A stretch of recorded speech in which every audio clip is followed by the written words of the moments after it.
The following programs were originally aired live, long before the advent of high fidelity, and they were recorded using a variety of means, from direct recording onto early audio tape and glass records, to simply placing the microphone of a wire recorder in front of the speakers of a radio playing the program. I hope, however, that any variance in audio quality will not take away from your pleasure in listening to these, some of the all-time favorite shows.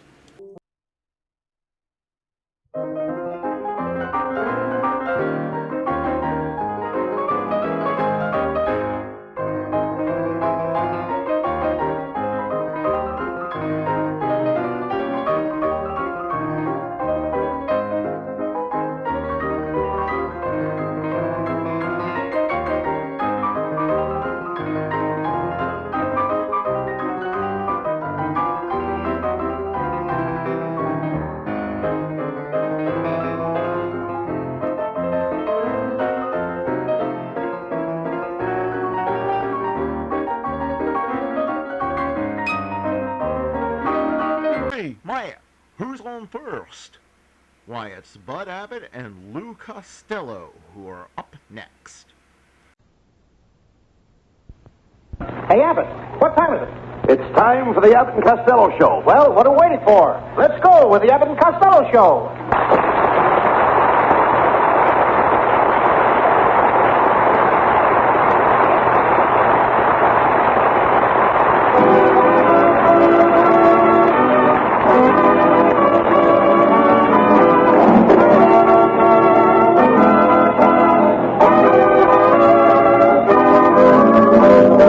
It's the Abbott and Costello Show, produced and transcribed in Hollywood tonight for your listening pleasure. So, hold on to your chairs, folks, for here they are, Bud Abbott and Lou Costello.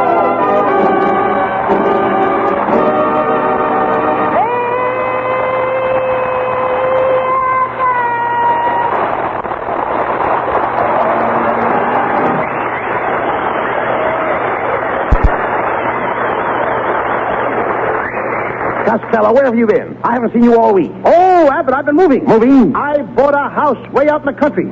It's about a mile from my Uncle Artie Stebbins' place. What a beautiful ranch, Abbott. I call it the Lumbago Ranch. Lumbago Ranch? Yep. Why did you name it Lumbago? Because it's got a creek in the back. Costello, you tell me, what do you want with a ranch? I'm going to raise monkeys. Yeah, you bought a ranch to raise monkeys? Sure. You're a nut. Well, what's better for a nut than a monkey ranch? Oh, come on.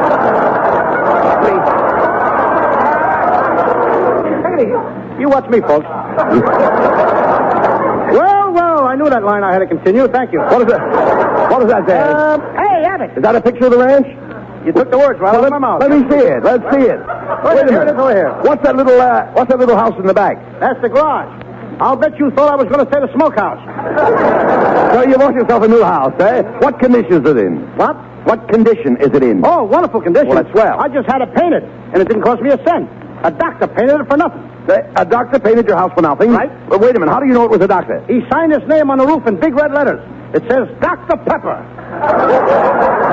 Just a minute, Costello. Who Would sold that be you? an ad? No, I don't know. Listen, who sold you this house? Well, I got the house through a Mr. Crow. Mr. Crow? Yeah. In order to get the house, they told me I'd have to go through E.S. Crow. Please, that's escrow. That means you bought it through with the bank. Does the bank have a lien on your house? Does the bank have a what? A lien on your house. No, if the bank ever leaned on my house, it would fall down. No, I'm talking about a mortgage. Who holds the paper on your house? Nobody holds the paper in my house. The paper's stuck on the wall with glue. All right, look, never mind that. Well, what kind of a place did you buy? Do you have a patio? I beg your pardon? You have a patio. It's much better. Now, let's not get personal. Well, now, listen, please. I mean, a patio with a barbecue. I do all my cooking in my patio. I knew you when you didn't have a patio to cook in.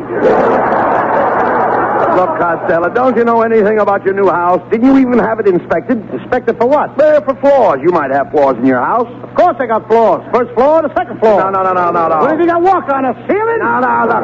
Have I got floors in my house? Never mind that. Look, what period is your house? What period? Yes. Did you buy a period house? No, I bought a house, period. Well, I'm trying to find out if your house is Spanish or French or English. It's early American. How do you know? I found a couple of dead Indians in a cellar.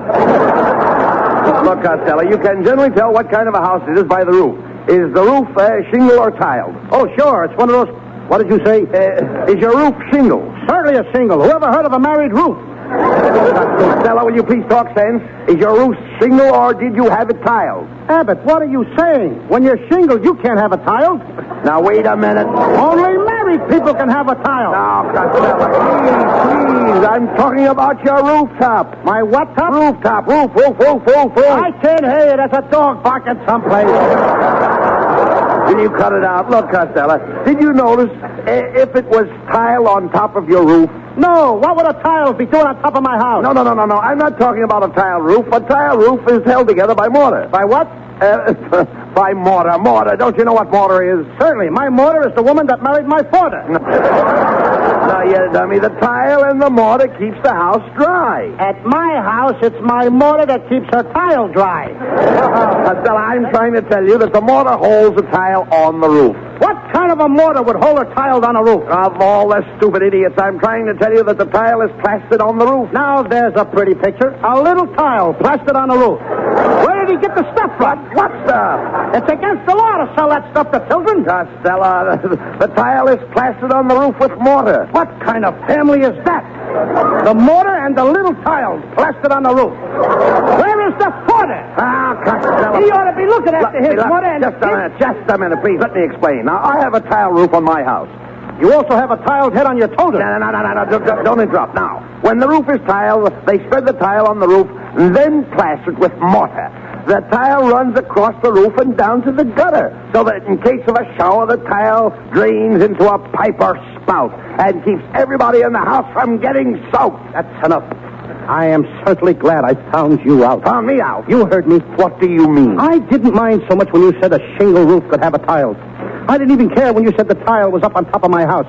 But when you have the nerve and you said that poor little tile was taking a shower with a pipe in his mouth and running down the gutter to get plastered with his mortar, not only have you attacked the American home, but you have impugned on the Bill of Rights and cast asparagus on the Atlantic Charter.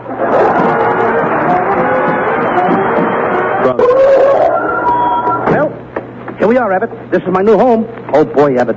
Since you and me has been pals for so many years, I'm going to ask you to move in here with me. Well, Costello, that's mighty sweet of you. And I want to know that I'll be very happy to live here with you the rest of my life.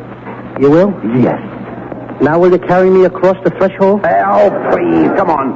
Get down and stop acting silly. Let's go in and look the house over. Come on. Now, the first thing I want to see is my room. Have you got a room for me with a bath? Abbott, we're in the country. Way out in the country. All we got is a room with a bath. Costello, are you crazy? Do you mean to tell me that you bought a house without a bathtub? Why do we need a bathtub? We're only going to stay here during the winter. Costello, I have to have a bath. Well, you can take a bath in the sink. It'll save us the cost of a maid. Oh, how can I save the cost of a maid by taking a bath in the sink? You can wash yourself and the dishes at the same time. Look, Costello, you can count me out. I'm not going to live in a house without a bathtub. You haven't even got a bathroom. Don't get excited, Abbott. We'll put the bathtub at the end of the dining room. But you won't have any wall between. What if people are sitting at the table? Let them turn their backs. No. But please, talk sense, Costello. In the first place, you can't get a bathtub without priority. The head of the OPA has frozen tubs. He has frozen tubs? Absolutely. Poor man, he should wear heavier underwear. No. I mean, you can't buy a tub without an okay from the ration board. Abbott, that's easy. I'll call them right up. Nothing to it.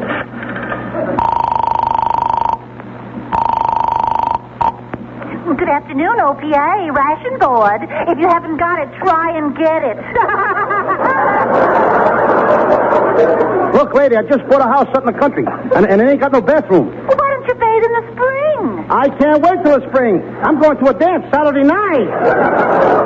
Well, I don't know whether you can get a priority for plumbing or not. I'll let you talk to our Mr. Fawcett. But I'm afraid you'll find him pretty cold. Hot or cold? Connect me with Fawcett. 1 moment, please. Hello, faucet leaking. Earth leaking. Get him right, will you, Niles? Get him right. Hello, this is Lou Costello. I'd like to have a bath. How long has it been since you had one? Hey, wait a minute. I didn't call up to hear you dribble, Fawcett. I'm trying to get a new tub. Well, I'm sorry. The only tubs we're releasing are for commercial purposes. Do you take in washing? What do you mean, taking washings? I never washed in my life. Well, in that case, it's nice of you to make this call by phone. Goodbye. See, Costello, I told you couldn't get a bathtub. That's what you think. Now, just watch this. I'll get something. Hello, is this the Acme Junkyard? You? Are you alive, brother? Am I talking to somebody? Yes. Thank you. I know you're there. I hear you breathing. I'd like to get a second-hand bathtub. You'd like to get a second-hand bathtub? Oh, you mad, impetuous fool, you!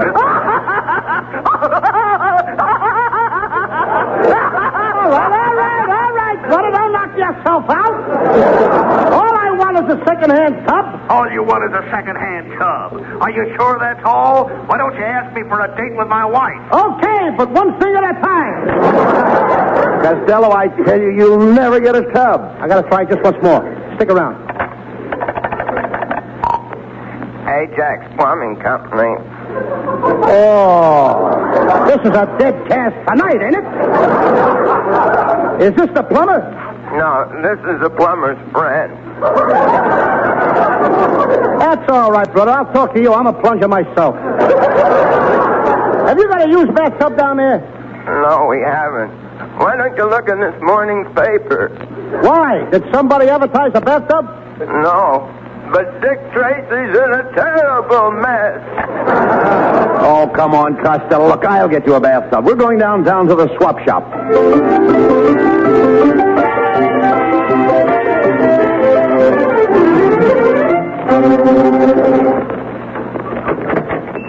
Well, here's the swap shop, Costello. Let's go in and buy a bathtub. Come on. I am so grande. At swapping I am dandy.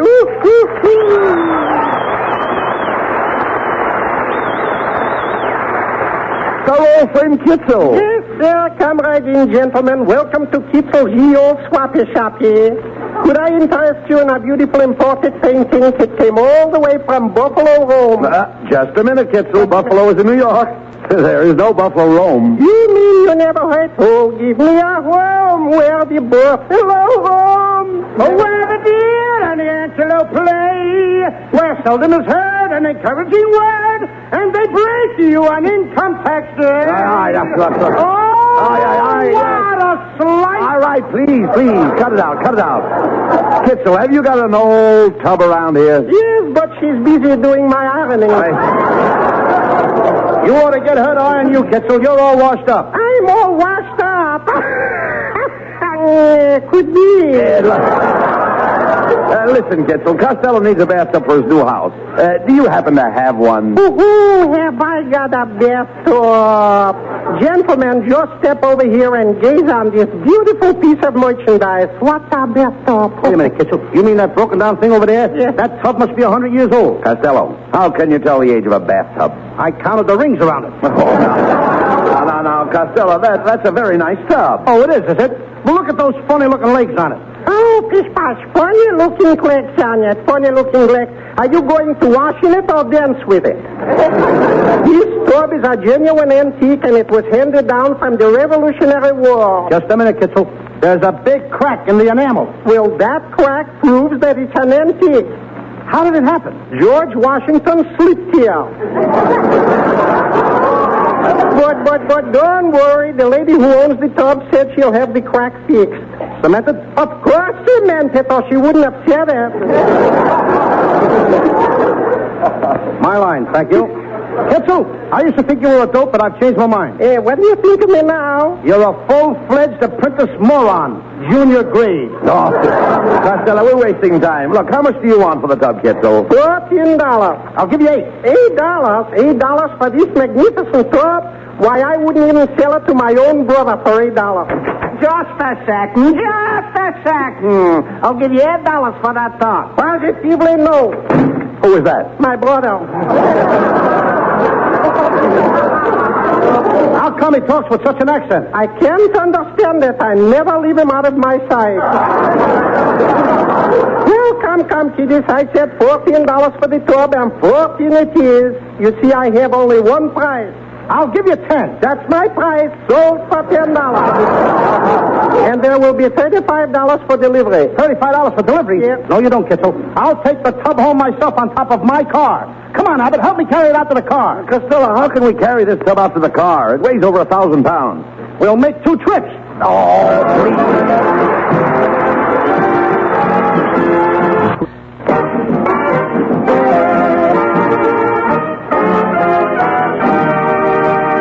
And now back to Abbott and Costello. Costello has just bought a second-hand bathtub, and in order to save himself the cost of delivery, he's hauling it home on top of his car. As we find them now, Abbott is at the wheel, and Costello is on top of the car, sitting in the bathtub to balance it. What a picture. One tub sitting in another. Hey, how are you getting along up there, Costello? Are you having trouble holding the tub on the top of the car? Yeah, Abbott, don't drive so fast. The tub is liable to fall off. I don't want to put another crack in my enamel. Never mind that. Are you comfortable sitting in the tub? No, it's awfully chilly up here. Hand me up the stopper for the tub. Stopper? What for? Feels a little drafty around the drain. Hey, Abbott! Abbott! What's the idea of driving over all those bumps? Oh, I'm trying to knock the ashes off my Camel cigarette. Abbott, what? Will you watch where you're driving? Look out! Look out! Oh! What happened? Low bridge. Now, will you watch where you're going? All right, you two pull over there to the curb. Loud, isn't he? What's the trouble, officer? And what's the trouble, is it? What do you think you're doing riding around the street sitting on top of your car in a bathtub? Have you tried to find an apartment lately? Don't get fresh with me, young man, or I'll come up there and scrub your back with this club. Oh, yeah? Just because you got a uniform on, you think you're tough? Take your coat off just once, brother. All right, turn my coat off. What about it? Much cooler that way, isn't it? Look, officer, we just bought a bathtub, and we're in a hurry to get it home. I can't help that. I'll have to give your fat friend a ticket for indecent exposure. What do you mean?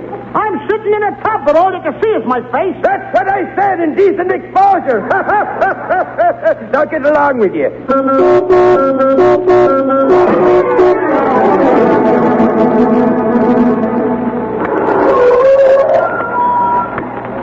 Well, here we are, Costello. Home at last. Now, how are you going to get this big tub into the house? Abbott, you leave it to me. I'll back across my neighbor's lawn and put the tub in through the dining room window. But that tub is too big. It won't go through the window. Abbott, will you please let me handle this?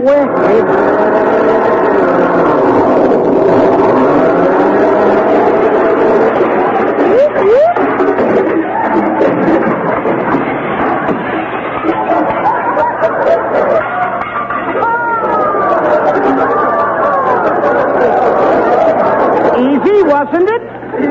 What do you mean? I told you I'd get it through. Just a minute. What are you two hoodlums think you're doing? Driving across my lawn with that car. Why, look at you. You ripped up my grass, crushed my petunias, and shattered my gladiolas. Get back in the house before I fracture your hollyhocks. Now, Costello.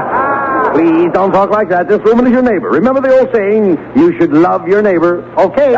Oh, you both put me down. Costello. Do you want me to call my father? No, thanks. I don't think he'd appeal to me. No. Come on, Costello. Let's go in the house and connect the tub. Now, the first thing we have to do is to connect the pipes to the main. The main what? The water main. Where's the water main? I don't know, but the milk main will be here tomorrow. I'm talking about the water main. What runs under the ground from the street to your house? Gophers. Hello, fellas. Now, what do you want, Niles? We're busy. No, I heard you bought a bathtub, Costello, and I thought I'd help you install it. You know, I come from a mechanical family. Mechanical family is right. They're all wound up in jerky. Oh, break it up. Break it up, Costello. I'm going down in the basement and connect the pipes from the tub to the hot water heater. You bore a hole in the floor and shove the pipes down through. Okay, Niles. You heard him. Now, you're going to help me. Hand me that drill. I got to bore this hole. Say, you must do a lot of this work, Costello. Oh, I wouldn't say a great deal. Oh, I don't know. People say they always find you boring. Hey, Costello, what are you doing up there? Bore that hole and put the pipe through. I don't have to bore a hole, Abbott. I found a couple of holes in the floor already. Oh, wait a minute. You can't use those. Those are not holes. What do you mean they're not holes? They look like holes to me. Costello, they are holes, but they're not holes. How can they be holes if they're not holes? Look, Costello, a knot hole is a hole, but it's not like a hole that's not a knot hole. This guy can't even go down in the basement without starting a routine. Hey, Abbott, who's on first? Oh, no. I like that routine better than the one you started. Look, Costello. Look, will you please shove those pipes down through the hole in the floor? Where are you, Abbott? Look through the hole. You can see me. Hey, Abbott, What? how you've changed. Where did you get those little beady eyes and that mustache? You're looking in the wrong hole. That's a rat. Well, there is a strong family resemblance. Here comes the pipes, Abbott. Okay. I'll connect them to the hot water heater. You can get ready to take your bath. Oh, boy. Just think of it. My first bath in my new house. Excuse me, Ken, while I get in the tub and turn on a shower. Are you ready, Abbott? All ready. You can turn the water on. Oh, boy, I'm singing in the rain. I'm sliding down the drain. Oh, what? Oh! Niall! Hand me a towel! Yeah, but I can't see you, Costello. Everything has suddenly gone black. The black is me! Abbott connected the top to the oil furnace! Get me out of here!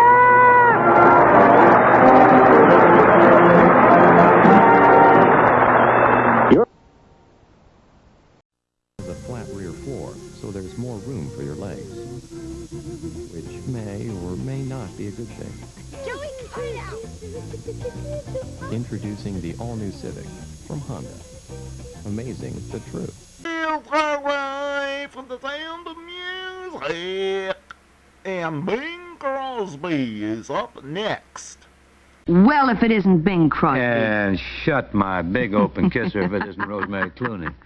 And if this isn't the day we send greetings from Norcross greeting cards. You got a musical card ready? I have a whole clutch of them. The one that I'm going to concentrate on today goes like this.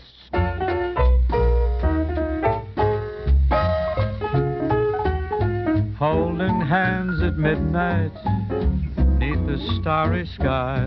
Nice work if you can get it, and you can get it if you try. Strolling with that one girl, sigh and sigh after sigh. Nice work if you can get it, and you can get it if you try. Just imagine someone waiting at the cottage door, where two hearts become one. Who could ask for anything more? Loving one who loves you, and then taking that vow. Nice work if you can get it, and if you get it, tell me how.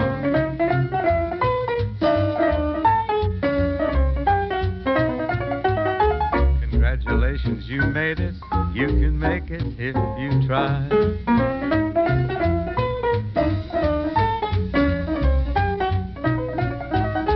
You've done it again. This is massive. Great. Just imagine someone waiting at the cottage door, where two hearts become one. Who could ask for anything more? Loving one who loves you, and then taking that vow. Nice work if you can get it, and if you get it, won't you tell me how?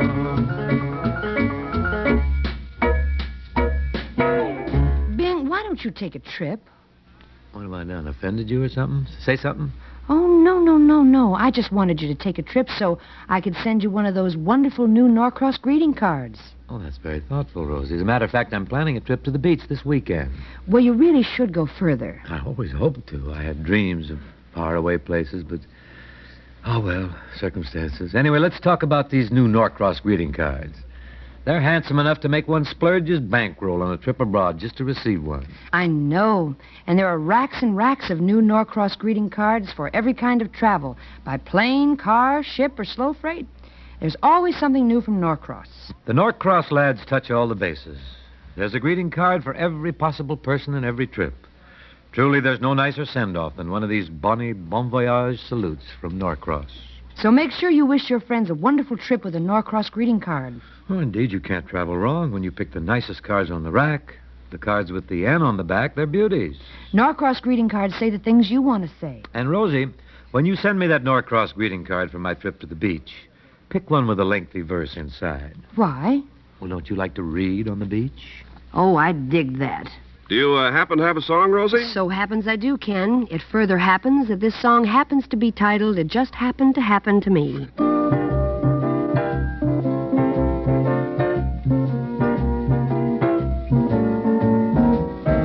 Anyone with the right approach could have won you without a coach. It just happened to happen to me. Each young girl with a grain of sense could have tumbled down your defense.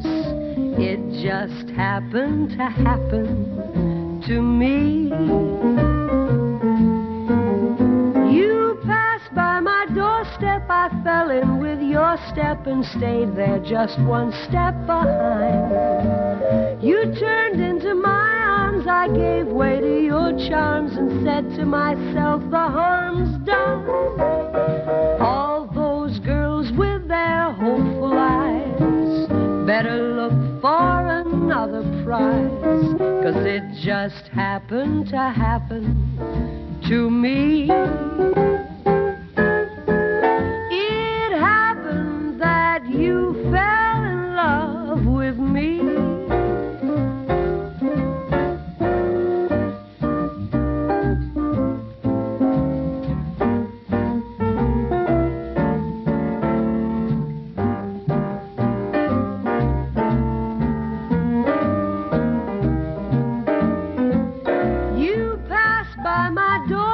I fell in with your step and stayed there just one step behind.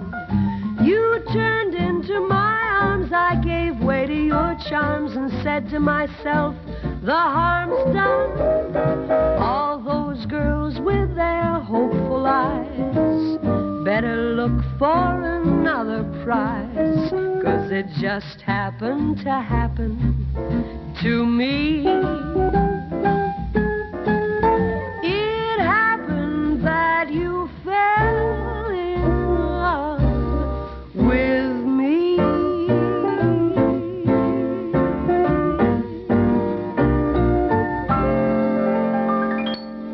Very sweet, Rosie.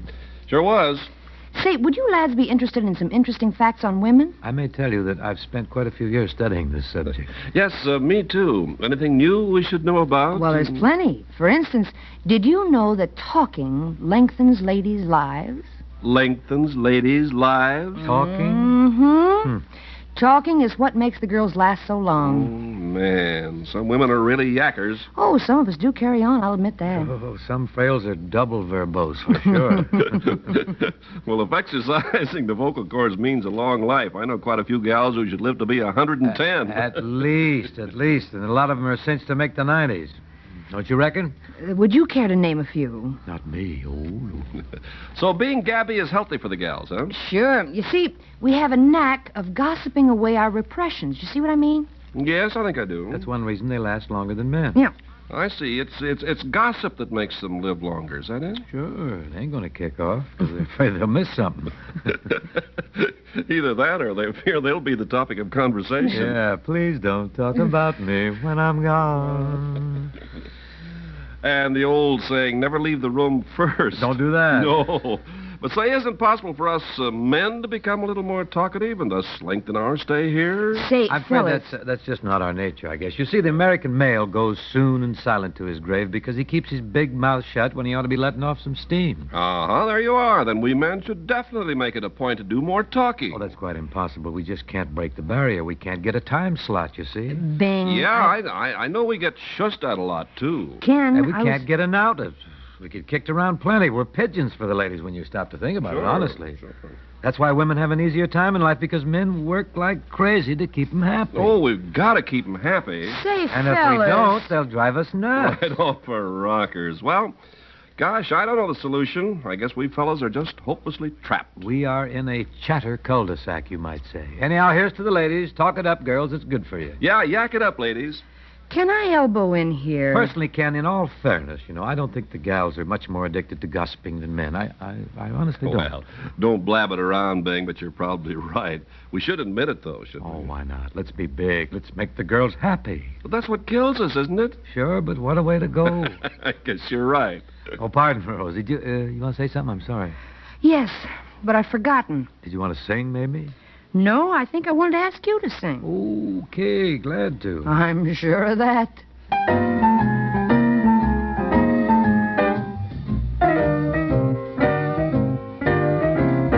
You're just too marvelous for words, like glorious, glamorous, and that old standby amorous.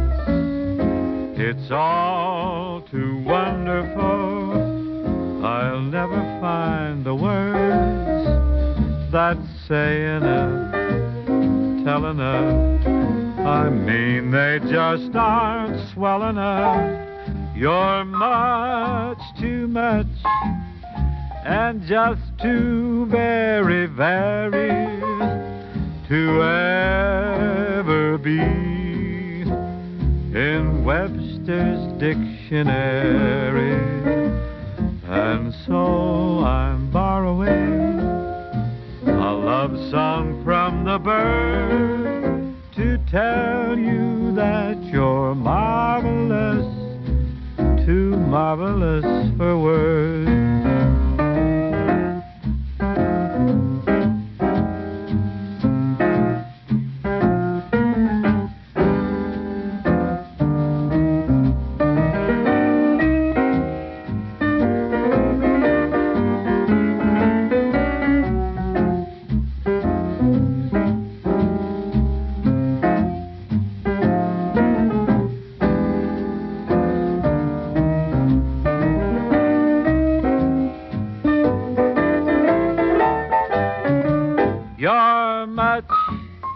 Too much, and just too very, very to ever be in Webster's dictionary.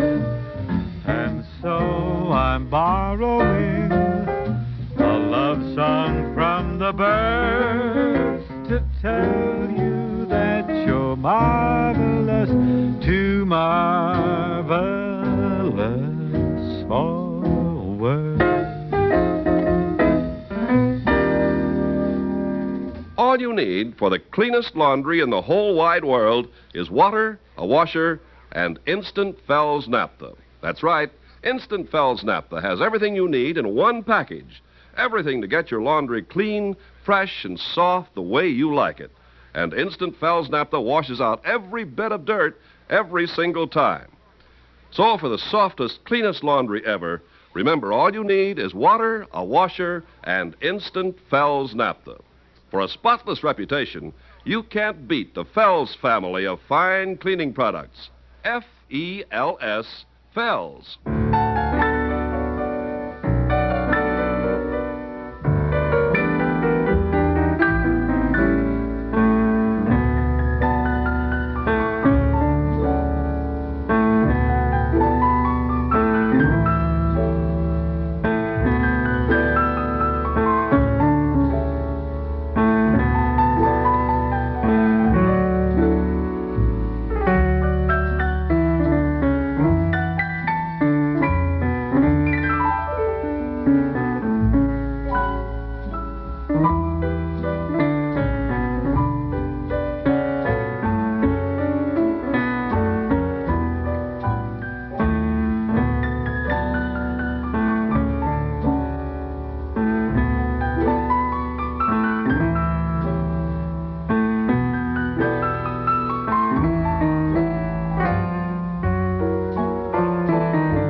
Very good, Buddy and chums. Say, Rosie, are you open for a request? Sure, what do you want? Oh, just any old thing you care to sing. Okay, here's one you might like.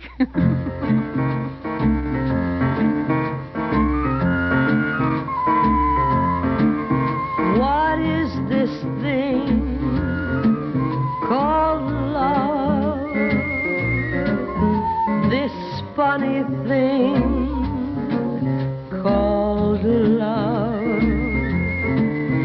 Just who can solve its mystery? Why should it make a fool of me? I saw you there one wonderful day. You took my heart and threw it away. That's why I asked the Lord in heaven above, what is this thing? What is this thing called love?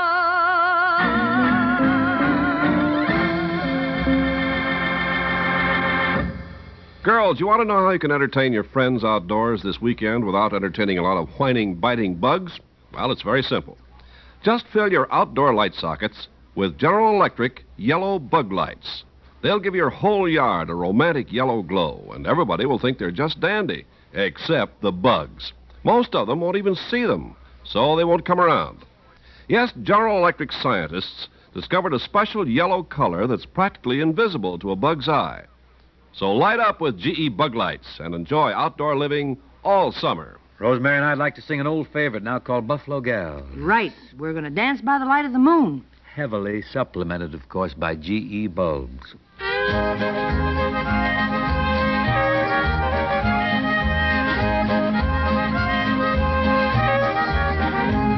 Oh, Buffalo gals, won't you come out tonight? Won't you come out tonight? Won't you come out tonight? Buffalo gals, won't you come out tonight and dance by the light of the moon? Oh, yes, pretty boys, we're coming out tonight. We're coming out tonight. We're coming out tonight. Oh, yes, pretty boys, we're coming out tonight and dance by the light of the moon. I danced with a gal with a hole in her stocking and her heel kept her rocking and her toe kept her knocking. I danced with a gal with a hole in her stocking and her heel kept her rocking to the moon. See what's all your pretty little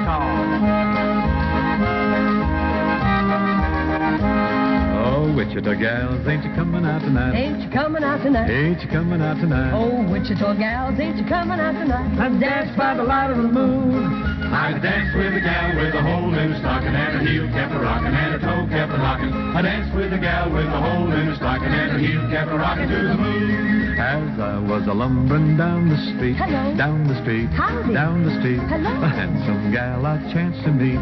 She was fair to view.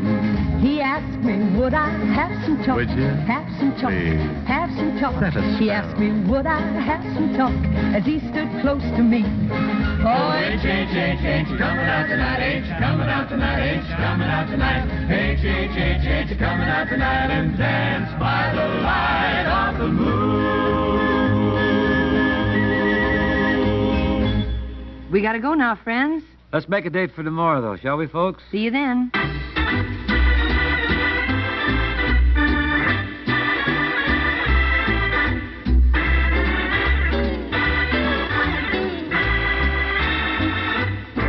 Crosby and Rosemary Clooney with Buddy Cole's music were presented from Hollywood. Produced by Bill Morrow and Murdo McKenzie. Join us again tomorrow, won't you?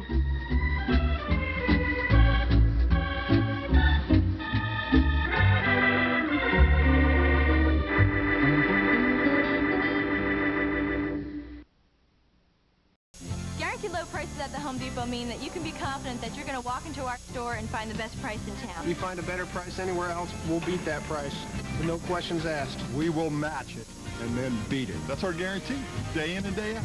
Everybody says they got the lowest price. Not only do we have the guaranteed low price, we also have the knowledgeable salespeople on the floor to help you. We want to be the best price, the best customer service, the best quality product. We want to have the best of everything. You would be out of your mind if you shop. A true legend of American comedy, Bob Hope, is up next.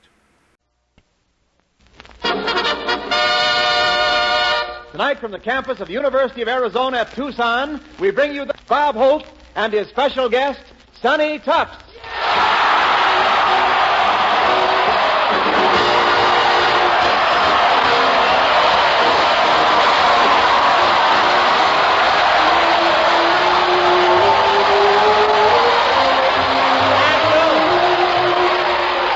Thank you very much. Thank you. I hope the basketball team hears that, too. How do you do, ladies and gentlemen?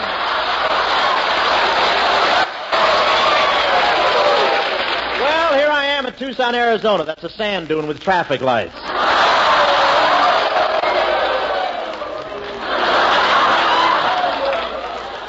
I'm just kidding. I got my laugh. It's a lovely city. And everybody here dresses like cowboys, and it's pretty confusing, too.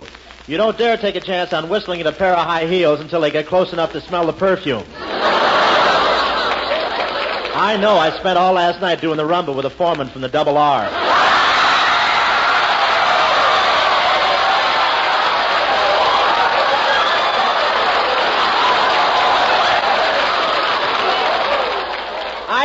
At some ranch. I came here at the request of the Academy Award Committee. When I asked them for my Oscar, they suggested I go to a place with a very warm climate. I used to live in the West, you know. I punched cows for 5 years, and somebody showed me how to milk them.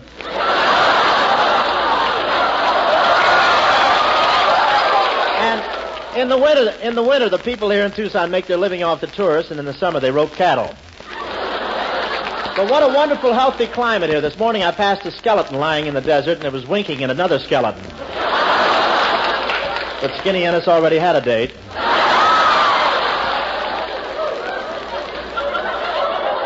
And they're so proud of their health record here, they don't have an obituary column. If somebody dies, they just say he got in bad with Dick Tracy. Yes, sir, it's really dry here, and it's wonderful. These students can throw a spitball, and by the time it reaches the teacher, they're exonerated by evaporation.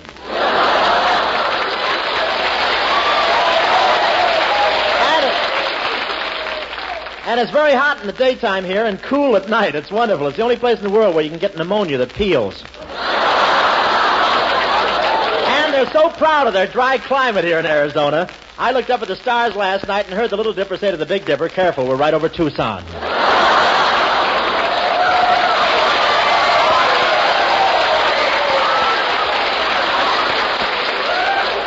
Yes, sir, it's really dry. They're so desperate for moisture around here. The gophers tease the rattlesnakes just to get them to hiss at them. And this is rodeo week here in Tucson. Rodeo week, that's the week everybody dresses like Crosby.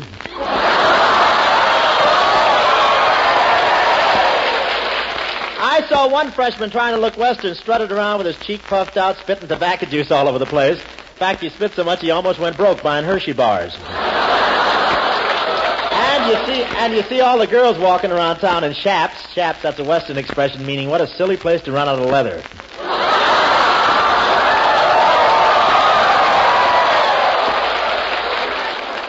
And some of these students even wear bandanas around their neck, but most of them get up early enough to wash.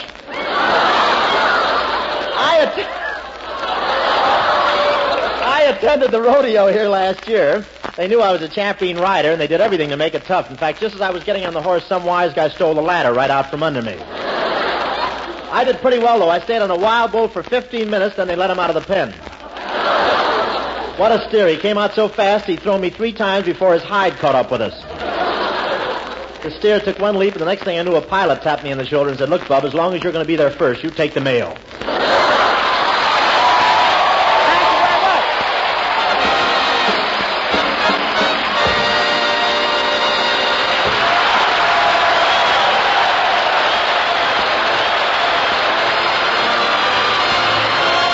Here comes Francis Langston.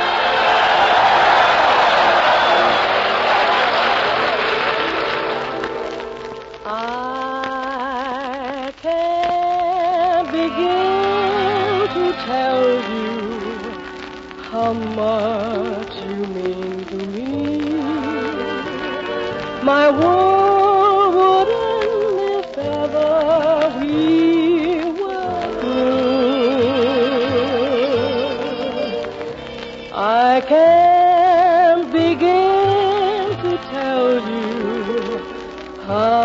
happy I would be if I could speak my mind like others do. I make such pretty speeches whenever we're apart, but when you're near, the words I choose refuse to leave my heart. So take the sweetest phrases the world has ever known and make believe I've said them all to you. I make such pretty speeches whenever we're apart, but when you're near, the words I choose refuse to leave my heart.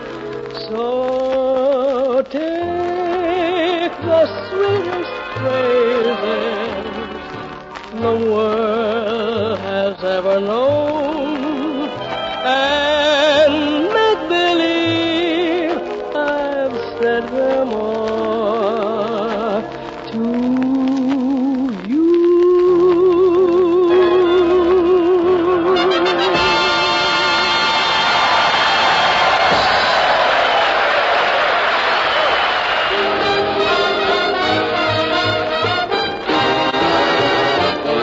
When Madame Pompadour was on the ballroom floor, and all the gentlemen obviously, the Madame had the cutest personality.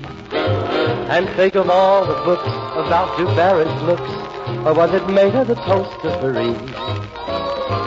She had a well-developed personality. And what did Romeo see in Juliet? Or Pierrot in Pierrette, or Jupiter in Juno, you know. And when Salome danced and had the boys entranced, no doubt it must have been easy to see that she knew how to use her personality.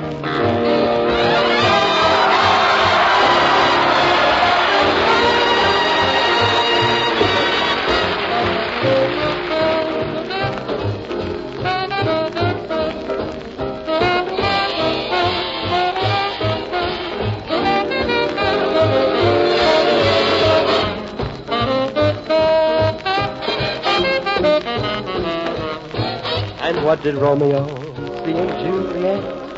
Or Pierrot in Pierrette? Or Jupiter in Juno? You know. And when Salome danced and had the boys entranced, no doubt it must have been easy to see that she knew how to use her personality.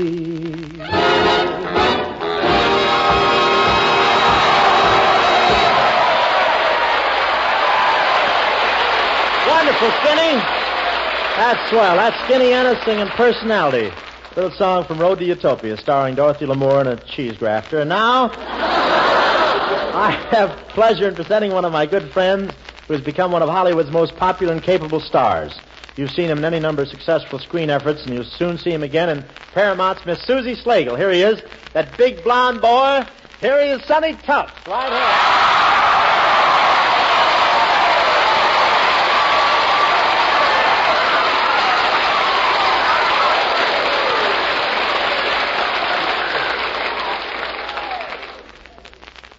Oh.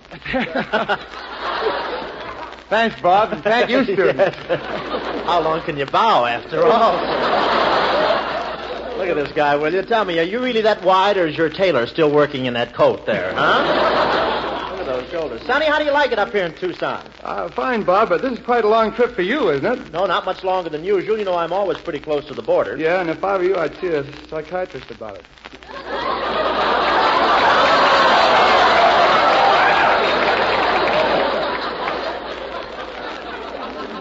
be careful, Tufts. The bigger they are, the harder I fall. I mean, you know, Sonny, we're lucky to be here in Tucson during rodeo week. Rodeo week? Yeah, that's the week everybody has to wear Western outfits to give their regular laundry a chance to be sent back from home.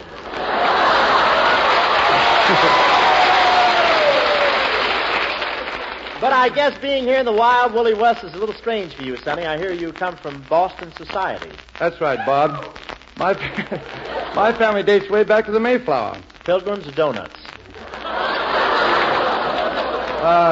No, Bob. My family really did come over on the Mayflower. That's a coincidence. So did mine. How come they never met? Well, mine rode in the upper part of the boat.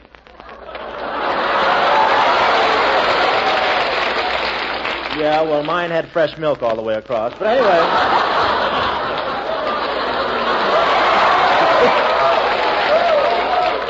They just slashed off a steak every once in a while. Being from Boston boy, I suppose you're an intelligentsia? Me? An intelligentsia? What's wrong? Is it dirty?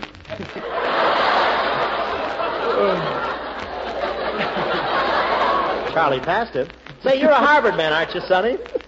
No, Bob. You see, Harvard was too close to my home in Boston, so I went to Yale. See, I wanted to be like the other kids. What do you mean? Well, I wanted to be able to write home for money.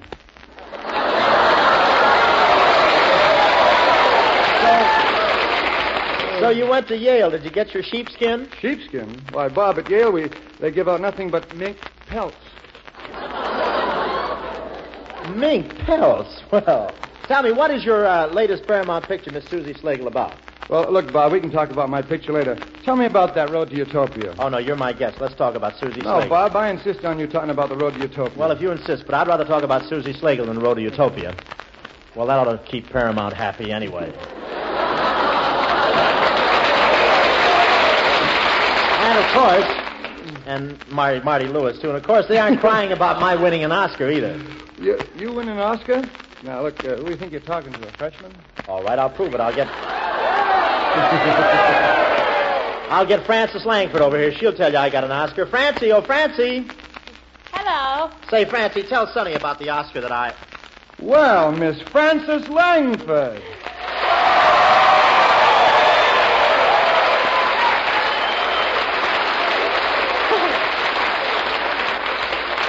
Well, Mr. Sonny Tuff.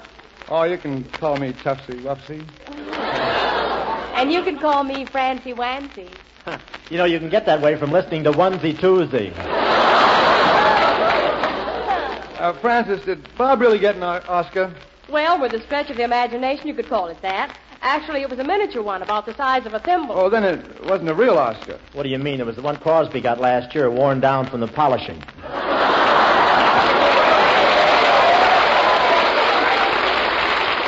Say, Francis, wasn't that something when I hid that Oscar in the chandelier instead of handing it directly to Ray Milland? Yeah, and Ray Milland almost didn't get it. What do you mean? Well, you turning out the lights, running for a stepladder, and yelling, "Finders, keepers."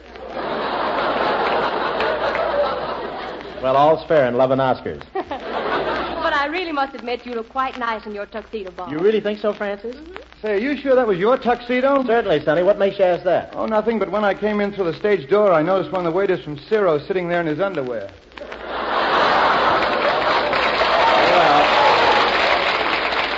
Well, we're even now. That's the way they leave me after I pay my check. Well, I'll see you men later. I've got a date with one of the boys in the college band. Oh, really? Yes. Don't go near Sabina Canyon.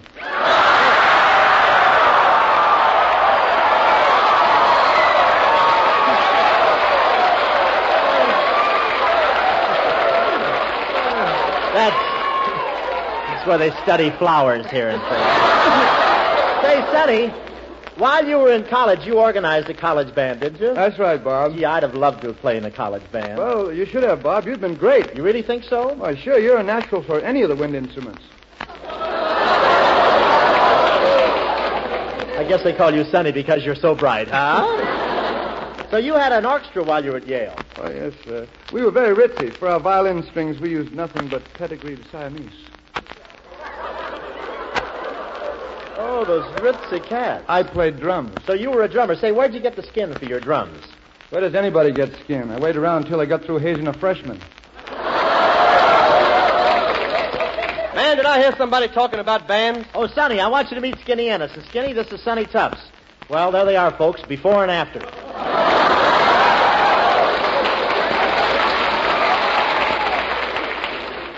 is Skinny Ennis? Yep. What do you wind him up? Wait a minute. You guys have a lot in common. You both had bands when you were in college. Well, how about that?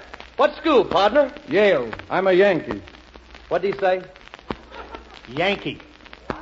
Man down south, a word like that would never get on the radio. Can I lead your band for just one number, Skinny? Help yourself. All right, Yankee. boys. Sorry. All right, boys. Marching Through Georgia. A 1, a 2, and a hit it.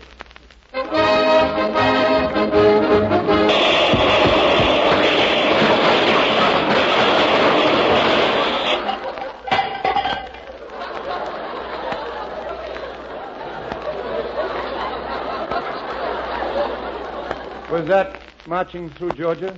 Yeah, the way we play it, General Sherman gets stopped cold at the border. Thank you, Sonny. Here's Francis Langston.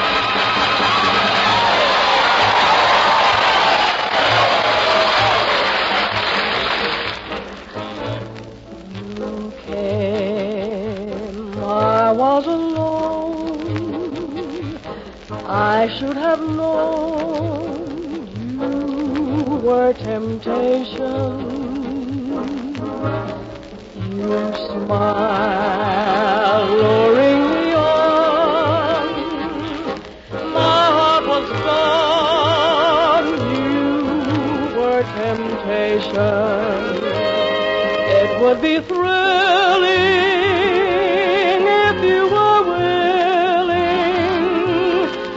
It can never be. Did you leave, for you were born to be kissed. I can't resist. You are temptation, and I'm yours. Here is my heart.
Candy, I call my sugar candy, because I'm sweet on candy, and candy's sweet on me.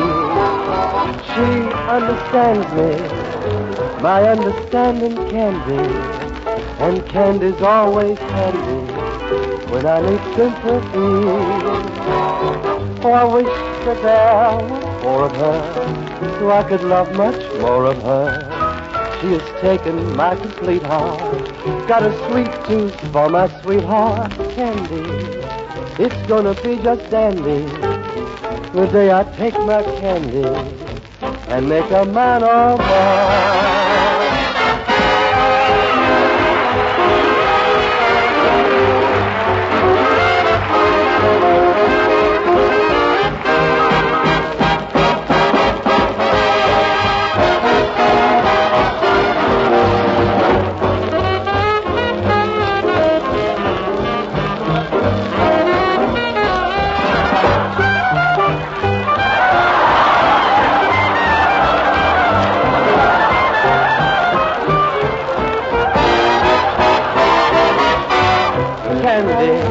It's gonna be just dandy the day I take my candy and make a man of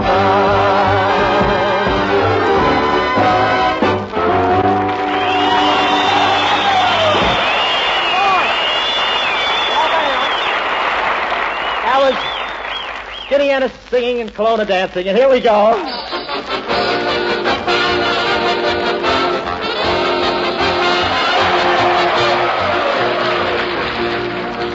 In honor of our guest, Sonny Tufts, we now present our own version of Miss Susie Slagle, entitled Young Dr. Tufts Starts at the Bottom, or It Happened in the Old Main Basement. If the characters portrayed show any resemblance to people living, you can be sure they're not the patients.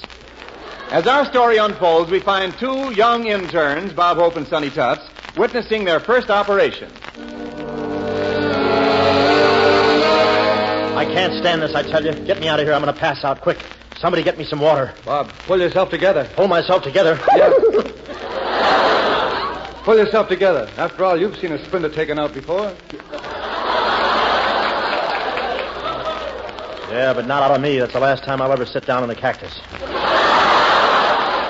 Calling all doctors. Calling all doctors. Go over at once to the University of Arizona. Freshman has eaten 47 hamburgers, 123 hot dogs, 200 chocolate sodas, and 96 banana splits. That is all.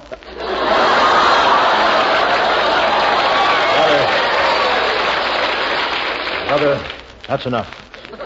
Come on, Sonny, let's hop in this ambulance and get over to the university. Yeah, we got to hurry. Do you have a siren in the car? Yeah, and we can pick one up for you when we get to the college. Let's go.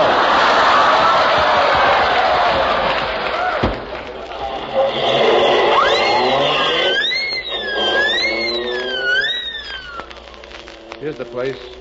The basement of Old Main. Yes, sir. Watch out, Bob. You're going to hit that cowboy standing in the middle of the street. It's too late now. Boy, those Tucson cowboys are sure bow-legged, aren't they?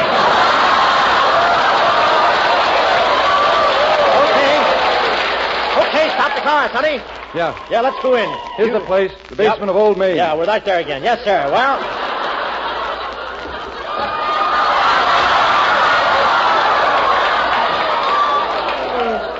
we went around the building. Well, let's go in. You grab one end of the stretcher, and I'll grab the other. Okay. Now let's try it lengthwise. Here's the crowd over here. One side. Where's the patient? Doctor, here's the emergency case. It's Skinny Ennis, a freshman. He just ate 47 hamburgers. He ate 47 hamburgers? How much was the check? I don't know. He ate that, too. Oh, I'm sick. What's the idea of tackling all that beef? Don't you know the rodeo is next week? Gee, Bob, but I ate 47 hamburgers. 47 hamburgers. Weren't you a bit wild? I guess so. But how often do you find a co-ed with money?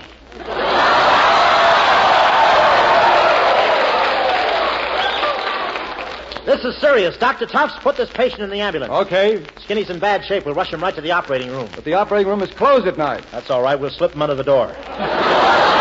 Get in the ambulance. Down the main street. Maybe we can pick up some new patients on the way back. We don't need any more patients. Okay, then I'll get off the sidewalk. Well, here we are at the hospital. Attention, nurses. Emergency case at side door. Emergency case at the front door. Emergency case at the back door. We're busy little bees tonight, aren't we?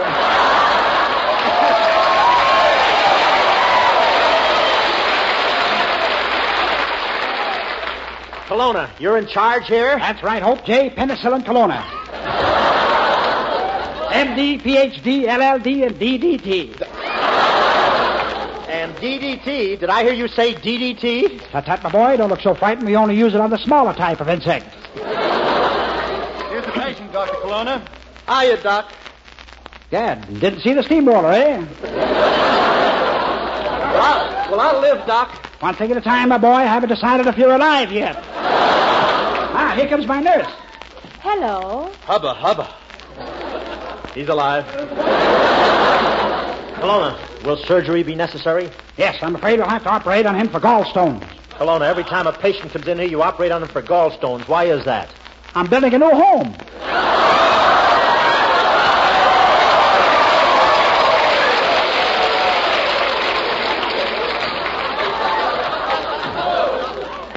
Hey, let me see now. Professor, the patient here is a college freshman.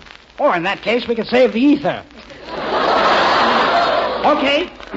Prepare the patient for an operation. Tufts, Hope, you will assist me. Nurse, prepare the patient for surgery. What are my chances, Doc? With men who know Kelowna best, it's rigor mortis, 2-1.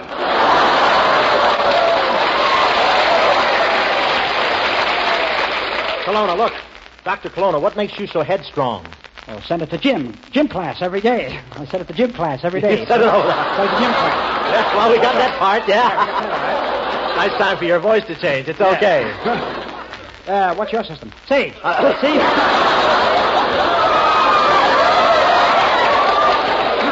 I gotta go. You'll I have gotta a go. strainer on the mic. It would I help. do, yeah.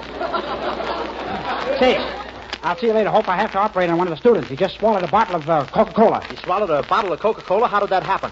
Short straw, long lips. Say, nurse, you take charge here till I come back. Yes, doctor. Hi, nurse. Well, hiya, nurse. Well, well, Blondie and Deadwood.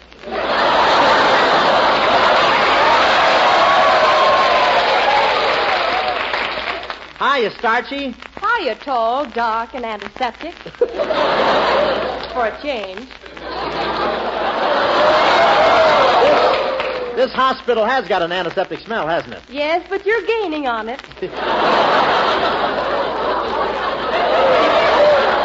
Did you just wander in here accidentally, or is this the pill department? Well, are we ready in here? Gad, nurse, I told you to prepare this man for surgery. I did, doctor. I just took his blood count. Fine, nurse. How many red blood corpuscles? None. How many white corpuscles? None? Gad, we better keep it quiet. He's got the only vacancy in the city of Tucson.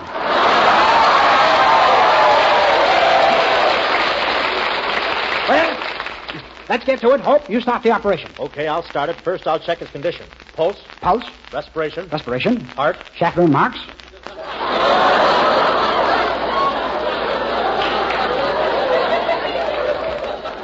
Say, Kelowna, you drive me to a frenzy.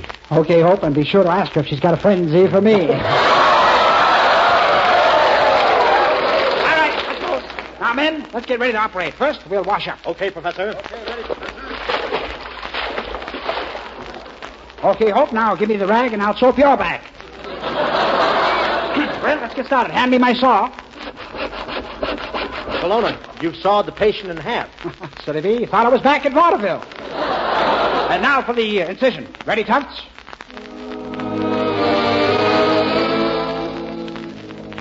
Forceps.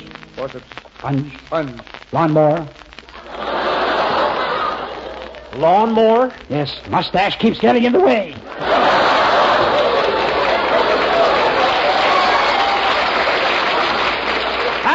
There we are. There we are. There. Have you made the incision, Kelowna? Yes, Hope. Gad, I see what's wrong with him. He has a bad case of heartburn. A bad case of heartburn. Is there anything I can do, Kelowna? Yes, Hope, you hold him down. I'll run for the marshmallows. Kelowna, do you think you can save Skinny? Yes, but, man, this is a very difficult and delicate operation. We've all got to work together on it. Are you ready? Yes, we're ready. Okay, let's go. Oh, get in there and fight. Watch out. All right, here we go. It's a very delicate operation.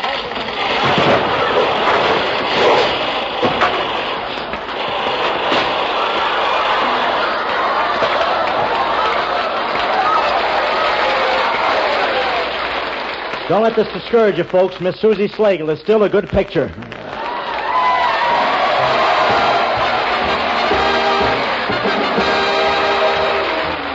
All thanks for the memory of Arizona U and Tucson City, too.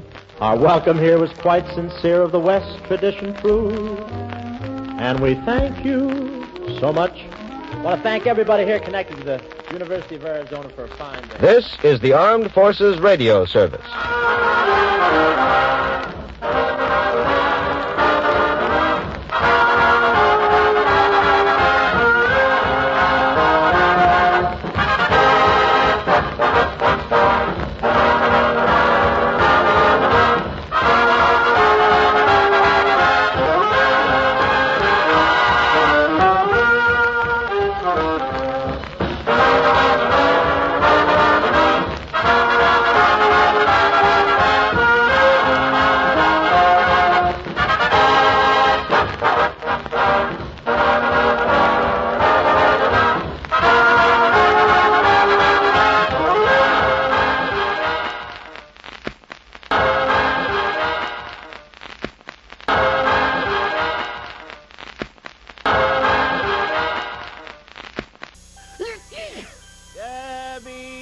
fact.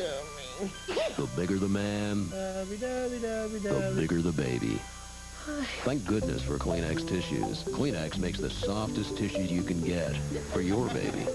True crime stories of the LAPD are up next with Jack Webb's Dragnet.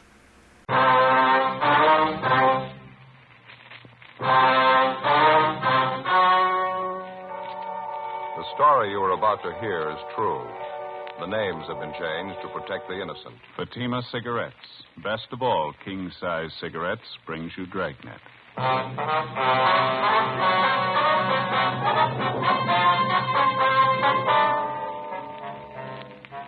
You're a detective sergeant. You're assigned to narcotics detail. You're in the middle of a drive to break up a $100,000 narcotics ring. You apprehend two of the lesser gang members. You still haven't reached the big operation. You still haven't found their store of heroin. Your job? Get them. Fatima, America's first, largest-selling blended cigarette. Now, king-size. 1950. Fatima sales higher than ever before in Fatima history. 1951, another record year.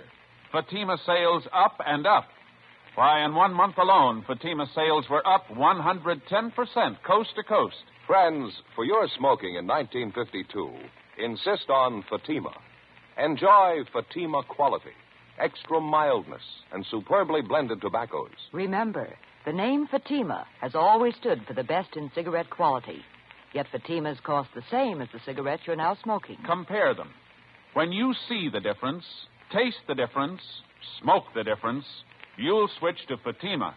Because in Fatima, the difference is quality. Each king-size Fatima gives you a long, extra mild, and soothing smoke with the added protection of Fatima quality.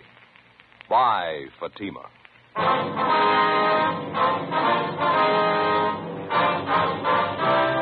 Dragnet, the documented drama of an actual crime. For the next 30 minutes, in cooperation with the Los Angeles Police Department, you will travel step by step on the side of the law through an actual case transcribed from official police files. From beginning to end, from crime to punishment, Dragnet is the story of your police force in action.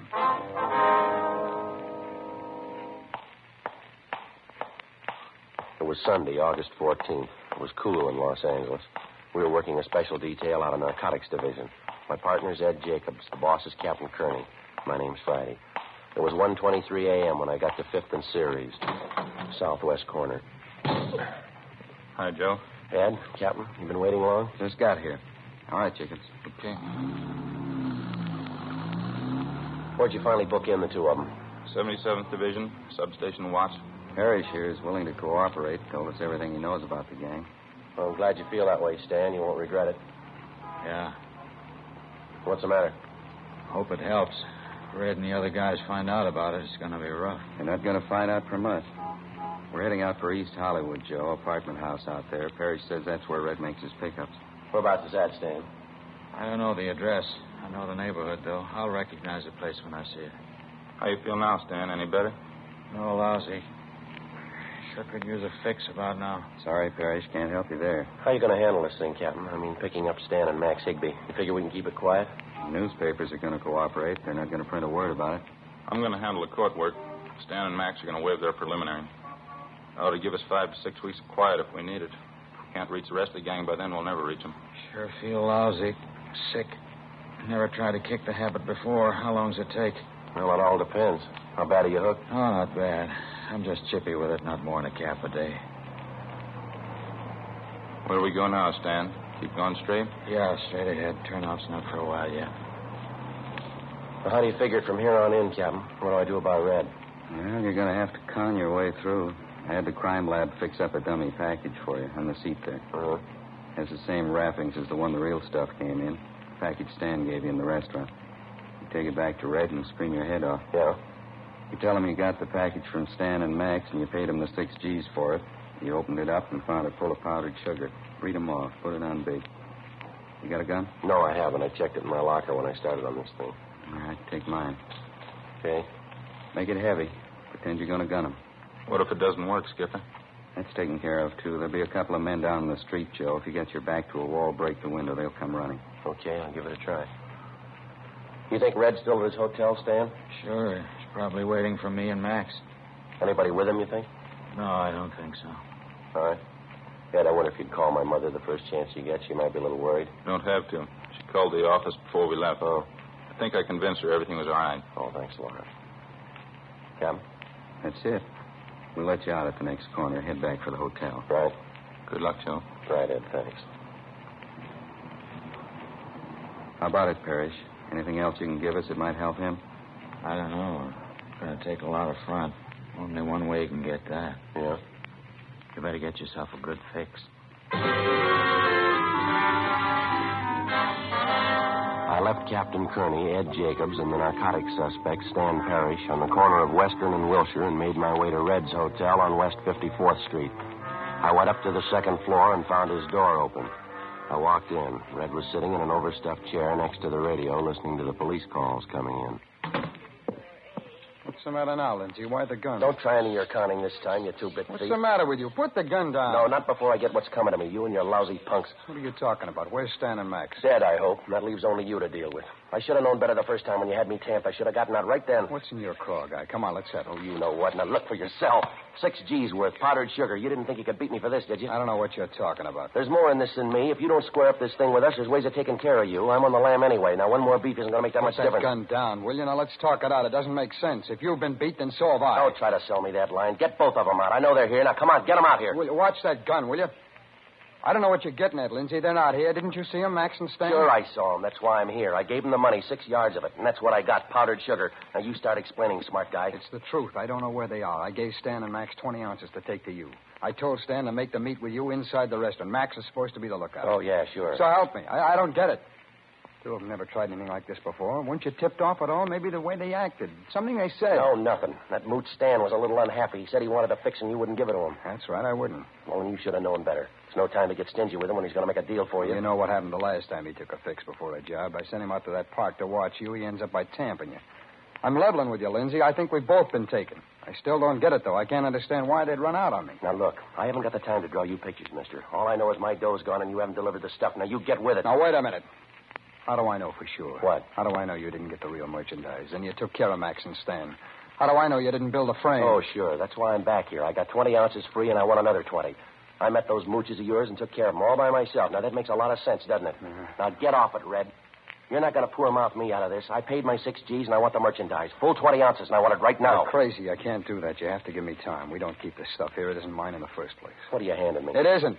I'm just a middleman, that's all. You'll have to give me time. Maybe we can work out something for you. You bet you're going to work out something for me. You got my 6 G's. Why'd you try and big shot me in the first place? Calm down, Mark. Trying to make me believe you were the big man.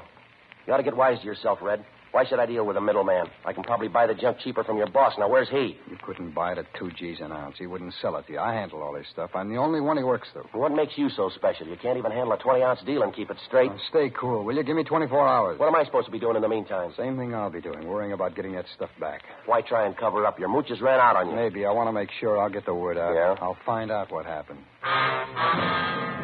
Before I left Red, we set up a meet for the following night in his hotel room at 7 p.m., Then I left, went downtown to an all-night drugstore, and put in calls to Captain Kearney and my partner, Ed Jacobs. I briefed him on what had happened with Red, and the captain set it up for the three of us to meet early that morning and plan the next move. The meeting point was down off Gallardo Street, alongside the Santa Fe train yards. Joe, over here. Hi, Ed. Captain. Hi. A little late. Anything happen? Well, I did some doubling back. Wanted to make sure I wasn't followed. Things worked out with Red, huh? No trouble? Well, not so far, no. I think he went for my story. He said he's going to do some checking around, though. Try to find out what happened to Stan and Max. Yeah, I halfway figured that. That story you told him, I thought if Red bought that, you'd be in. He didn't buy it that far. I guess it made an impression waving a gun at him, but he still has some doubts. What else can you do to get yourself in solid? You tried about it, everything, Joe. I've been kicking around an idea. It might work for you. I don't know. Yeah? Put on a phony shakedown for him. Might give you a chance to show him how tough you're supposed to be. What do you think? Well, maybe. Ought to help out if we stage it right. When's your next meet with Red? 7 o'clock tonight, his hotel. Room 231, that it? Yeah, that's right. How do you want to work it? Oh, I'll get a couple of men from Metro Division, have them in uniform. We better have them work in a radio car. Mm-hmm. We're going to have a good reason for them breaking in on you. How about a 4:15, Skipper? Joe could go up to the room, pick an argument with Red, and make noise, a lot of loud talking. Yeah, that sounds okay. All right. Both of the men in the radio car will be thoroughly briefed. You'll know what to do Friday. You're out to sell yourself. Act as tough as you think you have to. All right, I'll give it a try. Play it up to the hilt. You give Red the least idea the shakedown's a phony and we're washed up. Yeah. Phone me at the office as soon as you can, the inside line. We'll be waiting for the call. Right. And just one more thing. Yeah?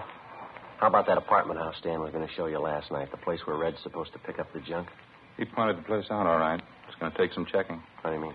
Stan said he drove Red to this apartment house about a dozen times. He always had to stay in the car, though. Red went in alone.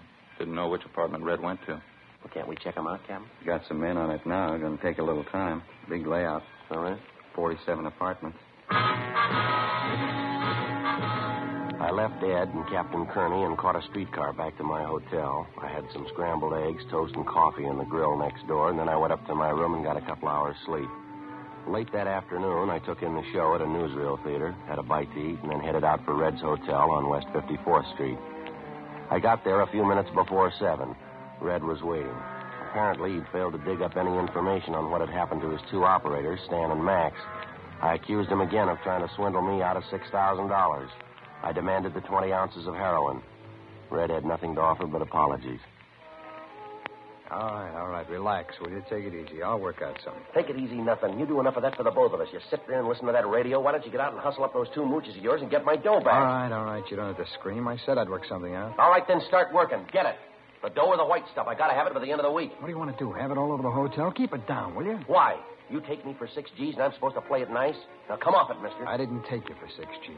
Those two mules did, and you own them. Either you square this up or everybody in the business is going to know about this. What's got into you anyway? You've been boozing it up today? Don't you worry about me. I'll take care of my end. Real big operator, huh, Red? You had all the H. You handled everything. A real big shot, aren't you? All right, forget it. Red, the big wheel.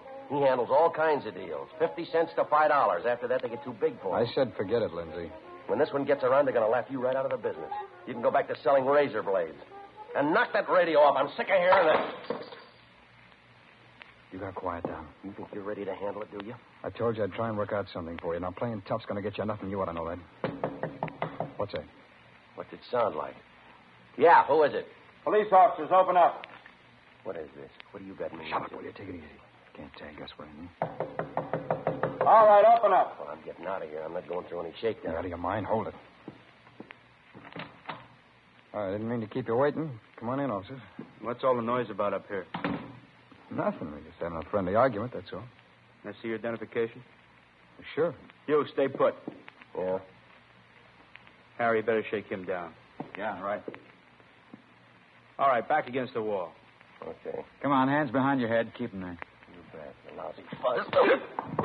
Right, grab the other one. All right, good. Both of them. You crazy fool. Now what do we do? You don't have to worry about the other one. He's out cold. Take the gun off this one here. I'll get his handcuffs. Why'd you have to do it? Why'd you have to start something? I told you I can't afford a shakedown. You ought to know that. Better give it up, both of you. You're not going to get away with it. Shut up, will you? You won't go far. Come on, Red. Help me drag him over here. What are you going to do? A bedpost here. All right, get his wrists around here. That's it. That ought to hold him. Lindsay, you're out of your mind. What do we do with him now? I'll worry about that. How's his partner? Oh, nothing doing. He's still out. All right, now, cop, let's have it. What's the idea of the shakedown? When we pick you up again, you'll get the idea. Now, come on, let's have it. Why don't you lay off? It's not going to get us out of this. For a big dealer, you got a lot of chicken in you. Now, look, cop, give. Why the shakedown? You're wasting your time. Maybe I can change your mind. Lindsay, you're crazy. Put that gun away. Now, come on, cop, talk. Who gave you the Put tip-off? the gun away, will you? It's only going to get us in deeper. I want some answers. These fuzz didn't come along by accident. There had to be a tip-off. How do you know? You were talking up a storm in here, making a lot of noise. Somebody in the hotel could have complained.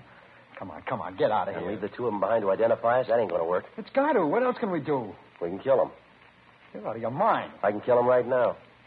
You'll do it alone, Lindsay. I'm getting out. We still got business to do. I'm not looking for a murder rap. Now, come on, give it up. Let's get out of here. As soon as we leave, we're going to have to start running. I won't be good for more than a day in this town. What do I do about my deal? Come on, we can talk about it later. Come on, We can talk right now. You handed me the stall long enough. I got 24 hours left. I want it settled. Okay, I'll talk to the big man. I promise you. I want to have a meet with him. I don't know. Now, you listen. That $6,000 buy was a drop in the bucket. I want to buy more. If the big guy's ready, so am I. You got the money? I got it. Cash. Now, how about the meet?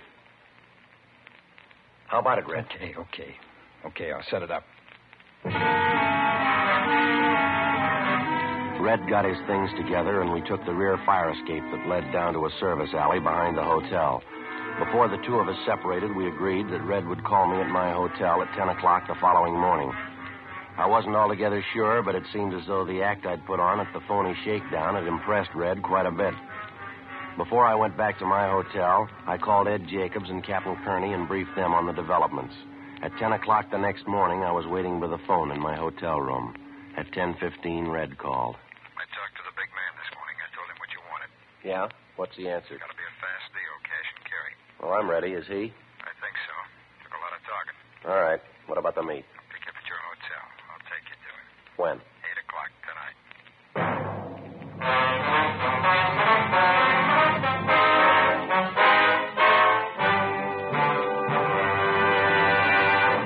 You are listening to Dragnet, authentic stories of your police force in action. Fatima, America's first largest-selling blended cigarette. Now king size. See the difference. Taste the difference. Smoke the difference. And in Fatima, the difference is quality. Yes, you get all the advantages of extra length, plus Fatima quality, which no other king-size cigarette has. You see, Fatima contains the finest domestic and Turkish tobaccos, superbly blended. And Fatima is extra mild, with a much different, much better flavor and aroma. Remember, the name Fatima has always stood for the best in cigarette quality. Yet Fatimas cost the same as the cigarette you're now smoking. Friends, compare Fatima yourself today. When you see the difference, taste the difference, smoke the difference, you'll switch to Fatima. Because in Fatima, the difference is quality. Each king-size Fatima gives you a long, extra mild and soothing smoke with the added protection of Fatima quality. Buy Fatima. Best of all king-size cigarettes.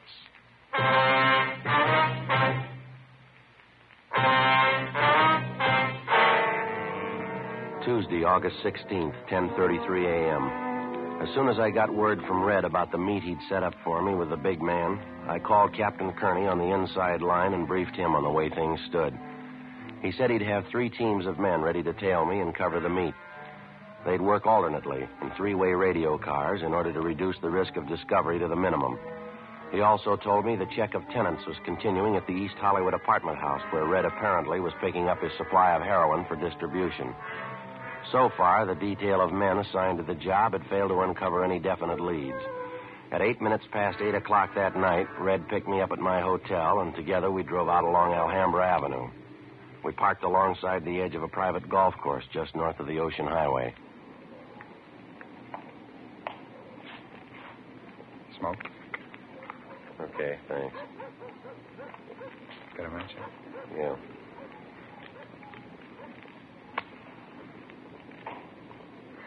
Thanks. Well, what about it? We've been here 15 minutes already. A lot of time. Deals like this, the boss doesn't like to hurry things. Yeah, well, maybe he ought to get with it. Relax, will you?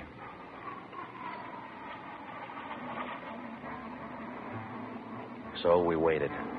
9:30, 10 o'clock, 10:30, 11. Still no sign of the big man. 11:30, 11:45. No sign. What time you got, Lindsay? 10 minutes to midnight. Have you got any ideas? Yeah, I guess I can tell you now. Well, you make this one real good, will you? It's been a long wait. Boss wants to make sure about you, that's all. He's checking his contacts where you said you operate up around Fresno, isn't that right? All right, so he's checking on me. What's he want, a blood sample? He's careful. He wants to make sure. If it didn't show, this is what he told me to tell you. Yeah? If you're cleared all around with his contacts, the meet's set for tomorrow afternoon. Where? I'll get to it. The deal's this. You said you wanted a big buy. The boss has got it. How much? 2 kilos. Same good stuff you sampled, high-grade Mexican. You can get it at $10,000 a kilo. Well, that's not bad if it's good quality. What's the breakdown? It's 40% good. You're getting a fat discount. You know that. Well, that depends. 2 kilos, 10 G's apiece, $20,000. You got it. Cash and carry. That's a lot of scratch to get together in a hurry. You got a whole day. No dough, no junk. All right, I'll get it. Where's the meet? Out by South Pasadena. They're holding a big flower show in the neighborhood. You'll meet him there. Contact me for the time. Yeah. When'll it be? When do I meet him? When you got to 20,000. 11:15 p.m. Red drove me back downtown and dropped me off at 4th and Main. Before we separated, he told me he'd call me early the following afternoon regarding the time of the meet with the big man, providing I had the $20,000 for the narcotics buy. 1 a.m. After stopping off at a cafeteria and then a coffee counter to make sure I wasn't being tailed, I got to a public telephone, put in a call to Captain Kearney. South Pasadena flower show sometime tomorrow afternoon, that right? Yeah, that's it, Captain. All right, we'll cover it all the way.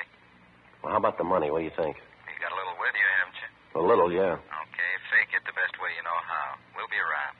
As soon as you make sure the guy has the junk with him, pass the signal, we'll move in. Right. Something else. You get any lead at all on the big man tonight? No, nothing. How about you?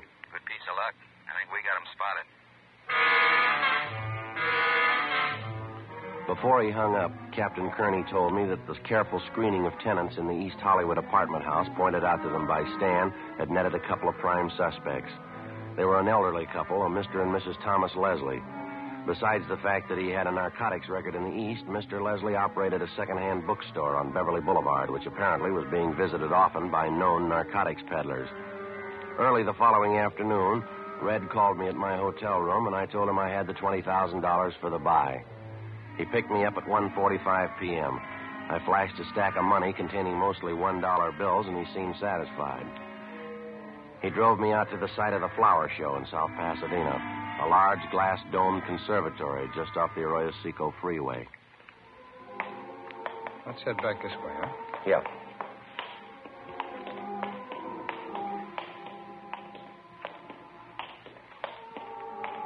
Sure nice flowers, huh? Just beautiful. How many times are we going to have to cover this route? I've seen everything twice already. Won't be long. A couple of minutes. Oh, this way. Come on.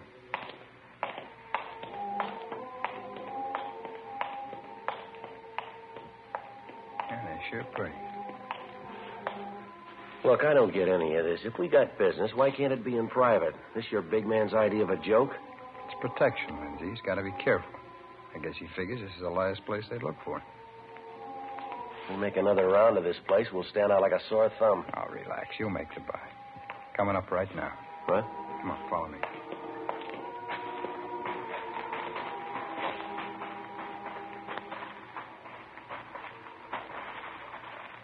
Tom, what do you say?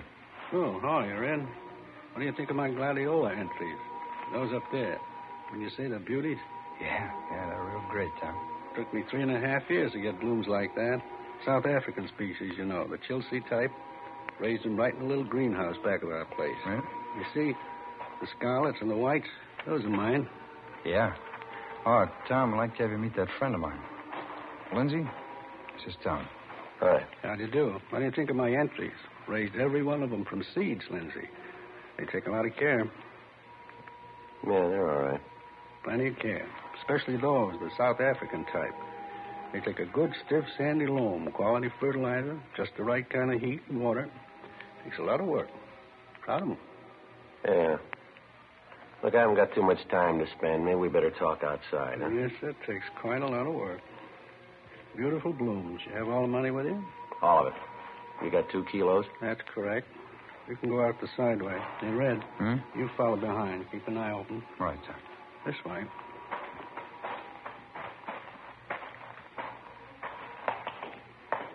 Sorry for the delay. It's necessary sometimes. Yeah. You came out with Red. You double-checked. You weren't followed. I double-checked. I've been doing business longer than Red. Maybe we can make it a permanent tie. Out here.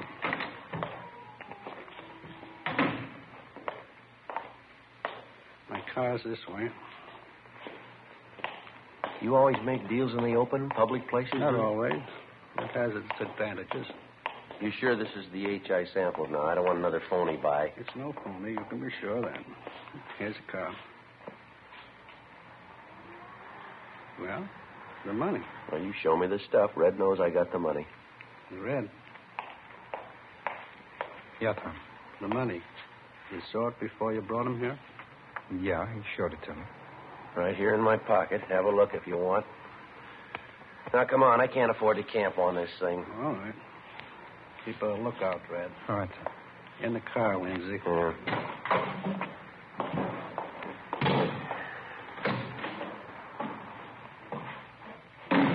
There. Under the dashboard here. I always find that's the best place. You have a car, of course. I'll go back with Red. All right.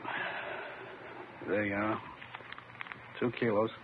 Now the money. What about breaking the package? How do I know it's not more powdered sugar? Of course it's not. Wait a minute. What is this? Those men coming up to the car. Take it easy, mister. Well, I'm getting out of here. Let go. Come here. Let go. No. All right, Joe, we got him. Hold him, Ed. I'll shake him down.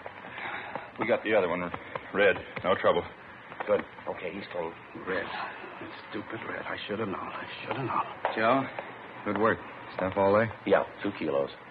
You want us to take him back in our car, Skipper? All right. We'll take in the other one.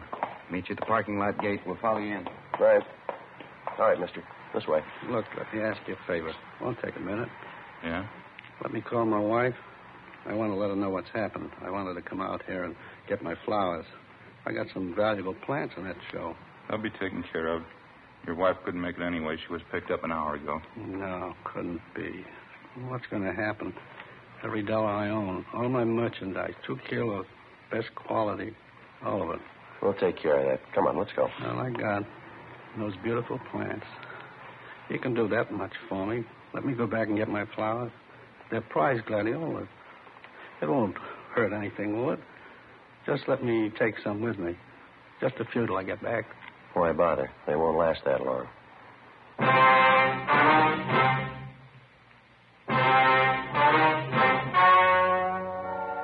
The story you have just heard was true. The names were changed to protect the innocent. On December 4th, trial was held in Superior Court, Department 84, City and County of Los Angeles, State of California. In a moment, the results of that trial. And now here is our star, Jack Webb. Thank you, George Fenneman. When you compare Fatima, see the difference, taste the difference, and then smoke that difference, I'm convinced that you'll switch to Fatima, because in Fatima, the difference is quality. Now, to show our confidence in Fatima, we're making a money-back guarantee to every king-size cigarette smoker. Buy a pack of Fatimas. Enjoy Fatima quality, extra mildness, and superbly blended tobaccos. If you're not convinced Fatima is better than the king-size cigarette you're now smoking, just return the pack and the unsmoked Fatimas before April 1st, and we'll give you your money back, plus postage. That's Fatima, Box 37, New York 1. Buy Fatima. Each king-size Fatima gives you a long, extra mild, and soothing smoke with the added protection of Fatima quality.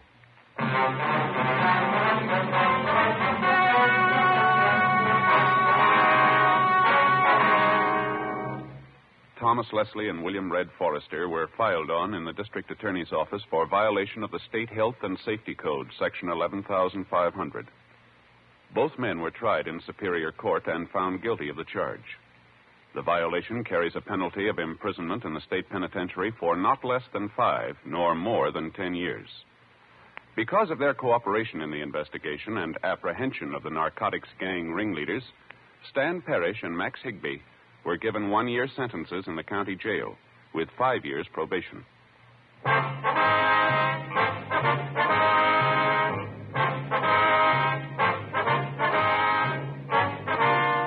You have just heard Dragnet, a series of authentic cases from official files.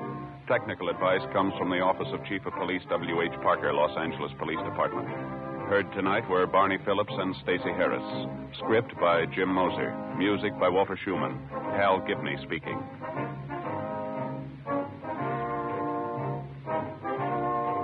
Fatima Cigarettes, best of all king-size cigarettes, has brought you Dragnet, transcribed from Los Angeles.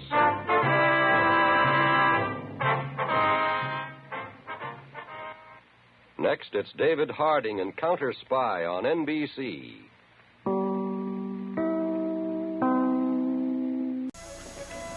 Papa, the ref is blind. Hey, penalty. That wasn't our penalty. MCI lets you call Western Europe for just 9 cents a minute all weekend long, so you can get great low rates at home and abroad.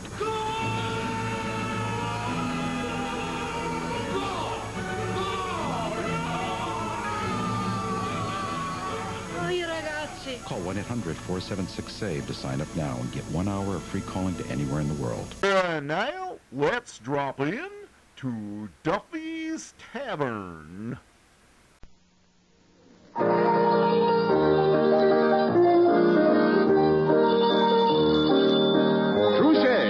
Lotion with the Beforehand Extra and Vitalis for well-groomed hair bring you Duffy's Tavern with our guests tonight, Jimmy Durante and Ann Southern.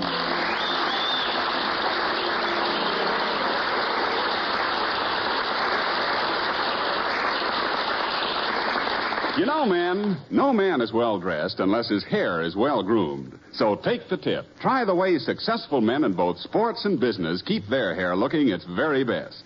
It's Vitalis and the 60-second workout. See how the Vitalis workout helps your hair stimulate your scalp. See how it prevents dryness, routs loose dandruff, and helps check excessive falling hair. And see how Vitalis keeps your hair handsome and healthy looking with never a trace of a greasy patent leather shine. For there's not a single drop of mineral oil in Vitalis. So try Vitalis and the 60-second workout. You'll like it, and you'll like what it does for the looks of your hair.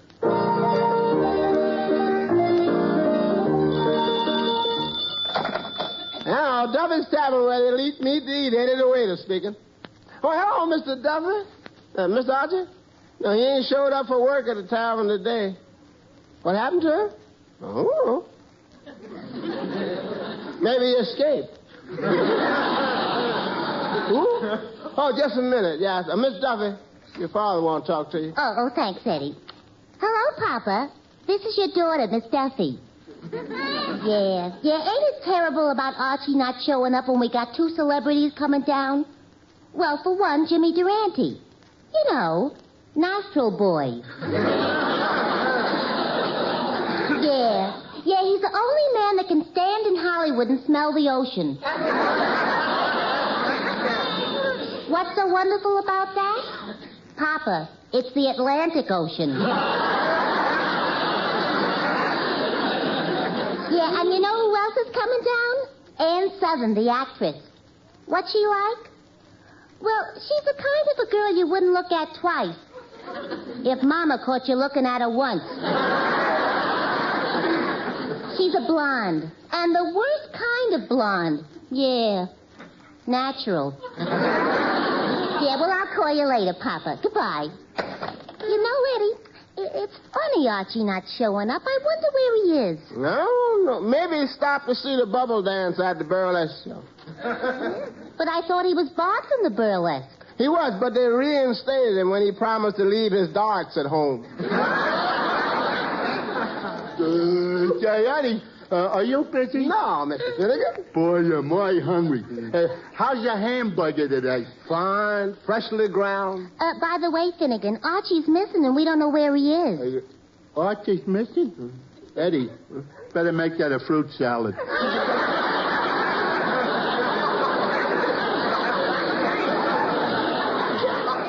Well, all I can say is you're a fine help. What's the matter? Here, your best friend is missing, and you're not even perturbed.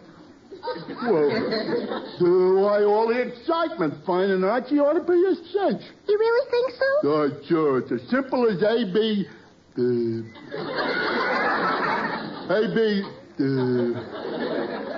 Maybe it ain't as simple as I thought. Well, ain't you got any idea where Mr. Archie might be? Well, let me see. Hey, I got it. Maybe he went to Madagascar. Why Madagascar? Why? Yeah, why? Well, that rules out Madagascar. Hello? Somebody called and wanted to reserve the charges. No, reverse, he must mean. Yeah? How much is it? 5 cents? We found Miss Archie. Hello, Miss Archie. Where are you? Oh. I see. Okay. He's up in his room writing a play for Ann Southern and Jimmy Durante. Oh, that Archie and his crummy plays. Hey, wait a minute. Look who's coming in the door. It's Jimmy Durante in person.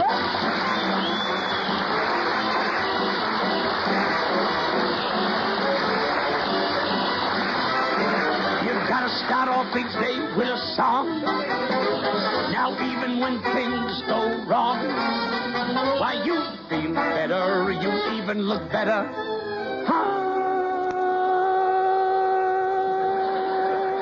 What a note. If the Metropolitan Opera is listening, I'm available. But I refuse to wear tights. So this is Duffy's Tavern. Yeah? What do you think of it? Very unusual, especially the air conditioning, indirect breathing. By the way, where's my good friend Archie? He be that lady. He's over at his boarding house writing a play. How do you like that? Shakespeare wins an Oscar, and now everybody wants to get into the act. Hey, guess who's going to star in this play? Pray tell me, I'm all ears. What am I saying? My nose will never forgive me for that slanderous remark. Tell me, Eddie, who? You. Why don't these things happen to Lawrence Olivia?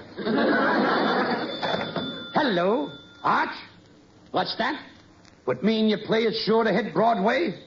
What am I supposed to do when Broadway hits back?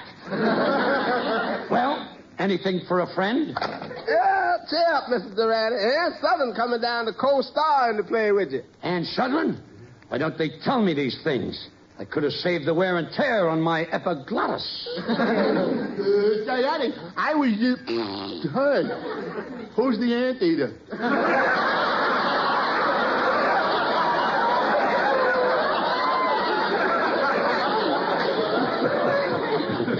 I see low foreheads are coming back.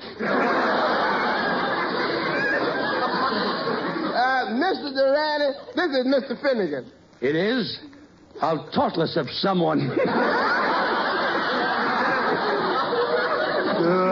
know, Mr. Durante, I've been following your career, and I think you're great. Thank you. I love the way you get down on one knee and sing Mammy. That's Al Jolson. Oh, well, I sure like the way you roll your eyes and tell them jokes. That's Eddie Tanner. Oh, well, then what do you do? Me? Yeah. Why, I'm the guy who comes out and, I mean, you must have heard me when how do you like that? I'm a bum. Excuse me, Mr. Durante. Yes, Eddie? There's a young lady here to see you. A young lady? If I'd have known, I'd have dabbed Airwick number 5 behind my ears. Well, what do you know? It's Ann Southern. You were expecting maybe Mrs. Calabash.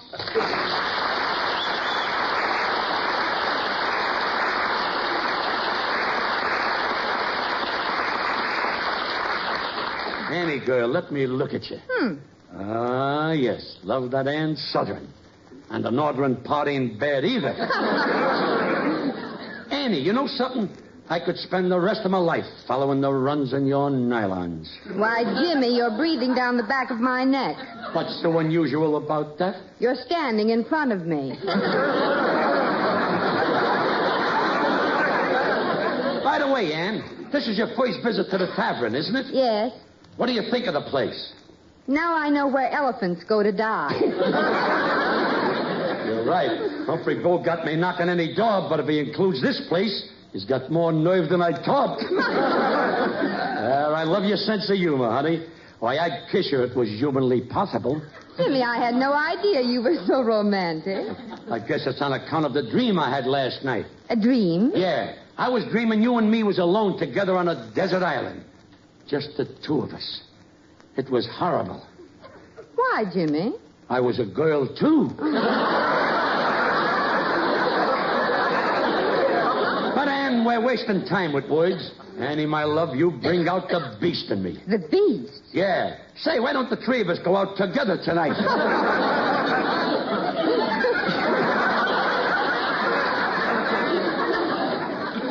We'll make an evening of it. Paint the town red.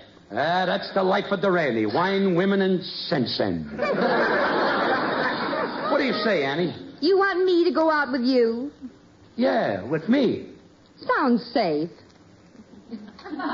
Little does she know how right she is.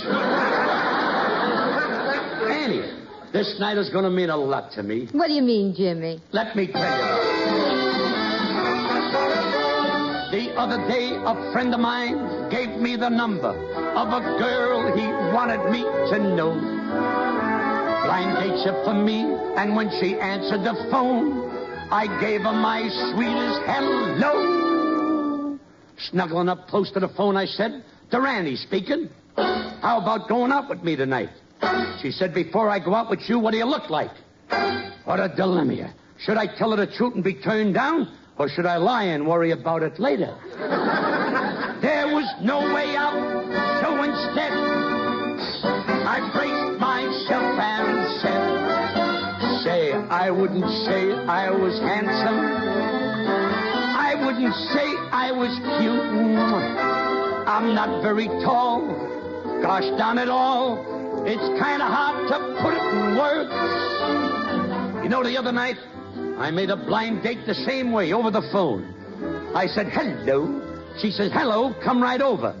When I got there, she took one look at my nose and said, "You sure must have hurried. You forgot to hang up the phone." Yes, it's kind of hard to put it in words. You know, it's not that I want to be mysterious. Honest, I'm not trying to stall. Believe me, I'm really quite serious. I'm just an in-between rascal, that's all. I know I'm not good-looking, but what's my opinion against thousands of others? Yes, I wouldn't say I'm fascinating. Too bad I'm not elucidating. You know, I wouldn't even try. When we meet, she'll know why. It's kind of hard to put it in words. You see, folks, I got a problem in describing myself. I got to be a little modest. Let me analyze the facts. I can safely say I'm as pretty as Van Johnson. I can safely say I'm as pretty as Tyrone Power. I can safely say I'm as pretty as Cary Grant. Until they put me on television, I can safely say anything. You know, I had a blind date with a lovely girl last night. I put the radio on softly in her living room, turned the lights down low, sat down on her sofa, and spent the miserable 5 hours. You see, all that time she was in the kitchen with her boyfriend. I wouldn't say I was a highbrow. My looks won't raise an eyebrow. I'm not a Shakespeare. It would take me a year. It's kind of hard to put it in words. Yes, sir, it's kind of hard to put it in words.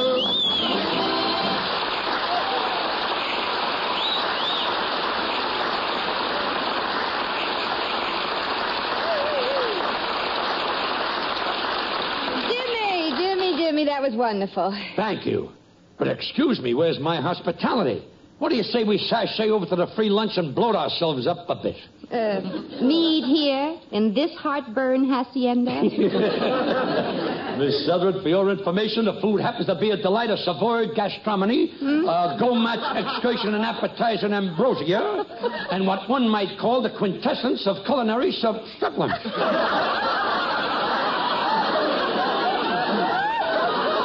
That's better than a Duffy could read him. What does that mean? I just pronounce them. I don't explain them. And sometimes I don't even pronounce them. But I'm a man of action, honey. Come to my arms. Oh, Jimmy, couldn't I just look upon you as a big brother? How do you like that? Everybody wants to get into the family. That's the trouble, Annie. Nobody takes me serious. It's always laugh, clown, laugh. Why, in my last picture, they had me playing the baboon. Jimmy, don't you mean buffoon? I take it you didn't see my last picture. Oh. I should have suspected something when the studio told me to show up with top hat tails and a bag of bananas. Well, Jimmy, I'm surprised you let them push a big actor like you around. Just a minute, Miss Southern, just a minute. You seem to be laboring under a misapprehension. Anyone who says Durante gets pushed around is not only a Romanus, but he's wrong, too. Why, Why, at MGM, they tremble at my very presence. Mm-hmm. When I step out of my office, the one with the mink wallpaper, they treat me with the utmost respect and dignity befitting a man of my talents. If that's Louis B. Mayer, tell him I'll wash his car first thing in the morning. Hello? Oh, hello, Archie. That's my boy, Archie. Yes, this is Ann Southern. What's that? You're writing a play. Would I like to come up to your room and read it? This is something new, etchings with subtitles. Archie, are you writing a play or making one? Well, you'd better bring the play down here. You'll be right down? Okay. Jimmy, I didn't know Archie was writing a play. Yeah, he's got his heart set on us playing the leads. And I'm afraid we'll have to do it on account of he needs the money. You see, he's hard up. Say, Jimmy. Oh, Ann, this is Finnegan, Archie's best friend. This is his best friend? Yeah. He is hard up. Excuse me, Mr. Duran. Yes, Eddie? Would you mind stepping into the kitchen with me? What for? Well, here at Duffy's, see, when we go into the kitchen, we always go in pairs. So there's a little mouse out there. Now, wait a minute, Eddie. Don't tell me you're afraid of one little mouse. Oh, no, sir, but this one got buddies, and they've established a beachhead in the pantry. Oh, well, in that case, Joannes, hand me my pit helmet, my blunderbuss. I'm off to the hunt. Finnegan, entertain Miss Southern. Well, Mr. Finnegan, it's nice to meet you. I've always... You keep your distance. But what's the matter? Don't scare me. Oh, come now, Mr. Finnegan. I don't really frighten you, do I? Well, no. Do I frighten you? I asked you first. Well, Ann, I was just out in the kitchen. Yes? They got 1,000,000 of them. 1,000,000. Say, Miss Southern, I'm Joe Moran. Oh, hello, Mr. Moran. I saw a picture of you in a magazine where you were wearing a bathing suit. And there's something about you I admire very much. Really? What?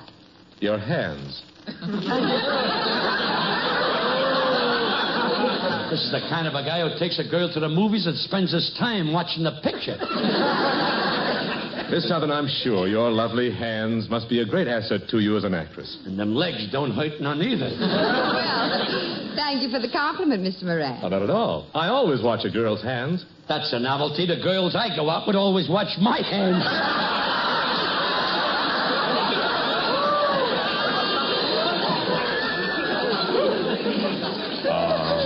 Miss Southern, can I tell you a secret? Oh, of course, Mr. Moran. All women love secrets. What is it? Well, it's just that when I look at your hands, they make me... Make you what, Mr. Moran? Make me want to tell every woman to use Trouchet. Oh, well, if that happens when you look at my hands, what happens when you feel them against your forehead like this? Well, that makes me want to tell every woman that Trouchet is the beforehand lotion, a really different idea in hand lotions. If you use Trouchet before you put your hands in dishwater or do light laundry, your hands will be protected, even in hot, soapy water. I can get commercials on my own show. And I'll tell you another little secret. You can use Trouchet as you use ordinary hand lotions. Any time your hands needs a creamy, softening lotion. Trouchet, you see, is an all-round lotion, but one that also gives you beforehand protection, something none of those ordinary lotions give you. Now, don't forget, Mr. Moran, this is our little secret. Right, Miss Southern, just between you, me, and the millions of people who hear me talk about Trouchet every week. Oh. Okay. Just so long as it don't go no further than that. Hello? Oh, hello, Archie. Where are you? We're waiting to rehearse the play. You're not coming? A catastrophe. Ann, what happened? Archie's locked in his room and can't get out. Well, why doesn't he get his landlady to open the door? Who do you think locked him in? Archie, why did she lock you in your room? Oh. What did he say? He owes her the rent since February. Only since February? February 1928. Give me the phone. Hello, Arch. Don't weaken, old boy. Keep her stiff up a plate. Send the plate down and we'll carry on without you. And we're going to act in Archie's play. Oh, what a catastrophe. Before this play reaches Broadway, I'm afraid she's going to have to brush up on her grammar.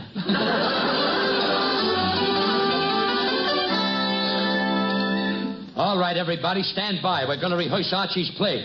Eddie, did you read your part yet? Yeah, I read it. What do you think of it? I'm feeling mighty low.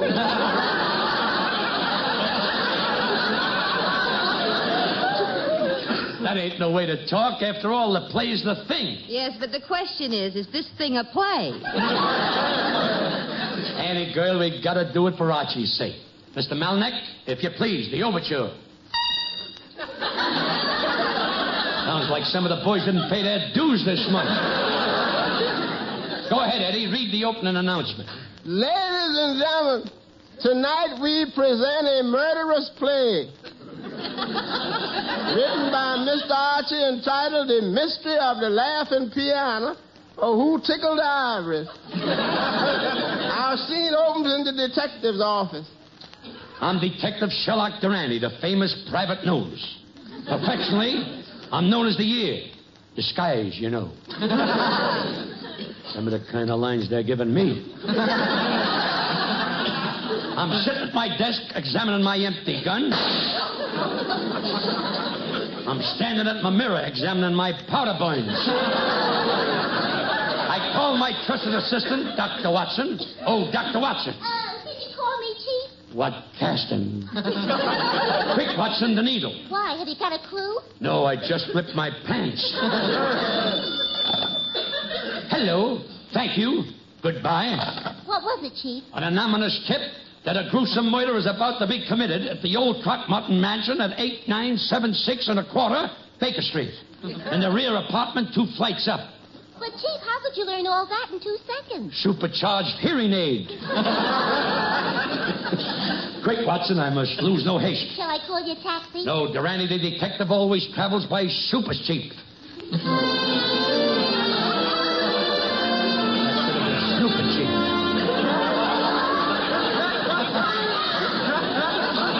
Our scene shifts now to the home of Herman Throckmorton, prominent clubman and well-known oyster peaker, who made his millions peeking in oysters to find pearls.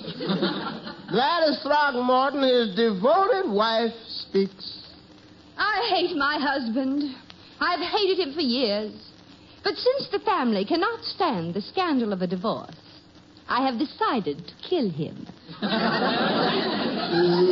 Gladys. Yes, Herman? What are you carving on that tombstone? Oh, nothing that would interest you, dear. By the way, do you spell Herman with 1 or 2 N's? 1. Oh. And what are you doing with that bullet in your hand? Writing your name on it. How thoughtful of you. Herman, did you make out your will leaving everything to me? Not exactly. I decided to leave everything to myself. But the $1 million pearl, surely you're leaving that to me. Nothing doing. I swore to me dying day I'll tell no one that I've hidden my $1 million pearl in the piano. In the piano?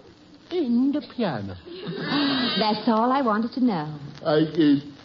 Gladys, dear, why are you painting that bullseye on my chest? Excuse me, Herman. Oh, not at all. Good evening, madam. I'm Sherlock Durante, the famous detective. Oh, you're a little early. Excuse me. No. You can come in now.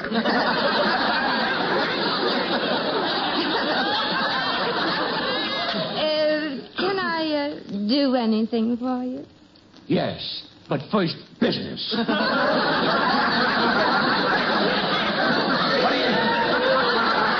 What are you doing with that smoking gun in your hand? I ran out of cigarettes. You like that for a minute? I thought I had a clue. But why are we standing here? Won't you come in and see the body? Right behind you, madam. There. That's the late Mr. Throckmorton lying on the floor. Please forgive him for not rising. Let me examine the body.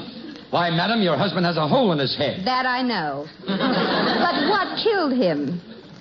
Well, do you mind if I ask a few questions? Just routine? Oh, of course not. What are you doing after the funeral?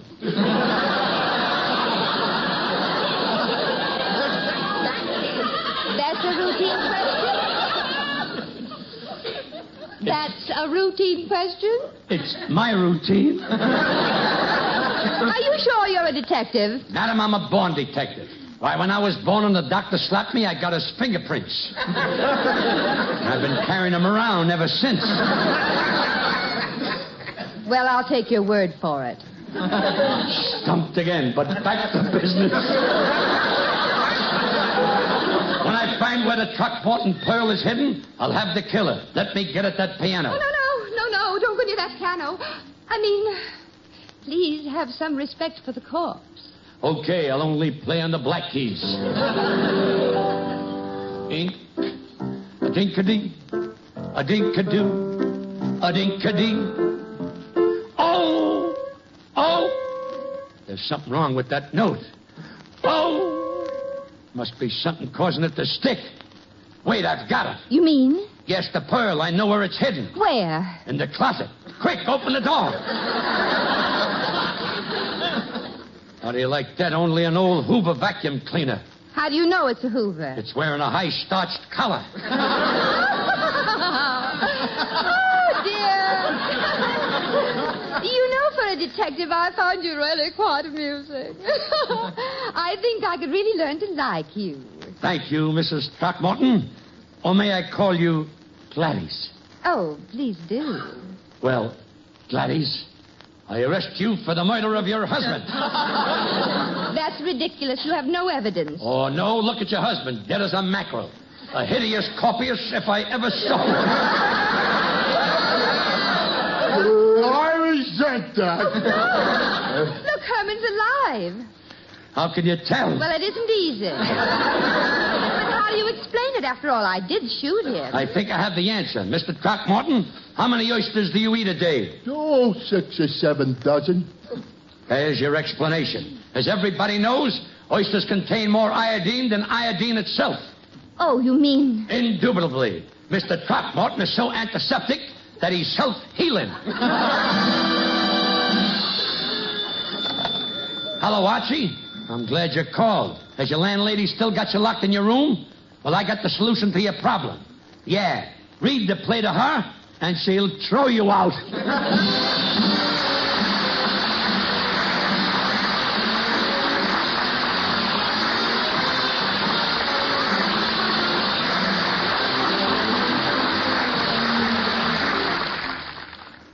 Men, the quickest way to discover something better is to try it. That's why I want you to try Benex Brushless Shave Cream.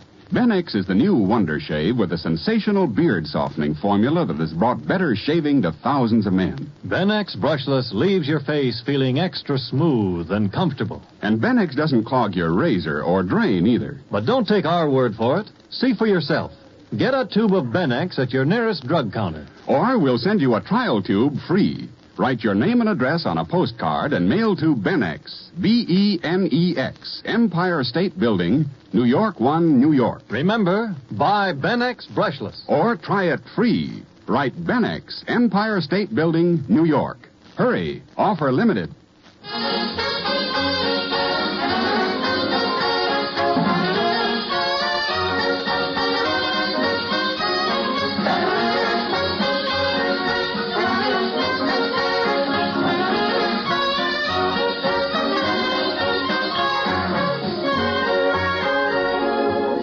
It's time now to leave Duffy's Tavern for this evening, but let's meet here again at the same time next Wednesday when Archie will be back on the job. Duffy's Tavern is brought to you by Vitalis for well-groomed hair and Trouchet, the hand lotion with the beforehand extra. Jimmy Durante appeared through the courtesy of Camel Cigarettes and can be heard on his own show every Friday on the same network. And Southern appeared by arrangement with Metro-Goldwyn-Mayer, producers of the Technicolor picture Little Women, starring June Allison, Peter Lawford, and Margaret O'Brien. Each Wednesday, Bristol Myers brings you Duffy's Tavern and Mr. District Attorney, which follows immediately over most of these stations.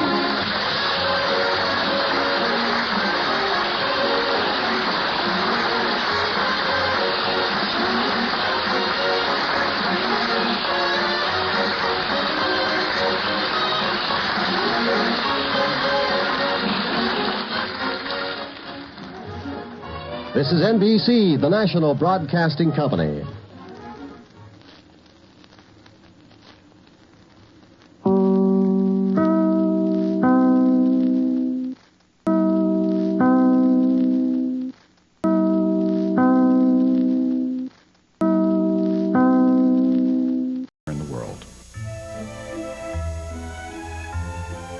Introducing Glade Sugar Plum Dream.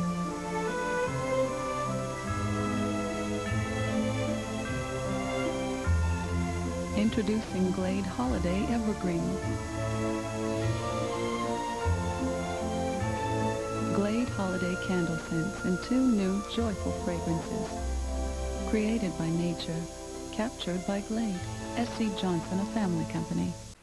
Get ready for another exciting tale of escape coming up next. Tired of the everyday grind? Ever dream of a life of romantic adventure? Want to get away from it all? We offer you Escape.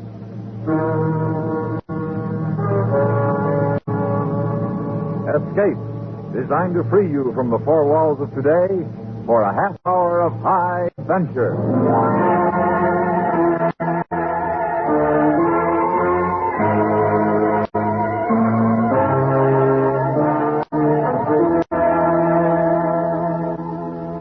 You are on the English Channel in wartime, on a harrowing night crossing the gray, cold waters in a small boat. And at the tiller, the threat of instant death is in command, from which there may be no escape. Listen now as Escape brings you David Devine's story, Flood on the Goodwin.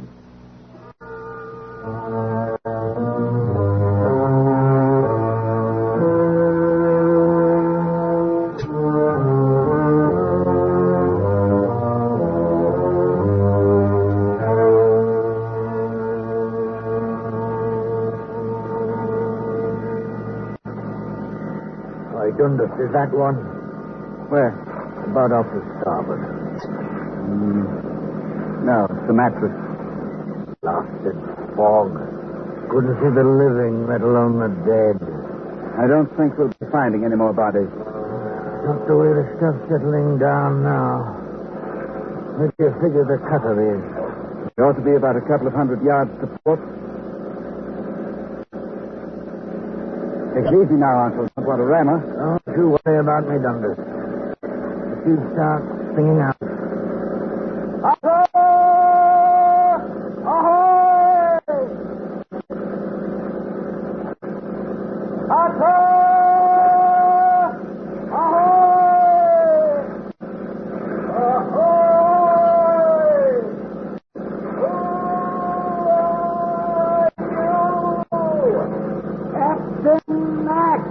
Of the Mary Sea. They sound to be dead ahead, Mac. Better cut it back. I see her. We'll come about her. We're coming around your stern. Yes, it's more. Yes. 3. Watch out for those fingers. I see them. There, a hand there. 3 more coming aboard. Any alive? No. All round. Come on, Mac. Let's get them up there. Don't you bother, Dundas. Hey there. Can you send down a couple of men? Sure. My mate here, he's only got 1 trooper. Now, look, Mac, that doesn't make any difference. What's the matter? You're proud of it? No, but... Where are the bloaters, mate? Bloater? Oh. They're forward there. Forward? Right. We'll roll them in the cart and toss them up to you 1 at a time. Right. Hey, be sure I get my top back. What? I don't let it get you, boy. There's lots of one-armed men working these days. You have to talk about it. I don't mean no harm. Better than being one of those they're hoisting there. Just don't remind me of my arm, that's all. Bloated, he called them. Man's been floating around dead in the water. He gets bloated, see? Bloated. Very pretty.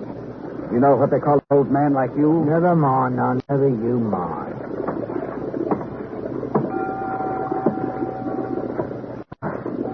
Oh, it's a bunch. How many been brought into you so far? Counting your three, that makes 30. 30? Lucky we got this fog. We'd be sitting ducks without it, so stupid or message ships it might be about. Or U-boat. Oh, U-boat, that's right. Was it a U-boat sent the tanker down? No, a man they brought in an hour ago, he said it was a time bomb. Sabotage? Yes, went off in the solid hole. Boom, bubble, bubble, bubble, bubble, bubble. Who's that done this? I heard. Oh, my nephew lost his slipper in the RAF. Taking it real hard. Oh, Paul, you shouldn't take it hard. No? Who says I shouldn't? I don't get sore, laddie, or I'm just trying to cheer you. You know, cheer me by getting off this boat so we can shove off. Sure, laddie, sure. Casting off. Going back to Dover. Might as well. Fog's in for the night. We'll just make it by jar. Right,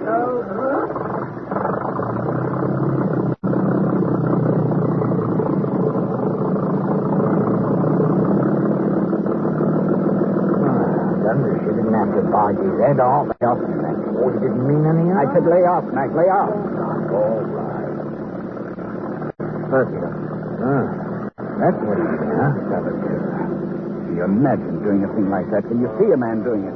It's war, you know. War. Fighting is war. They didn't all drown. No. Only 29 of them. Can you say one was alive? Yeah. The awful to drown. Awful way to die. Wonder if it'll clear tomorrow.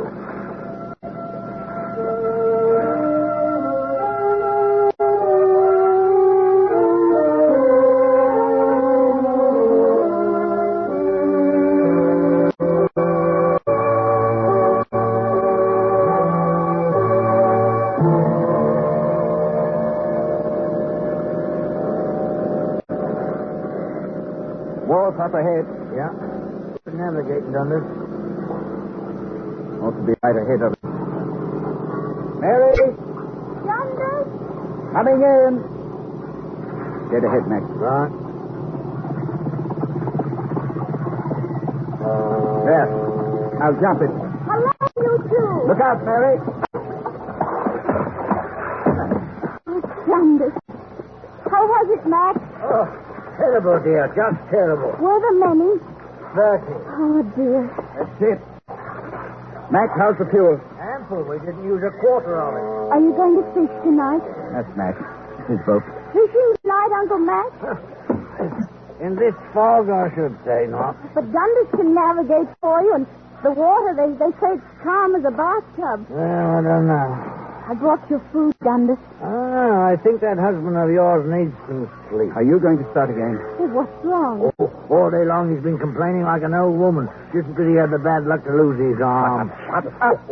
See what I mean? Well, you know you are a little rough about it, Uncle Mac. Oh, what ought I do? Help him feel sorry for him? Now, cut it, both of you. There was a man to see you, Uncle Mac. Oh, who? Well, he didn't say. He said he'd drop back. What did he look like? He was very tall, distinguished looking.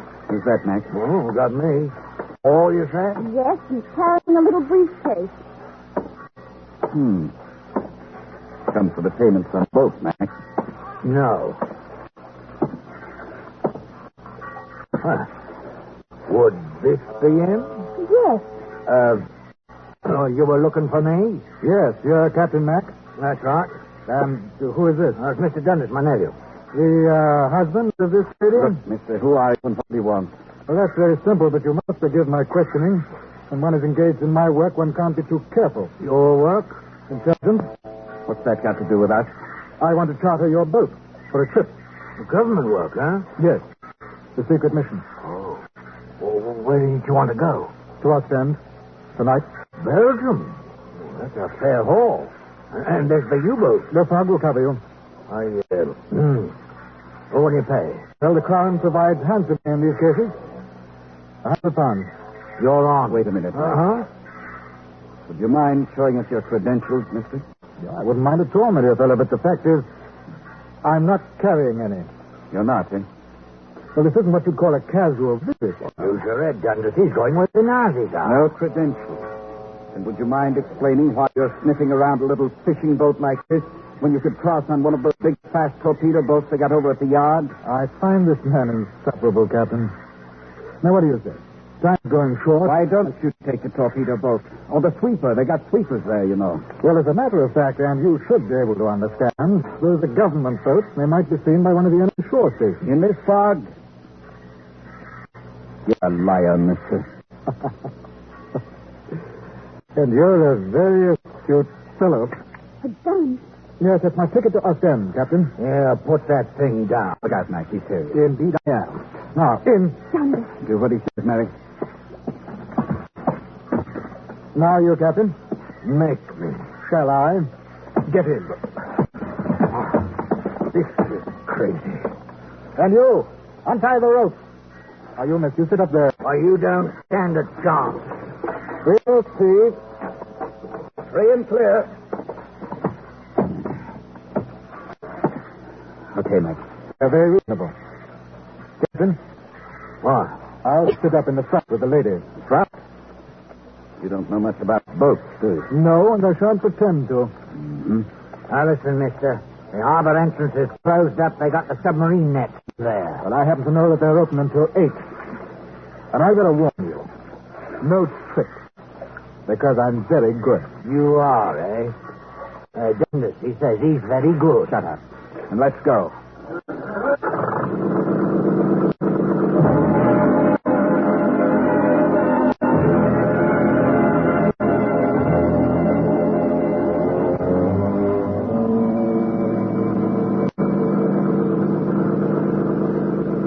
So you're a Nazi. That's right. You talk like an Englishman. Oh, really? A Nazi. Well, what are you, a spy? You could say that. What are you going back to the continent for? The war's not over. What time do you think we'll reach the Belgian coast? Round 2. You didn't answer the question. What was that? Why are you leaving England? You scared? If you like. As a matter of fact, I'm returning because I've completed my mission. And what was that? A matter of a bomb. Sabotage. That tanker. The one that went down off the coast. That your work? Yes. Oh, you stinking, filthy, bloody.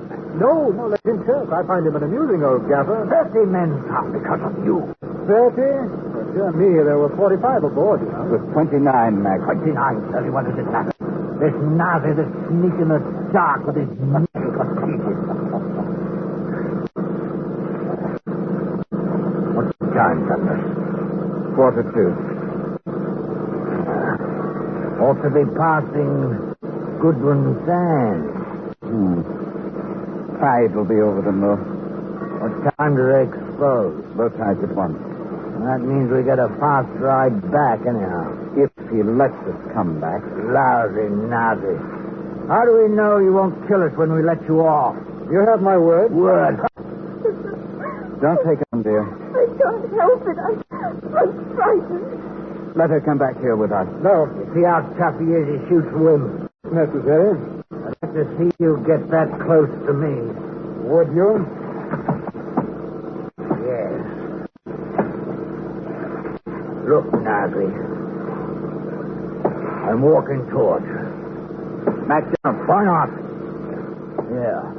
Point that gun at me. You're asking for it, you know. Bloody Nazi. Don't take another step, Captain. Duck me! Bloody...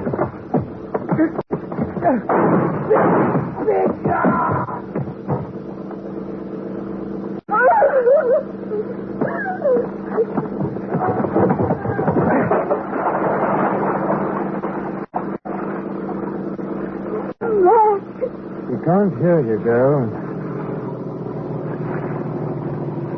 Don't slow down. I won't take him up. He's dead. He's very dead. He was a good man. He deserves burial. And burial he's got. Now put your throttle back up. No. Your wife next. There. Now we continue, our little boy.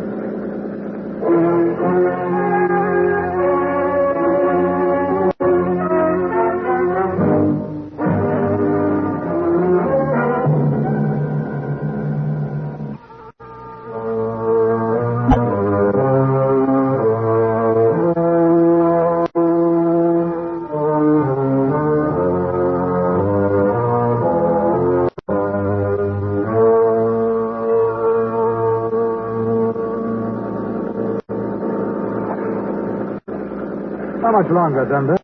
About an hour. I notice you change course from time to time. Why is that? Channel current. You ride with it, you make that at time. I see. I'd like to be rid of my company as quickly as possible. That's right. But I'm glad you're being reasonable. The old man was a fool. You think so, eh? Well, of course. And so do you. Why do you say that? You've seen the war. You know how it is. That's right. I know how it is. Dundas, don't talk like that. Why, what's wrong, Mary? Don't talk with him. It's not right. We find each other very interesting, Mary. Don't we? Yes, indeed. Tell me, how did you lose your arm? RAF. It was a navigator. And a very good one, I imagine. Did it happen in England? No. Bremen. Bremen? I see. You did a very thorough job in Bremen. Yes. Got to be complimented. Thank you. Dundas. Relax, Mary, relax. Oh, Dundas. No, you must understand, Mary. May I call you Mary? You must understand that it's a very extraordinary thing for the soldiers of warring nations to get together for a chat like this. Take a nap, Mary. What? Yes, why don't you? Here, you can pull this tarpaulin over here. Not that. What? It's got blood on it. That tarpaulin. Blood? But really, the old man was over there. Don't you see? Not from him. Oh?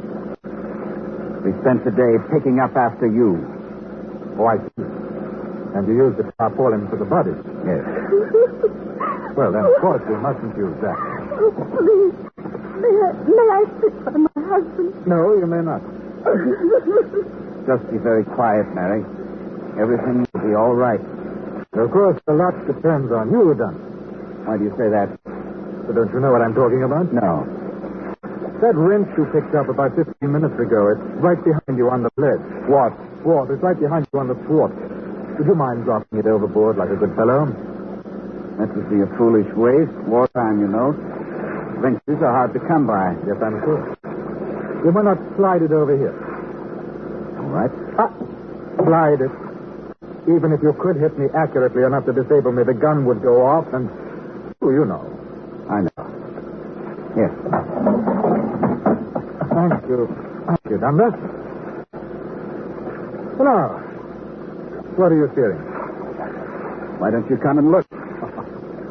No, I don't think I'd better. Why not? You may have another wrench there, or perhaps you'll try to take my gun. In which case, I'll have to kill you. Then where would I be? I might steer all the way back to Dover without knowing it. That's so. And then I'd have to kill your wife so she couldn't inform. You see how it is. How do you know I'm not tricking you? I'm sure you're not. If we don't arrive by 3, I'm going to kill her. And then if you should continue to be stubborn, there are ways of forcing you. You mean torture? Ordinarily, it's very difficult to do alone, but in your case, one arm, that should be comparatively simple. Let's not waste words on all that. I'm taking you where you want to go, and I'm counting on you to keep your word to allow a safe departure. Of course. I don't believe in Dundas. But why not? Because you are what you are. Oh, Dundas, don't you see? They'll torture you. He's lying, Dundas. Please, Mary, please don't worry. You have my word. My word of honor as a gentleman. You see, Mary? We have nothing to worry about.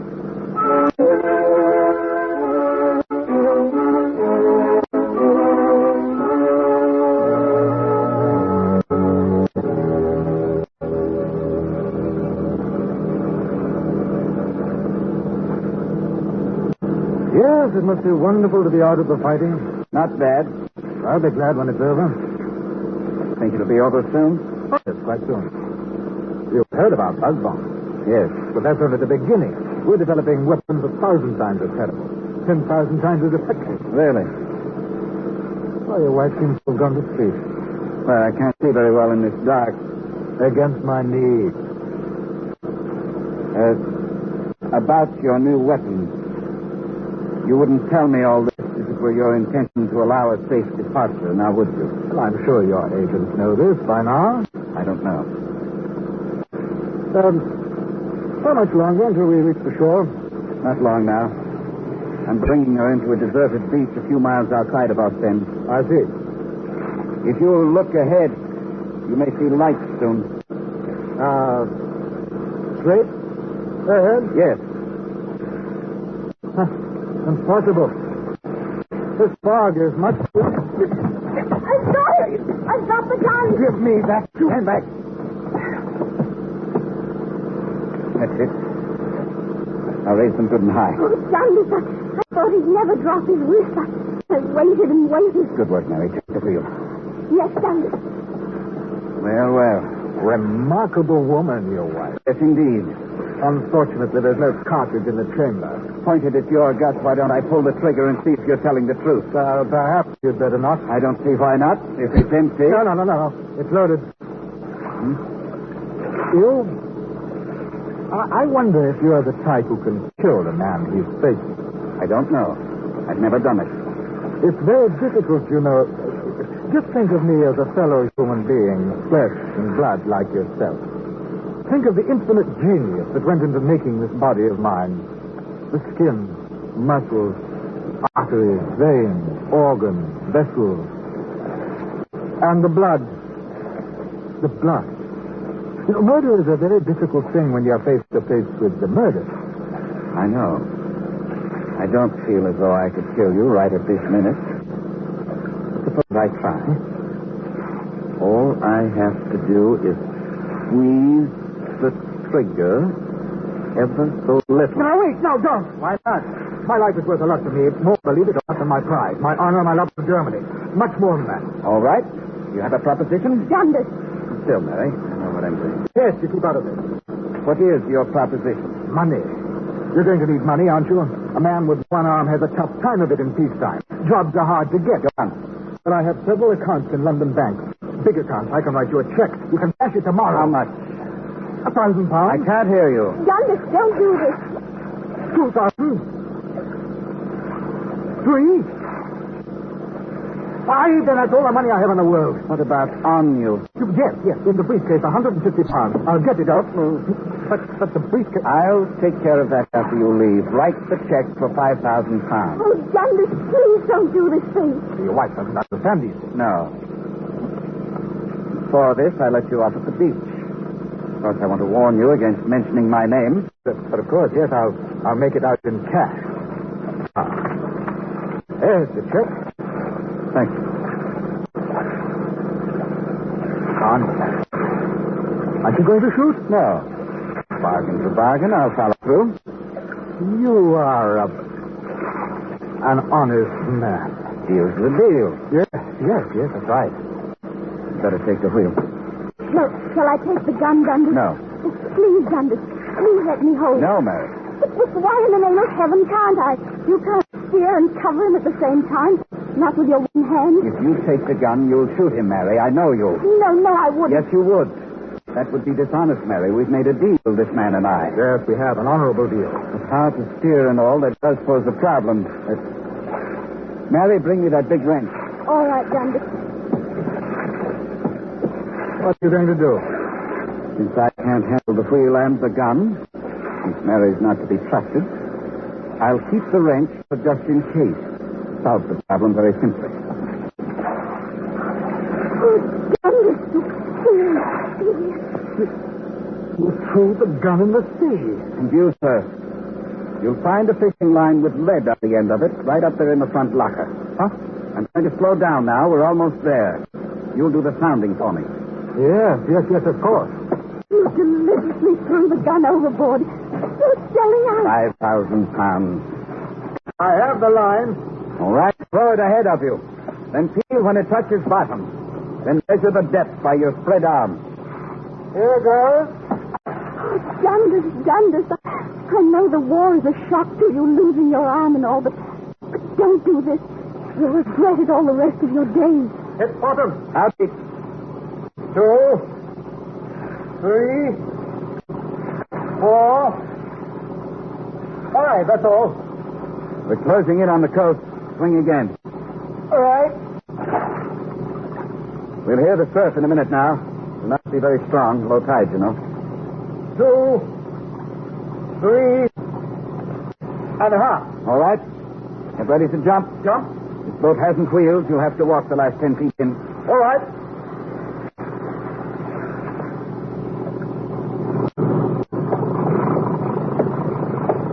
Get ready. Here we are. The minute you hear a grate, jump out and push the bow around. Right. Thunder.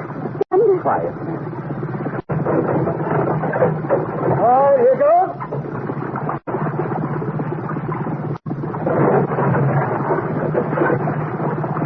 Good night. Good night. Sucker. Why, sucker? That's shit. The bank is short of funds and the name I signed. Oh, really? Found the beach? Yes, I'm on it. Take a few steps. Why? It's dark. There's water beyond. The bank is short of funds. That beach is short of sand. Where am I? You're on Goodwin Sands. Dover is just 6 miles that way. Which way? I didn't say. And if you're thinking of swimming, I can tell you don't stand a chance. You'll see! Order! It's low tide now, but wait a while. In a few hours, it'll be 10 feet over your head. Drowning's not pleasant, not safe. If you had your gun, you could shoot yourself. You could hang yourself with your belt, but there are no trees. So think about those men you drowned today. Think about them while you wait. I may be around to pick up your body soon. Maybe. Wait! Wait! Good night!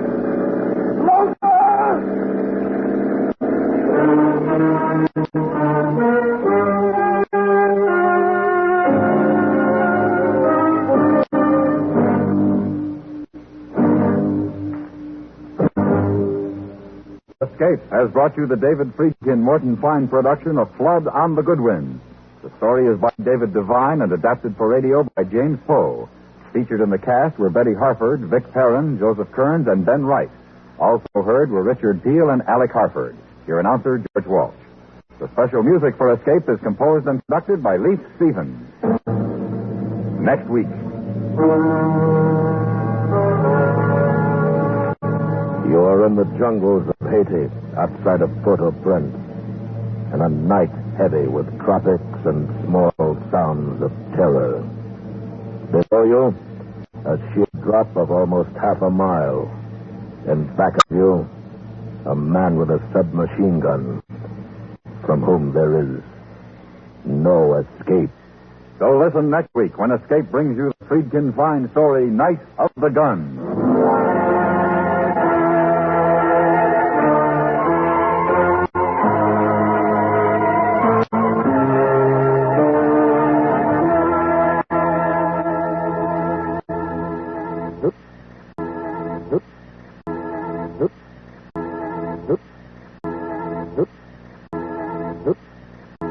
Sunday, Ed Stevens has a different way of celebrating Thanksgiving.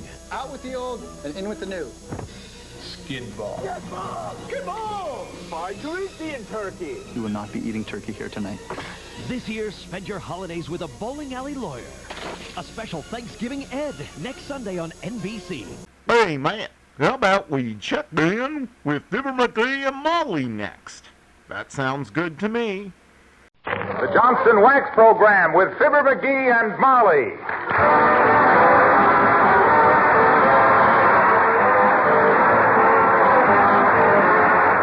Makers of Johnson's Wax and Johnson's Self-Polishing Glow Coat present Fibber, Magee, and Molly, written by Don Quinn, with songs by the King's Men and music by Billy Mills. The show opens with It's High Time.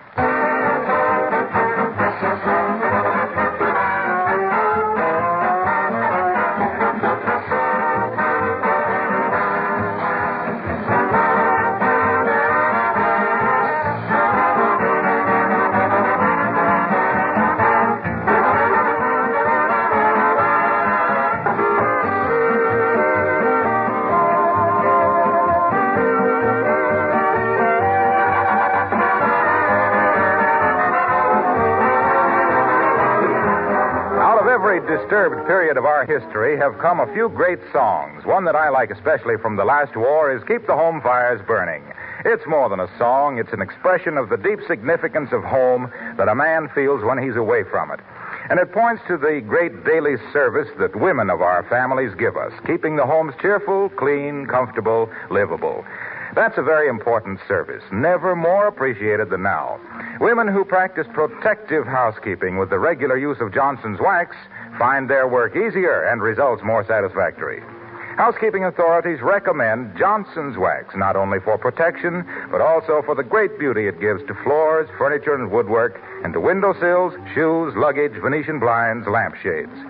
You can give all these things a longer life of service with genuine Johnson's wax in paste, liquid, or cream wax form.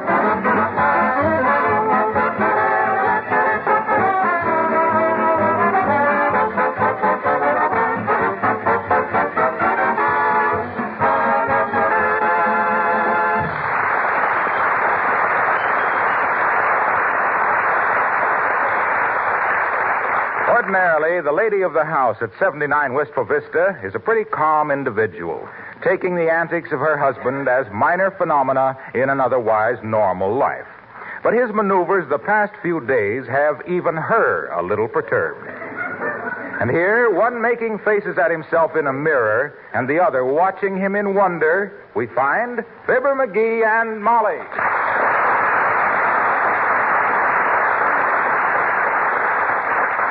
Magee, please stop making those faces. What on earth is the matter with you? I'm rehearsing. Rehearsing for what? Do they need an air raid warden for the monkey house at the zoo?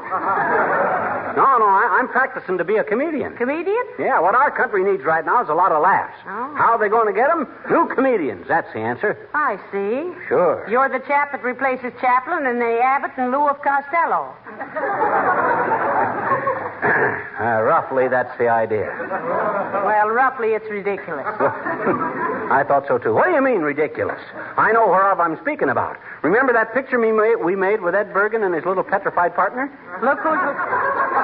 You mean look who's laughing? Yeah. Well, what about it? They never give me a proper break in that picture. I can be a lot funnier, and I can prove it. Yeah? Oh, I was great in the heavy stuff and the romantic scenes, but... You didn't have any romantic scenes? And why not? Jealousy, that's why. Oh. Afraid I'd steal the picture. So now I'm going to make a few reels of home movies and show them producers that Magee is really comical. Oh, dear. Yeah. Such modesty. Mm-hmm. Anytime you hide your light under a bushel, dearie, it'll be a million candle-powered light under a cellophane bushel. Now tell me what... Oh. That's probably a delivery boy I'm expecting. I'll get it. What have you ordered now? A corsage of shrinking violets? Better be a shrinking violet than a silly aster. Come in. Mr. Fibber Magee live here? That's me, sis. Package for you from the Wistful Vista Home Movie Company. Sign here, please. Oh, okay. Here you are. I was expecting a boy. So is my father, but life is full of surprises. He means he thought the delivery boy would be a boy, dearie. Oh, our delivery boy joined the Army. Oh, good for him, sis. What outfit? Brown suit, leather belt, overseas cap, and leggings. It's the latest style. But what part of the Army, dearie? You know what they say, lady. Keep your trap shut and nobody will get caught in it. Good day.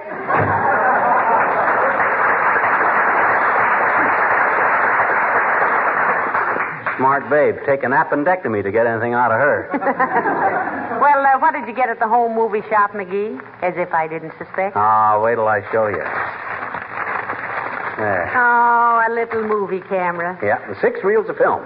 Now, I'm going to make my own screen test and send it to Hollywood. I'm going to send Prince to Zanuck and Warner Brothers and Sam Goldwyn and RKO and... And Swift and Company. Swift and Company? They make pictures? They've got what it takes. But now, look here, you funny fella. How can you do your comical acting and take your own picture at the same time? That's where you come in. You're going to be the cameraman. Oh, no, you don't. Sure. No, I won't be a party to it. I may tolerate your foolishness, but I won't put you on a negative, and that's positive. Now, don't look at me like that, Magee. After all... It's okay, Molly. You just haven't got faith in me. That's all. Let it go. But, Magee, don't you see Forget it, Molly. When a guy's own wife ain't got any confidence in a guy, how can you expect a guy to... Magee, Huh? give me that camera. How do you work it? Here, it's all loaded. Now, wait till I set it for indoor work. There. Now I'll set it for fast action. There we are. Now, all you got to do is look at me through this little dingus and press this button, see? What? Well, how do I stop it? Take your finger off the button is all. You catch on? Well, I guess so. But now listen, I warn you, this first reel may be pretty wobbly. Oh, that's all right. We'll give it a gag title like maybe How Green Was My Molly. That'll kill them. And none too soon, either. After they see this, they will have seen everything. Yeah. Well, what do we do now? Now, look. First, I'll do a fast scene, see? You point the camera at the door, and I'll come dashing in like the cops were after me. Yeah? Then I'll knock over the end table and get all snarled up in the lamp cord. That's always good. Now, remember, keep the camera on me. Wait till I put a funny hat on, and I'll be right back. Oh, dear. What have I gotten into now? Are these the wages of cinema? Start the camera, Molly. Here I come.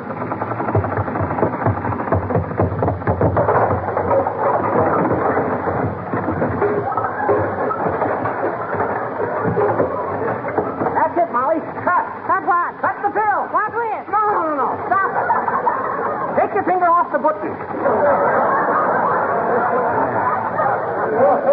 Boy. That ought to be terrific. Did you catch the funny look on my pen? Magee. Huh? Why, you're all cut on the arm. You fell on that broken lamp. Oh, forget it. Once I get into the real thing, I'll have a stuntman to do the hard stuff for me. Hey, let's run through that scene again. I just thought of another way to do it. This time I'm going to do a flip-flop across the radio. Oh, dear. Now get ready. No wonder they sell candy in theaters. It keeps the audience from grinding their teeth. All right, dearie. Here I come.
Goodness sakes, Magee, hold still. How can I dab this stuff on your neck if you keep wiggling like the South End? Yeah, don't forget now. That's iodine you're using, not soothing syrup. Well, it's your own fault. Oh. You might have known if you slid down that banister, you'd sail across the hall. Boy, I bet you got a wonderhead wig on and them size 12 shoes. How much... Oh! Reels. How much skin have you got? What's a few bruises? You know what I'm going to do for the next shot, Molly? I'm going to go up on the roof and jump off with an umbrella for a parachute. Oh. That'll be a panic. No, Magee, I won't let you do it. Oh, why not? We can get a new umbrella for $3. Yeah, but can you get a retread on your sacroiliac?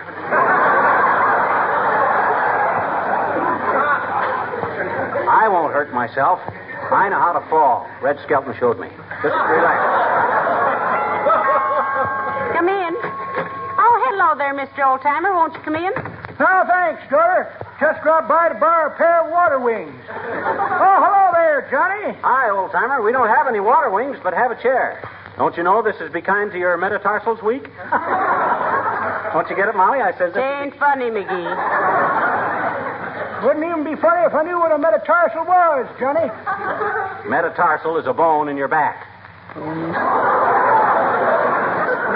it's not. It's a bone in your foot. Oh, I know, but he'll find my foot in his back if he ain't more civil. What you doing, Johnny? Studying medicine? Sure smells like a hospital in here. Oh, he got cut and bruised a little, Mr. Oldtimer, and I've been doctoring him up. Yeah, but as I always say, I'm an easy bruise, but a quick heal.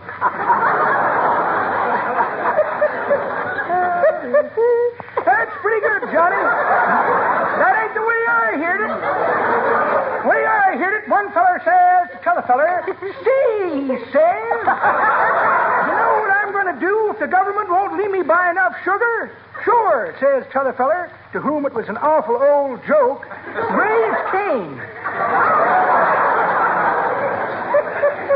Well, if you have no water wings, I guess I'll be scooting along. Well, what do you want with water wings this time of the year? I'm going skating down the lake, daughter, and I hear the ice is getting thin. So long, kids.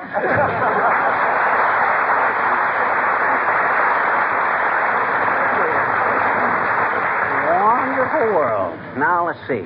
You get the camera, Molly. We'll take this one out in the kitchen. I'll load up my arms with grub and dishes, see? Then I'll trip over a chair and crash the whole business. Maybe wind up with ketchup streaming all down my face. How's that, huh? Delightful. Delightful. Let's use my best Haviland china, too. Oh, fine. We might as well put a little class into this picture. Oh, swell. We'll show them we spared no expense when it comes to making... Hello, Mr. Wilcox. Hi, Harlow. Come on in and watch us make some home movies. Say, you'd better take it easy, pal. You look like you'd lost an argument with an octopus holding 8 buzzsaws. Sirree, I can't quit now. I'm going to finish this job. We only got 2 reels of film left, and I got to get them developed and sent to Hollywood. Do you see how stubborn he is, Mr. Wilcox? Yeah. He's a regular Cecil B. DeMule. Well, let's see a sample of this giggle opera. Okay, come on out in the kitchen.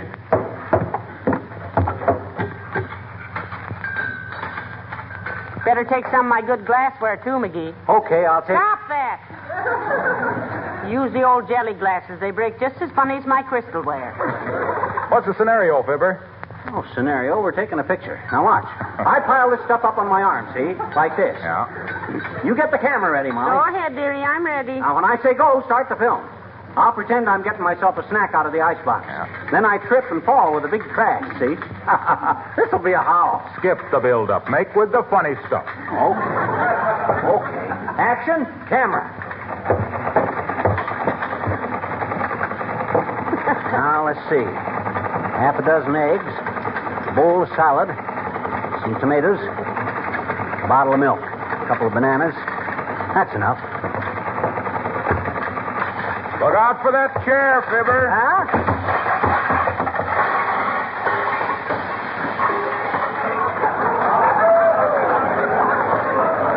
Better do it over again, Magee. You didn't break either arm.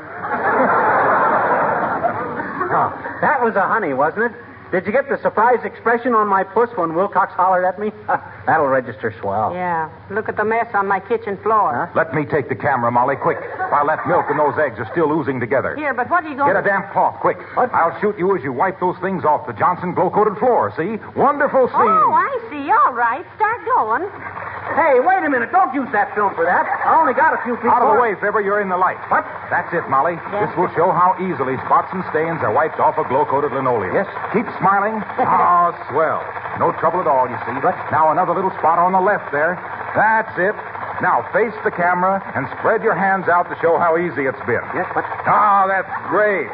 Say, who's making these movies anyway? What'll Sam Goldwyn say when Did he you sees get that? it all right, Mr. Wilcox? I think so, and great, too. You know what they say, one picture is worth 1,000 words. Well, I got a few thousand choice words for anybody that'll butt into a guy's career like that. It's a fine We'll thing. send you a print of it, Mr. Wilcox. Thanks. Thanks a lot. I'll write a title for it. Something like, In These Days of Strife and Wars, You Save Your Wife and Save Your Floors. Self-polishing glow coat throughout the nation is quite an item in conservation. I'll run home and write that down before I forget it.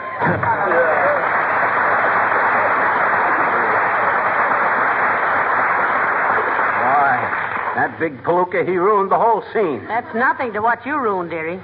Just look at your shirt. What's the matter with it? Well, that's the first combination salad I ever saw with sleeves. And why are you holding your elbow? Oh, I cracked it when I fell over the chair. Just temporary. I can get it fixed. Come in. How do you do, Mrs. McGee? Hello, McGee. Well, Mayor LaTrivia, don't pay any attention to McGee's looks, Mr. Mayor. I never do. He had a little accident in the kitchen. Yeah, I was... Hey, look who LaTrivia's got with him, Molly. Hi there, little girl. Hi, Mr. McGee. Well, I didn't know you were a pal of the mayor's, sis. Ain't you starting to round up the boats kind of early to trivia? Excuse me, please. I'll go call the camera shop while you talk to the mayor, McGee. Certainly, Mrs. McGee. McGee, I was walking past your house and I found this child making marks on your front sidewalk with a piece of red chalk. Marks on our sidewalk? Wow. Well, now, suppose you explain yourself, sis. Well, gee, mister, I was just helping my daddy. How? I says how. How what? How were you helping your daddy? Drawing chalk marks on your sidewalk. I know that, but what's that got to do with how... You try it, LaTrivia. What? Oh, very well. Now, listen, little girl. Defacing community property is a misdemeanor. Who's she? Who's who? Misdemeanor. She isn't anybody. She's... Now, listen. Marking up a sidewalk is very rude. It's unsightly. I know it. Then why did you do it? I was helping my daddy. How were you helping your daddy by drawing chalk marks on Mr. McGee's sidewalk? Yes. Yes, what? Yes, I was. I'm in... Okay, McGee. Take it. Now, sis, let's be sensible. Did your daddy tell you to mark up my sidewalk? No, but somebody had to do it, I betcha. Why? I says, why did somebody have to do it? Because my daddy said so, I betcha. Now we're getting somewhere, McGee. Well, I don't know where.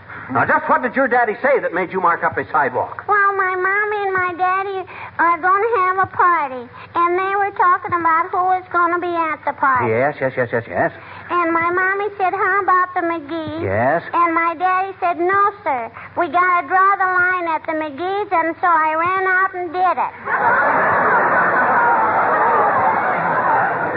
Take it, LaTrivia. So long, McGee.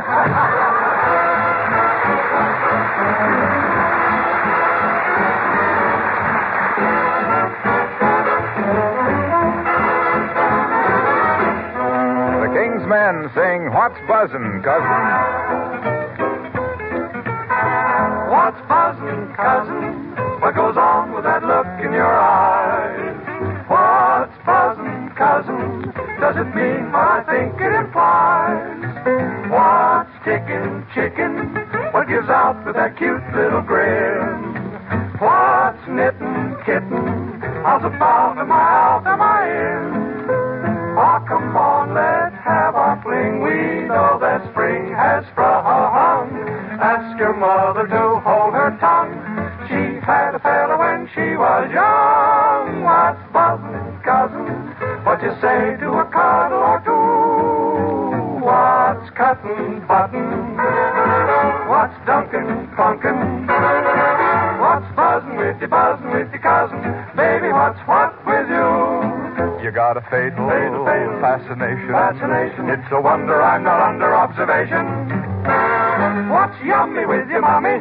Here's a cue for such a beautiful thrill. What's a cookin', pretty lookin'? Would you trade? And I won't, for I will. Wish I knew just how to say, come kiss me in Hawaiian. Give me a poo-wanna, honey, how I really wanna. You can't kill a guy for trying. What's buzzin', cousin? You got with a capital. Ooh, what's ducky-wucky? What's hotsy-totsy? What's tutti-frutti? What's boogie-woogie? Baby, what's one with you? With you.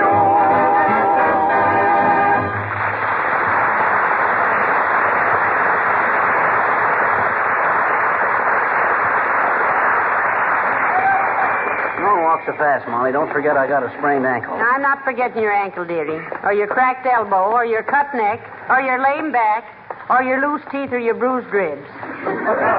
Did I cover everything? You forgot my skinned knee. Well, it's only another block to the camera shop. That's good. When did they say the films will be ready? Well, they're rushing them. I told the man you wanted to send them to Hollywood. Oh, what did he say? Well, he just made a funny noise and hung up. Are you suffering terribly, dearie? I sure am, but it was worth it. If these films don't prove I'm a marvelous comedian, I'll eat my hat. Say, what size hat do you wear? 7 1/4. Why? Well, I'm going to weave you one out of spaghetti or something. I always like to see you enjoy what you eat. Look, Magee, here comes Mrs. Uppington. Oh, boy, get a load of that lid. Does Rube Goldberg own a hat shop? She never got that monstrosity out of a hat shop. Oh, boy. That's an old bird's nest built by a cross-eyed blue jay. I never saw... Oh, hello, Abigail, darling. Where did you get that lovely hat? How do you do, my dear? And Mr. Magee. Hi, Upsy. Do you really like it, Mrs. Magee? Well, I never saw anything like it. Me either. Though once when I was looking at a drop of swamp water through a microscope...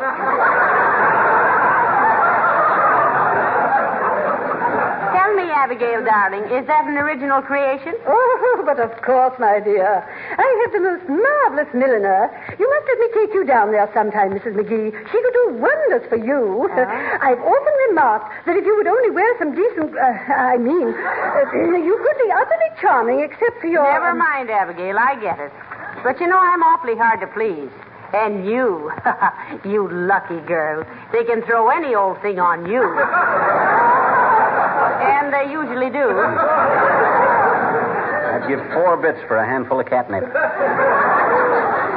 course, Mrs. Magee, my milliner might be just a trifle beyond your, that is, she's horribly expensive, you know. I can see that, Abigail. I could never afford to wear the kind of hats you do. Well, I mean, of course, that anyone in my social position... can get away with almost anything. Isn't it the truth? When you've had enough folks holler, and I'll toss in the towel. In fact, Mrs. Magee, I was telling my modiste about you, too. She insists that I bring you in. She has an amazing knack at draping difficult figures. Well, she must have, Abigail. And if she can do as much for me as she's done for you, well, believe me, somebody ought to give her the business. Yes, she will appreciate it. Why, good heavens, Mr. Magee, I never noticed. What's that? How did you acquire all those bandages and splints? What happened? Well, he's suffering from a career-end collision, Abigail. We'll explain it to you later. In the meantime, let you and I go shopping together sometime. I know some dandy places. All right, my dear. We'll go to my favorite shops first and take in the rummage sales on the way home. Oh, goodbye.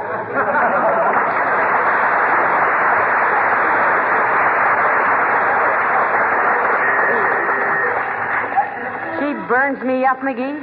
She tries to give the impression that she has more of everything than anybody else has. Yeah, she's right if you're talking about chins. Well, come on, you poor lad. Do you feel all right? Frankly, no. I don't. I feel like... Well, hello there, Mrs. Magee. Hello, Mr. Magee. Oh, hello, Mr. Wimple. Hi, Wimple, old chimp. Which way did my wife go? Oh, what do you mean, Mr. Wimple? We haven't seen your wife. Well, my goodness, Mr. Magee. You mean you got so bruised and battered all by yourself?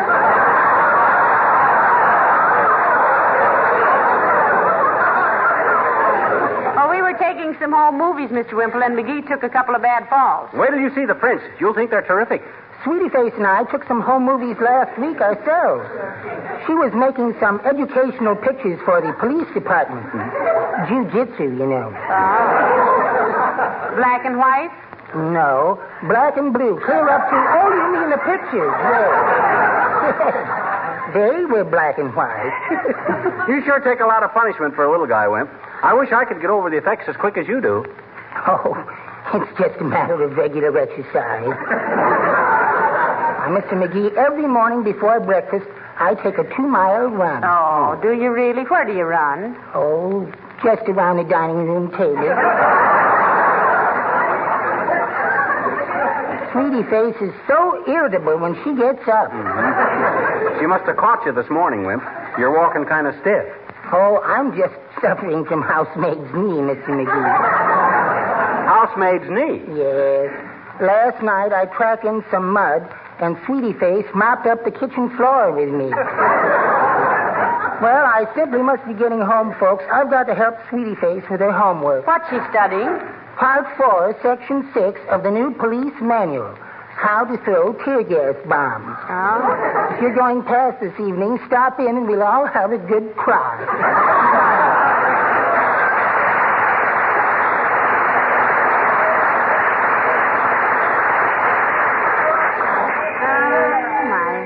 He certainly has what it takes, hasn't he, Magee? Yeah, but I'd hate to have to take what he gets. Oh, here's the home movie shop, Molly. Well, hold the door for me, will you? All right. I don't want to bump this elbow again. Yes, sir. What can I... Oh, you poor chap. Let me help you to a chair.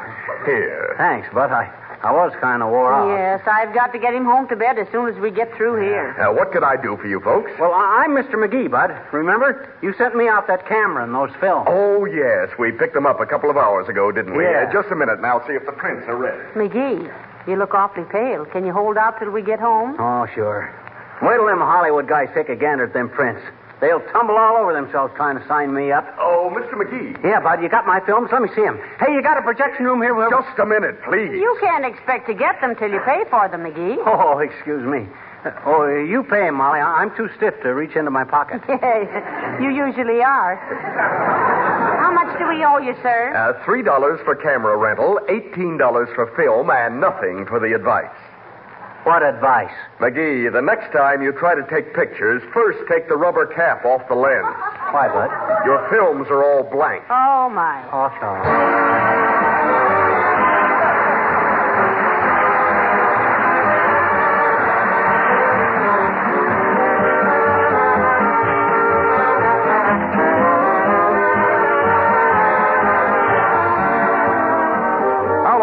Your present kitchen linoleum. If it's fairly new, you'll certainly want to take good care of it and make it last a long time. If it's old, all the more reason now for treating it properly. Linoleum should not be cleaned by the old-fashioned scrubbing method because continuous scrubbing only ruins it. It should be kept clean with a floor polish that also protects it. And that polish is Johnson's self-polishing Glow Coat. Glow Coat guards linoleum and other floor surfaces against wear and dirt, prolongs their life. You'll notice when you try Johnson's Glow Coat that it has a lasting luster, a smooth, even surface that doesn't chip because the Glow Coat film is flexible, not brittle. And you'll see that Glow Coat is economical, that a little goes a long way. These are just some of the reasons we say there's only one Johnson's self-polishing Glow Coat. Try it, won't you?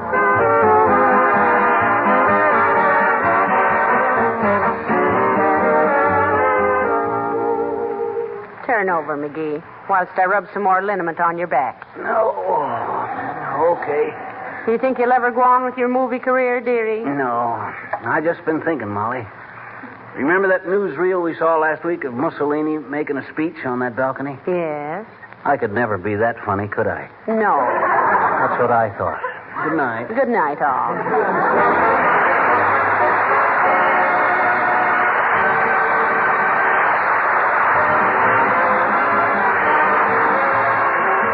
This is Harlow Wilcox, speaking for the makers of Johnson's Wax Finishes for Home and Industry, inviting you to be with us again next Tuesday night. Good night. Don't put it off any longer. Decide right now to take better care of your car's paint job.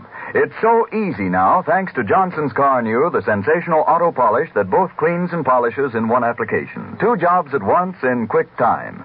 No program of better car maintenance is complete without looking after the outside as well as what's under the hood. Buy a can of Johnson's Car New very soon from your regular Johnson's Wax dealer, auto supply store, or service station. Car New is spelled C-A-R-N-U. This program came to you from Hollywood. This is the National Broadcasting Company.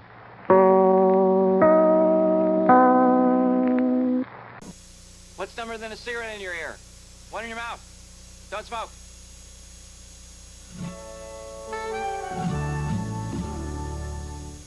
I sure hope Jack Benny doesn't mind that Fred Allen is our next show.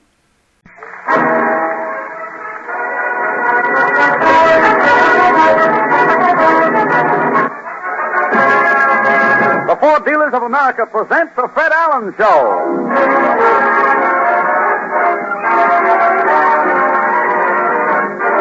The Fred Allen Show show with Fred's guest, Mr. H. Allen Smith, Portland Hopper, Minerva Pius, Peter Donald, Parker Penley, the DeMarco sisters, and Al Goodman and his orchestra.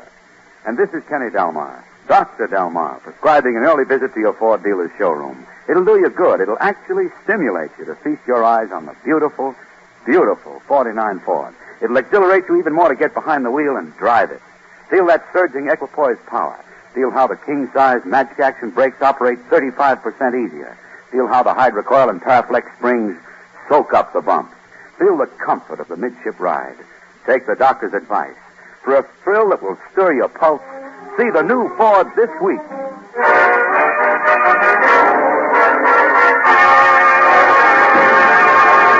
Well, it's Sunday night again, and here comes Fred Allen rolling along in his new Ford to keep his weekly date at the corner of Main Street. As Fred parks his Ford, he hears a voice say, Mr. Allen! Oh, Portland. Say, Portland. Say, I'm a little late, Portland. Have you been waiting long? No, I just came out of the radio store. Oh. Mama sent back her radio. Oh, there's something there you want to read that wasn't written? But, your mother sent back her radio. Is it broken? Well, Mama says the radio works, but it mixes up all the programs. Oh, the radio mixes up the program.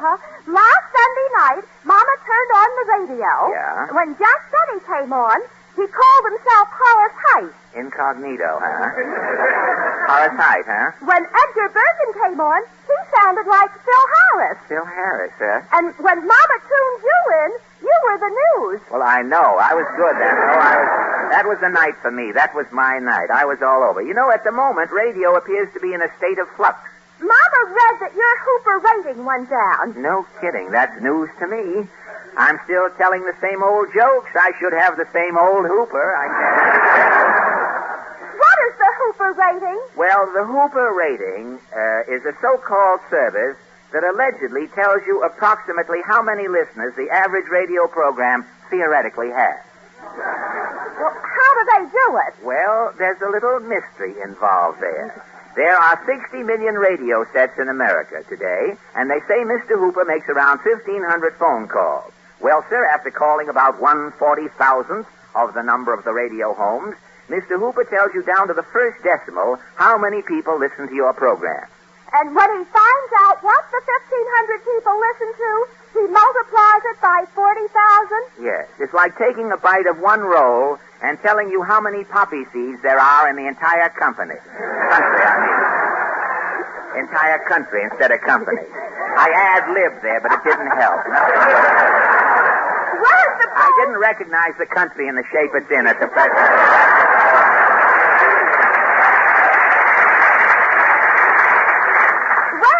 You might as well say anything. It's better than what we've got on the paper. Weren't the polls all wrong on President Truman? I'd like that line. Would you like to read it again?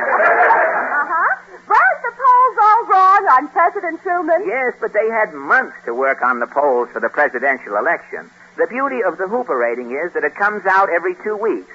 They don't have time to be wrong. You see, they're in it. Well, enough about the great statistical figment, Portland. I guess I'll get a paper and read some authentic news. Well, I'm coming, too. Sure, come on. Let's take a walk down Main Street. All right. Come on.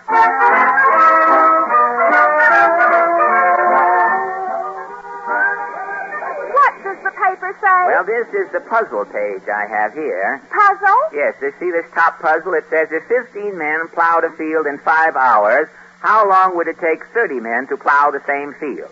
They couldn't do it. Why not? Because the 15 men have already plowed the field. Oh, well, I'll write in and explain that to them. They'll probably be glad to hear that. Say, here, look here. On this next page, a book review, The Way to Be Happy by Lawrence Gould. This must be some book, Portland. Look, it tells you how to be happy. Well, what is the best way to be happy? Well, I guess different people have different conceptions of happiness. Now, let's ask a few strangers as we walk along Main Street. This man coming with the dimmer on his shiny blue serge suit. Pardon me, Bud. Claghorn, say Claghorn's the name, son. Senator Claghorn, that is. Well, sir. Don't hold me up, son. I'm busier than a man with one eye watching a burlesque show. Your business? Yeah, I'm going around to Republican neighborhoods explaining the president's message on the State of the Union. Oh, well, what did you think of the president's message? Little old Harry covered everything like a lunch wagon chef in fly time. Well, what about the farmer? Well, us politicians is working close with the farmer. Good. While the farmer's down on the farm raising his crops, yes, the politician is down in Washington raising the farmer's taxes. What about housing? Well, how can men build houses when women are using all the foundations? If we don't get the foundations, housing is in bad shape. And if you do get the foundations? You ain't going to know your wife from a bundle for Britain. Well, what about balancing the budget, Senator? Well, raising the liquor tax. Why? Let the man who drinks carry the load.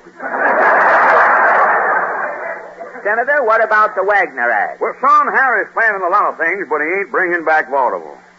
Well, what is this fair deal? Vaudeville's still dead, isn't it?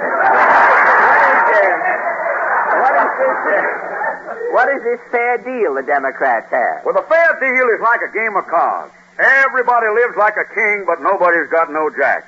Well, tell me, Senator, what do you think is the best way to be happy? Son, a lot of people think with money you can buy happiness. And with money you can't buy happiness? No, son. But with money you can buy a lot of things that'll take your mind off happiness. In other words, to be happy... Son, today there's only one way to be happy. One way? Be a Democrat. Go on. Go on, that is.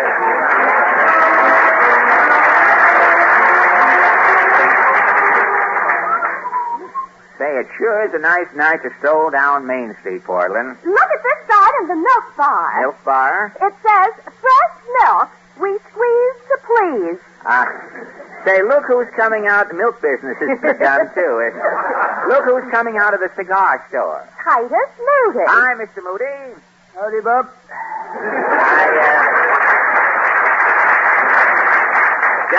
Just saw you. Happened to see you coming out of the cigar store there. I know. I was in sending my brother Huber some eating tobacco. Your Huber? Huber, yeah. He lives in a small town. Oh, how small is the town? You've heard of One Man, Illinois? That's a town? The population's one man. And your brother lives in One Man, Illinois? No. Huber comes from a suburb of there. Oh, a suburb of One Man. It's called Boy, Illinois. That must really be a small town. Well, tell me, Mr. Moody, confidentially, what do you think is the best way to be happy? Oh, I don't hold too much of being happy. You don't? When a fellow comes up to me and says, smile, brother. Yes? I'm apt to knock him on his fritter. Haven't you ever been happy in your whole life? Why, let's see. Only once. Uh-huh. One summer, I was selling King Kong handy-dandy feather dusters. Yes? I was wearing a thin seersucker suit. Uh-huh. I had a big sample case full of these feather dusters. Yes? In the end of the sample case, there was a hole. A hole? Sometimes I'd get tired and I'd sit down on my sample case. Yes? Through my seersucker suit, I would feel them feathers. And you were happy? Why, I wasn't exactly happy. No? But I sure was tickled. So long, Bill.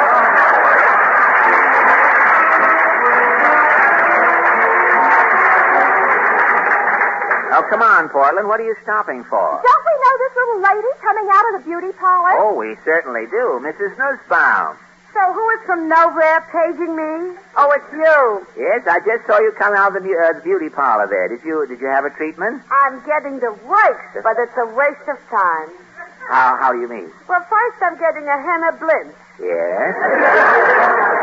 Then it's coming on the face skin lotion with also vanishing sour cream. On the face. Next is patting and lifting the chins. Yeah? Finally, my hair, they're making a crew cut. A crew cut, huh? It's a waste of time. A waste of time? It's still coming out me. I see what you...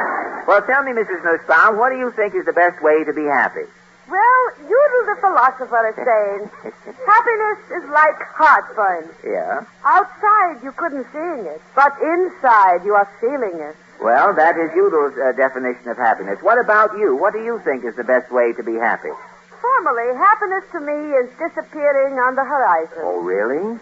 Always I'm seeking the searching. Where is happiness? Uh-huh. To me, it could be Shangri-La.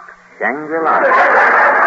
And happiness continue to elude you? Until I'm getting married, I'm not realizing what true happiness is. And after you were married, you realized? Happiness I had when I was single. Good night, Mrs. Costello.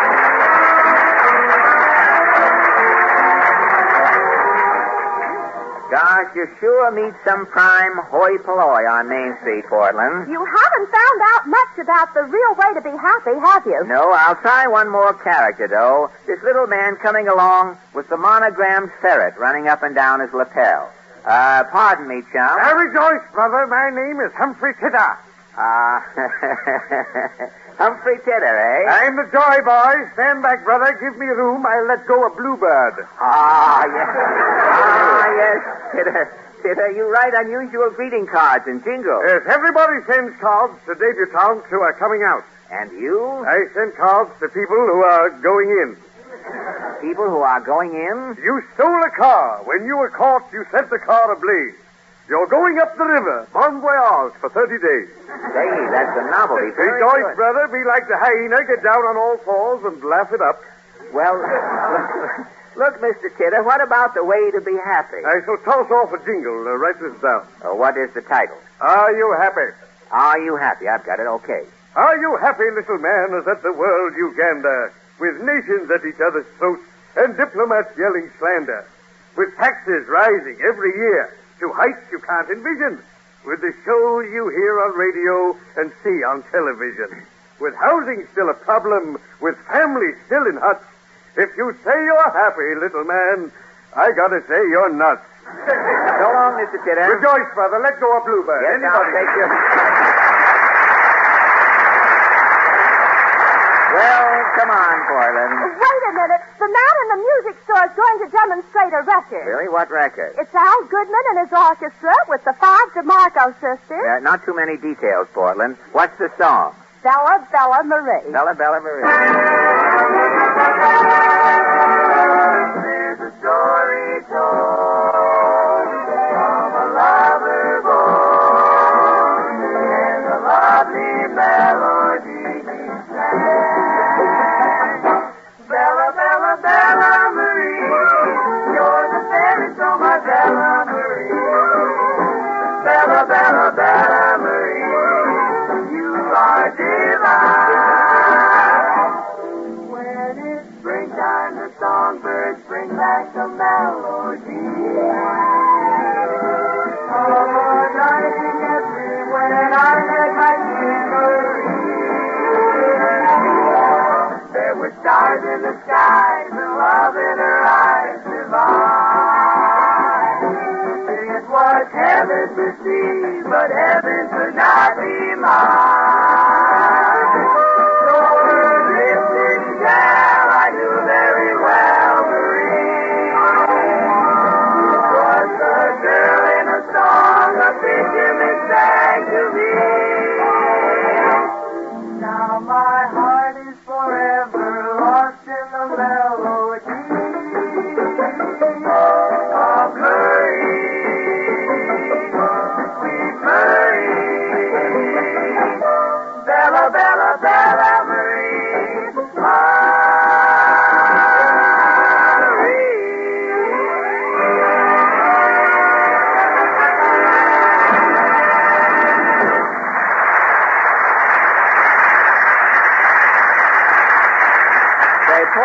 Portland, look who's coming out of the music store. Kenny Delmar.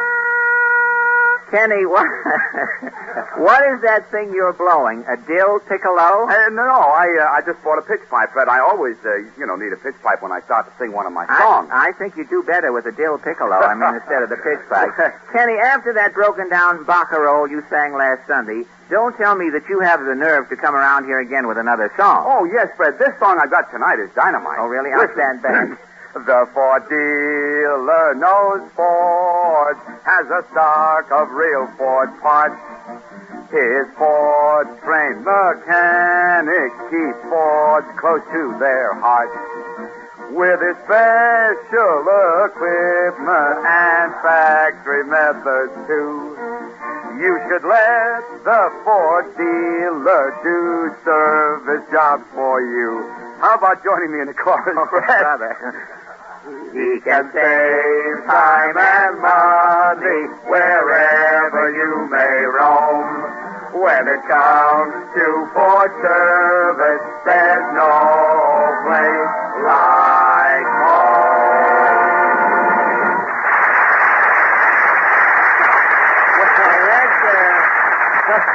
Let's change our names, Kenny, and get out of town. Well, Fred... The DeMarco brothers. That'll be sorry, but Fred... Terry Bromo.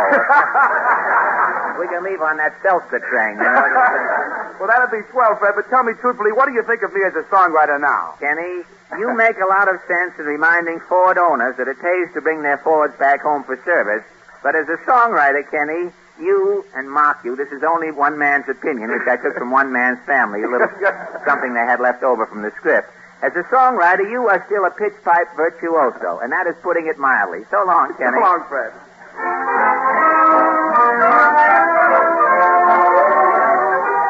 Well, this is my, that paper boy's yelling louder every Sunday, isn't it? This is my corner, Portland. I've got to go over to the radio station. They're having a book discussion program tonight. I'm supposed to be the moderator. You are going to discuss a book? Well, not alone. You know, they have a whole group there. It's a new book called Lux in the Popcorn. It's by H. Allen Smith. Is he one of the Smith brothers? Oh, no. This is a clean-shaven chap. H. Allen Smith is an author. He writes books. The Smith brothers wrote a book. What book? It was about South America. Smith Brothers? What was the title? There's an awful lot of coughing in Brazil.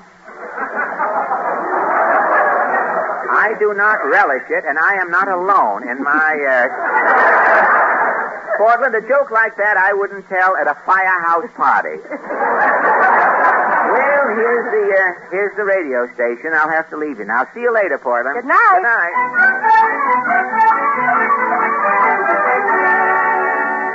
Well, here's the studio, 6-8. Say, I'm just in time. Program's going on the air. Presenting The Author Meets His Match. And here, ladies and gentlemen, is your moderator, that popular literary figure, the man who started as a janitor in Brentano's and who, after writing 3 bestsellers, would like to get his old job back. Mr. Frederick Allen.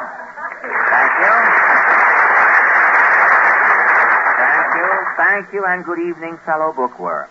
Tonight, in addition to being broadcast from coast to coast, for the first time in its history, our program is standing by and will be televised if the ice melts during the hockey game. The book up for discussion this evening is Locked in the Popcorn, written by H. Allen Smith and published by Doubleday. We have a brilliant panel assembled. Now I'm going to ask the critics to introduce themselves. First, I am Dr. Wolfgang Holstein. You are a psychiatrist, Dr. Holstein? Yeah, my office is on Park Avenue. In the medical building? Well, not in the building. Oh, not in the building. No, my office is outside on the street. You are a psychiatrist and your office is on the street? Yeah, my couch is on a push cart. I see. In between patients, I'm also selling apples. Apples? Also watermelons and seasons. You are a psychiatrist and you sell apples and watermelons. Well, in case socialized medicine comes in, I would have something to fall back on. Oh, very good. Well, now, Doctor, about your literary qualifications. Oh, yeah. Well, I just finished writing a book about my experience in mass psychology. Oh, you psychoanalyze masses? Oh, yeah. Once I am psychoanalyzing a whole town. A whole town? Yeah, it is simple. I didn't even need a couch. Well, what was the name of the town? Davenport, Iowa. Well, thank you, Dr. Holstein. Our next critic? I am Prudence Paddleford. And you, Miss Paddleford? I'm the literary consultant for the Red Salt drugstore. Oh, you are a book critic? Heavens, no, I'm a book feeler. Oh, a book feeler? Yes, my job is to feel the book. Well, why? I don't want to pry into your profession, but why do you feel the book? Oh, Rexall only carries paper editions. Oh. I feel the pages to make sure they're printed on the proper paper. Well, how do you mean? Well, Rexall Rexall chooses its paper to fit each story. Yeah. When a book is sad, we print it on Pond's tissue. Oh, Pond's tissue. Yes. If you cry when you're reading the book, you just tear out a couple of chapters and dry your eyes. Oh, very handy, very handy. Now, The Life of Lindbergh, we printed on flypaper. Oh, really? Yes, we were stuck with 3,000 copies. Good old Rexall. Here. Rexall carries simply everything for the reader. Bookmarks, bookends, bookshelves. And this week, Rexall has a special for people who like to read in bed. What is it? A pair of pajamas with a book in the pocket. Well, thank you, Miss Paddleton. We have Not cutting you off, but thank you very much. Our time is limited. And now they're turning this into a television place. We'll have to get through. And now, our international celebrity. I am Boris Shashlik, literary critic of the world's greatest newspaper, Pravda. I am the sworn enemy of yellow journalism, Wall Street, and capital gains. Mr. Shashlik, do you have books in Russia? In Russia, everything is undercover. Oh, I'm having here a list of the Russian bestsellers. What are the best-selling books in Russia? Number 1 is Forever Stalin. Number 2 is How to Stop Democracy and Start Living. Which is written by Dale Carnegie. Dale Carnegie. He is also writing How to Win Friends and Influence Peasants. Does everyone in Russia read? Everybody's a member of the Book of the Month Club. Oh, they have a Russian Book of the Month Club? Every month is the same book. What book? Karl Marx. Oh, Readers of the World Unite. Now, please, no demonstrations, please, Boris. You bore me. Well, thank you, Mr. Shashlik. And now, ladies and gentlemen, our distinguished author of the evening. I am H. Allen Smith.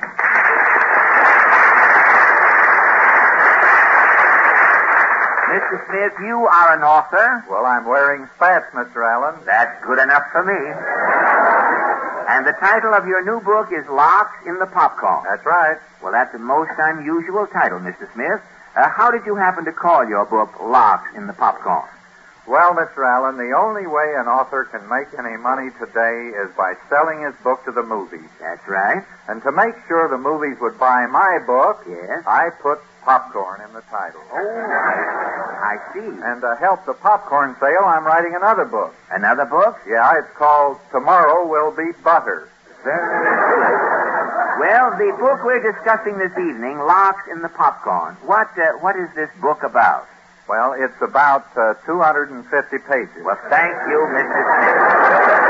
Well, there, ladies and gentlemen, you have our exciting lineup for tonight. Our author, Mr. H. Allen Smith, versus our 3 competent critics. And now, critics... excuse me, please. Yes, Dr. Holstein? Mr. Smith's book is called Larks and the Popcorn. That's right. Speaking of larks, reminds me I had a patient once who thought he was a bird. He thought he was a bird? Yes. He would not lay down on the couch. He hopped up on the sink. Well, did you cure this patient, Doctor? Gradually, I am reducing his bird delusion. Fine. When he came to me, he thought he was a big duck. Always he was trying to sit in puddles. And you gradually reduced him from a big duck? Yeah, today the patient thinks he is a little canary. Good. Yeah, he is almost all better. But he still thinks he's a canary. Yeah, but lately I'm not hearing a peep out of him. Yes, Miss Paddleton. Oh, when I think of birds, I think of Rexall. This week we're featuring an autographed picture of Walter Pigeon. Oh, very good, Miss Paddleton. And Rexall's pet department carries live canaries, parrots, lovebirds, and in our downtown store, we have a seagull. A seagull? Sam Seagull, he's the manager. Oh, I canaries, birds, 2 and birds. Now, please, Mr. Shashlik. The bird is the symbol of capitalism, and American money is the eagle. What's wrong with that? The eagle is worrying about capitalism. He is losing his hair. That's why he's a bald eagle. Now, please, Mr. Aha, that's one for our side. Are you listening, Joe? Now, please.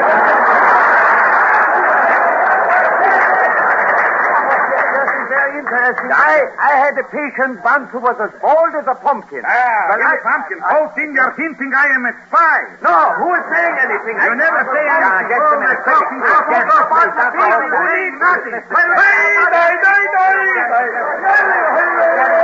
I must call order, gentlemen. We are discussing this new book written by Mr. H. Allen Smith. Is Mr. Smith in our audience tonight? Well, look, I'm right here at the table. Oh, yes, I'm sorry, Mr. Smith. Now, Mr. Smith, would you mind telling us what your book is about? Well, I used to live in Jackson Heights, but I moved out west to Westchester. In a covered wagon? In a station wagon. Oh, I see.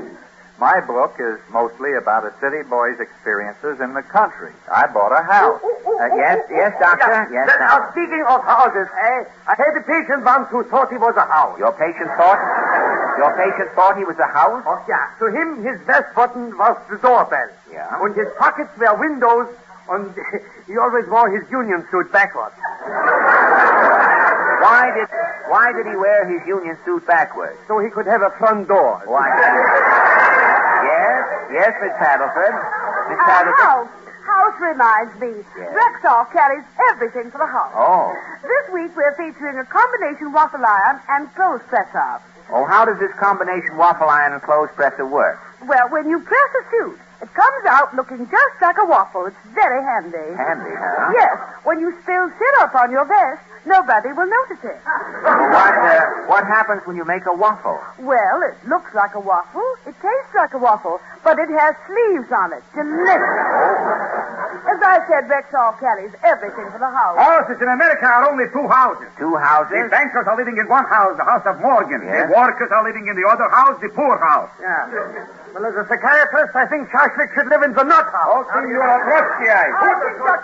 Who asked you? You're an old bloomer girl. Oh, now, gentlemen, please. Now, revive Miss Paddleford, if you will. Please, gentlemen, order. I must remind you, critics, we're here to discuss Mr. Smith's book. Mr. Smith, I read in a review in the Hobo News, I believe, a review that part of your book is devoted to your pet dog, Rufus. That's right, Mr. Allen. You know, this is also very interesting. I had a patient once, Johann Eigen, and he thought he was... This fellow Eigen, he thought he was a dog. He kept punching himself in the nose. Punching himself in the nose? Yeah, he thought he was a boxer. Oh, I see. Did you cure him, Doctor? Oh, yeah. In 3 treatments, he stopped punching himself in the nose. And then I gave him my bill. And what happened? He punched me in the nose. Oh, wow. Oh, speaking of dogs, Rexall's Luncheonette sells hot dogs. Dogs. Under capitalism, America's going to the dogs. America's going to the dogs. Why are you Russians still borrowing our money? It is Lend-Lease. This is very funny. I would like to meet the mad Russian in a battle of wits. Battle of wits? That would be half wits, you mean. Now, critics, gentlemen, please. We must have order. I'm sorry, Mr. Smith. We don't seem to be getting anywhere with your book. Well, I think I know why, Mr. Allen. I don't believe these critics have read my book. Well, I'll soon find out. Critics, have you read Mr. Smith's book, Dr. Holstein? I don't read books. The psychiatrist only reads people's minds. Miss Paddleford, have you seen Mr. Smith's book? I broke my glasses last week. I can't even see Mr. Smith. Mr. Shashlik, have you read Locks in the Popcorn? I thought popcorn was to eat. I didn't read the book. I ate it. Now I have 2 appendixes. You're right, Mr. Smith. Not one of our critics has read your book. Well, then there's only one thing to do, Mr. Allen. What's that? I'll read my book to the critics. Good. I just happen to have a copy right here in my pocket, and here we go. Chapter 1. In all the pages of history, there has never been a more eventful year than 1945. Mighty event followed upon mighty event, and there was enough excitement crammed into that single year to last a century. It was a year in which a man was afraid to leave his ring.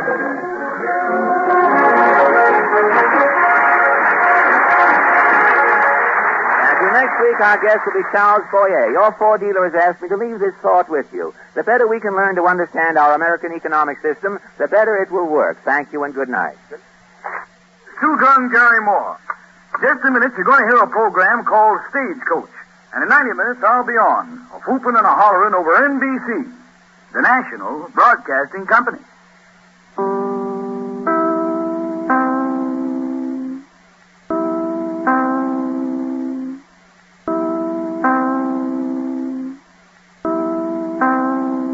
NBC presents mankind's greatest stories from Adam and Eve to the 10 Commandments. In the beginning, NBC Next. Tonight, NBC proudly presents an incredible motion picture event. Let there be light! A journey through mankind's greatest stories. Hear what God says.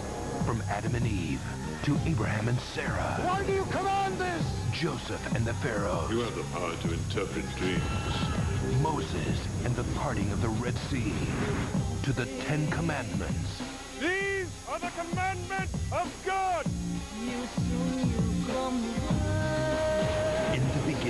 is an awesome and riveting production, says TV Guide. Every firstborn in the land shall die. Jacqueline Bisset, once and against Billy Campbell, Martin Landau, Amanda Donahoe, and Third Watch's Eddie Cibrian. Destroy them all! And now, NBC presents In the Beginning. Now it is time to go back to Dodge City with Gunsmoke.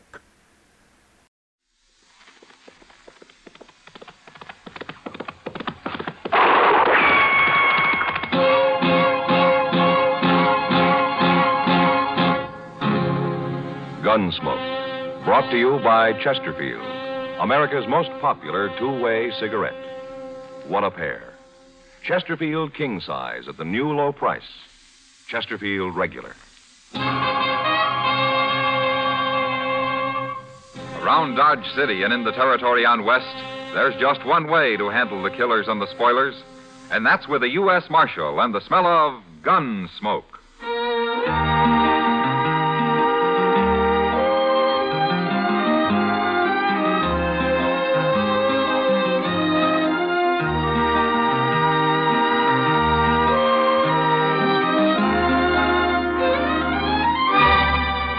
Gunsmoke, starring William Conrad, the transcribed story of the violence that moved west with young America, and the story of a man who moved with it. I'm that man, Matt Dillon, United States Marshal. The first man they look for and the last they want to meet. It's a chancy job, and it makes a man watchful and a little lonely.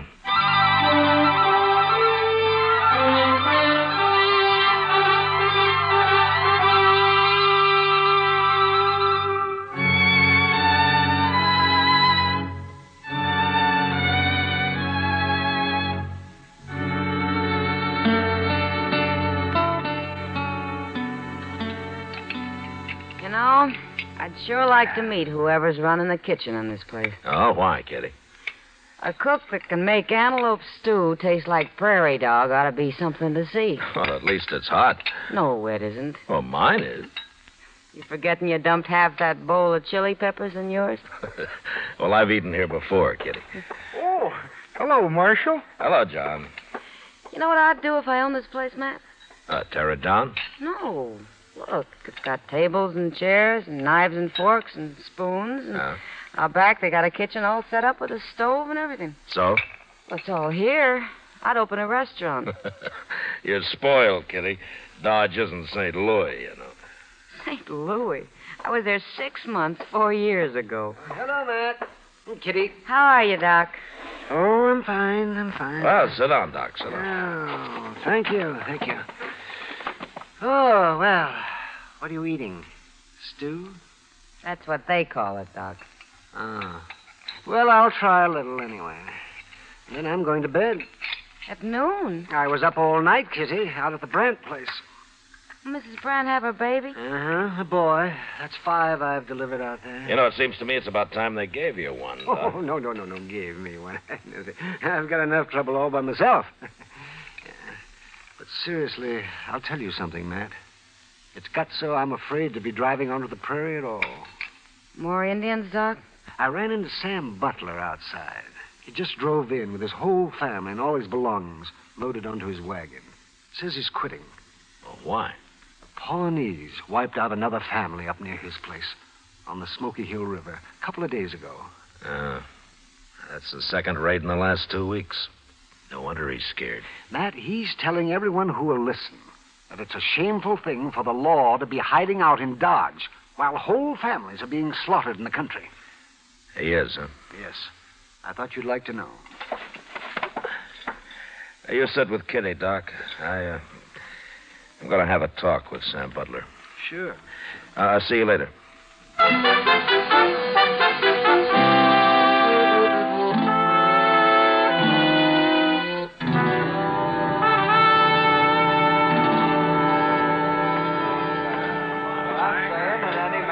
Stays out there and exposes his family to them murdering savages is plumb crazy. You can't fight a Pawnee war party all by yourself. And we sure ain't getting no help from the law around here. We can die and rot for all the law cares. Hello, Sam. Well, where you been hiding, Marshal? I hear the Pawnees made another raid up near you. If you call shooting and scalping a man and his wife and their 2 boys a raid, those men never had a chance to fight, far as I see. Men? Well, boys, but they were coming on 14 or 15, old enough to handle a rifle.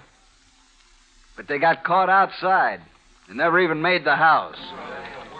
I seen them lying there with my own eyes, Marshal. And if you'd seen them, you'd be doing something about it instead of sitting around here and dying. I'm not hired to fight Indians, Sam. That's the Army's job. You ought to be out helping the Army. Every lawman in the country ought to. The Army doesn't need help. But there's something strange about those Pawnees. What's strange about them? They killed white men before. I'm sorry you're quitting, Sam. We need settlers out here. Not dead ones, you don't. No. No, not dead ones.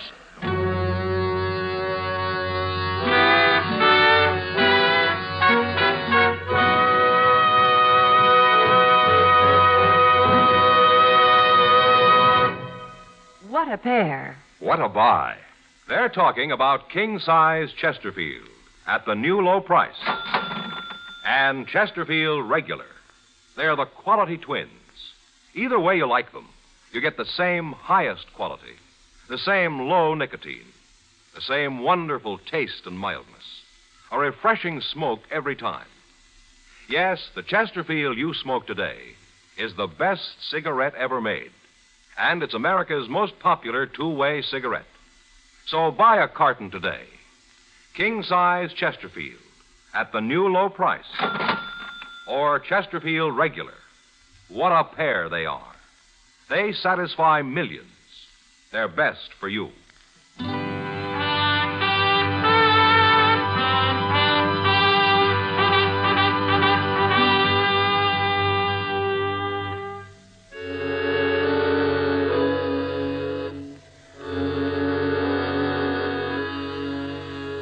Chester and I left Dodge that afternoon, and toward evening the next day, we ran across a troop of cavalry camped on the Smoky Hill River.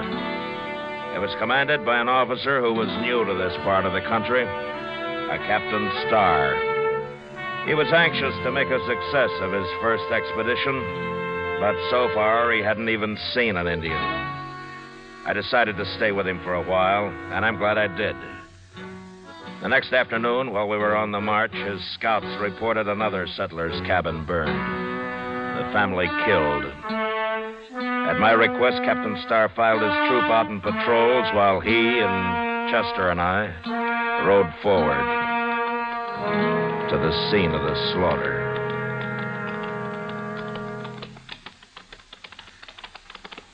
My scouts say these people haven't been dead very long, Marshal. This morning, probably. At dawn, Captain. Well, then those Indians can't be too far off. No, but Indians have a way of disappearing. There it is, Mr. Dillon. Burned right into the ground. It's just like that last cabin. Their bodies scattered around out front. Well, let's get up there. Come on. Oh!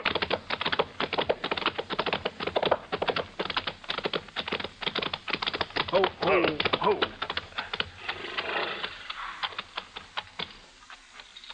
The whole family. Man and his wife and their boy. Look over there. Against the water barrel. Oh, my. It's a little girl. It's a little girl.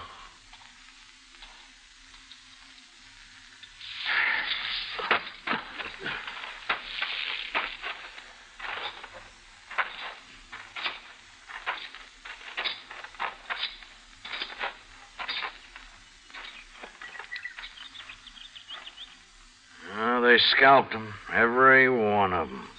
Even that little girl. They even scalped her. At least they didn't torture them. Did they torture the other families, Captain? No, they didn't, Marshal. They shot him just like this and scalped him. Where are you going, Marshal? What is it?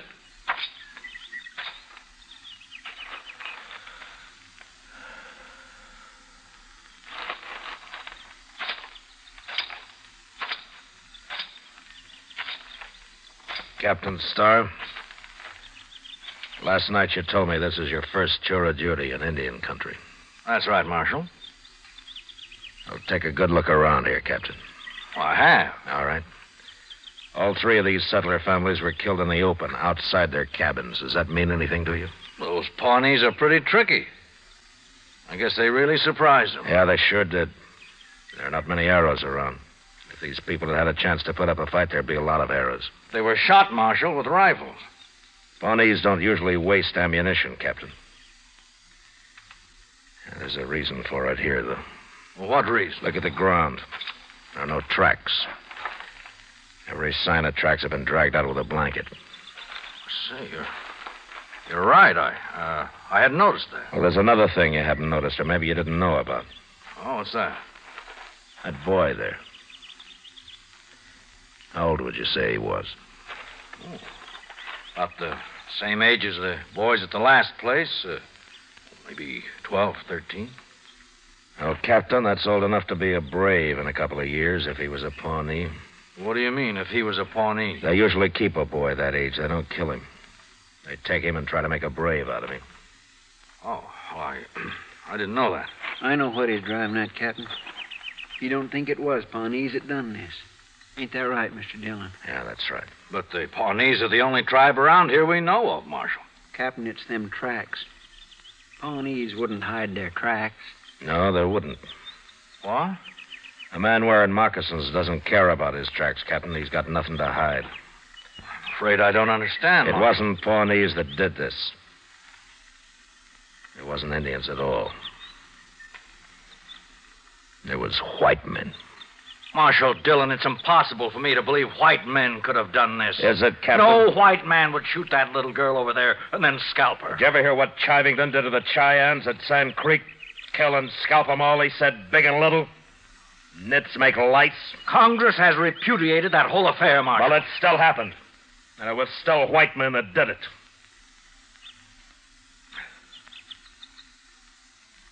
Oh. I suppose you're right. Yeah, I'm right. But why did they do it? Horses. You see that corral out there? This man must have had 6 or 7 head of horses. Yes, the other settlers did, too. They stole the horses and probably whatever they could find in the cabins, and right now they're sitting around camp somewhere drinking coffee and laughing at all of us Indian hunters. Well, I'll find them. Now, it's a big country, Captain. Well, I got a troop of cavalry out there, Marshal, over 100 men. All right, suppose you do find some riders with a bunch of horses. How are you going to know they're the men you're after? Well, these horses are branded, aren't they? With what brands? I don't know, but they must be registered somewhere. Maybe. But while you're out finding out all that, some other family's going to be slaughtered. There isn't time, Captain. I didn't realize how new I am at this game, Marshal. Oh, what would you suggest? Well, there used to be a corral about 5 miles upriver from here. If it's still standing, we'll bait it with a couple of dozen head of good cavalry horses. And then they'll come to us. Good idea. And I'll have my troop deployed and ready to move in. No, that wouldn't work. You can't hide 100 men, Captain. You'll have to keep your cavalry clear away from there. But how? Chester and I'll be there. We'll wait for him.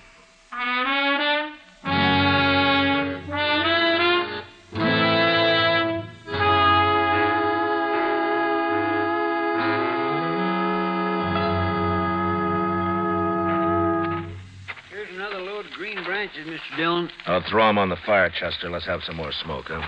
Yes, sir.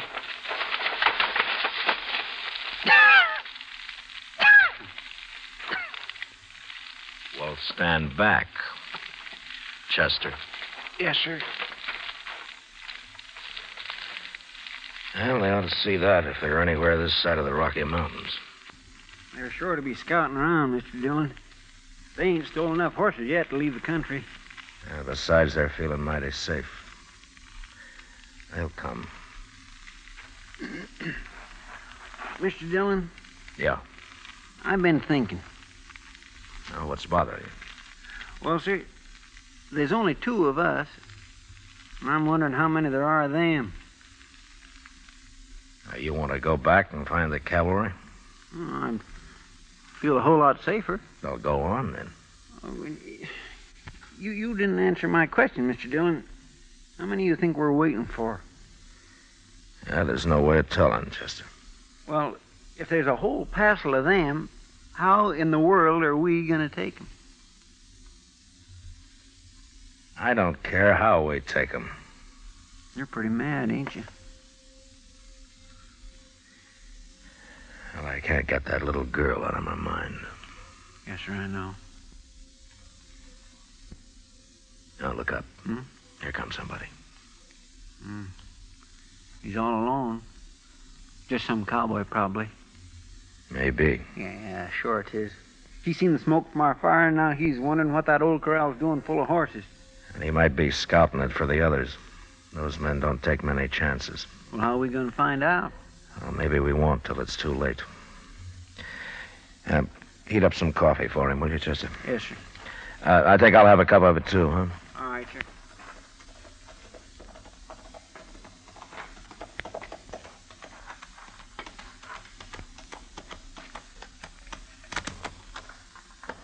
Morning.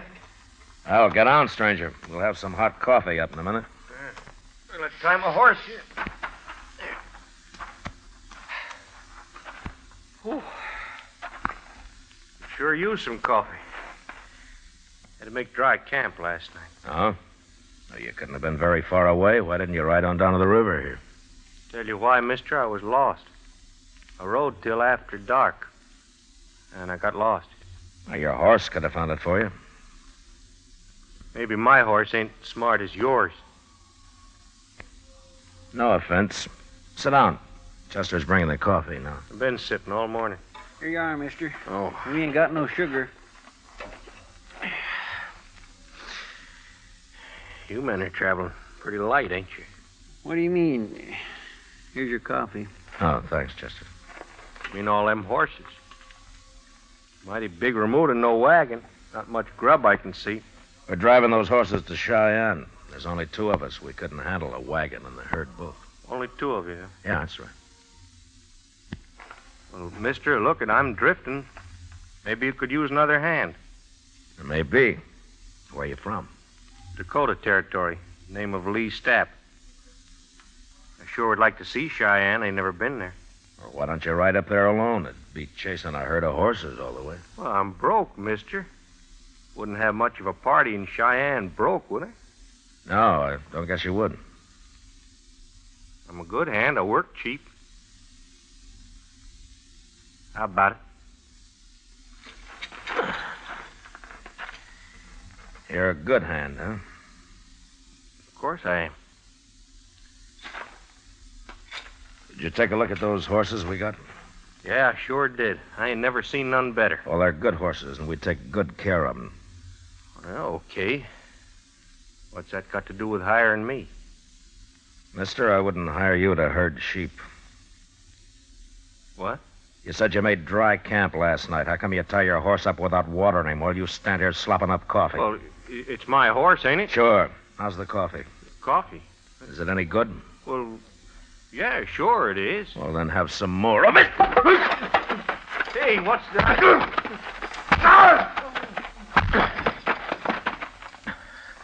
Chester. Yes, sir? Here, catch his gun. Got it. All right, now go get some rope.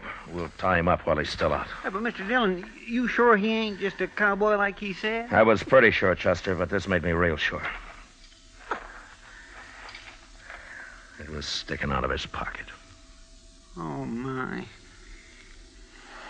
I'll get the rope, and we ought to hang him with it.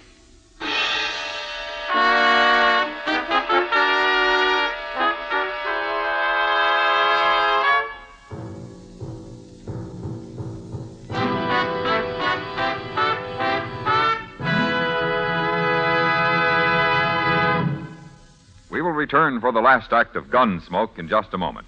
In regular or king size, you can get 'em either way. The best smoke ever made's the Chesterfield you buy today.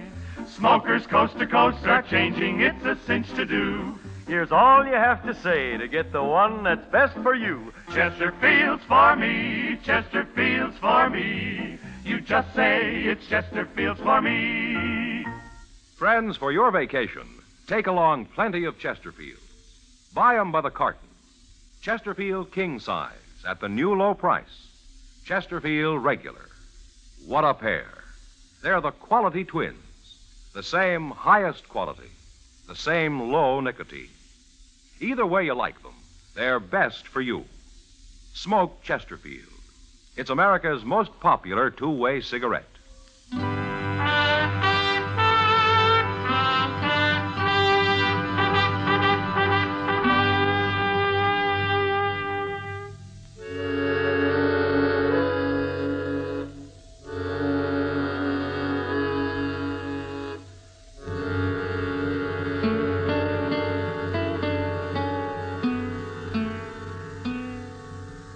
See anything yet, Chester? Yes, sir. There's some dust about a mile away, Mr. Dillon. Is it moving? Right this way. I'd guess maybe a half dozen riders. Your friends don't take many chances, do they, Stan? They ain't friends of mine. Well, I'll tell them that when they get here. You better turn me loose, or else you ain't gonna tell nobody nothing. You mean they won't like it, you're being all tied up that way? You ain't got a chance, Marshal. By golly, he's about right, Mr. Dillon. How are we going to fight 6 men? You know, I've been thinking, Chester, we could use Stapp here as a hostage. No, Marshal, don't do that. I don't aim to, Stapp. They wouldn't care whether you die or not. Men like you don't have that kind of friends. But we can't stand up to 6 men, Mr. Dillon. We wouldn't have a chance. No, we wouldn't, Chester. I'm going to do something I never did before in my life. What? You'll see. But first, get a bandana and fix Stapp up so he can't talk. That won't do you no good. Shut up. And get on your feet. Here's a bandana. Here, I'll do it. All right, on your feet. Stand you. Now turn around.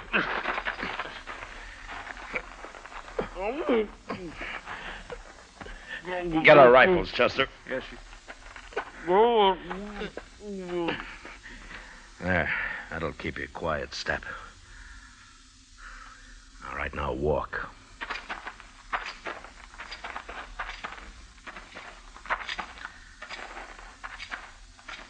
Here's yours, Mr. Dillon. Oh, thanks.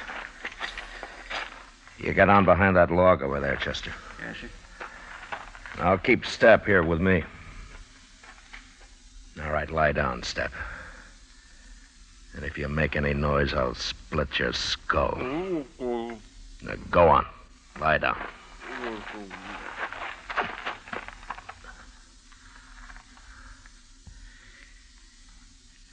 You okay, Chester? Yes, sir, fine. Keep the sun off your rifle. They're getting pretty close. Now, quiet. Mr. Dillon? What? What are we going to do now? Fight it out from here? Chester, I'd hate for either of us to get killed by men like them. When I start shooting, you start. Take whoever's on your side first and then work in. Yes, sir. Surprise them, huh? So they'll never know it. Shut up now. Here they come.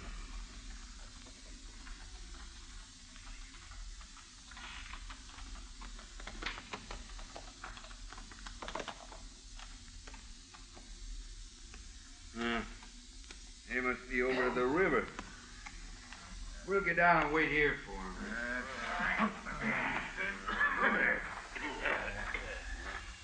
Maybe Stapp's done killed them already. We didn't hear no shooting, did we? I don't like this, Jake. Stapp should have been back a long time ago. Stapp knows what he's doing. Them sure fine horses, eh? Now, Chester!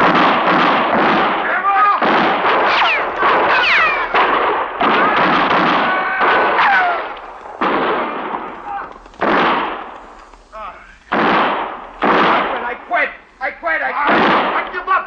Don't shoot no more. All right, throw away your guns. Now Now turn around and get your hands up in the air. Chester, come over here. We killed 4 of them, Mr. Dillon. 4 of them. Prod Stapp up and bring him up to the fire. I'll handle these 2.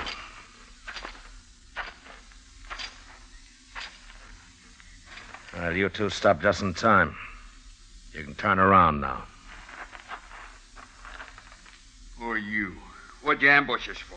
Well, you went and killed 4 men. I'm a U.S. Marshal, mister. You're lying. Am I? What kind of marshal would ambush a bunch of men like that? My kind. I untied his bandana, Mr. Dillon. No reason he shouldn't talk now. That was murder. That's what that was. That was plain murder. Sure was. Even if he is a marshal, he'll hang for this. He never give us a chance. You're right, mister. I didn't give you a chance. There were too many of you. Besides, I never knew any man that deserved a chance less than you. What are you talking about? We ain't done nothing. You haven't, huh? Well, I found this on your friend Stapp, mister. Here. Take a good look at it. Well, what's this? This ain't nothing, just a little yellow ribbon. I burned the rest of it. You blasted fool, Stapp. I didn't get nothing else. It was just kind of a souvenir. I told you to get rid of everything. Stapp, I'm sorry you came in alone. I wish you'd been with the others. But I'll see you hanged. All 3 of you. And it's that little girl's yellow hair ribbon that's gonna hang you.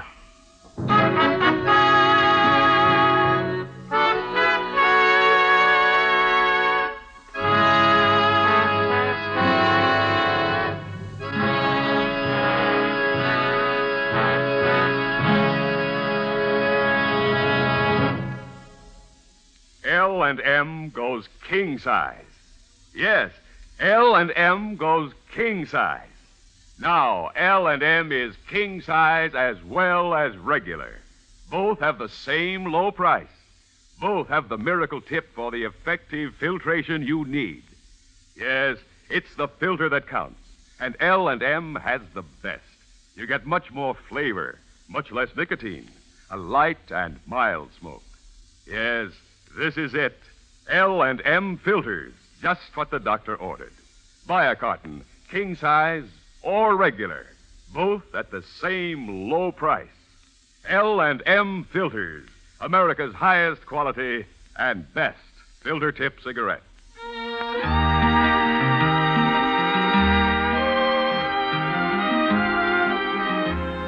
Gunsmoke, produced and directed by Norman Macdonald, stars William Conrad as Matt Dillon, U.S. Marshal. Tonight's story was specially written for Gunsmoke by John Meston, with music composed and conducted by Rex Corey. Featured in the cast were Lawrence Dobkin, Joseph Kearns, and Harry Bartell. Harley Bear is Chester, Howard McNear is Doc, and Georgia Ellis is Kitty. Join us again next week as Matt Dillon, U.S. Marshal, fights to bring law and order out of the wild violence of the West in Gunsmoke.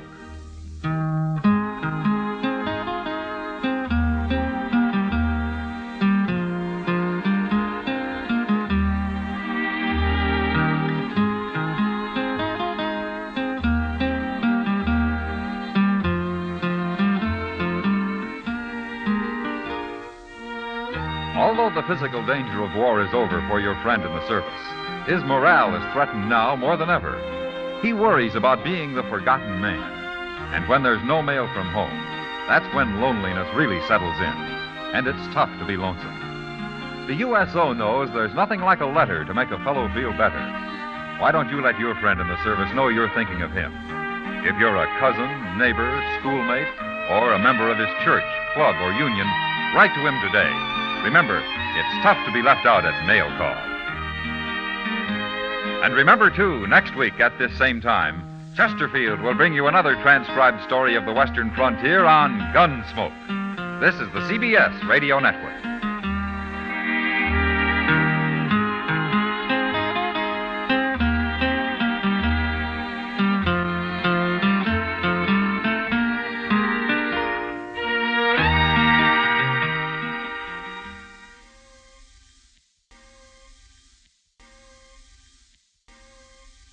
Getting up the mountain is one thing, but maintaining control on the way down also matters to GMC and engineer Nancy Huber.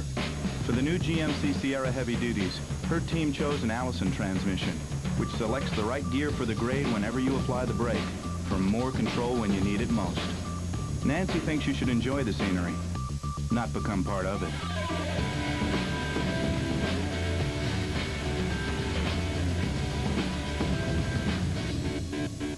Our next guest will give you the laughs, just don't ask him to lend you money. It's Jack Benny coming up next. J-E-L-L-O. The Jell-O program starring Jack Benny with Mary Livingston and Phil Harris and his orchestra. The orchestra opens the program with Hooray for Hollywood from Hollywood Hotel.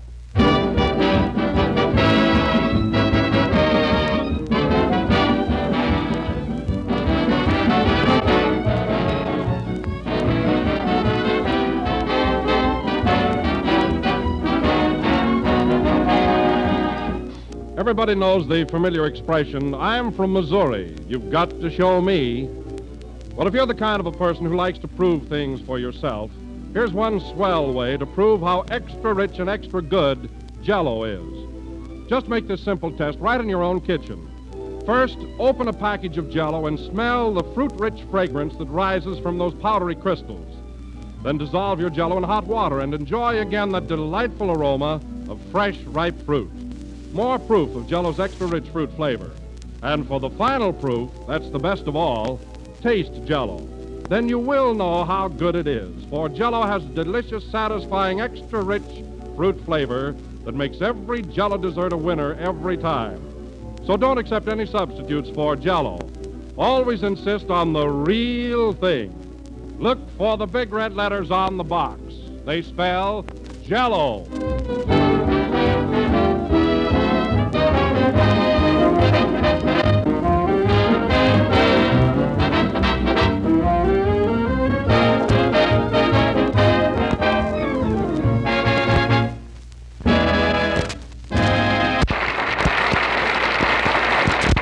That was Hooray for Hollywood, played by Phil Harris and his orchestra. And now, ladies and gentlemen... Wait a minute, Don, wait a minute. This one's on me. And now, ladies and gentlemen, we bring you a man who is today celebrating his 15th year in radio, my friend and your friend, Don Wilson.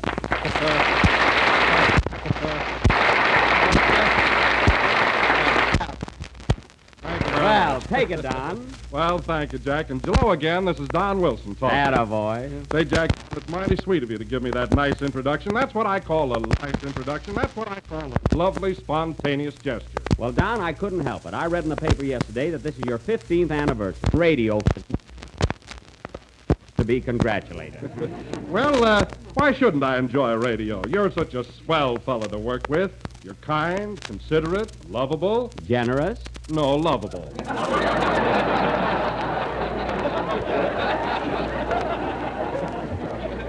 Well, even that's something. But tell me, Don, what was radio like 15 years ago? I mean, what were you doing then? Were you an announcer? Oh, no, Jack. I started out in radio as a singer. Oh, a singer, huh? Oh, you should have heard me then.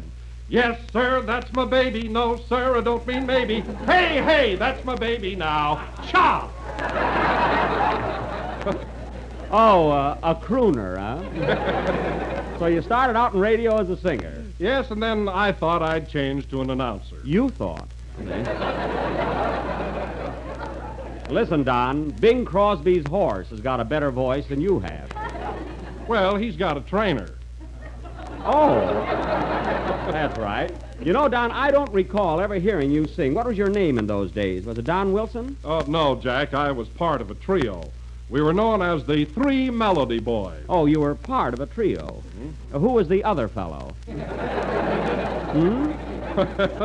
Oh, Jack, you can kid me all you want to about my weight now, but back in 23, I was much thinner. In fact, I was positively sylph-like. Oh. Well, Don, a lot of food has gone over the dam since then. You know, I can't picture you ever being slim. You have such a big waistline. Oh, I don't know. My stomach isn't so large. It isn't? No. Well, just the same, I'd hate to have to knit you a girdle in a hurry.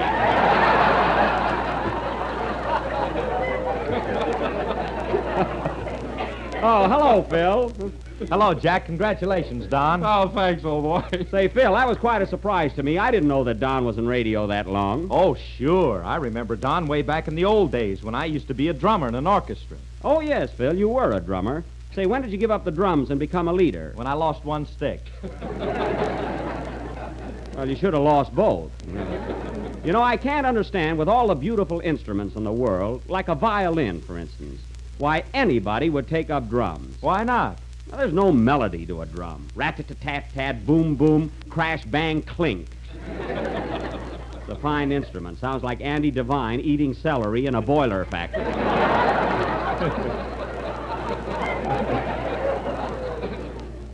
Well, your violin sounds like somebody giving a pig a hot foot.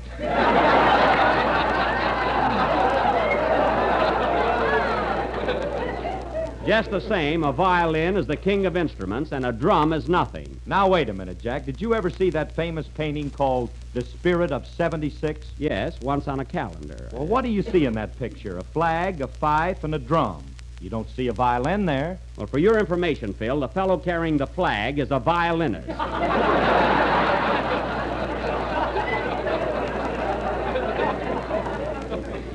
Where's the violin? His violin is in back of the flag. Then why isn't he playing it? Because he's behind in his union dues, and shut up.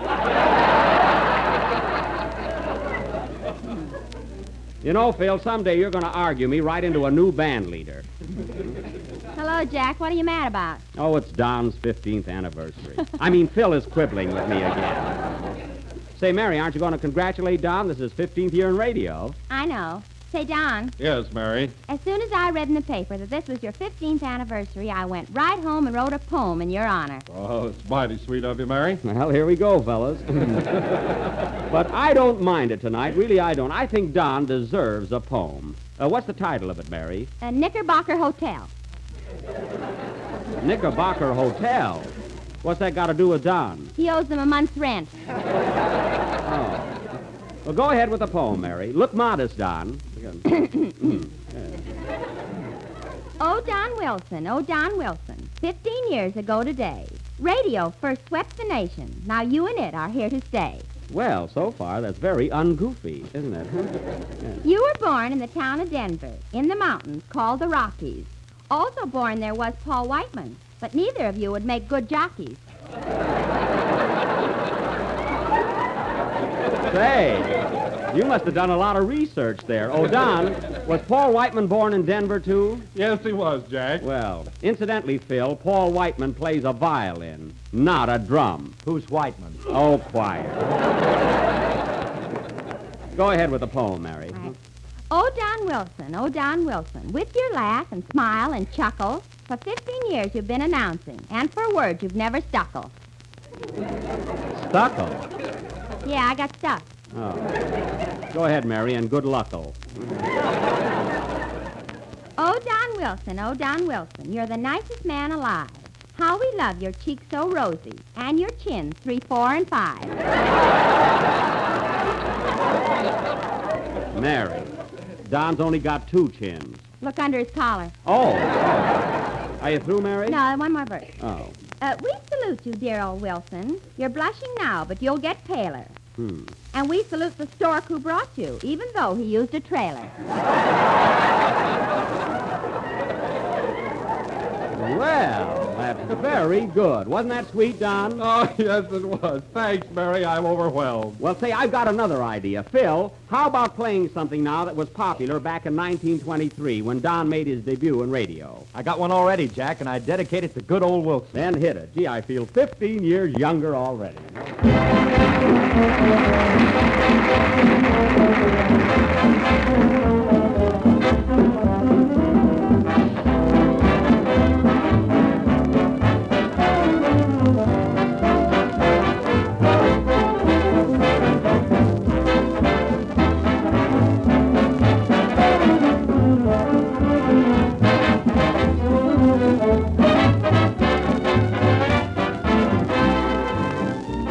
I'll be down to get you in a taxi, honey. You better be ready about 8:30. Now, honey, don't be late. We want to be there when the band starts swinging. Remember when we get there, honey. The two steps, I'm gonna have 'em all. I'm gonna dance down both my shoes as they rag the down-home blues. Tomorrow night at the Docktown Strutters Ball. Yes, it's gonna be a gala affair. Everybody's gonna be there. Alexander's gonna play the music. Come in, Alex.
Of Darktown Strutters Ball and Alexander's Ragtime Band, played by the orchestra with a surprise vocal by a reformed drummer.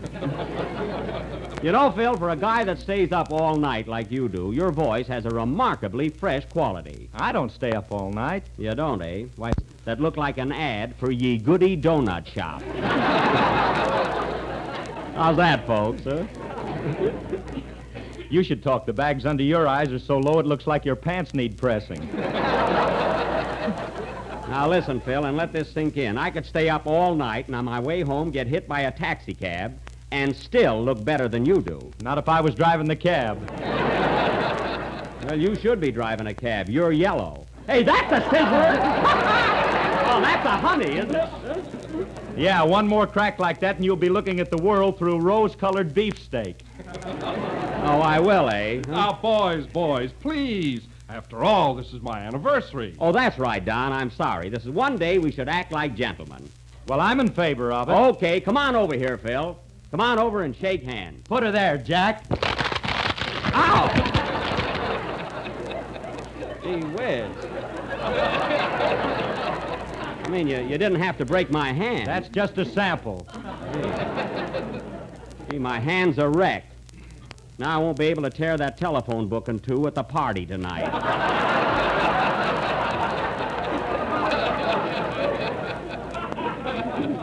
Oh, well. I can still recite my parody on Gunga Din. That always goes over, you know. Gee, you love to show off when you're invited out, don't you, Jack? Well, people expect me to be funny. After all, I'm a comedian.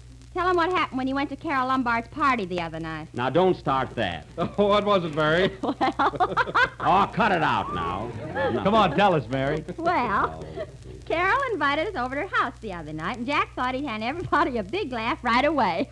Oh, is that so? So when we got there, he rang the bell. Then he stood on his head and started to bark like a dog. Well, what of it? And when they answered the door, was he embarrassed? Why? It was the wrong house. Well, what's so funny about it? The man invited me in, didn't he? No wonder it was a sanitarium. Just the same, when I got to Carol's house, I was the life of the party, wasn't I? How about when I slid down the banister? I suppose they didn't laugh at that. They wouldn't if that nail hadn't been there. Yeah, well, let me tell you something, Mary Livingston. You're nothing but a little tattletale. Jack, please, remember, this is my anniversary. Oh, of course, Don. I'm sorry. Oh, hello, Kenny. It's about time you came in. Oh, I've been here all the time. I was over in the corner talking to myself. Oh, you were? Was it an interesting conversation? Not very. You know me.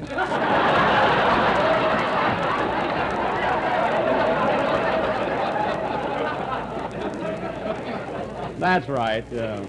Say, Jack, I've got something on my mind, and I wonder if I can ask you about it. Sure. What is it, Kenny? Said he, laying himself open to anything. What is it? Well, my love life has gone haywire again.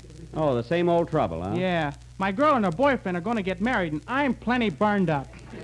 Why, Kenny, you told me yourself that she liked the other fella. Why should you be upset? They want me to buy the ring. Well, that's what I call a lot of nerve. So they're going to get married, eh? Who's going to be the best man? I don't know. I'm going to be the flower girl.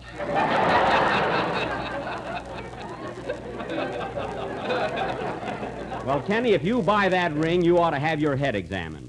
That girl is the most ungrateful gold digger I've ever heard of. Now, wait a minute. That's almost my wife you're talking about.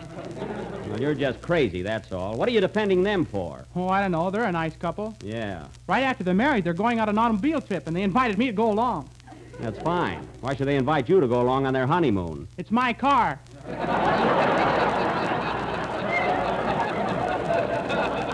Oh, well, that explains everything. Your girl, your ring, your car. If they move in with Kenny's folks, I'll scream. Quiet, Mary. You'll throw them a thought.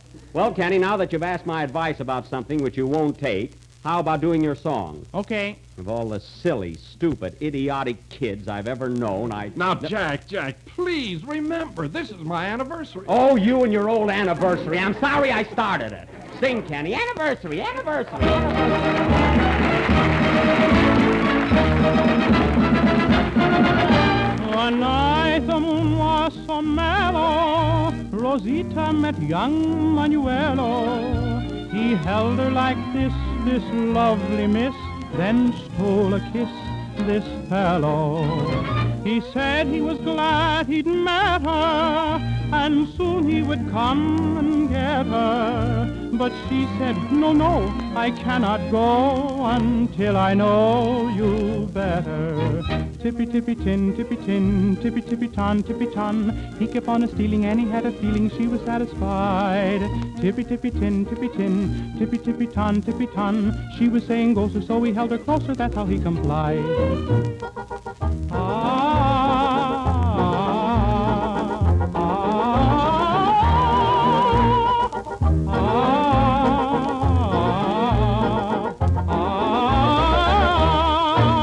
Each night the moon grows more mellow, and it's the same with Manuelo. For under its spell he comes to tell his love so well, this fellow.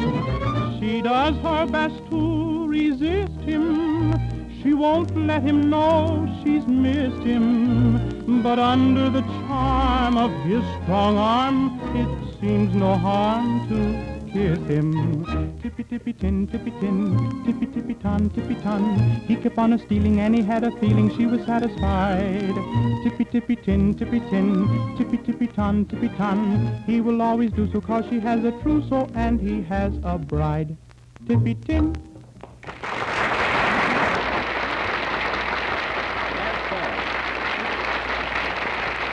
Very cute.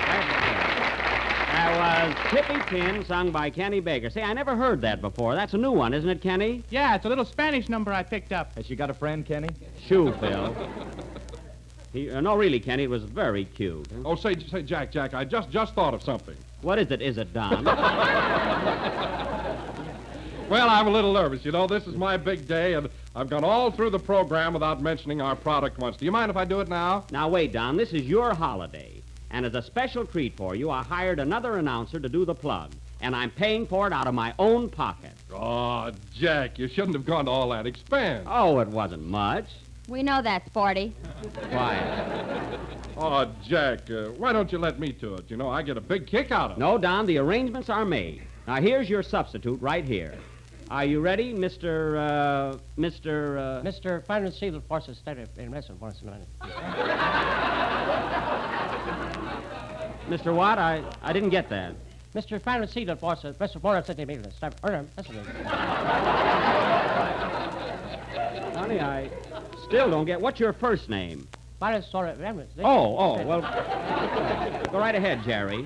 Ladies and gentlemen, whenever you're thinking of bi-seated forest dates and you find where they can't forest date, don't bother with privacy, just put it to forest. Anyway. Now, wait a minute. What is it? You see, Jack, I better handle this. Oh. Ladies and gentlemen, whenever you're thinking of an economical dessert, why not try Jell-O? It is tempting, inexpensive, and comes in 6 delicious flavors. Strawberry, raspberry, cherry, orange, lemon, and lime. Yeah, I'm awfully sorry, Don. My plan didn't work out. Hey, buddy, are you sure that you're the fellow I hired? Well, last Friday night, the Tory come up and said Benny Foster me, because I didn't know the phrase. It's a big difference to me, of course, but it's just I see your uncle couldn't come. I see. Well, thank you very much. Oh, that's all right. We didn't pray for the rate, Benny. Yes. That's all right. Yes. You're welcome. You're welcome. Goodbye. Well, next time I hire anybody, I'm going to try him out for I'm sorry, Don. Oh, that's all right, Jack. You meant well. You bet I meant well. And now, Don, let me tell you the real big surprise I've planned for you. Gee whiz, I've had so much already. Well, you heard Phil dedicate a number to you, and Mary wrote a poem in your honor. So now it's my turn. Here comes the showboat. Mary sees. Now, Don, as I announced last week, tonight, for a violin solo, I'm going to play Thanks for the Memory, written by Leo Robin and Ralph Ranger, the same boys who wrote Love and Bloom. Bless them. And, Don, I don't know of a more fitting occasion or a finer person to dedicate this number to than you. Thanks.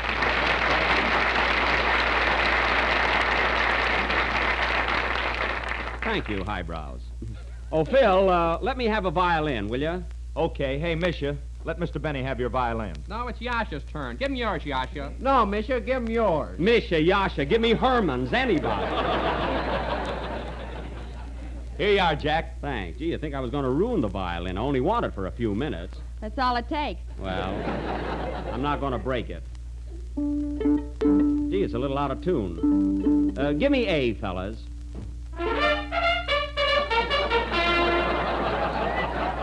I said, hey, I'm not going to the post. And now, ladies and gentlemen, without further ado, in honor of Don Wilson's 15th radio birthday, I will play a song that will soon be sweeping the nation. Thanks for the Memory. Hit it, Phil. Okay. Wait a minute. See who that is, Mary. Oh, Jack, it's Leo Robin and Ralph Ranger. Oh, Leo and Ralph. Hello, fellas. Hello, Jack.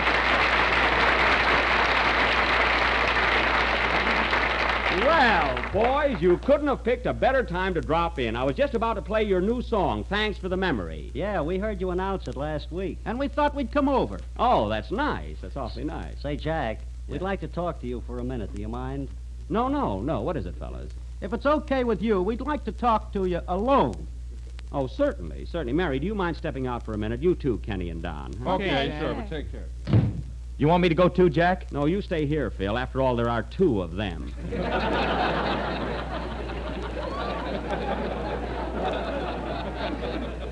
All right, boys. What's on your mind? Well, Jack, really, I don't know how to start Let this. me handle this, Ralph. My goodness, what's all this fuss about? You know, Jack, we wrote Thanks for the Memory just a short time ago. It's fairly well known now, but it hasn't reached the peak of its popularity yet. Well, if there's anything I can do, boys, I'll... That song means more to us than anything we've ever written. Well, I appreciate that. And we wouldn't want anything to happen that would stunt its growth. Stunt its growth? Well, I'm not going to smoke when I play it, fellas. Now, come on, just what are you driving at? Well, Well, what? Come on, get down to brass tacks. All right. How much do you want not to play Thanks for the Memory? What? We'll give you $200. Oh, trying to offer me money, eh? Do you boys remember what I did for your other song, Love and Bloom? Yeah, I wish we had money then. So you offer me $200, eh? Well, boys, all I can say is you've placed a fellow musician in a pretty embarrassing position. Will you take $250? Don't tempt me!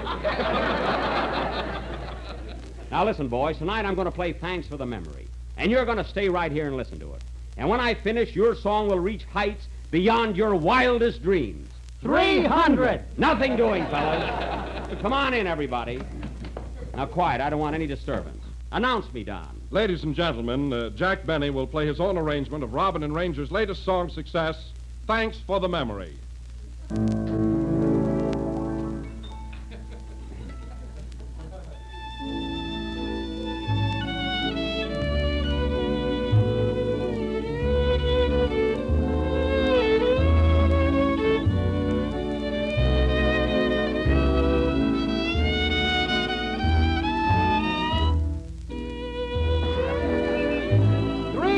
Oh, 350.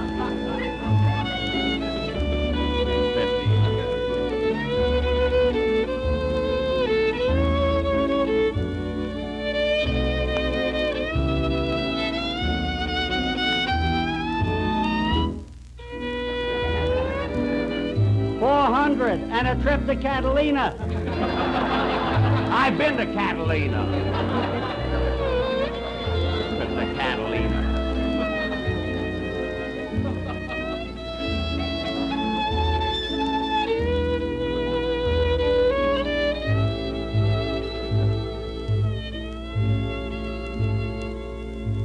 Isn't that beautiful, folks? How can such rats write such sweet music?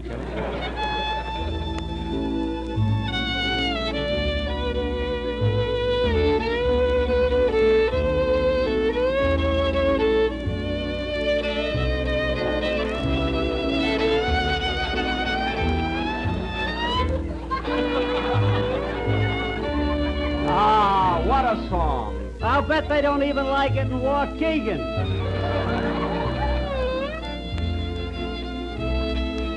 They do, too.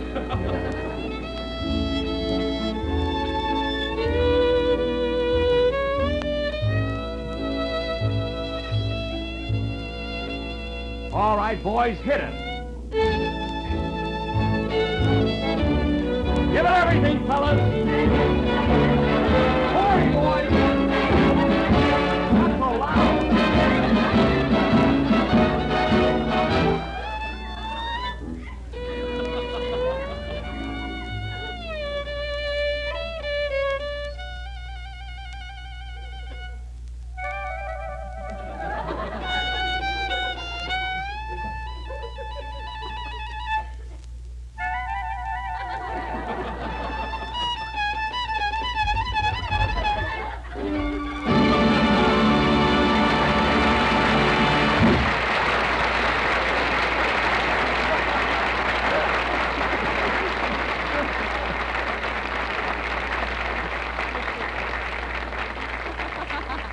That was Thanks for the Memory from the big broadcast of 1938. Well, boys, did you hear that applause? Now what have you got to say? Congratulations, Jack. You did a great job. Thanks, Jack, old boy. That was a very pleasant surprise. And you were trying to buy me off. Aren't you ashamed of yourselves? You should have taken the money, Jack. I'll get them on their next song. Play, Phil.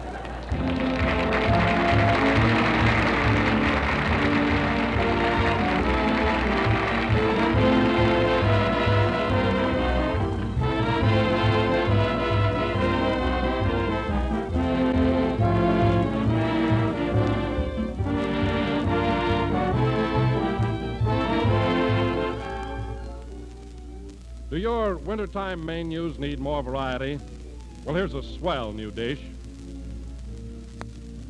It's one of the most delicious and attractive salads you ever made in your life, and it's made with clear, shimmering lemon jello and canned fruit salad. And it's done quickly and easily without one bit of trouble. Dissolve one package of lemon jello in hot water and chill until slightly thickened. Then fold in 1 can of mixed fruit salad cut into small pieces. Chill until firm and serve on crisp green lettuce garnished with real creamy mayonnaise. That makes just the grandest, most refreshing fruit salad. Lovely, pale, golden lemon jello with its fruit-rich goodness and pineapple, cherries, apricots, grapes inside that shimmering golden mold. Just be sure to make your jellied fruit salad with genuine jello, because only jello brings you that delicious, extra-rich fruit flavor. So get a preview of spring with this grand new salad. Order some lemon jello tomorrow.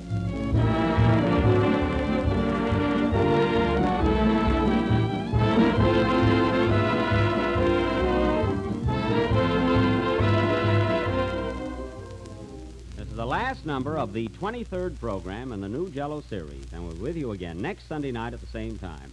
Well, Leo and Ralph, thanks very much for coming up here, and I hope that my humble effort has given Thanks for the Memory a little jolt. We think it did. So long, Jack. So long, boys, and thanks. Well, Mary, now that it's all over, give me an honest opinion. How was my solo tonight? It sounded like Rubinoff and your violin.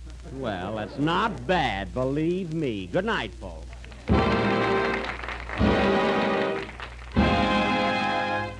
Kenny Baker appears on the Jell-O program through courtesy of Mervyn LeRoy Productions. This is the National Broadcasting Company.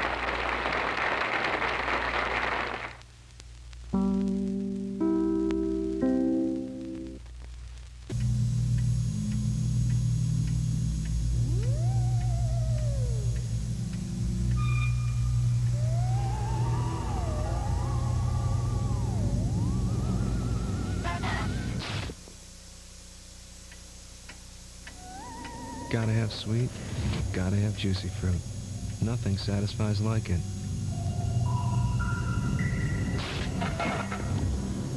Juicy fruit, the gotta have sweet gum. One of the all-time great directors, Cecil B. DeMille, hosts Lux Radio Theater. Up next. Lux presents Hollywood.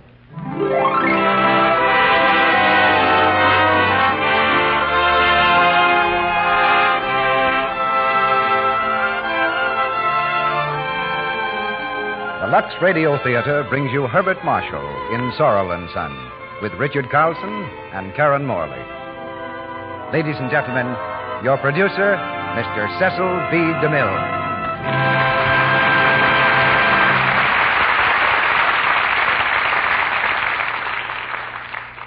Greetings from Hollywood, ladies and gentlemen. Our first greetings of 1940. Tonight in the Lux Radio Theater, we dedicate our play to fathers everywhere. If the father in your own household looks a little incredulous when he hears this, you mustn't blame him. We've had so many fine plays about mothers lately that we haven't paid much attention to fathers. But tonight, in celebration of the new year, we turn over a new leaf and give you Sorrel and Son, the moving drama of a man and his boy, adapted from the novel by Warwick Deeping. Perhaps we've also slighted the gentlemen in our audience by addressing ourselves to the ladies when we talked about Lux Flakes. Of course, they're the ones who use it.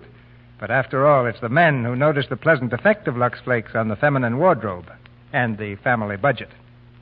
In tonight's drama, Captain Stephen Sorrel had only one thing to live for, the welfare of his son Kit, and to that end he devoted his life.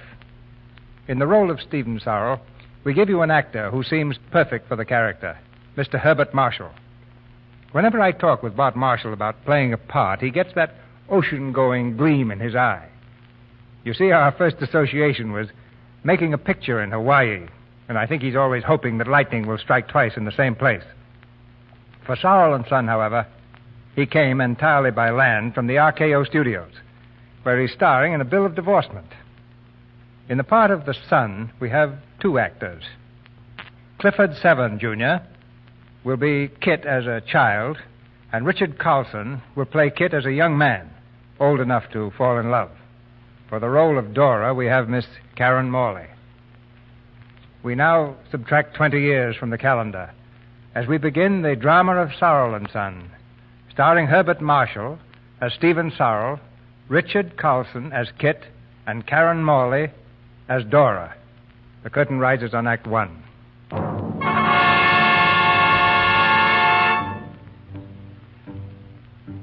The guns of the World War were silent at last.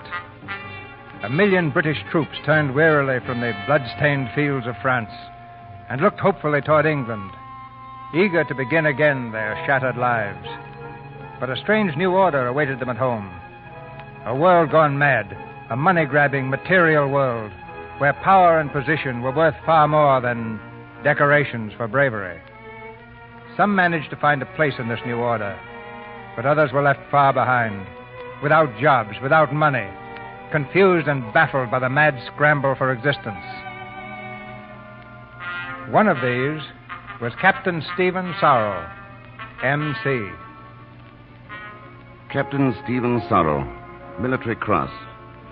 That should mean something, but it doesn't. Decorations are forgotten now. Stephen Sorrel, educated at Eton and Oxford. That's a little better. Except that it isn't what you know anymore, it's what you've done. I've got to realize that. I've got to take my place in this scramble everybody's got into. This new job ought to help. It isn't much, but when you start at the bottom, you've at least got the satisfaction of knowing you can't drop any further. The main thing is to keep your feet and not get trampled in the dust. Thank heaven I've only got one kid. Father, are you busy? No. I was just thinking. It's almost train time, son. Got that bag ready? I wish you'd help me. Sit on it, sir. Here. We'll try it together. Now. There we are. Thanks, Father. It will need a label, won't it? Of course, Sorrel and Son, passengers from London. Destination Staunton. Where are we going to live in Staunton, sir? Oh, we'll get a room somewhere. Or perhaps Mr. Verity might want us to live over the shop. Oh. It's a nice shop, from what I understand. Antiques, works of art. Quite a respectable business. Oh, yes, sir. I know. Wouldn't have anything else. Shall I go to school at Staunton, Father? Of course. I expect there'll be a grammar school there. Will it be a gentleman's school, Father? Oh, yes, we must see to that. Now, all ready? Yes, sir. Well, last look around, eh? Father, Mm-hmm. have we lived in this house a very long time, Father? Let's see, a year before the war, 4 years after. A long time for you, kid. All your life. Did Mother live in this house, too, Father? Yes. I knew she must have. I wish I could remember, sir. What is it, kid? I don't know, sir. But we're leaving here for good, you said. Never coming back. And you feel you're leaving her behind. Is that it? Yes, sir. I know. Look, kid, just think of her, of your mother, as someone who once loved you very much. Someone you would have loved very much if she was still here. Will that help? I think so, sir. Good boy. Now then, off we go. I'll carry the small bag, Father. Not too much for you, is it? Oh, no, sir. See? Fine. On to Staunton.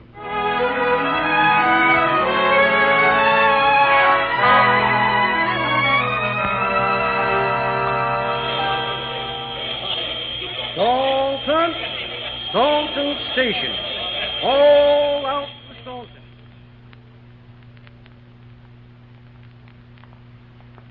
Number 36 River Road. There it is, kid. See the sign? John Verity, Antiques. You better stay here for a moment. I'll run in and find out where we're going to bunk. It looks closed, Father.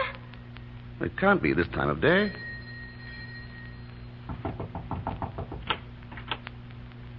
Yes.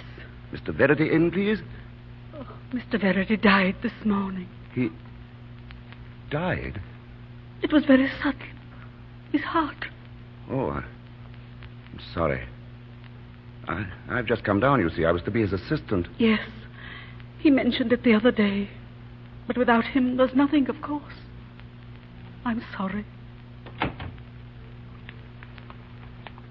What did she say, Father? Are we going to live away from the shop? Well, Mr. Verity's dead, kid. Died this morning. So Staunton's a washout. Oh, I'm sorry, Father. Well, we'll just have to make the best of it. Are we going back to London, sir? Well, no, you see... Kit, let's go someplace where we can sit down. I'd like to have a talk with you. Yes, sir. And that's the way it is, son. We can't go back to London because we haven't any money. I thought you had a right to know since we're sort of partners, you know. I don't mind staying in Staunton, sir. Fine. And, Kit, I'm not going to bother about the crease in my trousers anymore. I mean keeping up appearances. I don't care what the job is. I'm going to get it. It may not be a gentleman's job, but we need it. Do you mind? No, sir. Honor bright? Honor bright. That's it, then. I was a little afraid you were going to be ashamed of me. I'd never be ashamed of you, sir.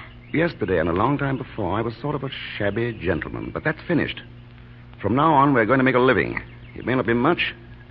Just bread and butter. I don't mind just bread and butter. No jam? No, sir. Jam makes you sick sometimes. Somehow I think all this was worth it. At least you and I know where we are. And from now on, I'm going to tell you things, Kit. No more make-believe. And I'll tell you things, too, Father. Everything. Fine.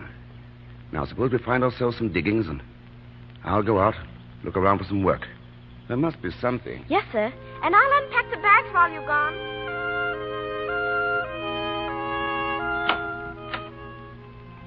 Kit, I'm back. Kit. Coming, sir. Well, Father? Was there anything, sir? I have a job, kid. Oh, I'm glad. What is it? I'm a porter at the Angel Hotel. Captain Stephen Sorrell, M.C.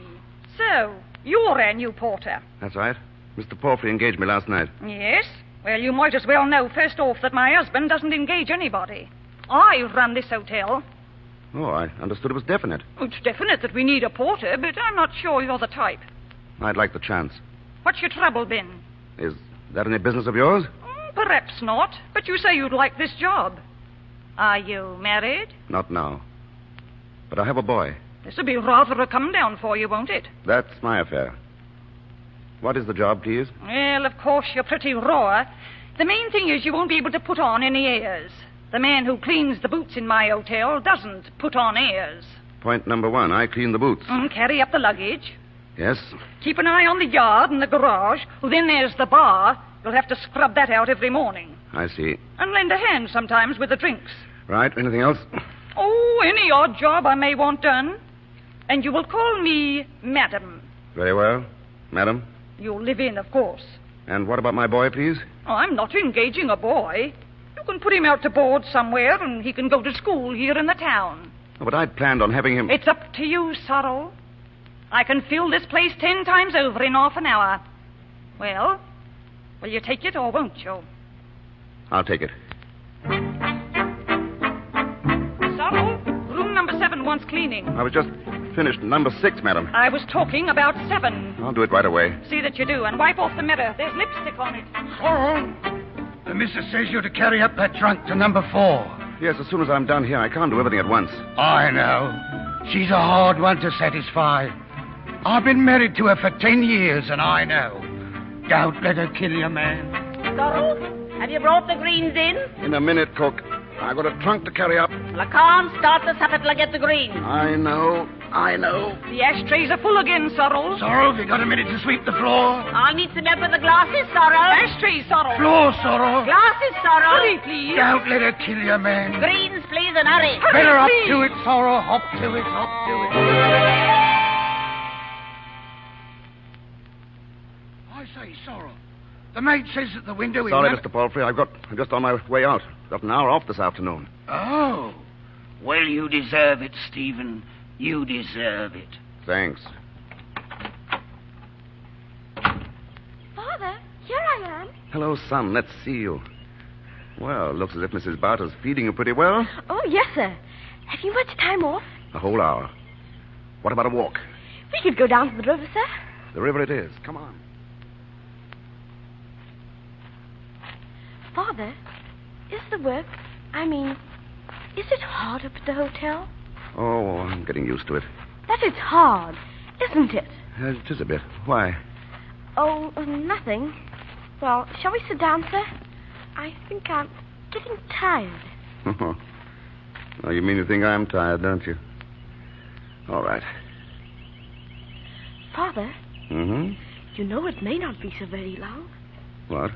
I've been thinking about it. Nights, you know, after school. Thinking about what? Well, I can start work at 15. I hope not, son. Why, Father?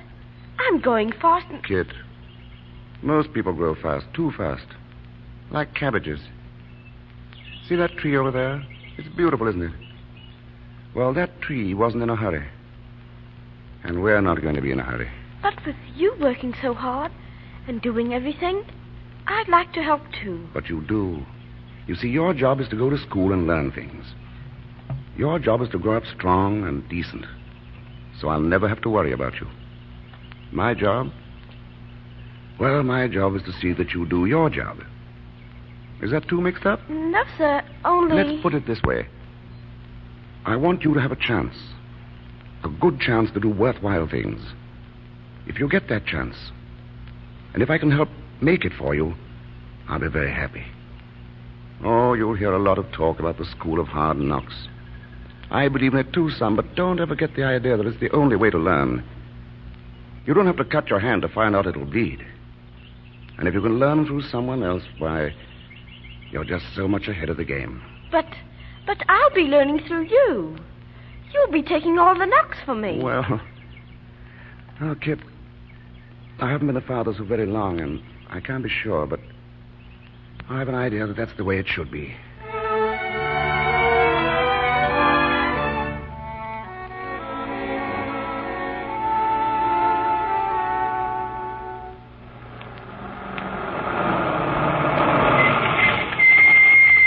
Angel Hotel. Think this will do? It's a bit of a hole, but it's only for one night. I'm tired. Yes, you mentioned that before. Evening, sir. Evening, madam. Evening. Want a room, please? Best you have. Right, sir. Sorrel, luggage.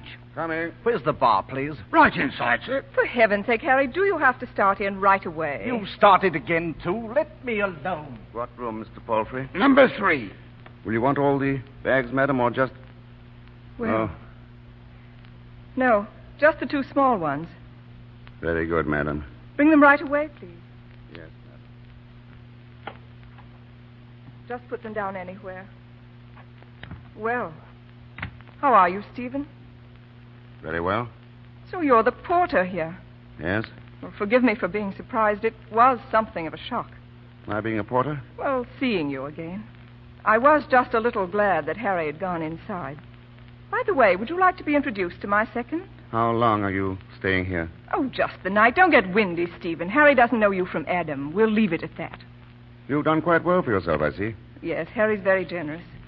How's Kit? Didn't you hear me, Stephen? I said, how's Kit? Kit's very well, thank you. Is he here? No. At school? You see, it's no use asking you. None at all? But I am his mother, you know. Isn't it always considered a mother's right to see her child? He must ask about me at times. He thinks you're dead. He thinks... That was hardly fair of you, Stephen. What would you have liked me to tell him? That his mother left me because she thought I was a weakling? Because I couldn't give her the nice, easy things she wanted? That she divorced me because another man was better fitted to care for her than I was? When you left Kit and me, it was my job to bring him up. To do that, I needed his respect. I think I have it. Until he finds out that you lied to him. He will find out someday, you know. I hope he'll be old enough then to understand. Until that time, he won't need a mother. He'll have an ideal. Which I could hardly fulfill, I suppose. Well, you've settled it, I see. Temporarily, anyhow. You're not going to pretend that you miss him. I'll be honest. No, I haven't had time. You never had time, did you, Dora? I'll have to go. Goodbye. Wait, Stephen. Yes? Here, take this. It's for Kit. Buy him something nice. You won't have to mention me. Goodbye, Stephen. All set, Sorrel, my lad? Sorrel. Oh, yes, I'm all set. Here. The lady gave me this. The lady? Why, it's... I say, £2. We'll split it, mate, eh? Half and half, eh, mate, eh? No, you can keep the lot. I don't need it.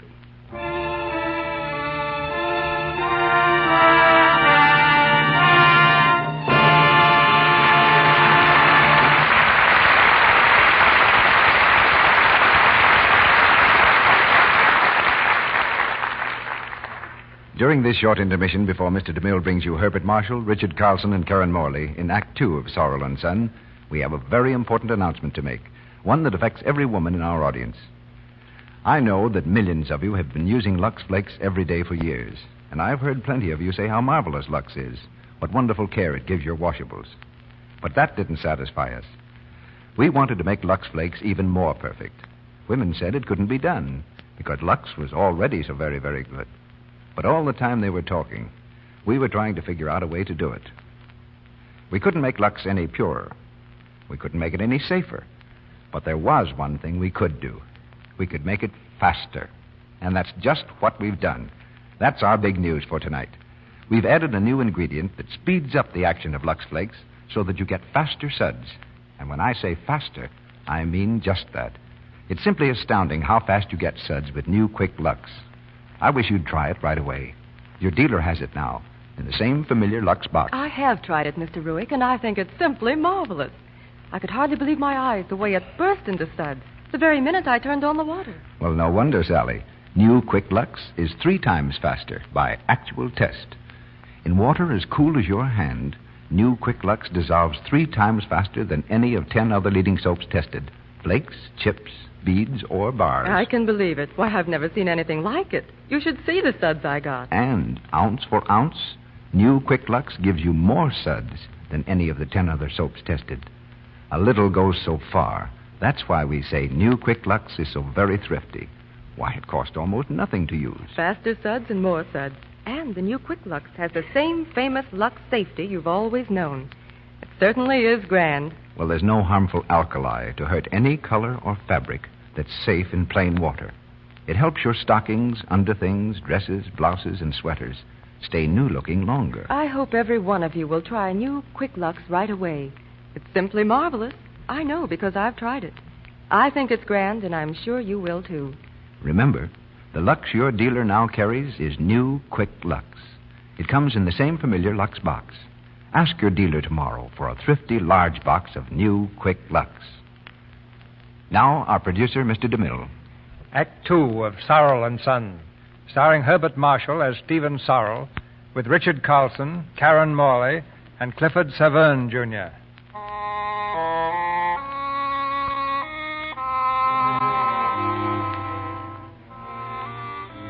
The months go by, and Sorrel, under the unaccustomed strain of physical work, grows thin and haggard. But his plans for Kit keep him doggedly at the job, never faltering, never complaining. And now a bright spot appears on the dull horizon. A rather mysterious stranger at the inn, Thomas Rowland from London. Between Sorrel and the soft-spoken guest has grown a quiet bond of sympathy and understanding. Hello. Oh, morning, sir. What are you doing here, Sorrel? Tidying up, sir? Oh, I didn't mean in this room. I mean, what are you doing in this job? I have a boy. The job is a necessity. But a place like this? Yes, it must be. In the army, weren't you, Sorrel? Yes, sir. Any decorations? Military Cross. I got nothing but a mention in dispatches. What do you think of hotels, Sorrel? What, sir? Hotels, the Angel and 1,000 others just like it. What do you think of them? I'd rather not say, sir. Neither would I. The drawers all stick, never enough towels, hot water variable, dust under the rugs. The kitchen's enough to turn a man's stomach. Then why live in them? Because I want to learn the things to be careful of when I open my hotel. I see. Am I boring you? Not at all. It's called the Pelican, and I hope it'll be everything these hotels aren't. I'm putting all my capital into the show, and I'm being extraordinarily careful in picking my people. I want character, conscience, and pleasant faces. I'll pay good wages and feed my people well. I'll need 2 porters. Yes, sir? I have one already, a fellow named Buck. He'll be the head porter. Oh, yes, sir? My one piece of sentiment, this fellow Buck, an ex-sergeant major. He saved my life out there, and I owe him his chance. And now, what about it, Sorrel? Do you think my job might be better than this one?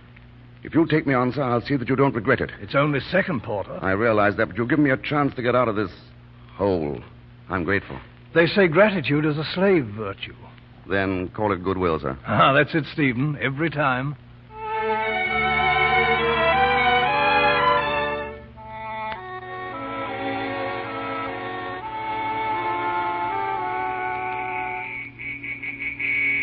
Come in, sir. Come in.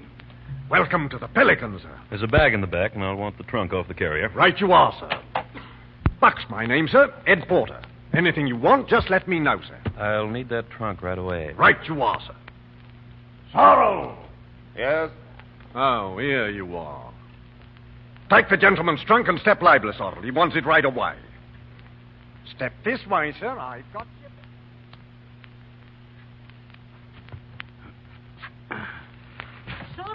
Sorrel, you can't carry that thing up alone. Here, let me help you. Look out, Mrs. Marks. Oh, be careful. You know, Sorrel, this has got to stop. Here, sit down a moment and rest. I'm all right. But you're not all right. You've been doing Buck's work on your own ever since we opened. Oh, he's the first porter, Mrs. Marks. Well, that doesn't entitle him to sit around on. Well, it doesn't entitle him to a permanent vacation. This housekeeper here, I think, it's my duty to tell Mr. Rowland. No. I'll work it out myself, Mrs. Marks. Oh, you'll kill yourself, you mean? Why, that Buck would kill anybody to get out of a little work. He's mean. He thinks I'll break under it, but I won't. I'd rather die than give in to him. All right there, Sorrel, all right there. He's waiting for that trunk, you know. I'm getting it up as fast as I can. You don't look very busy now, my lad. I was resting. It's quite a load for one man. Oh, I wouldn't say that. It all depends on the man. If you ain't strong enough for this kind of work, you ought to say so. Well, step lively, man. You won't want to wait all day for it. The lazy lout. Probably pocketed the tip, too. Does he ever share his tips with you? No. No, he never... Look out, Mrs. Marks. I've got to get that trunk up. I'll get it up. If I break every bone in my body, I'll get it up. I'll get it up.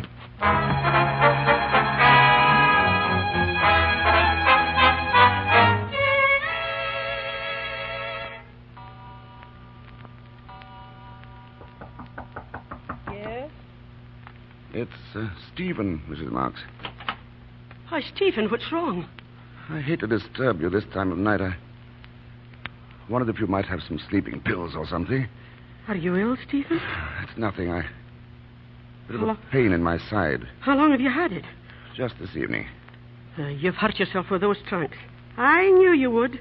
Well, I'm going to call the doctor. No, please. It's not that bad. I'm going to just the same. Mrs. Marks, is that you?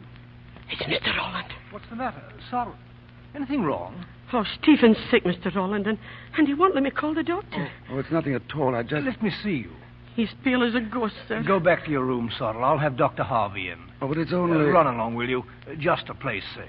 Very well, sir. Thank you. Do you have Harvey's number, Mrs. Marks? It ought to be in this book. Mr. Roland, I've been meaning to tell you about Sorrel. I know, Mrs. Marks. About his not being strong? No, about Buck's share of the work. I do see things, Mrs. Marks. I'm not asleep. Oh, I wondered, sir. Now, let's have that number. Nothing very serious, Sorrel. You may have to take it easy for a little while. I'll try, Doctor. If you're not feeling any better tomorrow, come and see me. Is there anything I can do, sir? Oh, hello. Your boy, Sorrel? Yes. It looks like you. Fine boy. Is there anything, sir? Well, now, let's see. You might make sure he takes his medicine regularly. Yes, sir, I will. Splendid. Well, good night. Good night, Doctor. Good night, sir.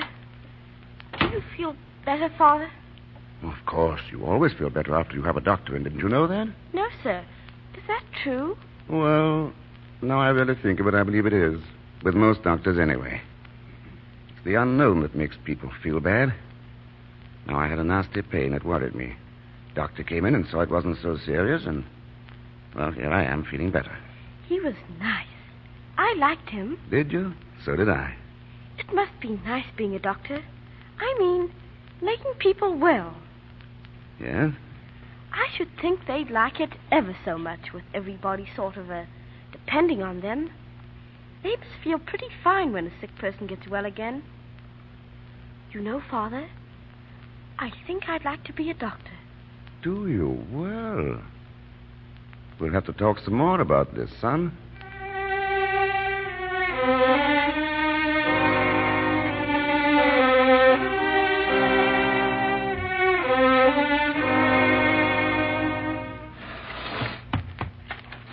All right, Sorrel, all right. What about them barrels now?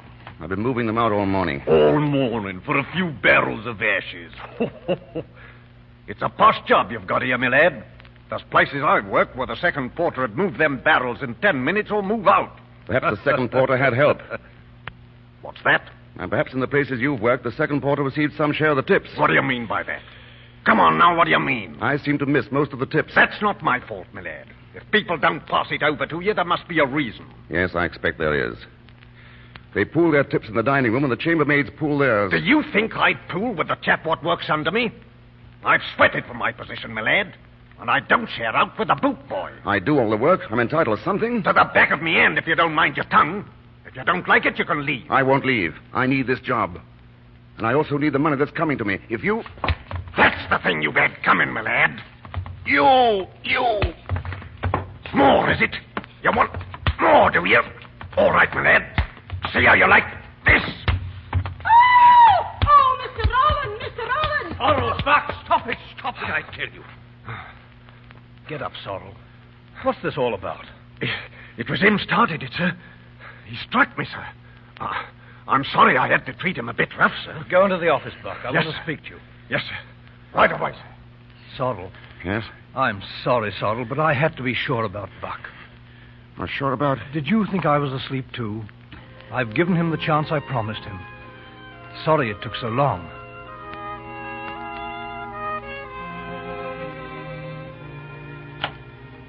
Evening, Father. Hello, kid. Evening, Father. Father, what's happened to your face? Oh, just a couple of scratches. I've news for you, son. Buck's gone. I'm head porter at the Pelican.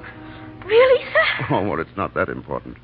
But it'll make a difference. I'll be able to give you something better than the town school now. Something that may be a better preparation for medicine, you know. I had an idea that St. Benedict's might be just the thing for you. You don't ever think of yourself, sir? Oh, I'm only a means to an end. I've got an object in life. I'm to be envied. I know how hard you work. I'll try not to waste your money, sir.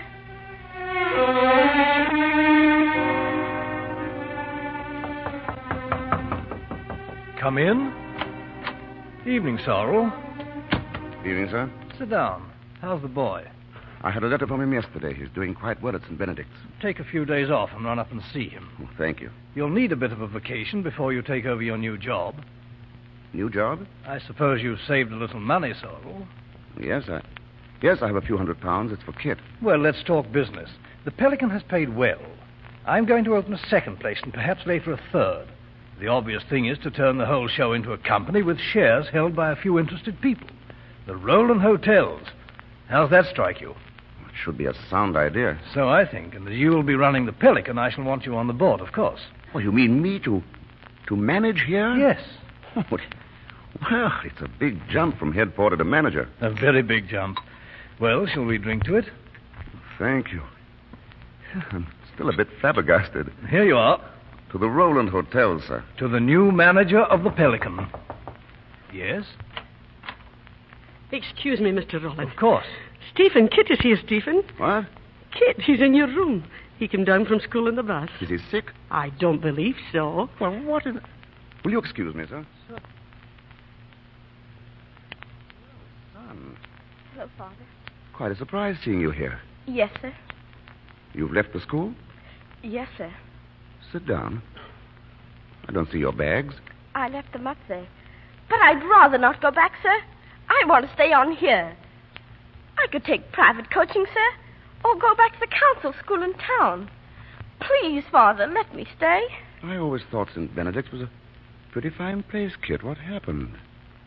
Studies too hard? No, sir. The masters aren't down on you? No, sir. Then what? Of course, if you'd rather not tell me. It's the boys, sir. They don't like me, and I don't like them. It's no use going to school someplace where you don't get along, is it, sir? That's why I want to stay here. I'd like it ever so much better. Look at me, Kit. You're running away from something, aren't you? I don't know what it is, and I won't press you. But I do know that turning tail won't solve it. You can't solve anything that way. You've got to face it and fight it.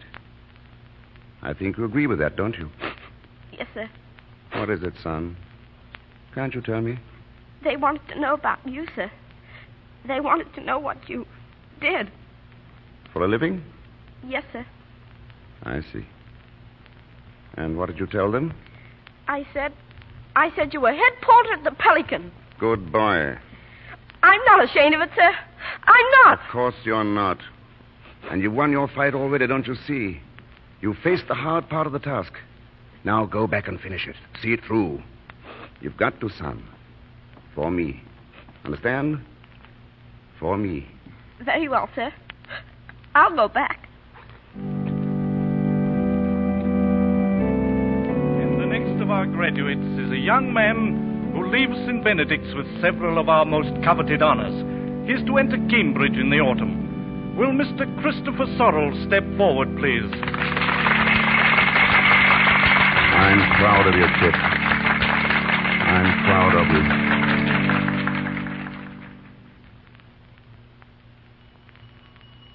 Luggage, please. Room 18. Will you be staying long, madam? I'm not sure. By the way, the manager here is a Mr. Sorrel, isn't he? Yes, madam. I wonder if you'd ask him to see me later in my room. Of course, madam. Thank you so much. Might as well sit down, Stephen. How long have you been manager here? About 4 years. You're not even surprised to see me. I was on the porch when you drove up. Oh, then you haven't read the register. Is there a surprise there? Oh. You're married again. Yes. I was Sampits. Now I'm Duggan. Mr. Duggan died last December. I suppose I shall remain Duggan. Is it necessary? Oh, really? That's very gallant of you, Stephen. Not at all. I'm grayer than you are. You're older than I am. That's not quite so gallant. Well, we meet once more. But not by accident. This time. No. You're very clever, Stephen. I wanted to have a talk with you, so I looked you up. You don't mind, Stephen? Certainly not. Funny thing, life. Here we are like a couple of strangers. Do you remember those days at Shanklin? Our honeymoon? Nearly 20 years ago. And therefore dead. You've never forgiven me, have you? Poor Stephen. You married an explosive person. But when a woman comes to a certain stage, she begins to look back instead of forward. You think so? Of course, it depends, but a woman grows rather lonely. You're talking about Kit, aren't you? I'd like to know my son. I'd like him to know me. You think it's to his advantage? Oh, I do. I've got money. Everything I want. I can help him have whatever he may want. He's at Cambridge now. In a few years, he'll be a physician. The thing he wants to do more than anything else in the world. I can help him there, too.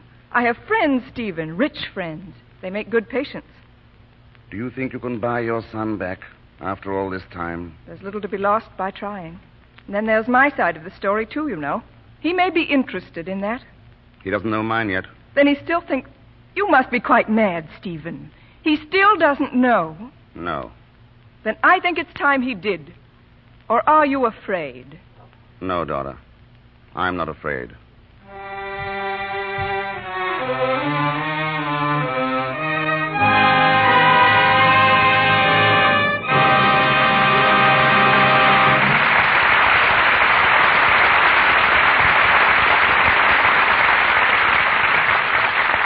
In just a moment, Mr. DeMille brings you Act 3 of Sorrel and Son with Herbert Marshall, Richard Carlson, and Karen Morley. Out in Glendale this morning, a young bride rushed breathlessly to the telephone. Operator, quick. Give me Main 70201. Mother? Oh, hello, darling. Look, I've only a moment, but I've got to tell you the good news. You know how wonderful Lux is. Well, you ought to try it now. What's different? It dissolves faster, so much faster. It's simply gorgeous. It suds in a second. Honestly, so fast you'd never believe it. Call up the grocer right now and order a box of the new Quick Lux. You'll be thrilled to death. Good news has a way of traveling like wildfire, and that's the way the news about new Quick Lux Flakes is spreading. One woman tries it and tells another. They all say the same thing. They thought Lux Flakes were so wonderful they couldn't be improved. But we've done it. Lux was so very fine, we couldn't make it purer or safer. But we could make it faster. The Lux Flakes your dealer now has is this wonderful new Quick Lux in the same familiar box. It contains a marvelous new ingredient that speeds up the suds. Why, they're so fast, they bubble up as soon as you turn on the water. In water as cool as your hand, new Quick Lux dissolves 3 times faster than any of 10 other leading soaps tested. And, ounce for ounce, new Quick Lux gives you more suds than any of the 10 other soaps tested. That's why it goes further. In fact, a little goes so far, you'll find new Quick Lux is thrifty, very thrifty. And it has the same marvelous safety that's made it famous for years. There's no harmful alkali to hurt any color or fabric that's safe in plain water.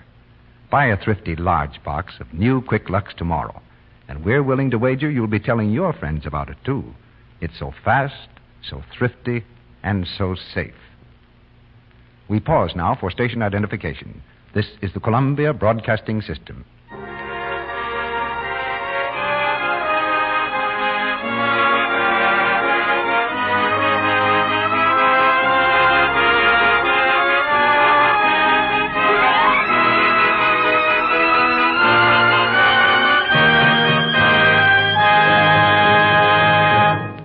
we continue our play, Sorrel and Son.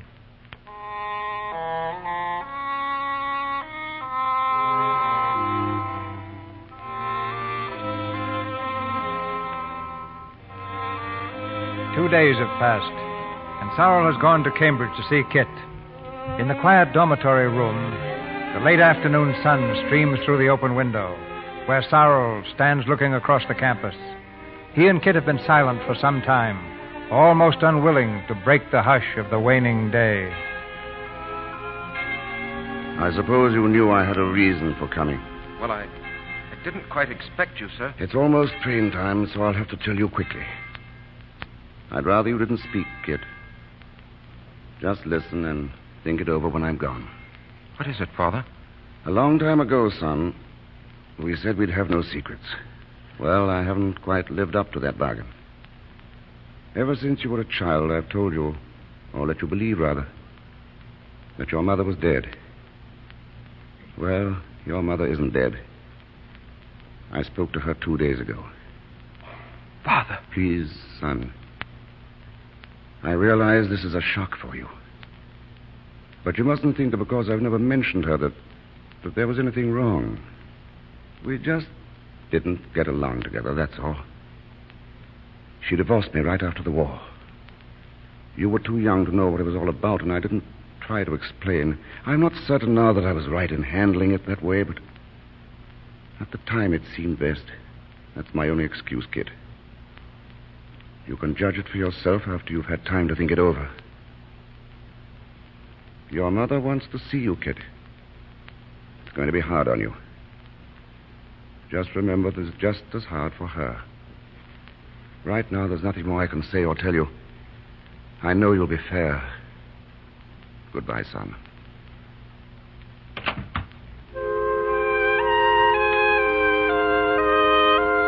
Dear Father, my mother came to see me today. It's very strange to hear myself call her mother. We talked for a while, and she invited me to her house in London. She's having some people up to spend a few days. I can't make up my mind whether I should go or not. My dear boy, go by all means if you wish. You owe it to her and yourself. After all, she is your mother, and she was my wife. I know she will never come between us. Kit, dear, may I come in? Of course. I was afraid you'd gone to bed, dear. No, I'm not sleepy, Mother. Just reading. I do hope you're having a good time, darling. Did you enjoy the dance? I invited Lola Meriden specially for you. She's very attractive. Yes, the little devil. She just told me in the drawing room that she thinks you're the most charmingly naive person she's ever met. Really? Oh, well, never mind Lola now. She's had you all evening. Right now, you belong to me. And tomorrow, I've a wonderful day planned for all of us. I'm afraid I've got to leave tomorrow. Oh, darling, there's no hurry. Well, I have my work, you know. I'm rather keen on it. Oh, yes, of course. You're going to be tremendously clever as a surgeon, Kit. I know it. Oh, I see you've even brought your books. It looks wonderfully technical. Tell me about your work, Kit. Well, there's nothing to tell. I hope to be practicing in a few years. I'll send you all my friends. Well, I rather planned on hospital work for quite a while. It's good training. I see. Go on. I'm afraid that's all. It's horrible. We seem like strangers. I'm sorry. I don't see how it can be helped. Oh, Kit, I know I must seem all wrong to you. I do, don't I? No, it's just I've been so long with Father. We understand each other. I mean... I know what you mean. I'm an outsider. It's just you and him together. But I can understand, too. You've got to give me a chance. I want you with me. I've always wanted you. You're my boy, Kit, my son.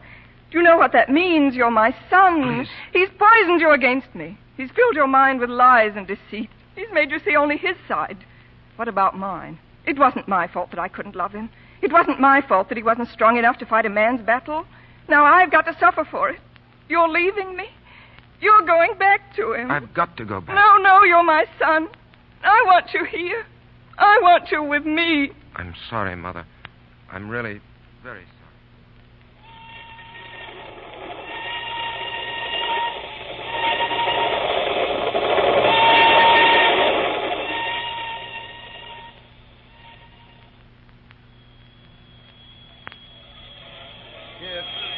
Over here. Hello, Father. Nice to have your bag, son. Thanks. Well, enjoy yourself? No, not very much. Oh, sorry. I don't think I'll go up there again, Father. Just as you like, son. And here is some great news, Father. When I'm graduated in June, I'll have a job already waiting for me. The St. Martha's Hospital in London. I'm to work under Sir Henry Orange, who, as you know, is quite famous in surgery. I think this calls for something of a celebration. Do you? To Christopher Sorrell, M.D. To Captain Stephen Sorrell, M.C., who made it all come true. How's the work? Marvelous. There's so much to be learned it frightens me. But Sir Henry's encouraging. Not working too hard, are you? I don't think so. Why, sir? I thought you looked a little drawn. A surgeon has his problems, sir. Especially a young one. I dare say. It's a comfort to know I can turn to someone for advice. Sir Henry. And you.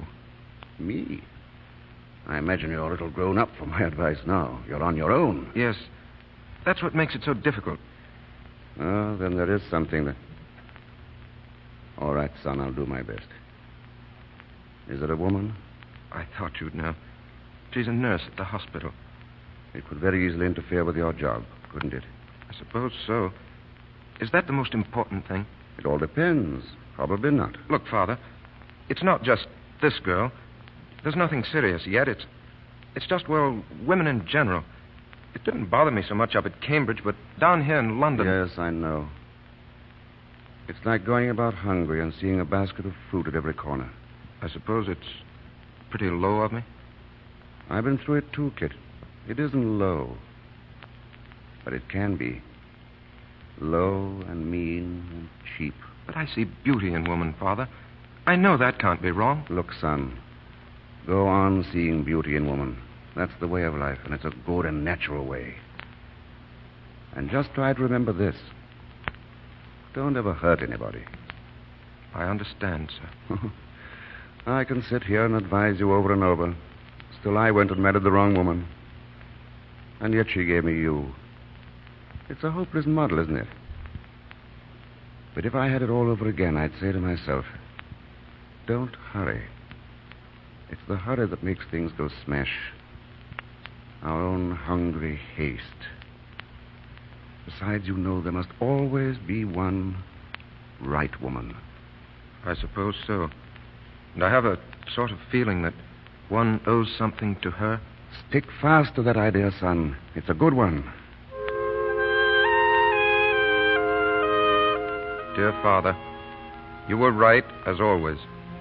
A few years ago, you told me there was one right woman. I'm bringing her to see you soon. Her name is Molly Pentreath. Do you, Christopher Sorrell, take this woman as your lawful wife, to love, honor, and cherish till death do you part? I do. Do you, Molly Pentreath, take this man as your lawful Mr. Sorrell, Come in, dear. we're almost ready to leave. I'll come down and see you off. You're going to make him very happy. You know that, don't you, Molly? I'm going to try. Oh, we've wonderful plans for the honeymoon. I don't think there's a place we're going to miss. Thanks so much for it. No, it's just a bribe. So you'll learn to like your father-in-law. I think I learned to like him a long time ago, when I learned to love Kit. You're very sweet, Molly. Father, are you coming down? Come along. You'll have to learn not to keep your husband waiting, young lady.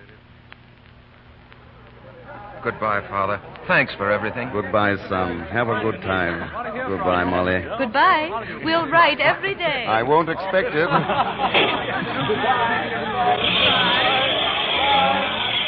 Well, there goes your partner, Sorrell. It'll be a long time before they're back. You are... I say, Sorrel, what's the matter? Oh, it's just the old pain. It'll be gone in a moment. Come inside, man. You're sick. No, just let me hold on a moment. I don't want to be the ghost at the feast.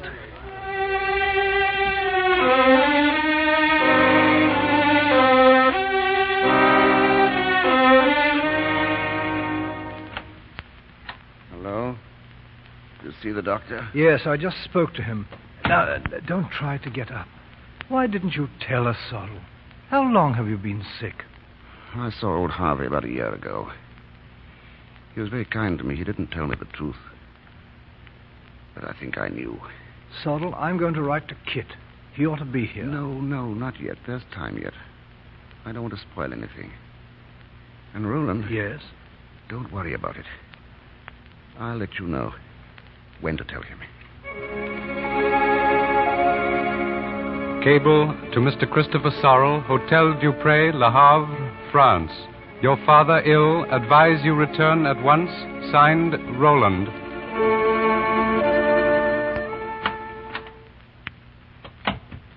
How is he? He's very sick, Molly. Will he... He's going to live. We'll have to operate. After that, there's no telling. But he'll never be well again. Not really well. No.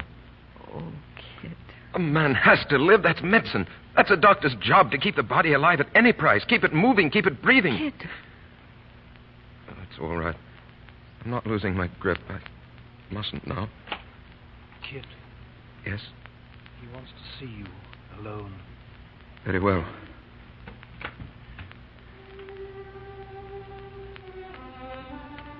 Father? Is that you, Kit? Yes. Anything I can do? I don't think so. Father, why didn't you tell me? I should have known the day of the wedding, but when I asked you, you said... I lied to you. I broke the bargain again, son. And you let me go off like a blind fool. It was my pleasure. Don't spoil it for me. Kit. Yes? I'm asking you to keep the bargain. How long would you say I had? Father, please. Come, son, we've faced everything together. I'm not afraid of this. How long? We're going to operate tonight. Sir Henry should be here any minute. He's been very successful with this sort of thing. How long, Kit? A month? 3 months? A year at the most, eh? I don't know, sir. I'll be an invalid, won't I? Yes. Don't look so miserable, kid. I expected it. But now, I want to ask a favor. It's a great favor, kid. One that will take all your courage. Yes? Kid, nature has a way of dealing with the old and the sick and with people in pain. It's a kind way sometimes. She lets them die. Father. Don't operate, kid. But don't keep me alive in pain and suffering. Father, you don't know what you're saying. But I do, son. I told you it would take all your courage. I want you to have the courage to let me die now.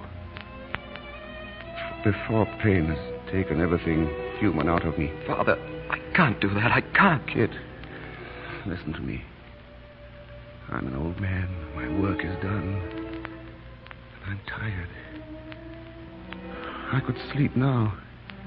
The pain's gone a little. But tomorrow it'll be there again. And the day after. And the day after that. I know what I'm asking. It's the greatest thing and the hardest thing I've ever asked of you. But please don't fail me. Let me sleep, kid. Let me rest. Please. All right, Father. Thank you, my boy. If you don't mind, I'll close my eyes. Now. Perhaps I'll dream a little. It'll be a good dream. Peaceful. Shall I turn out the light, sir? Yes. Thank you. Good night, Father. Good night, son. Well, kid. Will you call Sir Henry, Mr. Rowland? Tell him not to come, please. Kid, is he... Oh, Kid, tell me. He's all right now. He's going to sleep.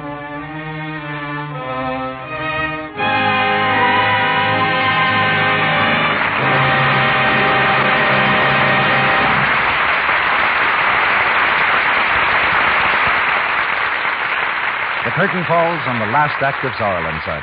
In a moment, our stars return for a curtain call.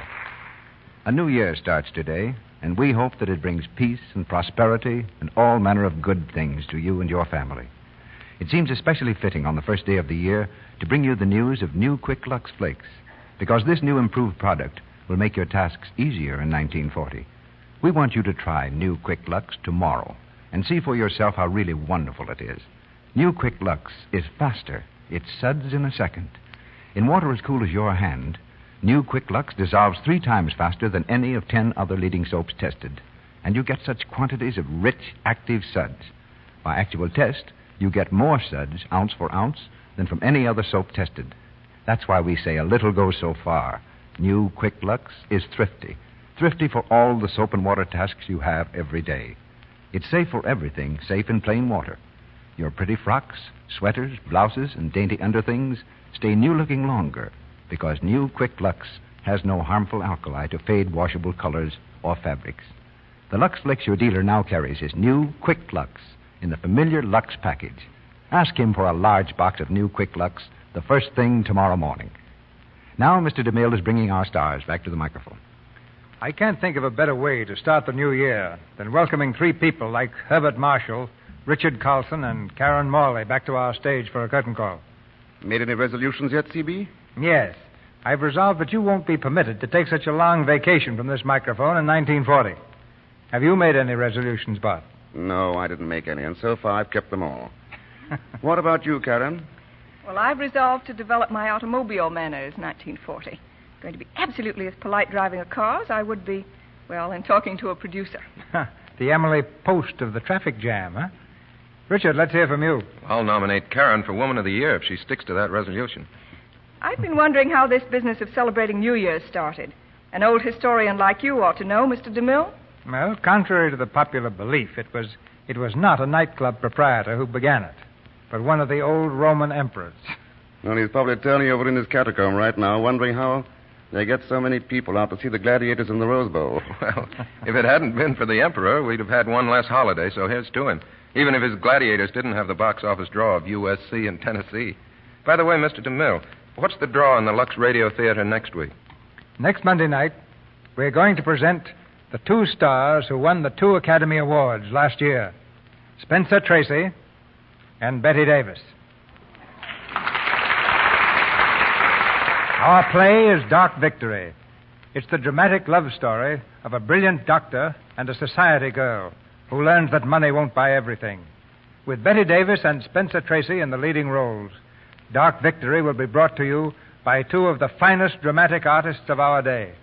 That calls for a red letter on the calendar, CB. Good night and a Happy New Year. Good night. Good night. Good night. Good night. May this New Year be happier than the happiest New Year you've ever had. In city apartments and snowbound farmhouses, the fine old American custom of open house has been king today. It's a friendly tradition, and we always think of the Lux Radio Theater as open house to you, not only on this New Year's Monday night, but on every Monday night through the whole year. Our wish for you is a full measure of joy and prosperity in 1940. Our promise to you is that we'll try to add to your happiness with an increasingly high standard of entertainment in the Lux Radio Theater. And our feeling for you, whoever you are and wherever you may be, is real friendship sealed with a national handshake.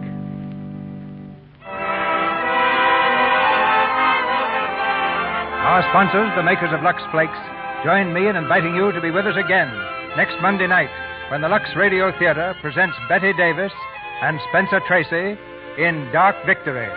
This is Cecil B. DeMille saying good night to you from Hollywood. Heard in tonight's play were Eric Snowden as Roland, Vernon Steele as Buck, Mary Gordon as Mrs. Marks, Claire Videra as Mrs. Palfrey, Kathleen Fitz as Molly, Thomas Mills as Mr. Palfrey, Gloria Gordon as Mrs. Verity, Jack Lewis as Sam Fitz, Dr. Severn as Dr. Harvey, and Thomas Freebairn Smith as hotel clerk. Richard Carlson will soon be seen in the RKO release, And So Goodbye. Our music was directed by Louis Silvers, and your announcer has been Melville Ruick.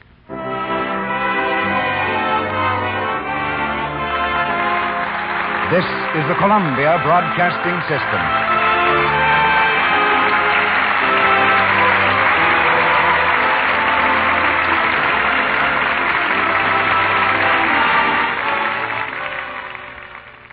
Available to own today.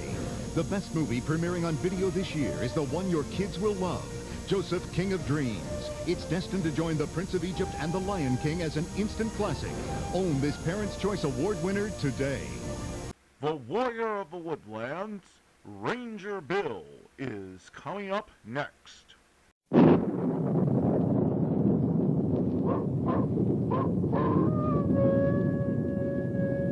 Ranger Bill, Warrior of the Woodland.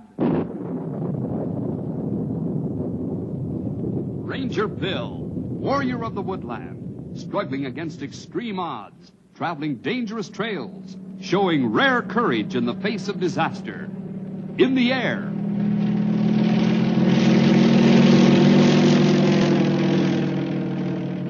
on horseback,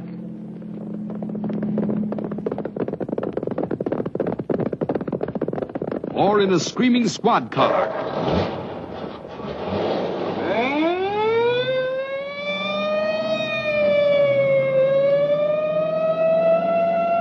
Ranger Bill, his mind alert, a ready smile, unswerving, loyal to his mission.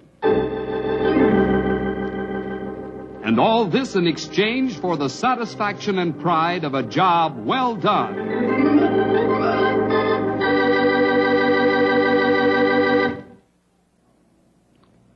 Hey, who messed up my room?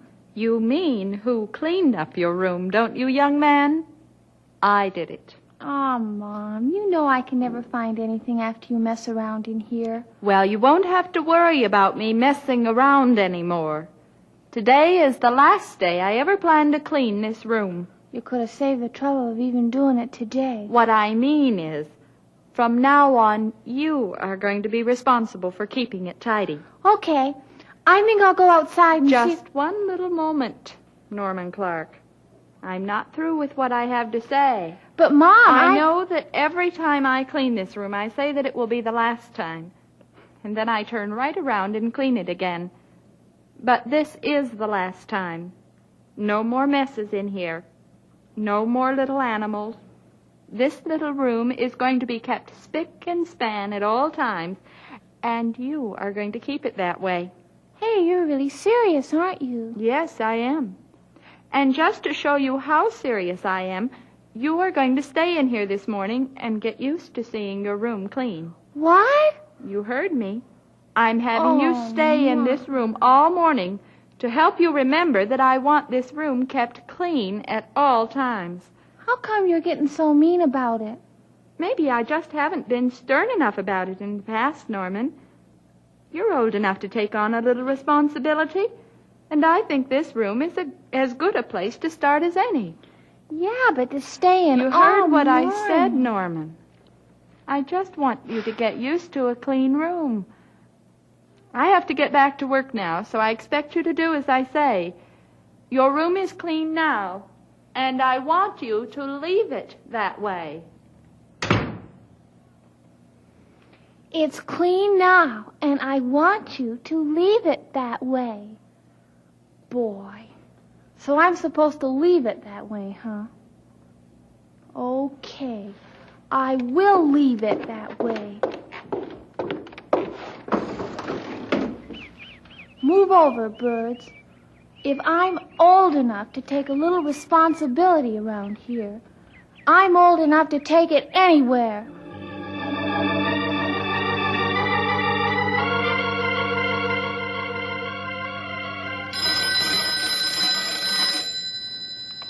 I'll get it. Ranger Headquarters, Stumpy Jenkins speaking. What's that? Bill? Yeah, he's here. Hang on. Bill, it's for you.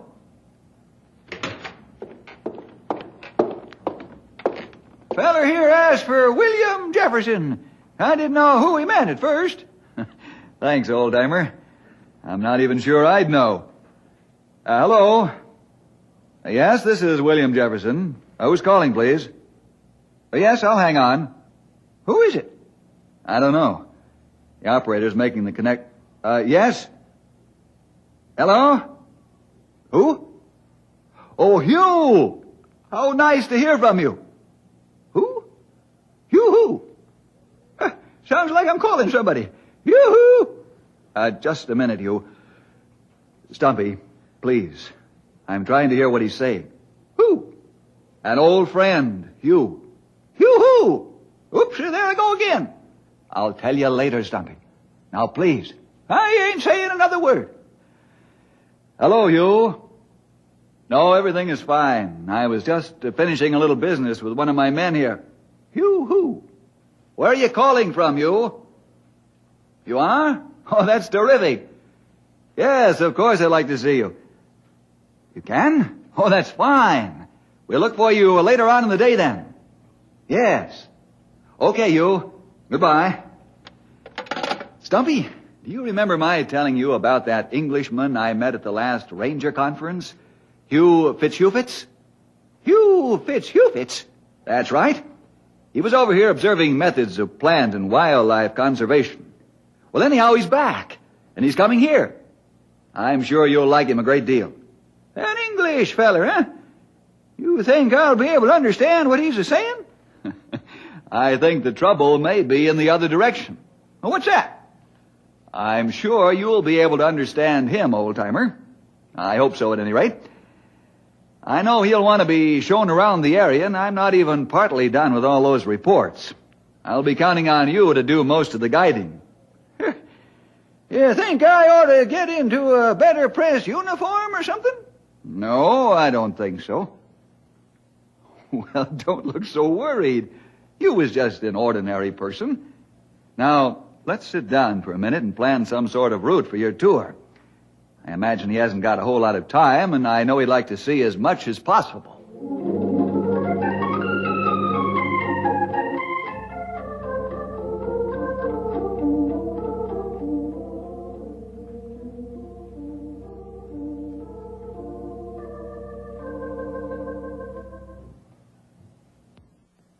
Norman, time for lunch.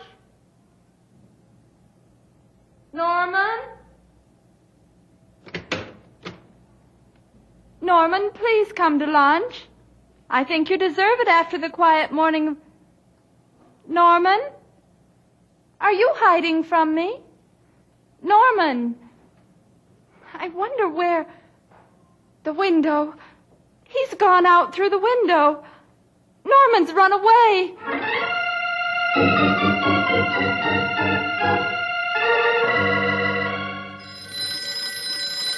I've got it. Ranger Headquarters, Bill Jefferson speaking. Oh, hello, Mrs. Clark. No, we haven't heard anything about Norman. Should we have? Run away? I see.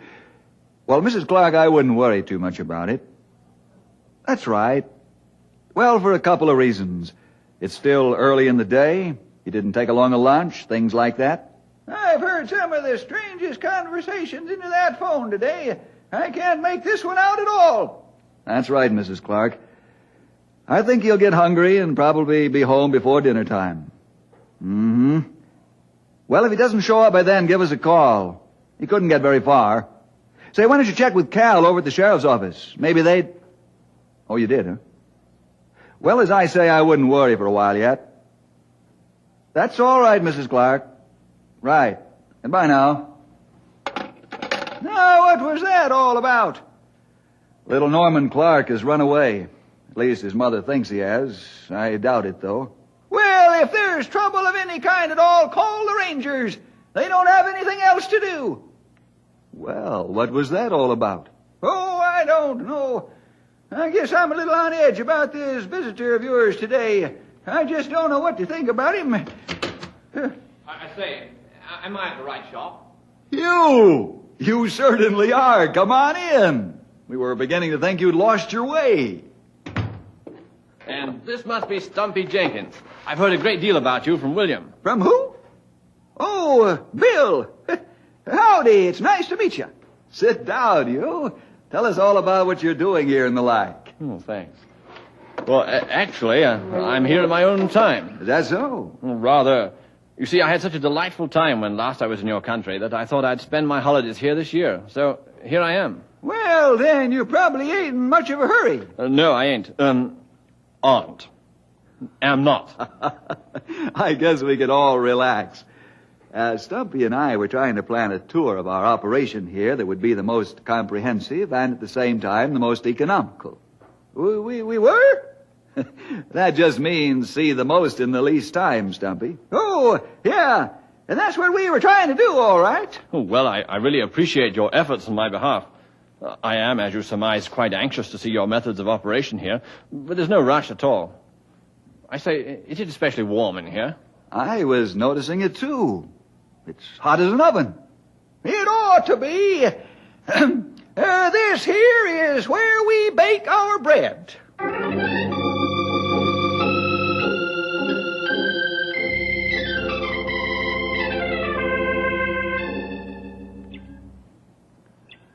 Boy, I sure have been walking a long time. I'm tired. Wonder where I am. I ought to be in Central City pretty soon. Maybe there I can find somebody old. What's that? There's something in back of those bushes. Oh, maybe if I stay real still, whatever it is, it won't see me.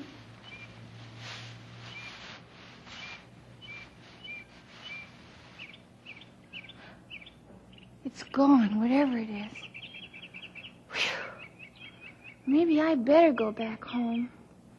I'm getting hungry. I forgot which way I came from. I don't remember the way to go. Help! Oh, shh, no, I better not shout.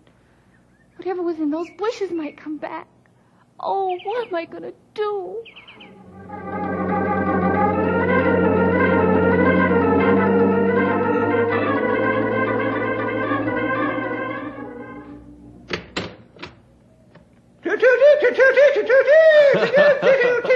I say, now don't you look, well, proper. Well, how do I look? I'm speechless, Stumpy. Absolutely without words. He practically forced me to lend him that outfit. And that's not the half of it. We're actually going hunting. Hounds, horn, and all. I never would have believed it. Stumpy Jenkins, rough, hard as nails forest ranger in an English hunting outfit, complete with riding breeches, red jacket, cap, and all. Well, I must admit that I never saw anyone back home quite that way in a hunting costume. I believe the posture helps to make it look so comic. What's the matter with my posture? Well, old-timer, I've never seen an English gentleman who is quite as bow-legged as you are. Nor have I. And I really must get a photo of this. It defies description. Well, you can laugh all you want. But I noticed a lot of admiring looks as we came up the street just now. You mean you actually appeared in public looking that way? Of course I did. I ain't ashamed of this suit. It's what any decent sort of chap would wear if he was going fox hunting. I'm afraid you'll have to look long and hard before you'll find a fox around here. What are you talking about? This is good fox country. I know. But if they get one look at you dressed like that, they'll outrun the dogs getting away. Dogs? Hey, that's right. Our dogs are probably ready, Hugh. Dogs? Really? I thought you were kidding. Oh, Stumpy has gone to no end of trouble to obtain the use of a small pack of hunting hounds from a local breeder. I tried to stop all this, but you know... We got him over at Miles Hendon's place, Bill. He seemed real in favor of the whole thing. Well, what he actually said was that the publicity would do him good. So you're both going out hunting, huh? Well, when Stumpy first suggested the idea, I thought it rather a good one. But it seems to have grown somewhat. You really have to watch the old-timer, you. And once he gets started on an idea, there's no way of predicting where it'll end. I don't know what all the fuss is about. Nobody seems to think that Hugh looks funny, and he's wearing the same things I am. Well, after all, old fellow, I am British. Oh, yeah. Well, old chap, shall we tally-ho over to the hunting grounds and have a go at it? Hunting grounds? The natives hereabouts call them the forest. Oh, shall we pip off, Hugh? Rather. And when we return, I would like tea and crumpets. Yes, sirree. I'll have tea, and you can crumpet all you want.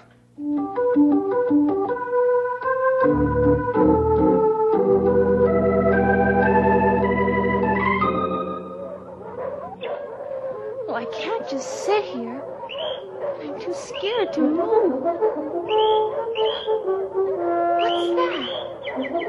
Sounds like somebody's playing a horn. And all the dogs. Hey, maybe it's somebody coming. They're looking for me with bloodhounds. Boy, if Mom sent him after me, she must really be upset. Oh, well, I kind of messed up running away anyhow. I might as well turn myself in. Maybe they got something to eat with them. I'm really getting hungry.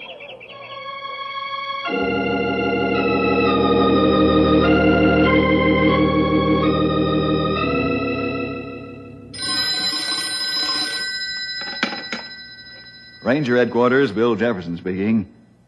Oh, hello, Mrs. Clark. No sign yet, huh? Now, don't worry. Yes, I think he's probably tried to run away. But you know as well as I do that he couldn't have gone too far. What's that? They saw him going toward the forest, huh? Lost in there? Oh, that's possible, but there still isn't too much to worry about. If he's in there, he's left a good trail, we should be able to follow him easily. What's that? Bears? Oh, very rarely this close to town. Not often enough to even mention. Tell you what, I'll come over. Oh, no trouble at all. I'll come over and we'll see if we can find him. He's probably a very hungry boy by now, and I think the idea of going home might appeal to him a lot.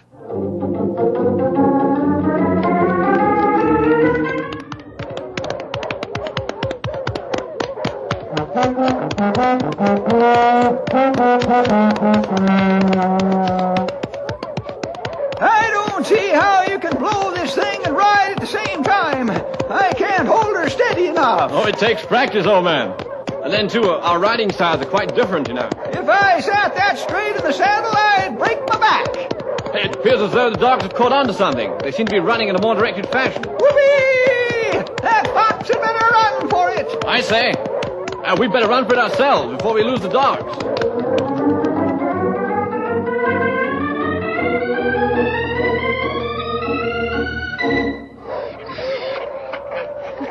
Hey, cut it out. Hey, quit licking me. Your nose is full. Go on. Okay, so you found me. I'll collect the dogs, Stumpy, and you can see if the lad's hurt. Righto! Why, say, it's Norman Clark. I didn't recognize you at first. Hello, Mr. Jenkins. You mean they didn't send you after me? Send us after you? Who? Oh, nobody.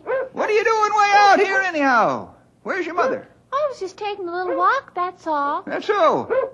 Strikes me like you're a long way from home, feller. That's a pretty long walk. I guess I just didn't watch how far I was going. Am I anywhere near Central City? Nope. That's a good 50 miles away. You're about 3 miles from your home, which is far enough, I'd say. Yeah, that ought to do it. Looks as though you two are old friends, Stumpy. Do you know each other? He talks funny. Now, this is Norman Clark. Norman, this man is Mr. Fitzhugh. Why are you both wearing those funny suits? Oh, this is the way some people in my country dress to go hunting, Norman. Does it make the animals laugh? You know, I never thought of that. Now, hold on there, young feller. You're doing a pretty good job of changing the subject. That ain't telling us what you're doing out there. Are you with your mother? No. I say, you don't suppose he's run away, do you? I not only suppose so, but I'm pretty sure of it. It seems like just before you arrived today, we got a call that this here young'un was missing. Is that it, Norman? Are you running away? Yes. What on earth for? 'Cause I don't like to take orders all the time. Oh, my.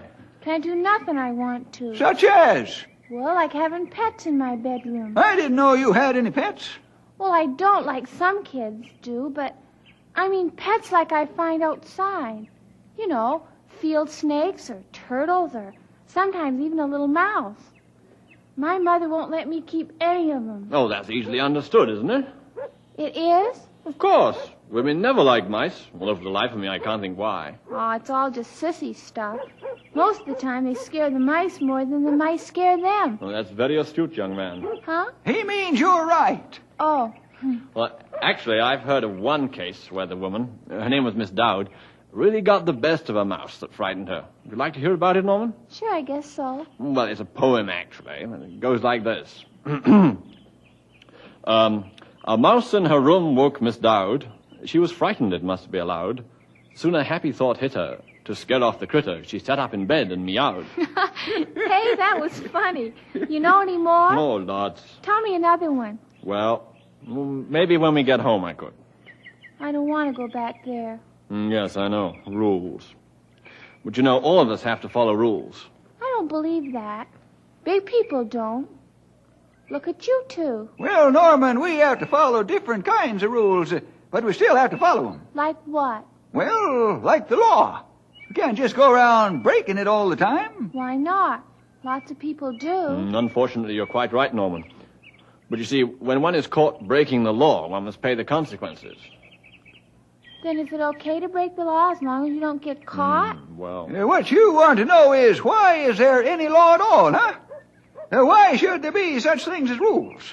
I guess so. That shouldn't be so hard to show you, Norman. What do you have in your pockets? Oh, I don't know. A couple of pennies, I guess, and a pocket knife, and... Well, why? Oh, I say, I should like to have that pocket knife. Give me it. No, it's mine. You can't have it. Is there any law that says I can't? I want it, therefore I shall take it. Stumpy, make him stop. He's going to take my knife. No, he isn't, Norman. I'll stop him. Good. Because I want your knife. What? Oh, no, old fellow. I shall take it. Oh, no, you don't. I want it. Please, stop. Stop. It's my knife. There, Norman. You can keep your pocket knife. I thought you were going to fight each other or beat me up. No, we were just showing you, rather vividly, I thought, a good reason for rules or law. If everyone were allowed to do what he pleases, where would any of us be? I never thought of it that way before. We'd all be like the two cats. The two cats? That's right, Norman. Mr. Fitz here ain't the only one who can recite poetry. Try this one. There once were two cats in Kilkenny, and each cat thought that there was one cat too many. Uh-oh. So they scratched and they fit and they tore and they bit, till instead of two cats, there weren't any. Oh. Well, at any rate, Norman, you can see more clearly the value of rules, can't you? I guess so. There's just one other part of it all that we haven't mentioned yet. Oh? There's some rules that everybody has to follow. You know what those might be, Norman? No. Well, now think. So far, we've just been talking about rules having to do with people and people. But what about... People with animals? That's pretty close. What I'm thinking about is all of nature. They call them natural laws like gravity or breathing. Are those really rules? That's right, Norman. You have to breathe and eat. You have to stay close to a set temperature. Yeah, but you can't help it. I see what you mean, Stumpy. That's right, Norman, you know. You can't help it, but you still have to do it. If one, for some reason, does not obey these rules, the result is usually rather harmful. I never thought of those rules at all. So you see, Norman, no matter where you go, there are rules that have to be followed. If you decided to stop following all rules, you'd have to stop living. Mr. Fitzhugh, can I ride with you? Where to, Norman? Home. My mom might be worried.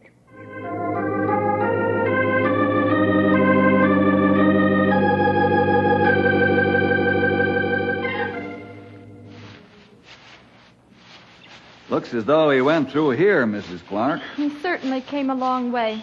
I'm really worried, Bill. Maybe I was too hard on him. I'm afraid that's one question you'll have to answer, Mrs. Clark. Oh, Bill, sometimes I just don't know what to think. Ever since Norman's father passed away, I've had such a hard time with him. I'm sure that's true. And I know that sometimes I tell him to do something just to get him out from underfoot. Mm-hmm. I know how easy that is to do. Sometimes when I have a great deal to do, I'm very tempted to make a lot of hasty decisions and get people doing things so that they won't bother me. That's it exactly. I'm afraid I do that to Norman more than I should. You think that's why he ran away? Yes, I do. Hey, the trail looks like it's getting fresher. I think we must be getting near him. Bill, what will I say to him? Let's stop here for just a minute, Mrs. Clark. Now, stop me if I'm meddling in your business. I really wouldn't say anything if you hadn't asked me. You know that. I know that, Bill. You know, I found out from working with fellas in various clubs and camps and things that there are certain better ways of approaching them. Ways that won't cause as much rebellion and trouble. You seem to get along very well with them. Oh, I think some of that is the uniform, the idea of my being a ranger. I'm sure if I were their father, I'd have a few more problems with them. But anyhow, about approaching a young fellow. There are some very simple things that might mean a great deal of difference. One of them is that we adults seem to forget that each child is as much a real person, an individual, as we are.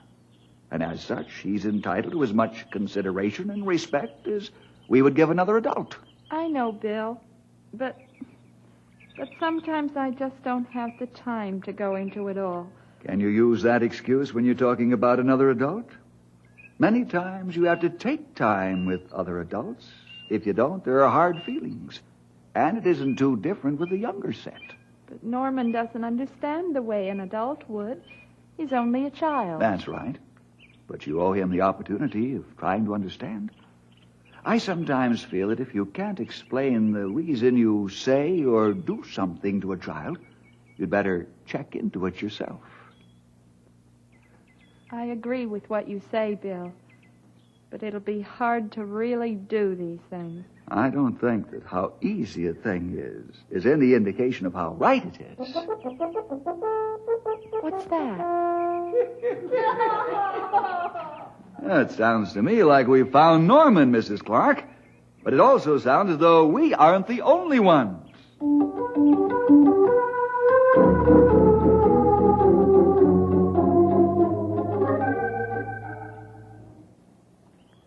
And then when I wanted to come home, I couldn't because I was lost. I wanted you to come home too, Norman. But then Mr. Jenkins and Mr. Fitzhugh-Fitzes came along, and we've been having a real interesting talk ever since. And, Mom... Yes, Norman? From now on, I'm going to try to follow every rule you make. Oh, Norman, from now on, I'm going to try to make only the right rules. The ones that count. Well, how about that? Oh,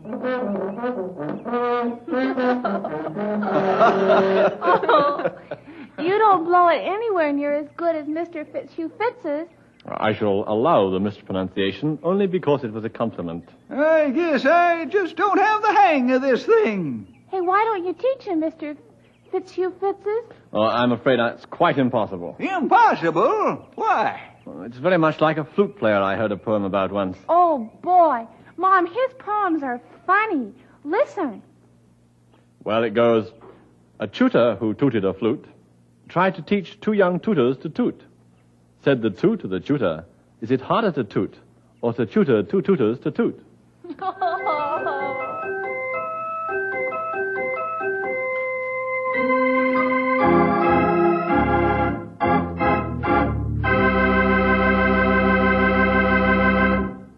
Well, boys and girls, we'll be tooting your way again next week for more adventure with Ranger Bill!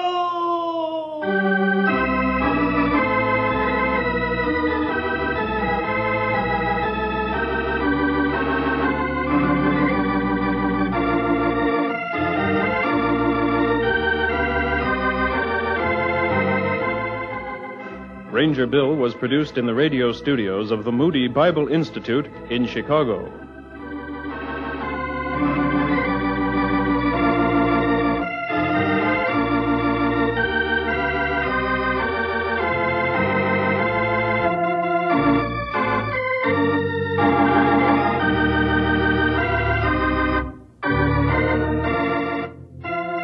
This has been a presentation from our Moody Broadcasting Network archives. To learn more about MBN, go to our website at mbn.org.org.org.org.org.org. It's gonna get cold, so get to Burlington Coat Factory today for the best selection of coats on the planet. Over 15,000 coats in every store. The same famous label and designer coats you'll see in fine department stores, but at prices way lower than their sale prices. That's why millions of people buy their coats at Burlington Coat Factory. So be smart. For selection, quality, and savings, nobody comes close. Two of my personal favorites, George Burns and Gracie Allen, are up next in our lineup. From Hollywood, the George Burns and Gracie Allen Show for Hormel and Spam.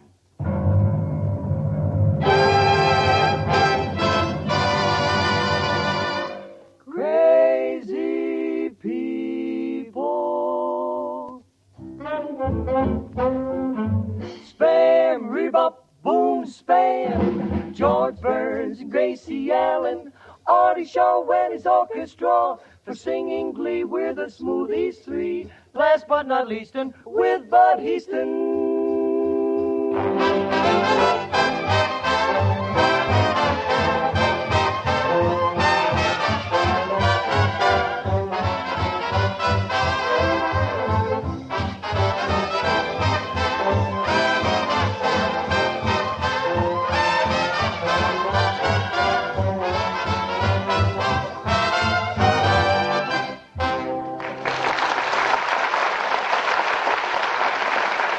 Yes, sirree, folks. It's Burns and Allen night at your house. Another gay show and a swell suggestion for an easy summer supper that will give your family or guests plenty to eat. Get a can of Spam, S-P-A-M. Spam is tender, juicy, delicious meat, all ready to eat the minute you zip open the can. Slice this grand-tasting meat and serve with a mound of potato salad nestled in crisp, chilled lettuce, tomato stuffed with cottage cheese, or with a cool vegetable salad. It's hearty enough to please the huskiest He-Man appetite. And Spam saves kitchen time. No fuss, no bother. Ask your food dealer for Spam tomorrow. Then surprise your family with taste-tempting Spam and salad. And try the other easy recipes on the label. You'll find you can fry Spam, dice it, slice it, bake it, because cold or hot, Spam hits the spot.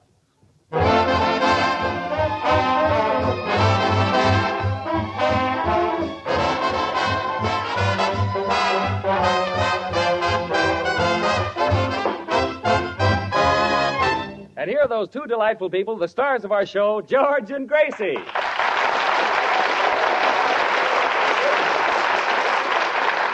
Thank you. Thank you very much. Well, Gracie, what did you do yesterday? I went to Catalina. Oh, did you go alone? Well, naturally. Well, that's fine. Bud, can I have my compact back? It's in your pocket. Oh, so you were there alone? Well, here, Gracie, which one is yours? Oh. Finally got ourselves a romantic kid on the show. Oh, he's a regular Casanova. You mean Casanova? George, when I kiss him, they're caving over. Oh, yes, caving over. Get it? Yeah, this is my smart week this week. Oh, say, George. Hey, George, would you come here a moment, please? Oh, gladly, Bud. Say, gladly. George, I'd like to work with Gracie. It looks so easy. It does, huh? Would you like to try it? Would I? Oh, boy. Well, how do I start? Well, all you've got to do is walk up to Gracie and say, "How is your brother?" Then she talks for about 5 years. Oh. All I say is, "How is your brother?" Yes, but Bud, I've got a little TL for you. Yeah? In case you get in trouble, and there is a slight possibility. Yeah? Just sing Nola. Nola? Yeah, you know, daddly-doo-dee-doo-dee-doo-dee-doo. Oh, well, then I start by saying, "Gracie, how's your brother?" Go right ahead. Okay. I'll be standing right here. Take it nice and easy, Bud. Yeah. Gracie? Yeah? Gracie, How's your brother? Oh, the most terrible thing happened last night. Did? We were awakened in the middle of the night, and there was my brother sitting up in bed, and his eyes were sticking out of his head. His eyes were sticking out of his head. Well, Yeah. What did you do? What did we do? We sent for a doctor, of course. Well, what did the doctor do? Well, he took Ann Sheridan's picture off the wall, and we all went back to sleep again.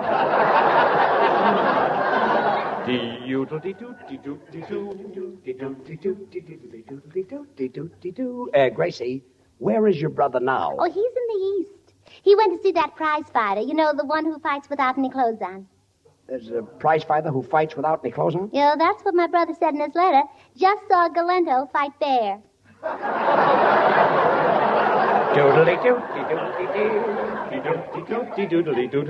Well, Gracie, what does your brother do for a living? Oh, he's very well fixed. Oh, yes. He has 2 cars, lots of clothes, and he goes to Palm Springs for the winter and Lake Arrowhead for the summer. Well, what does he do for a living? Oh, he's a son-in-law.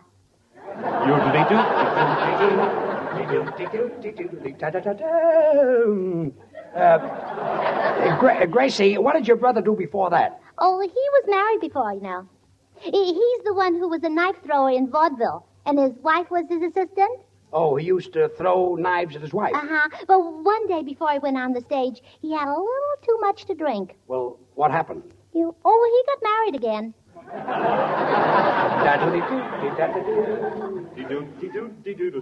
Well, Gracie, your brother, he sounds like quite a character. Oh, he is. You know, when he was a little boy, he played a trick on my father. He switched the hot and cold faucet in the bathtub. Was your father angry? No, but he will be when he finds out. Gracie, is that the brother with the scar on his neck? Oh, yes, the appendicitis scar. Appendicitis scar? Appendicitis is way down on the side of the stomach, you Yeah, see. I know, but he was so ticklish they had to operate up here, yes, I thought so. Bud, are you happy? No. I thought so. Well, here are the smoothies. Hello, Spam. Well, it's very pretty. Oh, but beautiful. Yes, it's really something. Smoothies, can't you say anything without swinging like that? Surely, George. Anyone can do it, nothing to it. Spam, jam, hi, diddle, did. Now we're jiving, so take it, kid. Oh, stop with that. Take it. See, I used to be a dancer, and every time I hear "Take It, Kid," I go right into my dance. Oh, sure. You know, George used to dance for a living. Did he make much money? 10 cents a dance. I used to wear a bathing suit. I was Jansen with tears in my eyes. Well, never mind. Now the Smoothies are going to sing the Woodpecker song. Just a minute, Smoothies. Come in.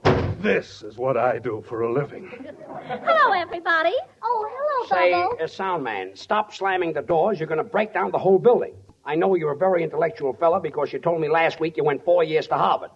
And if you think that being a sound man is beneath your dignity, why don't you go back to your family? Mr. Burns, I have 2 brothers. When my older brother graduated from Harvard, the dean told him he'd become a great scientist. He later won the Nobel Prize. I see. When my other brother graduated from Harvard, the dean told him he'd be a great playwright. He later won the Pulitzer Prize. That's so. When I graduated from Harvard, the dean said that I showed more promise than both my brothers put together. That was 10 years ago. This is what I do for a living. Say, sound man, I'm really feel sorry for you, but don't give up. After all, someday you may be like me. George, don't discourage him. Don't think I've got any talent, huh? Bubbles, what do you want? Well, Gracie, you know, today is your grandfather's birthday. He's 92 years old. Yeah, I know. I got him a gift order. You did? Mm-hmm. What is the gift? 2 lessons from Madame Lazanga. It's 6 lessons from Madame Lazanga. Oh, he'll never last that long. If I know your grandfather, neither will Madame Lazanga. Well, anyway, Gracie, tonight we're giving him that surprise party. And in order to get him out of the house, I had a promise to take him down to Earl Carroll's Vanities. Well, did you take him there? No. I took him up to Mount Wilson Observatory, and he spent 2 hours looking through their giant telescope. What about Earl Carroll's Vanities? Well, what do you think he was looking at? Where's the kid now? He's downstairs in the car. Oh, well, send him up, and we'll keep him here until the party tonight. All right, goodbye.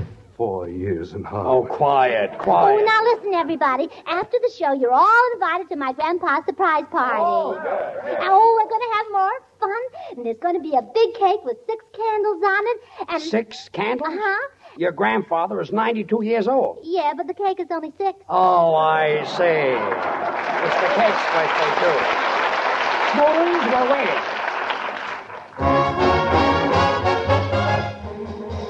He's up each morning bright and early to wake up all the neighborhood, to bring to every boy and girlie his happy serenade on wood.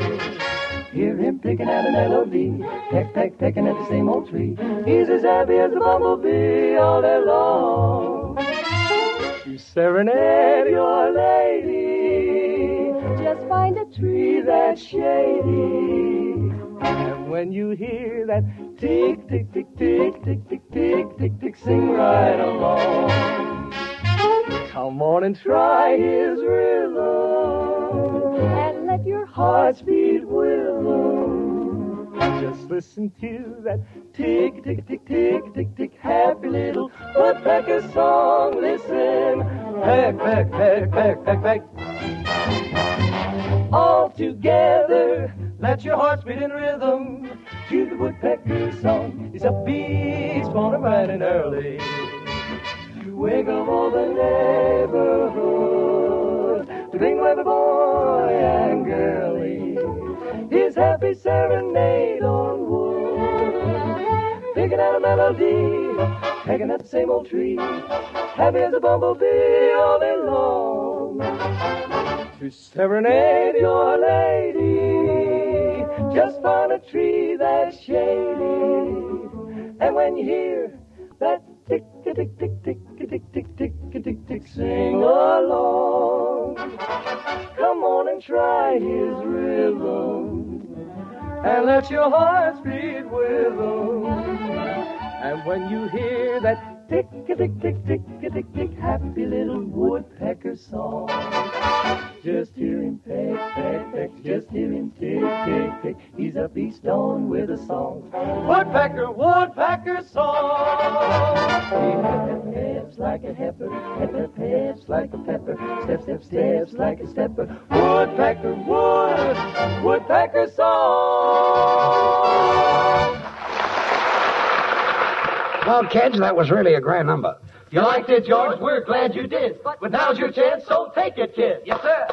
Oh, now, wait a minute. Stop with that take it, kid. You know I can't keep my feet still. But it does bring back memories of vaudeville. I can see my billing right now in front of the theater. George Burns and Gurley. Fantastic steppers. What a vehicle. Remember, Gracie, how I used to jump 4 feet in the air and click my heels? Oh, yeah. And Variety said that was the only thing in the act that clicked. Hey, wait a minute. Burns and Gurley was the name of the dancing act. Who was Gurley? May Robeson. All right, Gracie. So we're all invited to your grandfather's 92nd birthday party tonight, huh? Oh, George, please. Don't ever let my grandpa hear you say he's 92. Why not? Well, he goes around telling everybody he's only 90. Gracie, remember my birthday party last year? Oh, sure. Remember the birthday cake? Yeah, with 30 candles on it. Oh, there were a few more than that. Not on the piece I had.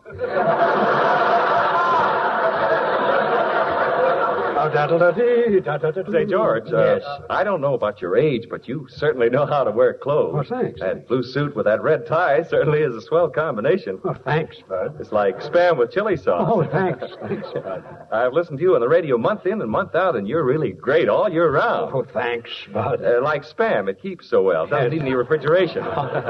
Thanks, Bud. At a dinner table, there's nothing more beautiful. What coloring. How enticing and so pretty. Oh, thanks, Bud. I don't mean you. Oh, I know you mean Spam. No, I mean Hedy Lamarr. Oh. Well, of course, that's a swell dish, too. I'm crazy about Spam. Oh, Bud. Say, Bud. What is it, Gracie? Give George back his compact. Oh, quiet. Which one is yours, George? Quiet. Hello? Just a minute. Gracie, it's for you. Hello? This is Gracie Allen, Spam's Meatheart speaking. Oh, Meatheart instead of sweet. Oh, hello, Bessie. How are the preparations for Grandpa's surprise party coming along? What? You burned the rice pudding? Oh, there's nothing to be worried about? You put ungantine on it? That ought to help, Bess. Oh, what? Oh, don't worry. When Grandpa arrives, we'll keep him here. Now, I can't hear you, Bessie. Talking to the mouthpiece. What? You took the mouthpiece off the phone? Oh, you're using it as a cookie cutter for cupcakes. Oh. What? Have a little trouble there. Well, why can't you hear me? Well, hold the receiver closer to your ear. Oh, you're mashing potatoes with it. Sort of be some party, boy. Say, Bessie, what are you using for a centerpiece on the table? What, Swiss cheese? Swiss cheese? That ought to make a beautiful centerpiece. Oh, sure. She puts the flowers in the little holes. Oh, very nice arrangement, Yeah. Bess. What, Bessie? You only have a dozen doilies? Oh, that'll never be enough. I can eat that many myself. Oh, yeah. They're delicious with paper napkins. Say, Always have. Bessie, what about the boiled duck? How's it coming along? What? You can't keep any water in the pot? Why not? Oh, the duck keeps drinking it.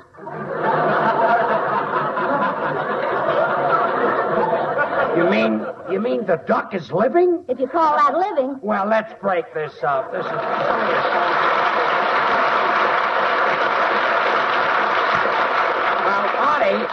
Artie Shaw, what are you going to play tonight? Well, George, we've got a new and little different arrangement of April Showers. Oye, maestro, mejor no vamos a... No me gusta ese número, tocamos otra cosa. Okay, Senor Lee. Gracias. Okay, George, I guess we'll have to play Alice Bluegown. I see. Just because your South American guitar player, Senor Lee, who can't even speak a word of English, doesn't happen to like April Showers, you're not going to play it. That's right.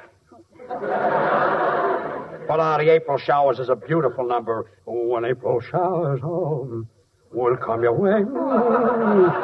They bring flowers to their blooming May. George. And when it's raining, George. George. Oh, yeah. George, Yes, is that April Showers? Certainly. No, I don't like it either. You don't like it? That's right. Boy, I must really be lousy. Oh, that's right. Okay, Artie, play Alice Bluegown. Okay, my sweet little Alice Bluegown. Hey, Senor Lee, wait for your cue. What are you starting so soon for? Hurry up, I got a date. He's got a date. George, please, this is my problem. All right, boys, ready? 1, 2, 3, 4. Look, Senor Lee, we're doing a broadcast. It's Monday. We're on the air, and we must be finished before Friday. Tú no te metes conmigo porque mi jefe es ese, ¿verdad? Take it easy. I can't understand what you're saying. Foreigner.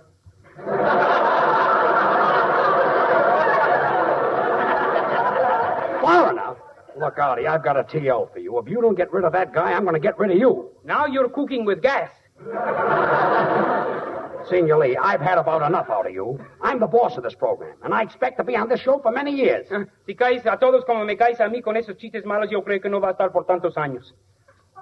What did he say? Don't send out your laundry. All right, Artie. Alice Bluegown.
Gracie, can I borrow you for a moment? Will you pay me back? Yes. First, I want to tell you what every woman should know. Now, you and I have a date, Gracie. Where are we going? Follow me. Now, here we are standing in your nearest food store. Oh, it certainly was near. Now, do you see those cans of Spam on the shelf? Yes. Well, take one and look at this sentence on the label. Pork shoulder meat with ham meat added. Mm-hmm. Now, there is the secret of Spam's goodness and quality. Spam is not only a pure pork product, but is a perfect blend of the choicest cuts. Pork shoulder, the juiciest, sweetest meat, combined with ham meat, well known for tenderness and flavor. Hormel is proud to tell you right on the label of the Spam can exactly what Spam is made of. And when you take home a can of Spam, you give your family delicious, tender meat everyone will say is swell. Try one new way to serve Spam this week. Use the easy recipes you'll find on the label. You'll discover you can fry Spam for breakfast, serve it cold for lunch just as it comes from the can, or bake Spam whole for dinner. Get a supply tomorrow. Ask your food dealer for SPAM Spam. Well, I'll do it. Slice it, dice it, try it, bake it, cold or hot, Spam hits the spot. Nicely done. Artie, I really loved Alice Bluegown. But the thing I enjoy most is when you pick up that clarinet. You're really swinging. You're just jiving there. Yeah, that's Shaw. When he swings it, he's right in the grave. In the grave? Senor Lee, you mean in the groove? Yes, senor. In the grave means I'm dead, buried, finished. That's right. A million guitar players in the union, and I had to wind up with this one. Yeah, George. What is it? Come here. Oh, secret, huh? Yes. Yeah, what is it? Yeah, I found out plenty about that Senor Lee. I had dinner with a certain party last night, and all he spoke about was Senor Lee. Well, who did you have dinner with? Senor Lee. You had dinner with Senor Lee? That's right. Stop with that. That's right. I don't want to hear any more. That's right. I've had enough of that's right. That's right. Oh, quiet, quiet. And George. What is it? I heard that every day Artie Shaw goes down to the drugstore and drinks a malted milk through his clarinet. A malted milk through his clarinet? Uh-huh. How did that leak out? Through the holes. Well, that's the last straw. 4 years and a half. Quiet. Well, Gracie, look who's here. Well, don't tell me it's my grandpa. Well, I ain't a bag of flour, but I've been through the mill. Yahoo! Pick me up, Grace. Well, he practically fainted. How do you revive him? Well, just fan him. Fan him with what? With Dorothy Lamour. Yahoo! Pick me up, Grace. Dorothy Lamour? Yeah, I was out with Dorothy Lamour, and she kissed me. She kissed you? Oh, yes, George. And they were very happy, the four of them. The four of them? Yes, Dorothy, Grandpa, and the two men who held them up. Yeah, sticks and stones may break my bones, but she's just the one that can do it. Yahoo! Yo-ho, hold your hats, boys. There he goes again. Pick me up, Grace. Come on, Grandpa. Get up on your feet and stay there. Mr. Burns. Now it's the sound man. What do you want? An old man, 92 years old, does nothing all day long but run around with Dorothy Lamour. So what? This is what I do for a living. Sound man, this may surprise you, but you're not the only one on this program with a brain. Oh, thanks, George. You're welcome. Grandpa, I want you to meet the cast. Now, this is Bud Heaston, our announcer. Well, hello, Grandpa. Well, hello, buddy boy. I'm an announcer, too. An announcer? Yeah, an announcer to a maiden's prayer. Ain't that a killer? Gracie, what does this grandpa of yours want? Well, he'd like to be 65 and then 21, and then 65 and then 21, then 65 and then 21. Well, yes. what is that for? Well, he wants to be old enough to get Social Security and young enough to enjoy it.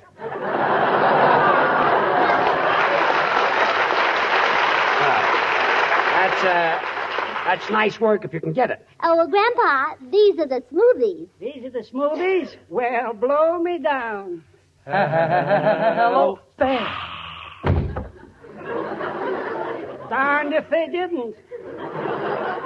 Pick me up, Grace. Gracie, Yeah, what is it? I want to ask you something. What happens at home with this young George Arliss? Oh, my grandma has a terrific time between him and the furnace. Between your grandpa and the furnace? Yeah, every time she watches one, the other goes out. Well, I've had enough. Oh, Artie, I want you to meet my grandpa. Grandpa? Grandpa, where are you? Come here. Be with you in a minute, Grace. So long, kid. So long, honey. Well, here comes, love comes to Andy hardening of the arteries. Waited for 4 days. Grandpa, this is Artie Shaw. Hello, Grandpa. Hiya, Corny. I'm Corny. That's right. Senor Lee, if you don't stop butting in, I'll have to punch you in the nose. Anybody show their face around here and say that, I kill him. Well, why don't you kill me? You call that a face? Get out, get out. This is what I do for a living. Hey, sound man, you see, most of us do things that we don't want to do for a living. Take me, for instance. When I started out, I worked very hard. And after many years, I finally clicked. I don't know what it is. Maybe it was an accident. Mr. Burns, the reason for your success is that you have something that nobody else has got. Really? Where did you get Miss Allen? Well,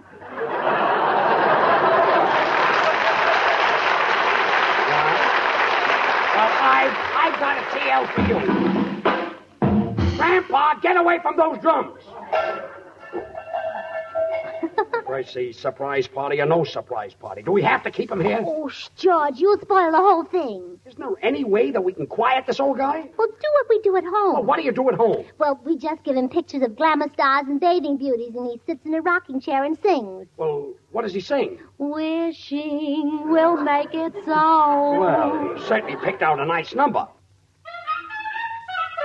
Hey, Grandpa, give me back my clarinet. Here you are, Artie boy. Wait a minute, Grandpa.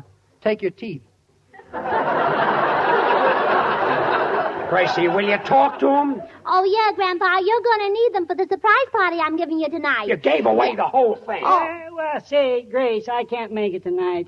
Kind of got a date with Greta Garbo. Greta Garbo? 92-year-old guy like you has got a date with Greta Garbo? Hello? That's right. That's all right.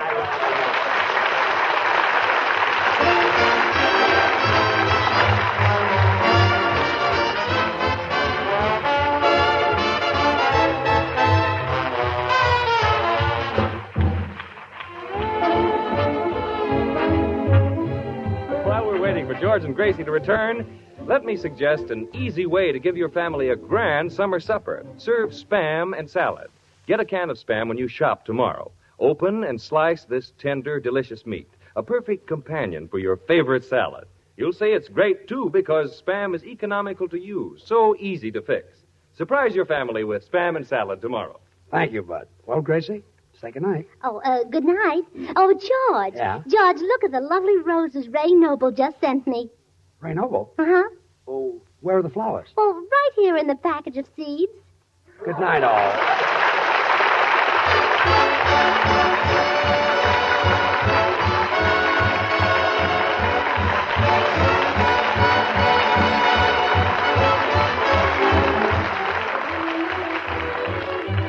Listen again next Monday night, same time and stations, for another George Burns, Gracie Allen production with Artie Shaw and his orchestra and the Smoothies, brought to you by Hormel and Spam.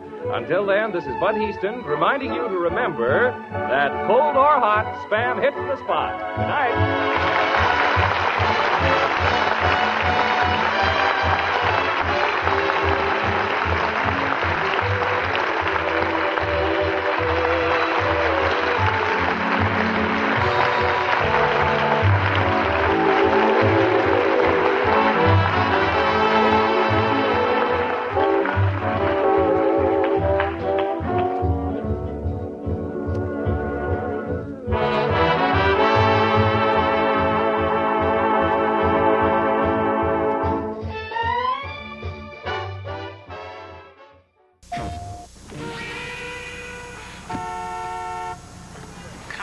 Move it!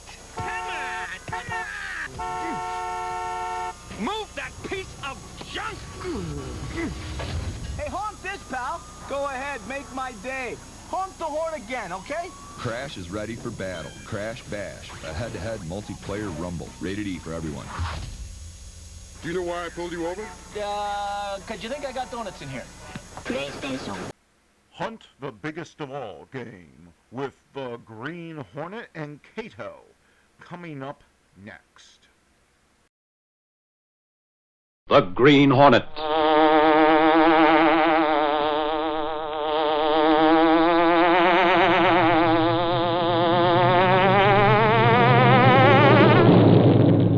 He hunts the biggest of all game, public enemies who try to destroy our America.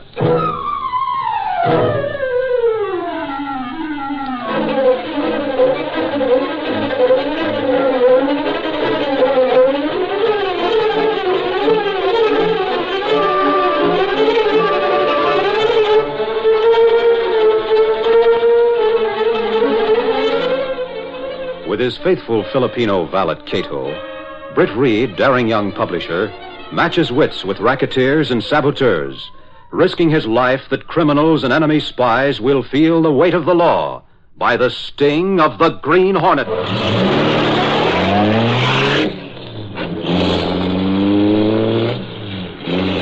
Ride with Britt Reed in the thrilling adventure, The Orphan from San Armand. The Green Hornet strikes again.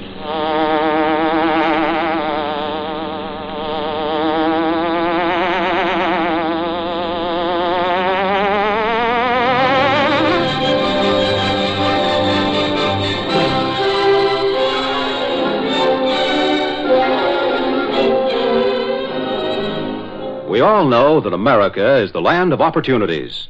Folks in foreign countries know it too. But sometimes they don't quite understand those opportunities. They may think that security in our old age, a college education for our children, is handed to us on a silver platter.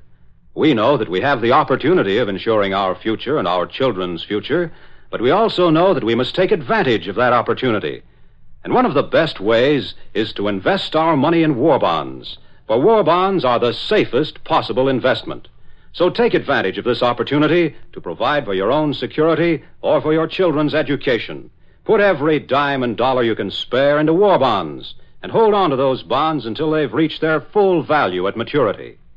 And now, the Green Hornet.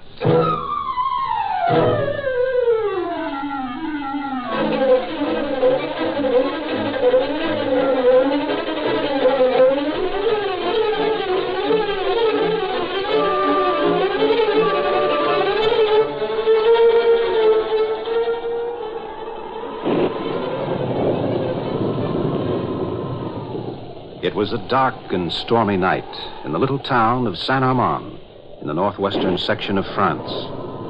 Jacques Bourget, with his wife Lorraine and their young son Pierre, sat before the old fireplace in an effort to ward off the chill that permeated the cottage, a chill that carried with it a foreboding of things to come.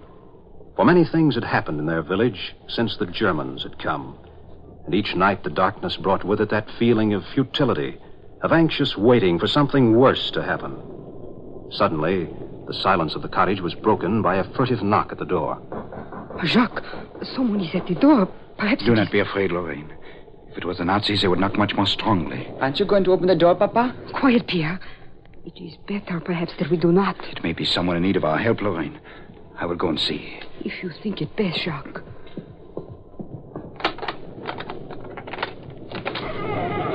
Yes? What is it? Please. I'm an English pilot. I had to bail out of my plane. The Germans are hunting for me already. Come in, quickly. Come near the fire. You must be wet and cold. Thank you. Ah, you wear the uniform of an English flyer, mon ami. Yes, madam. The Germans are seeking me now. Of course, if you think I shouldn't stay here... We will help you, monsieur. We will do our best to hide you. Mama, what will the Germans do if they Go find... along into the other room, Pierre. It is time for you to go to bed. Now, run along, my little one. Oui, Mama. Good night, Papa. Good night, Pierre. Close the door and get right into bed. Oui, Papa. Now, monsieur, we must think quickly. You can hide in the loft until tomorrow. If they come, they will not look for you there. It is so small. Tomorrow we shall contact our friends of the underground, and they will help you further. Taking a great risk for me. It would be easier for you, perhaps, if you turned me over to the Germans. Oh, never, monsieur. We would not do that. If they find me here, they will shoot you, madam. I hesitate to put you and your friends in danger. We are not afraid, monsieur. We have helped many. I see. Well, in that case, I'll take your kind offer. Très bien. Now we shall discuss what you shall do in the morning before the dawn breaks. I will first get you some old clothes to wear. And we'll take you where you're going.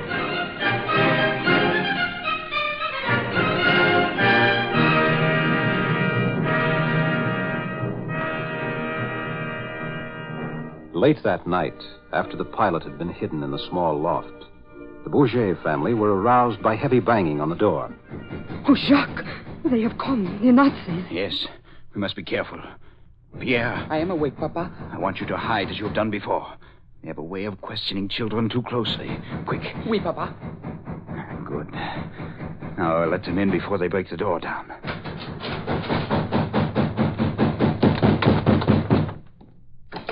You are slow in letting us in, you swine. Pardon, Monsieur le Capitaine.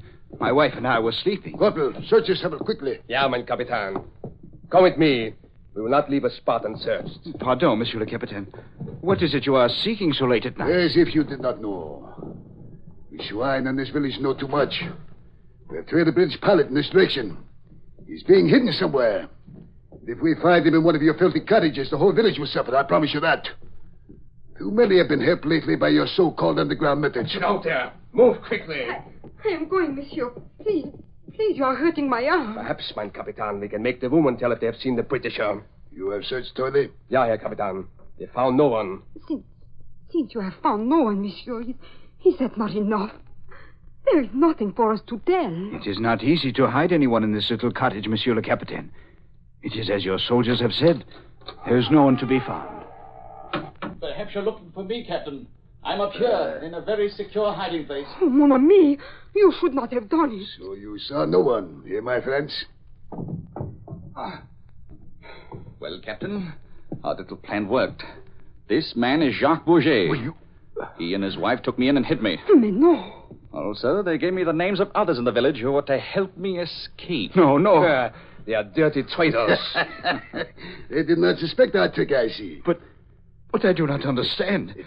You are an English pilot. Why do you... To you, that's what I seem to be. In reality, my friend, I'm a member of the German Gestapo.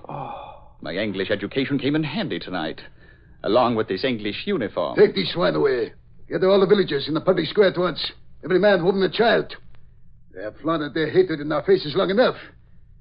They will not help any more enemies of the Third Reich.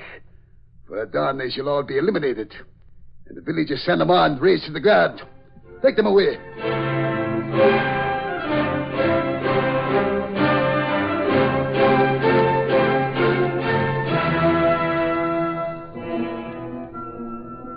A year had passed. In his office at the Daily Sentinel, Britt Reed, young publisher, was talking to Michael Axford, reporter and self-designated bodyguard to the young newspaper tycoon. Since there's not much doing, Axford, maybe you'd pick up some news at police headquarters this afternoon. Sure they might at that, Reed. Are you leaving for the day already? Well, not exactly, Axford. I'm going to a little reception at the Phelps this afternoon. Say, aren't they the people who adopted one of them there war orphans or something? Yes, they adopted a young French boy. Must be about 12 or 14 years old. We carried a story on it a while back. Sure, I remember. He was a kid who was the only one left in some village over there, wasn't he? That's right. That poor boy must have gone through a lot. I understand the Nazis wiped out the whole town, but they missed him because he was in hiding. He was taken out of the country by underground methods and eventually was adopted sight unseen by the Phelps. I'm anxious to get a look at him. He must be a brave little chap. Surely must be at that. Imagine a kid going through all that now. Well, I'll be on my way. And I hope Sergeant Burke is in a decent mood for once so I can get a little news for the Sentinel. See you later, Reed.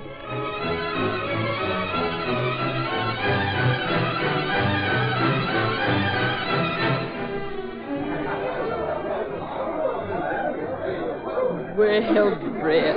Oh, it's so nice to see you again. This is our little guest of honor, our new son, Pierre. How do you do, Pierre? How do you do, monsieur? You like America, Pierre? It is so big, monsieur. And everyone is so nice to me. I like America très bien, monsieur. Oh, that's fine. I think you'll be very happy here. I am already happy with Mama and Papa Phelps. And I go to school, too, monsieur. Pierre has a wonderful time learning new words from the other children. He's a very serious little boy, though, Britt. I tell him he must learn to play more. Isn't that so? Yes, of course. Don't you like to play games, Pierre? I have not much time for games, Monsieur Reed. I must grow up fast so as to do my part in helping France. Well, there's lots of time for that, Pierre. Please, monsieur. You do not understand. Yes, Pierre, I do understand. Only too well. Well, look, Pierre, over there on the table. Wouldn't you like one of those cakes? Mais oui, monsieur. I'll get one for you. I'll be right back. I like him, Mama Phelps. He's a nice man, oui. So many nice people you have. Who? Who's that man coming over here, Mama? Hey, oh, that's Mr. Kenton. It's so nice that you could come, Louis. Good afternoon, Mrs. Phelps. I was afraid I wasn't going to be able to make it. We're very fortunate, then. Oh, I want you to meet my new son. Huh? Pierre, where are you going? Come back. No. No. Whatever's come over the child? What's wrong with Pierre? I don't know, Britt. This is Louis Kenton, Britt Reed. How do you do, Mr. Kent? Pleased, I'm sure. If you gentlemen will excuse me, I'll run along and see what's the matter with Pierre. He seems to be upset about something. Of course, Clarissa. Go right along. Yes, please do. For a moment, I thought I'd frightened the boy. The way he looked at me and then ran away. You never met him before, Kenton? Never laid eyes on him before. I feel like some sort of a monster or something going around frightening children like that. Well, perhaps you imagined you were the cause of Pierre's leaving. There might have been some other reason. It's kind of you to say so. I felt rather embarrassed. Well, I wouldn't let it bother me if I were you. Clarissa Phelps has a way with children. She'll calm him down. I would like to know, though, what caused the boy to be frightened like that. He seems to be a manly little chap and one who's not too easily frightened.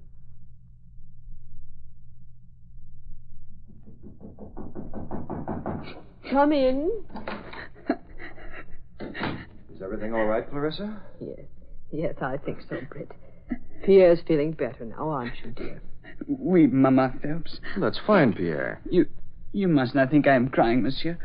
Papa Bourget told me never to let people see me cry. Well, I'm sure you have nothing to cry about, Pierre. I try not to remember, monsieur, so that I will not cry when I am alone at night. But, monsieur... What is it, Pierre? I like you. You are the friend of Mama and Papa Phelps. You must make me a promise, s'il vous plaît. Of course. What is it? Yes, dear. What do you mean? Do not let the Gestapo come to take them away like you did Mama and Papa Bourget. The Gestapo? Don't worry about that, Pierre. Tell me, what makes you think the Gestapo might come here? Please, do not ask me that, monsieur. I cannot tell you more. It would not be safe. But I know they can. You will promise, monsieur? Of course, Pierre. I promise. And I think you're a very brave boy. Very brave. Thank you, monsieur. It is not for myself that I am afraid, but for them. I understand, Pierre. You can count on me to see that no one takes them away from you. Or you from them. And that's a real promise.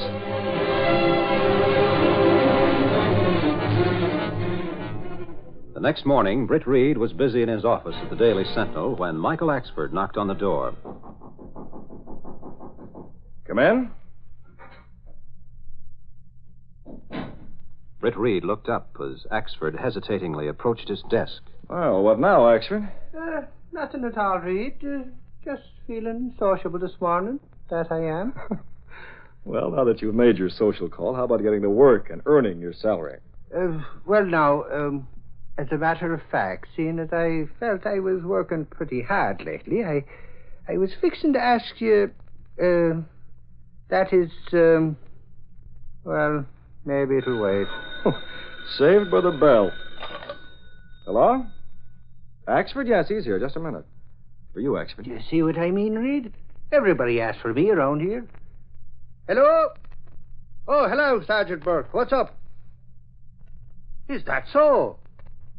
Sure, we want to know about it. Thanks for calling. Yeah. I'll get in the story, then I'll come down there in case you get anything on it. What's that? Oh, is that so? Well, I'll have you know I never keep anybody from working it. Hello? Hello! I hung up on me. Even Burke has your number, expert. What did he call about? Oh, yeah. He called to say that Mrs. Phelps just called the station. You know them people that you know. What did Burke have to say? Burke said that boy the Phelpses adopted has disappeared.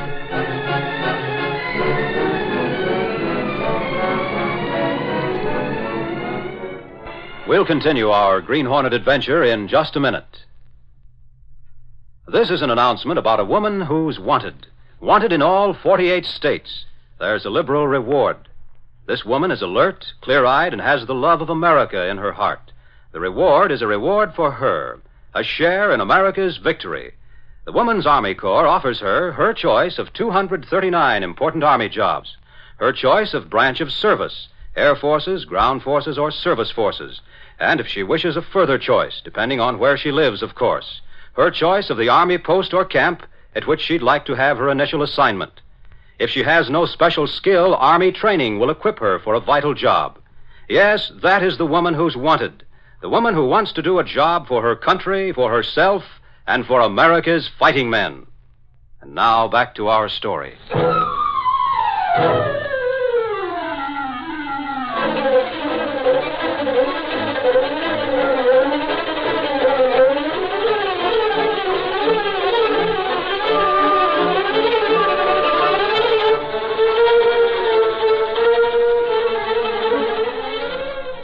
That afternoon, Britt Reed went to the Phelps home to talk over the situation.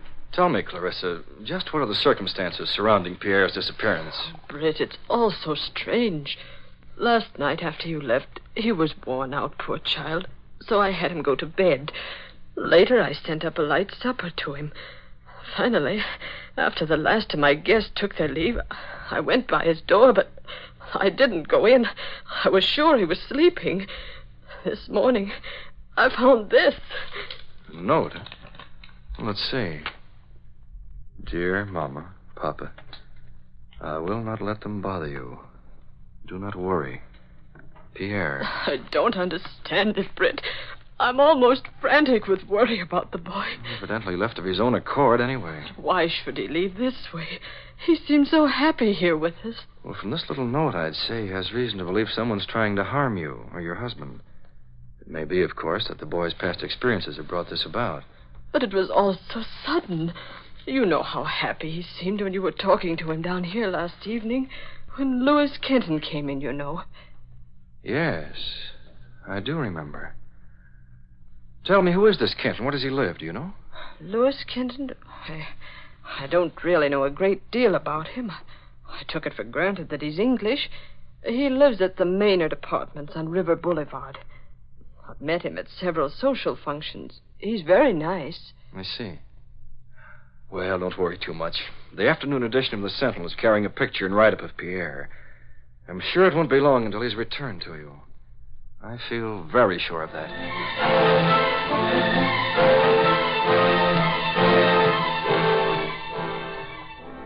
That night, Britt Reed arrived at his apartment, where Cato, his faithful valet, and the only person knowing his identity as the Green Hornet, was waiting. They have no word of boy yet, Mr. Britt? No, Cato, not a word. The youngster left home of his own accord for some reason, and he's smart enough to keep hidden. No doubt he learned how to hide from people while escaping from Germans in France. Yes, I guess so. The experiences those war youngsters have gone through have made them smart beyond their years.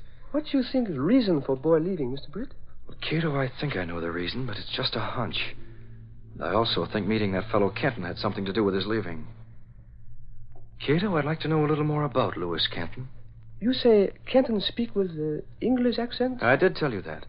But remember, languages can be learned along with the proper accents by people who aren't native to the country whose language they speak. That's true.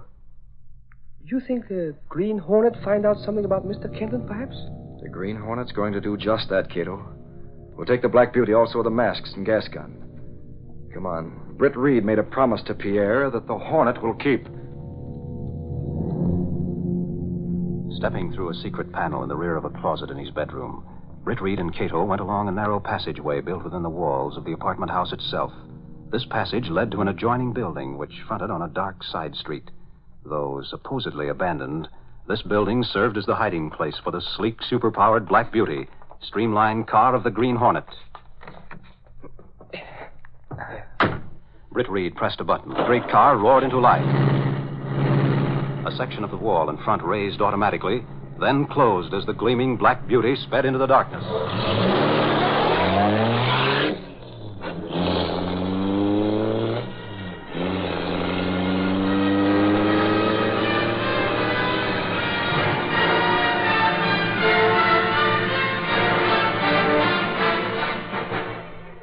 Meantime, in his apartment at the Maynard, Lewis Kenton sat talking to a friend who seemed to be more interested in a newspaper than in what Kenton was saying. Why don't you put down that paper and listen to what I'm saying, Mark? I heard what you said. I was reading about that bit of sabotage which was so successfully carried out because of the information you supplied us concerning the war plant. Oh, that. Well, if I do say so myself, no other Gestapo agent in this country could have gotten in. My perfect English did the trick. Not to mention the forged credentials which you carry and which I got for you, Herr Kenton. Have it your way, Mark. Wait. What is that on the back sheet? The picture looks familiar. On the back sheet? Let me see. Huh. Oh, picture of a boy. Here, look for yourself. Pierre Phelps. Adopted son of Mr. and Mrs. Milton Phelps. Missing since last night. I met that boy over there when I went to the reception last evening. There's a write-up about him, too. Says he's a French orphan by the name of Pierre Bourget from the village of Saint-Amand. Saint-Amand? Mark. Now I remember. What's come over you, Kenton? Now you remember what? That boy. He recognized me. That's why he ran from me. Will you please explain what you're talking about? A year ago, I was assigned to find out about the underground at Saint-Amand. I went to the Bourget cottage as a British pilot. That boy was there. Somehow he escaped. Yesterday evening, he met me at the Phelps, and he ran away upstairs in terror. Mark, that boy knows I'm of the Gestapo. Aha, so that is it. But he's run away from home. Yes. But what if he tells someone and they decide to investigate me? Evidently, he's not told yet. And he must be found first. That is true. And we must get to him first. Somehow we must find that boy.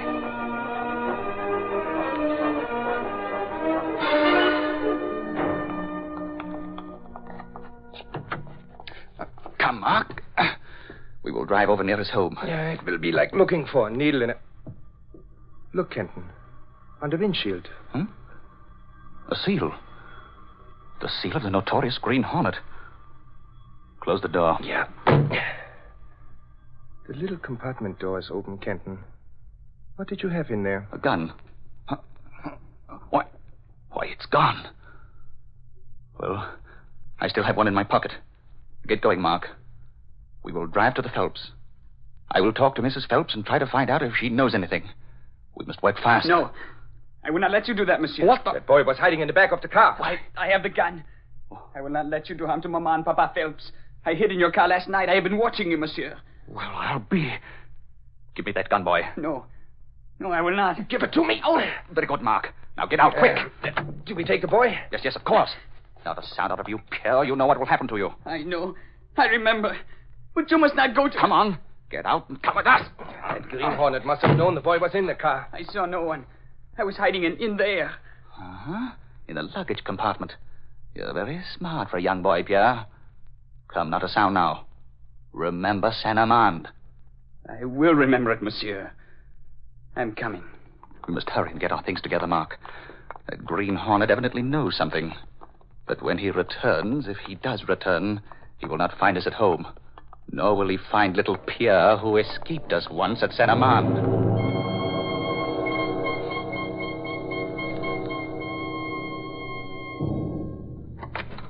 Hurry, Kenton. Clear out your desk first and destroy all your papers and plans. Yes. This nibbling boy is to blame for all this. We will take him along with us and then... Mark, look here on the desk. What is it now? Another one, Mark. See? Another seal of the Green Hornet. He's been here. Could not have been here very long ago. We've only been out a few minutes. The closet door, Kenton. It was slightly open when we left. It is closed now. Then he's hiding in there. Go quietly and turn the key, Mark. Then phone the police. We will clear out and leave him here for them. You're clever, Kenton. Watch the boy. Keep him quiet. There That'll hold you, Hornet. Now phone the police, Mark. Yeah? The police will not let you take me. They will not. Quiet, Joe, or I'll make you be quiet. Operator, send the police to the Maynard Apartments, Suite 232. They will find the Green Hornet in the closet. Now, we must move fast before they get here. Yes. This secret compartment in this drawer fooled the Hornet when he searched my desk, as he probably did. Too bad we can't wait to collect the reward for his capture. If the man you call Green Hornet is after you, then I must help him. Get away from that closet. Grab him, Kenton. I'll give him what he should have gotten at Santa Monica. Drop that gun, you rat. Why, the Green Hornet. Kenton, behind us. He was behind the drape. He was not in the closet at all. You're going to drop that gun? I will get the gun, monsieur, and help you. Get away from that gun, you little swine, or I'll... Oh, no, you don't, Nazi. You can't bully children over here. Get the gun, Kenton. Pick it up, quick. No, I won't let you. I'll get it all right, and Oh, my hand! That little web stabbed to my hand. Don't let the child defeat you. I'll get this devil in there. You do what, Lug? Take it. Now I've got the gun at last. You and that boy will never get away to tell what you know. This is for you, Hornet. No, I won't let you. Oh. Coming, fella. This is for that bum shot killer. If I can point this gun at that little French This devil, will settle you, Nazi. Gas!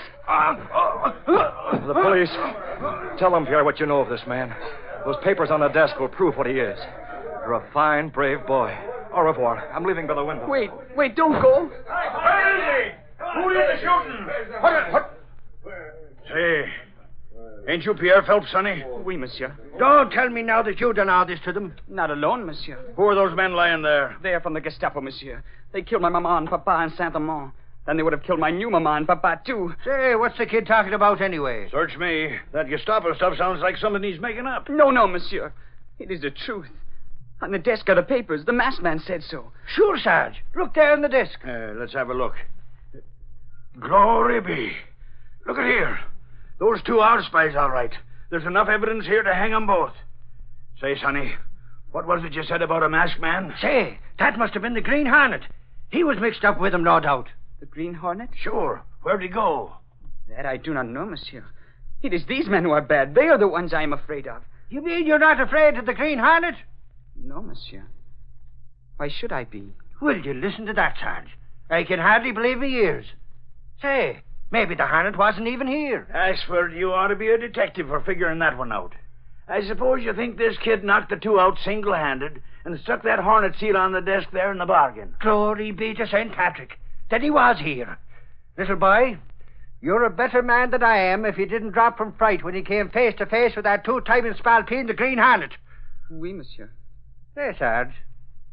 What's that wee Mansour stuff mean? he means, Ashford, that he is more of a man than you are. And I think even the Green Hornet would agree with him on that one.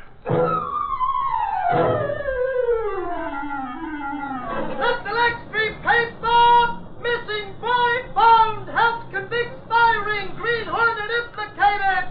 Read all about it! Green Hornet still at large! Mr. Lextree paper!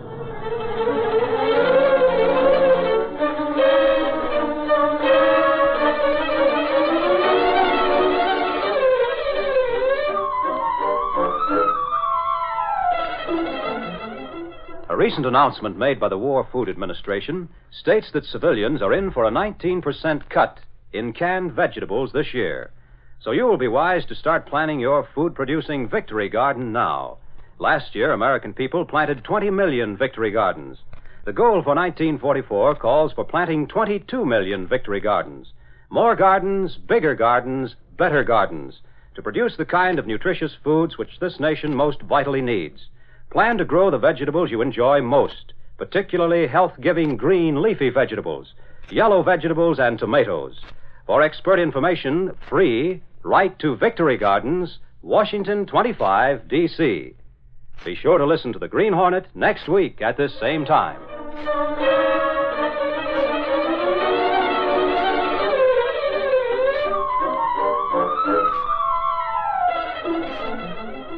These copyrighted dramas originate in the studios of WXYZ Detroit. All characters, names, places, and incidents are fictitious. Bob Height speaking. This is the Blue Network. Welcome to NBCI.com, one site with everything you need. All right, the holidays are here, and it's time to shop. Whether you're looking for computers, books, electronics, or more, NBCI's product quick reviews and search technology ensure you find the right gift at the right price. Sorry.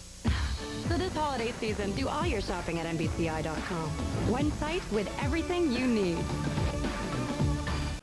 Well, Silver, wait those thrilling days of yesteryear with the Lone Ranger up next.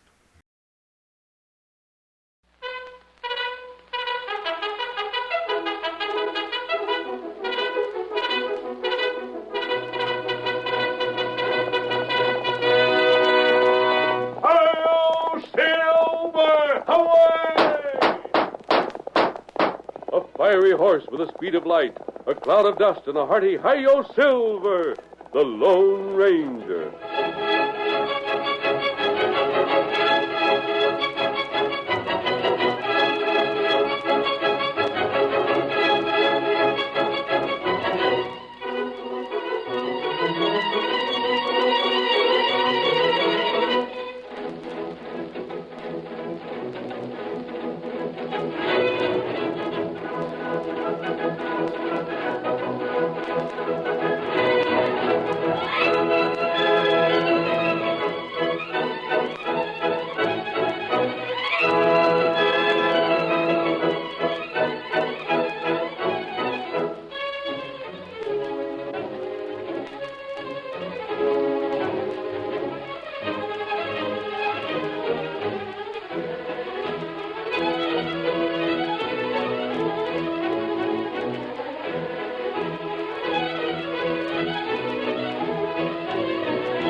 The early settlers in the western United States faced many hardships.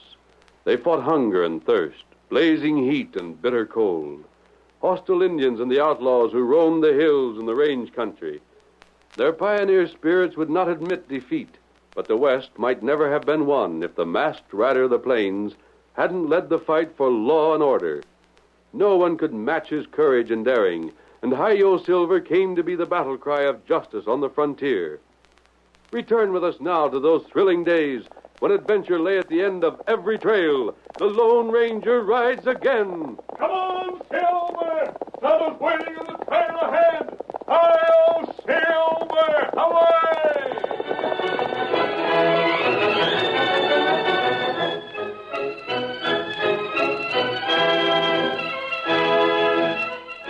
There have been countless requests for information regarding Silver, the famous horse of the Lone Ranger. People have written asking what kind of horse it was, where it came from, whence came its tremendous strength, tireless energy, and lightning speed. Of course, the greatest mystery surrounds the origin of both the Lone Ranger and Silver. But there is a legendary story concerning the beautiful milk-white stallion. And tonight, in one of the most unusual of the Lone Ranger dramas, we are going to tell you the legend as it has been handed down through generations. The Lone Ranger did not always ride Silver. Before the fame of the mystery rider spread throughout the length and breadth of 7 states, there was another horse, one called Dusty. As our story opens, it is this chestnut mare that is being ridden to a hitch rack outside the 6 Gun Cafe. Oh, Dusty. Oh, there. Oh. You're waiting for me. You any news, Tyler? 2 feller inside cafe. What about them? Them plenty bad feller. Them make plan. You think they'd recognize me? You not need mask. You got face, disguise. That plenty good. You maybe hear feller talk. Tonto stay with Dusty. Dusty's pretty tired, Tonto. She's traveled a long way so that I could join you here. Maybe travel much more. You go inside cafe, huh?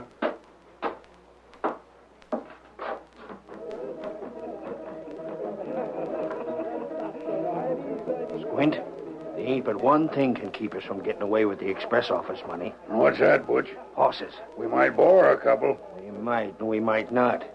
I got a better scheme than that. Yeah? We rope some wild ones. I heard of a valley. Where'd you hear of it? A couple of old Indians told me. Listen, there's a valley 2 days north of here. There's horses there ain't never seen a man. The finest horses you ever heard tell of. Seems a pack of foolishness getting us wild horses just to rob the express office. Shh. Don't talk so loud. Maybe you're afraid of wild horses. Me? See here, I can ride anything I can get aboard. And I ain't seen no horse yet that I couldn't break. Uh-huh. The idea is to get us some horses that's plenty wild. Use them for our escape, then let them loose to travel fast and far and lead the posse on a trail while we takes our old Mexican plugs and gets away. That sure sounds like something. Where'd you say these wild horses was at? I'll show you. Just come on with me, Squint, and in 2 or 3 days we'll have a couple of the wildest, fastest horses in the country to rob that office at Cooper's Bend.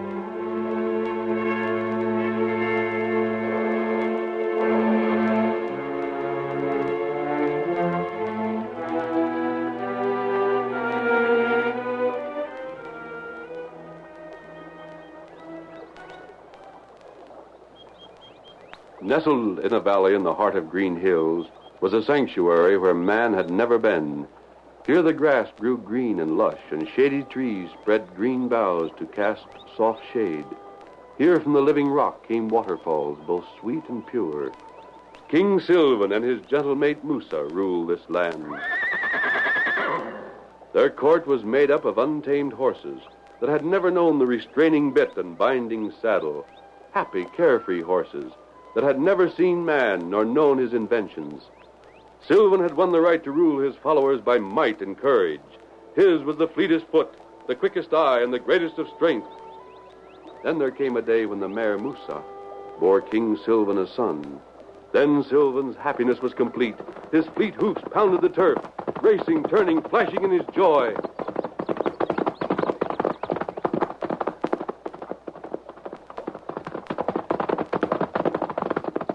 The great white stallion hoped the colt would see the strength in his splendid body.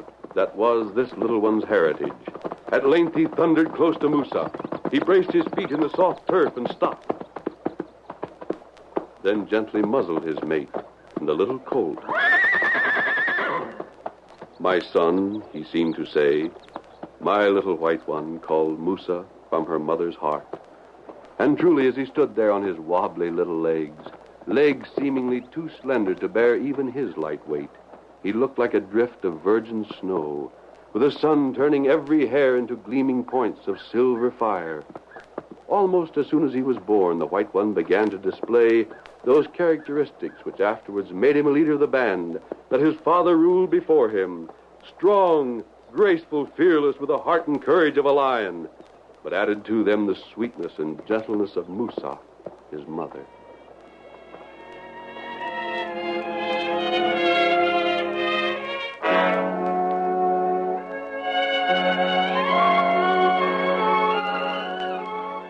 For many months the white one was not far from his mother's side, and his little shadow merged with hers as they moved through the valley, guided by the Sylvan who knew where the water was the sweetest, the grass most tender.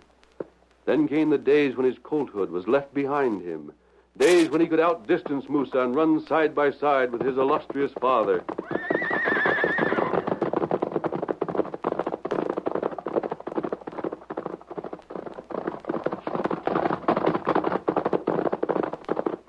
Like the wind, the white one and Sylvan raced side by side. Two beautiful milk-white creatures, Sylvan and the prince, his son. How the sun flashed from their sleek bodies. How they raced, cut, turned, and whirled in sheer joy of living. Life was good, and the sweet cup of happiness seemed filled to overflowing for the two white ones.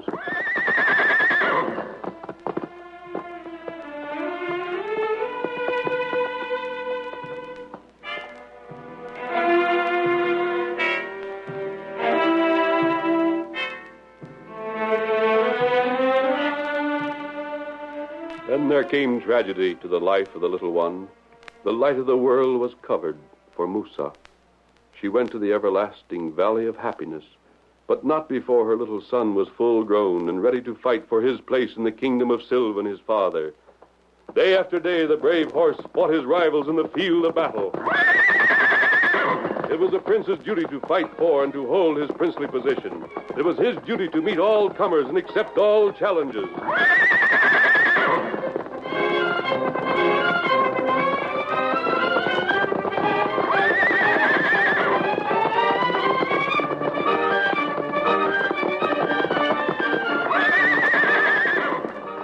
Sylvan remained king, but could his white one remain the prince? Battles were furious, no quarter was asked, and none given. Never did the white colt pause in the attack until his rival lay at his feet. Then there came the last to challenge, and he went to defeat as the others had before him. The white one lifted his voice in victory. And Sylvan the king, his father, responded with pride. King and prince, leaders and champions both, stronger, greater than any other of the herd, acknowledged by all as those who should lead while others followed. At the head of the herd raced Sylvan and the white one.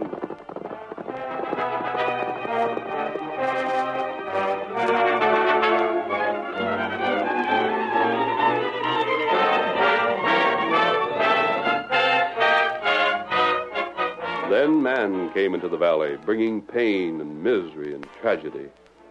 Squint and Butch arrived to take the finest of the happy horses from this earthly paradise, to help them in their craven schemes. At a narrow gap opening into the valley, they paused to watch the great wild horses and fingered their ropes and guns. Them's the horses. Butch, you was sure right about this place. Yeah, doggone. But they're mighty wild uns. Mighty wild. Ain't never yet been a horse so wild I couldn't tame the critter. Look, them two white ones leading the pack is the ones we want to get. They ain't seen us yet. Maybe we could drop a loop over their necks when they come close. We'll try. Get ready now. They're coming close. You take the right-hand one. Get ready. Let go of the rope. Got him. I missed. Look out, Squint. They're coming for us. He fell down. The one I rope fell down. They'll kill us. Run for your life. Shoot. Shoot at him. Hurry, get away.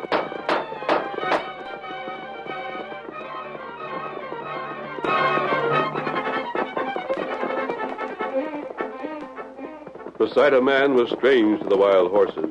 Man was an enemy. Man was to be driven out. The thundering hoofs surged forward. The white one sounded the battle cry. Thunder roared from weapons in the hands of the men. Wild screams of pain came from the herd. But the fury of those hammering hoofs could not be withstood. The men retreated, running to save their lives. The white one, true leader that he was, had conquered man, as he had overcome members of the herd in gaining his exalted place.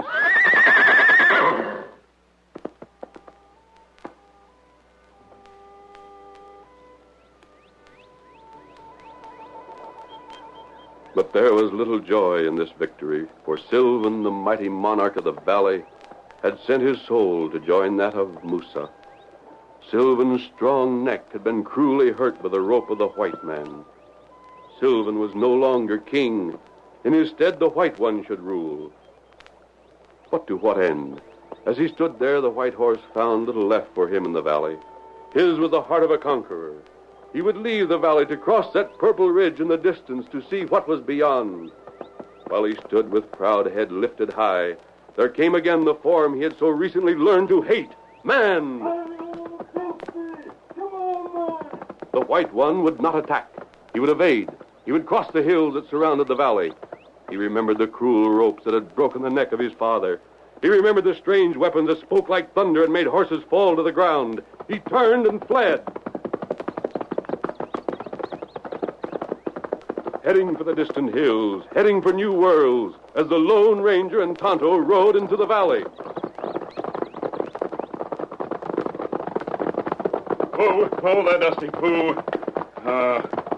We get here too late. They've been here and gone, Tonto. But look, that horse. See it? Running toward the hills. Did you ever see such a splendid creature? Oh, him, he fine. Too bad Dusty not be like him. Poor Dusty. Poor girl. She did her best to get us here in time to trail those outlaws, Tonto. No, we not know where they go. We can't follow them further without resting. Dusty has done all she can. Outlaw make plan, rob someplace. They plan to rob someplace, Tonto, but we don't know where. Just look at that fine horse they've killed. Tonto won't get them outlaw. Poor old Dusty. You've earned the rest, old partner, and you're going to have it. Then we'll try to follow those two men.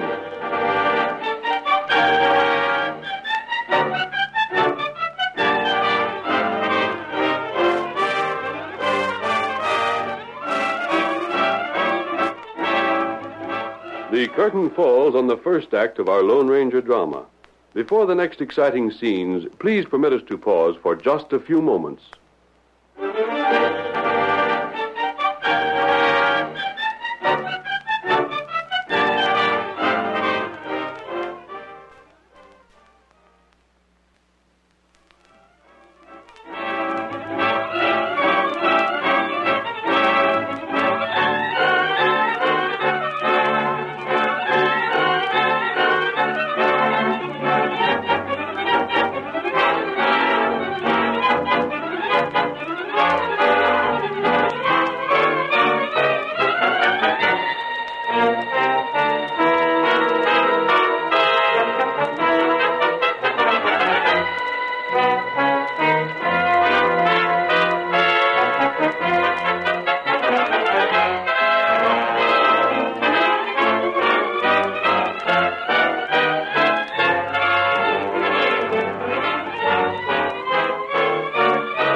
Now to continue the story.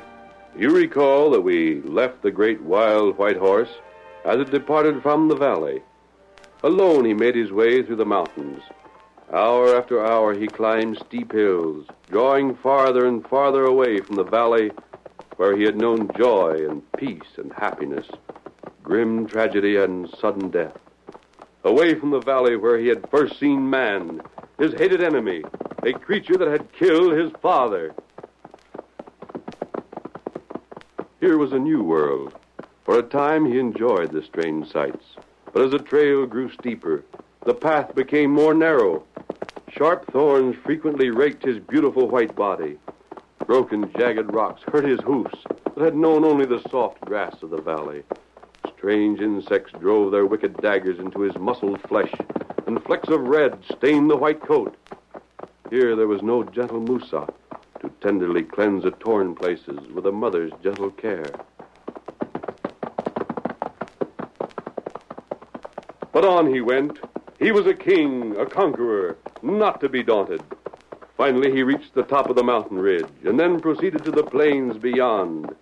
Vast stretches of almost level country beckoned him on. New adventure was ahead, and with a shout of defiance, he left the hills to dash ahead.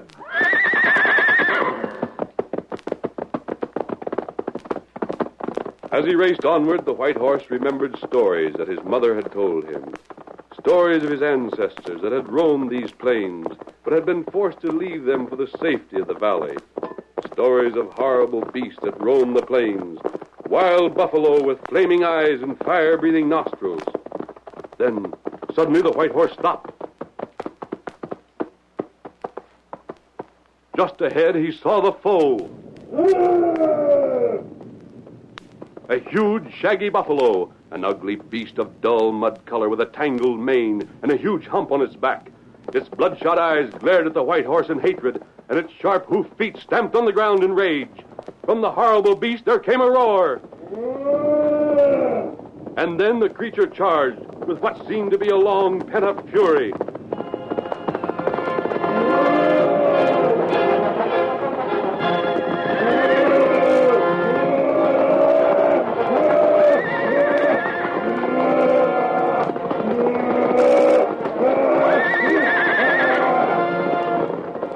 With all the agility he could command, the White One stepped aside to dodge the furious charge. And as the buffalo swept past him, the White One felt the brush of coarse, rough fur against his slender body. His tender nostrils quivered with a foul odor. Mad with fury, screaming with rage, the buffalo whirled quickly to attack again. And again the white horse stepped aside. Time after time the game was played, but it could not last forever. Sooner or later the horse and buffalo must come to grips. This was to be a battle to the end, where one would move away victorious from the torn and mangled body of the other. Then the battle began in earnest.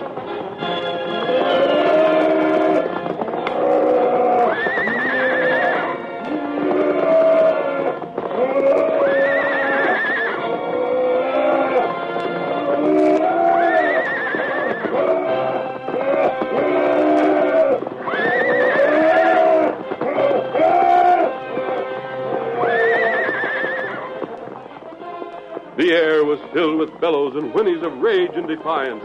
Hoofs churned the ground, and the reek of blood and sweat added to the rage of both of the struggling animals. Again and again the horse reared to strike down with his sharp hoofs, and many times the blows took effect. The sharp hoofs of the buffalo had even greater power, and the huge, hairy head became a living battering ram as it drove hard into the white horse time after time. The white one didn't have the protecting mass of hair of his enemy. Trembling, weak, and close to exhaustion, the white one grew unsteady, but his gallant heart would not accept defeat. He fought on, desperately, despairingly, and hopelessly. Then, at length, with a mighty sobbing whinny, he sank to the ground.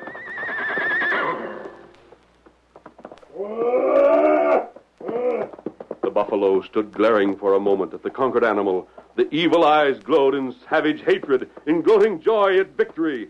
He drew back a pace, the better to strike the blow of death. The white horse, only barely conscious, saw the buffalo prepare to leap in a last thrust of the sharp hoofs that would forever end the reign of the king of the horses. Head down, the buffalo roared and began his charge, but then it seemed as if a miracle had happened. There was another horse approaching, the wild cry of an oncoming rider. Come on, Dusty! Hurry on, Dusty! And then a roar like thunder. Several heavy slugs of lead crashed into the buffalo as it leaped. The force of the blows turned the rearing animal aside, and beneath it the short legs crumpled. The buffalo fell close beside the white horse, conquered by the Lone Ranger.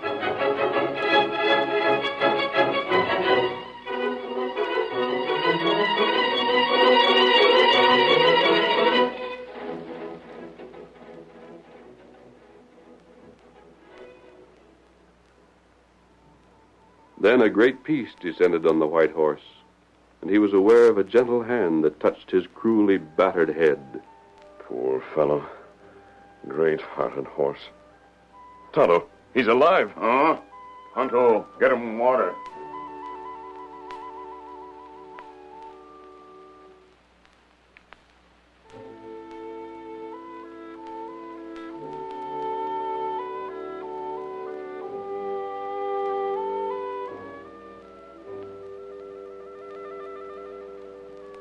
As the white one opened his eyes, glazed with fever and bright with pain, he saw a face, and even in his anguish, he knew that man was not at all times an enemy. Here was a friend. Gentle hands caressed him. Cool water, nature's own remedy, soothed his wounds. His strength, so nearly gone, returned to him, little by little. The proud head came up. Man was here. Man had killed Sylvan, his father. Man was another hated enemy, a thing to be feared. The white body rose. For a moment, the great white horse trembled on his weakened legs, then fled from man who killed.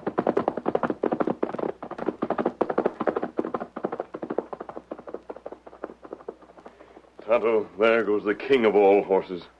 Dusty's a grand horse, but that one, that silver one. We get on trail crook now, They can't be far ahead of us, Tonto. They must know they're being followed.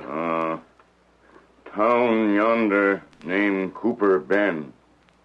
That's where fellers plan to steal money. Then come on, Tonto. We'll head for Cooper's Bend.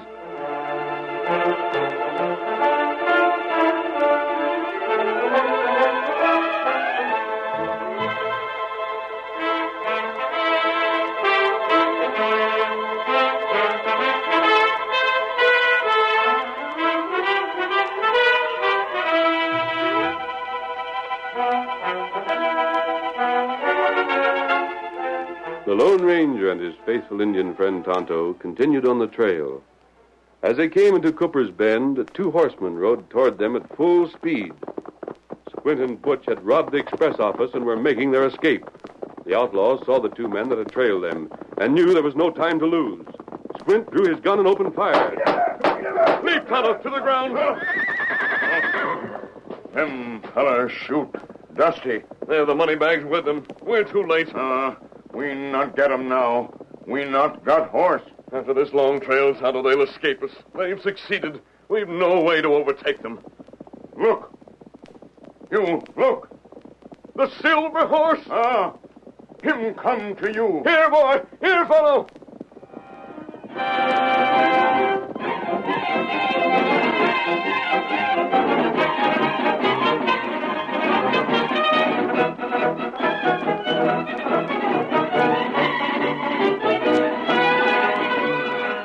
After leaving the Lone Ranger, the great white horse seemed to feel that he had left one who would be a friend. He sought to overtake the man, and never could a horse have been more welcome. On he thundered to where the masked man stood. There he paused, willing to be a servant to this man. The Lone Ranger swung to the white back without saddle or bridle, and turned as one with the white horse in pursuit of the bandits. For the first time, a cry rang out through the still air that was later to echo across the whole country. Hi-yo, Silver! Away!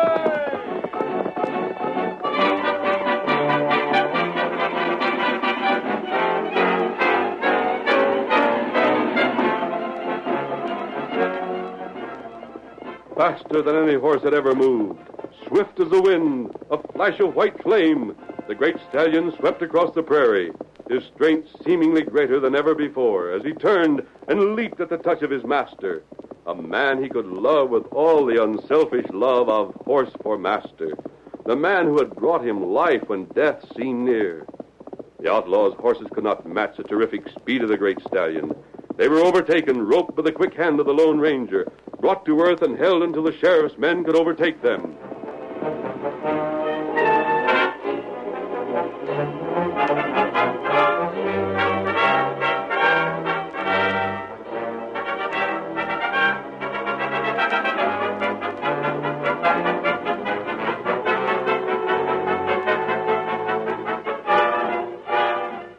Then, once again, the voice of the rider called to the white one. Whoa, Silver. Oh, boy.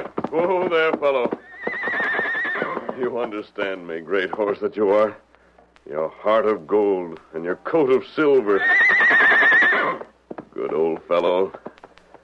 Silver, come what may, we'll travel together always. Tonto's over there, Silver. That's your name, fellow. Silver. Let's join Tonto, my friend. Our friend. Hi-yo, Silver! Away!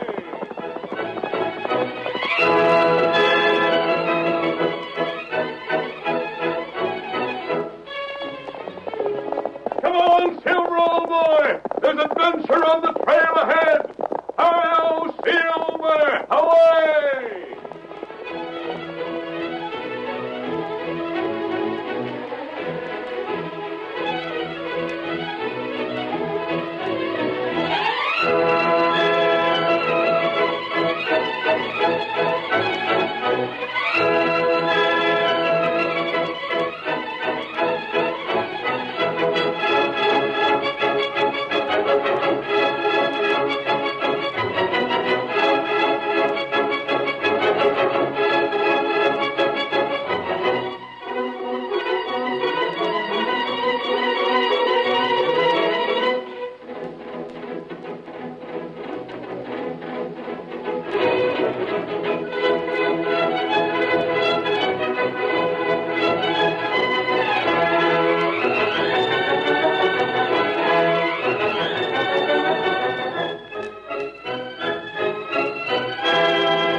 The story you have just heard is a copyrighted feature of the Lone Ranger Incorporated.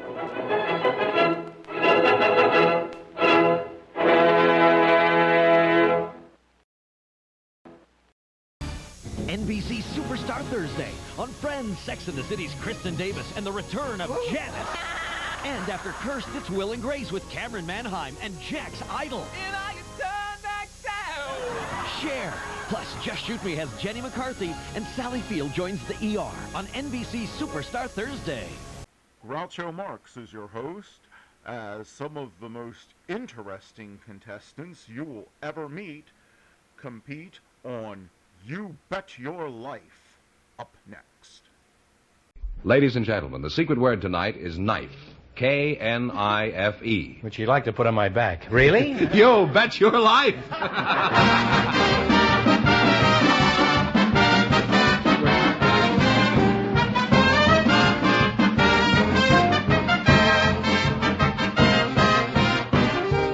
The more than 3,000 DeSoto Plymouth dealers of America present Groucho Marx in You Bet Your Life, the comedy quiz series produced and transcribed from Hollywood. And here he is, the one, the only... Groucho! Never heard him. Oh, that's me.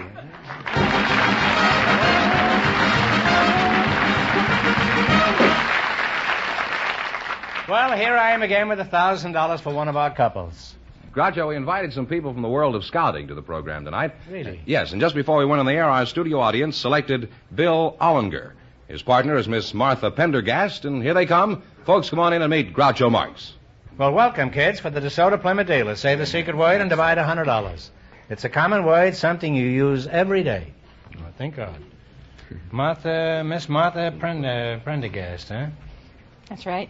Where are you from? From Kansas City? No, I'm from Roseville, New Jersey, originally. Roosevelt, New Jersey? Yeah. Mm-hmm. Mr. Bill Ollinger, huh? That's right. Where were you born, Bill? Texarkana, Texas. Texas? That's right. Oh. Somebody out there from Peru, I think. Martha, I won't ask you how old you are, should I? I don't mind telling you. Well, you say, how old are you, Martha? I'm 39. 39, huh? Mm-hmm. Are you related to Jack Benny at all? Well, Jack Benny was 39 last year. And this year would be 38, I suppose. And how old are you, Bill? 17. 17? Well, what's a few years difference to a sailor, huh? Is that right, matey? Well, I'm not a sailor. I'm a Sea Scout, branch of the Senior Scouts. Oh, Boy Scout, is that the case? That's right. Well, in that case, the romance is off, huh? Well, you say you're not a sailor?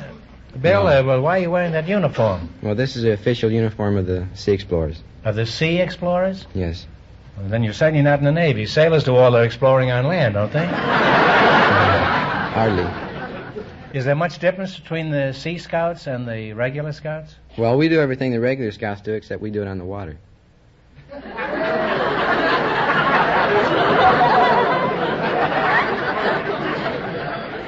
Well, it'd be interesting. I'd like to watch you on a 14-mile hike sometime. Martha, I didn't quite catch Fenneman's introduction. Precisely, what is it that you do? Well, I'm the executive director of the Girl Scouts of Los Angeles. You mean you're a Girl Scout? Yes. Well, what does your job consist of, briefly? Well, right now, with the board of directors of Los Angeles, I'm responsible for Girl Scouting in Los Angeles area. Is that so? Yeah. Well, how are you making out? Well, we're making out pretty well. We have 17,400 girls in this area. No wonder my scouting is at a total loss. You've got a monopoly.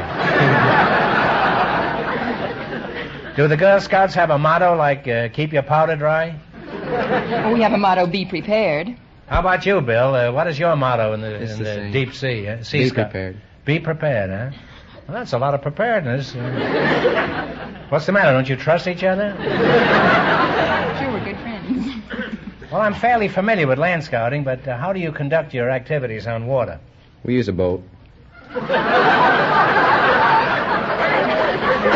Well, I didn't think they pumped each scout full of air to keep them afloat.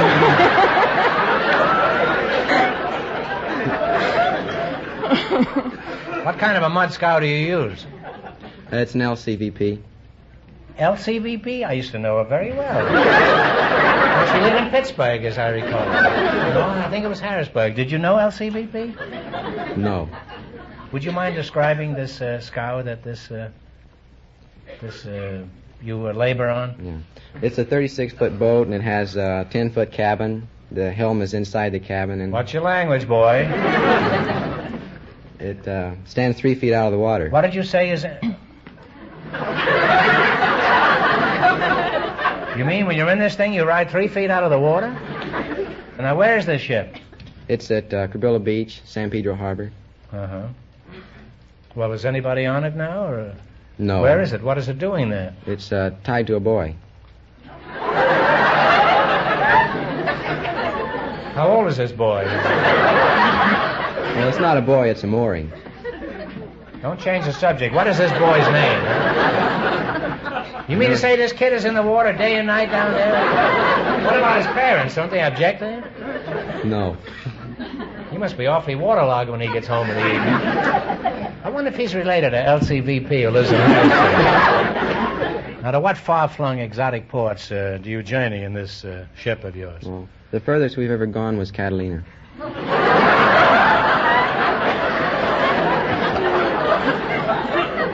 Ah, the mysterious East. Would you take me along on one of your sea explorations? Well, our skipper doesn't allow us to take passengers. That skipper's got to go. What do I have to do to be a skipper? Well, you have to first of all, you have to know navigation. Then you have to have good character. You have to be physically strong, mentally awake, morally straight. You have to have a good reputation above all.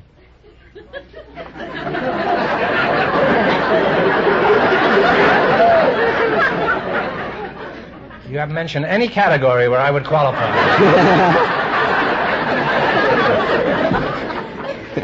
Well, you're both good scouts, and if I ever meet you in a revolving door, I'll be sure and do my good time for the day. Now then, we're going to play You Bet Your Life. For a chance at $1,000. Right now, I want you to pay close attention to something of great importance. The new DeSoto Fire Dome 8 is now at your DeSoto Plymouth dealers. The most exciting, most talked about car in America. The new DeSoto Fire Dome 8. With the new 160 horsepower Fire Dome V8 engine. Here is the most revolutionary engine design in a generation. And it's years ahead of every other type of passenger car engine built today. The unique hemispherical or dome-shaped combustion chambers actually produce more power from every drop of gas. This means to you tremendous reserve power and acceleration at all speeds, and on regular gasoline. See it tomorrow. Drive this great new car, the DeSoto Fire Dome 8, with the new 160 horsepower Fire Dome V8 engine, now at your DeSoto Plymouth dealers. The new 160 horsepower DeSoto Fire Dome 8.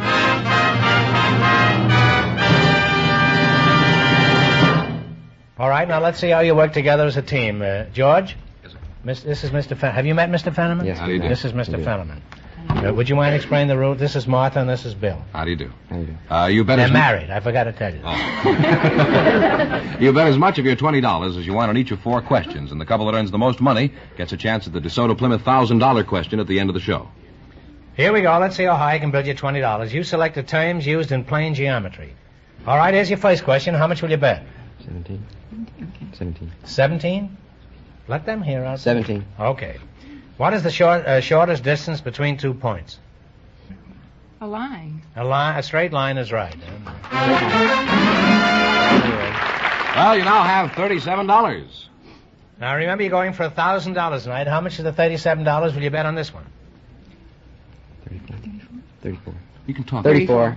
Okay, now, what do you call the length of or distance around a circle? Circumference. The circumference is right. You now have $71. Here's your third question. How much of the 71 are you going to go for? 65. How 65. Much? 65? How many degrees in a right angle? 90 degrees. 90 degrees is right. You now have $136. Say, I'm learning something here tonight, too. 125. 125. How much have they got? 136. And you're going to bet 100 and what? 25. 125. What do you call a five-sided figure? There's one in Washington. Pentagon. Pentagon is right. And you wind up What is with that? $261.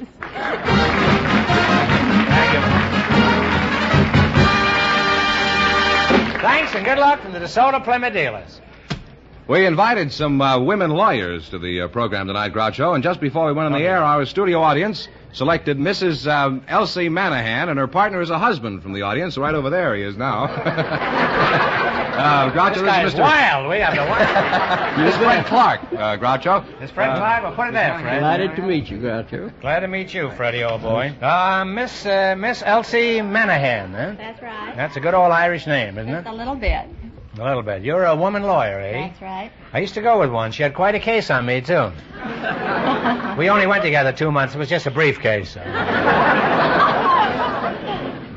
Where are you from, Elsie? I'm from Akron, Ohio. Akron? That's Oh, right. I used to play Akron, Ohio. Colonial Theater there. How long since you've left Akron? Well, I don't want to tell you how long since I've left, but I left when I was 2. Well, there wasn't any Colonial Theater then. There was hardly any Akron. Mr. Fred Clark, is that your name? That's right. He used to be a manager of the Pittsburgh baseball Yeah, club. I know him very well. You're not Fred. You're not that. No, I'm not the same fellow. Where are you from? Atlanta and Charlotte, North Carolina, and Oklahoma City, Tulsa, Chicago. I've lived all around.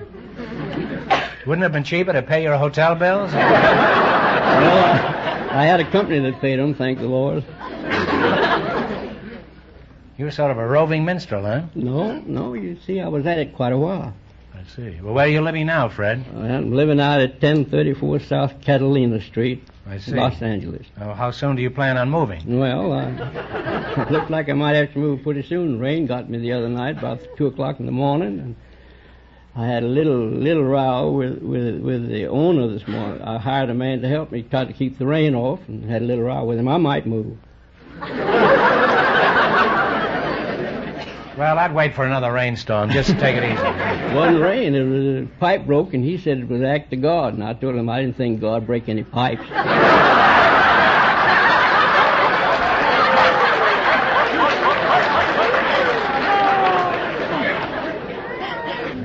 Are you married? I was, but it didn't work out very good. Well, I'm sorry to hear that. How long did it last? 31 years. I was tough fight, but I hung through it. You were married 31 years? You betcha. Well, you just didn't give it a chance, Fred. Didn't give me a chance either. How old are you, Fred? Pushing 60. You're pushing 60? You betcha. From which direction?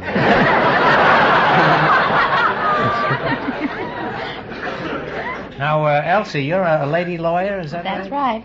I'd like to ask you a question. What is your age? 33. 33. Is that the truth, the whole truth, and nothing but the truth? To the best of my knowledge. Some lawyer, eh? Have you ever made any mistakes in court, like swearing at the judge instead of swearing in the witness? Well, I did make one mistake. I represented a fellow who was charged with passing bad checks. I know a fellow was charged with Celso once, and had quite a time in court. Well, I made the mistake of accepting a check from him in payment for my fees. And this check, It bounced. now, anything else happen to you of a similar Well, nature? I did have a rather embarrassing experience one day. I walked into court with a client. He was a gentleman, an elderly gentleman, and very distinguished looking, and we walked up to the bench, and the judge looked down and he spoke to my client, and he says, "What is she charged with?"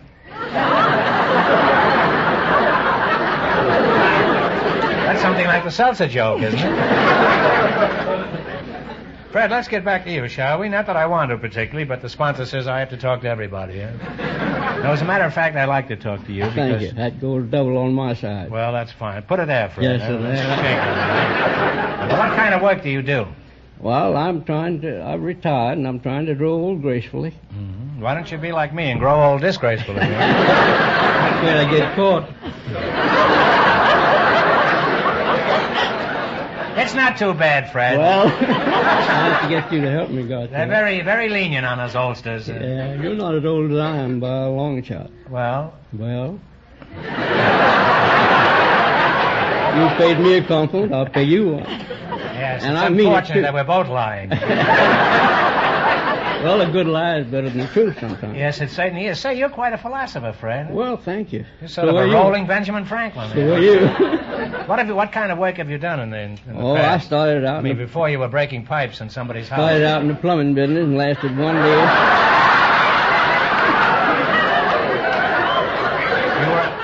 You were a plumber for one day? Just one day. And you made enough in one day to retire? No, sir. I told the plumber I didn't like that business. He said, you're a smart boy. So I went into something else. He's real cute, this guy. Well, it's been nice talking to you two and education. And Elsie, next time I see my lawyer, I'll be able to give him some good advice. I'll just tell him to see the DeSoto Fire Dome 8 tomorrow. All right, now you're going to play You Bet Your Life. You beat our other couples, and you get a chance at the $1,000 question. I can't tell you how much you have to win, but Mr. Fenneman is going to remind our listeners. The Sea Scout and the Girl Scout leader won $261, and the secret word is knife. Here we go. Let's see how high I can build you $20. You selected song titles that tell a story as your category. Is that clear? Here's your first question. How much of the 20 will you bet? And talk right up. How about 1950? Right. 1950. All right, Jerry Fielding and his orchestra will play this song. You give me the title. Okay, Jerry.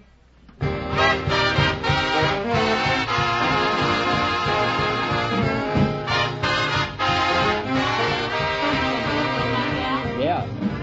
Somebody stole my gal. That's right. Somebody stole my gal. And you're on your way. You have $39.50. How much you going to bet? 39. Out of how much? $39.50. Play, Mr. Fielding.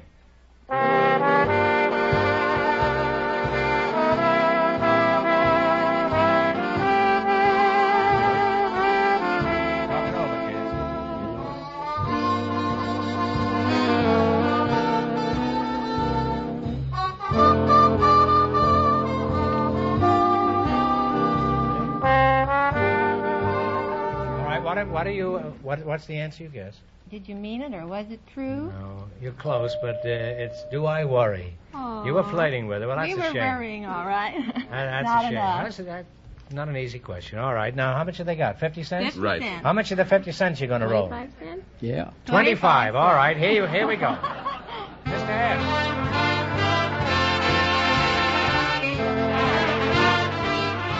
Was the lucky April show? Find $1 million baby in the 5 and 10. That's right, $1 million baby. You found $1 million baby, and you now have 75 cents. Right. And it's your last chance to beat the other couples. How much you going to bet? Shall we shoot the word? All of it. Shoot at everything. 75 Okay, cents. here we go. Play, Mr. F.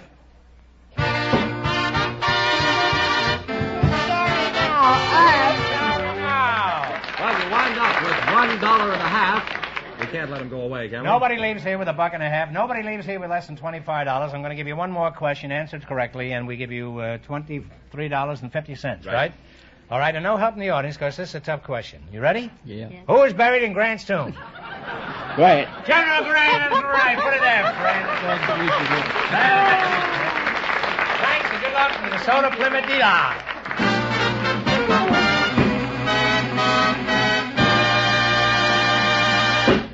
We have a couple of young ladies for you now, Groucho. They were chosen from our studio audience just before we went on the air.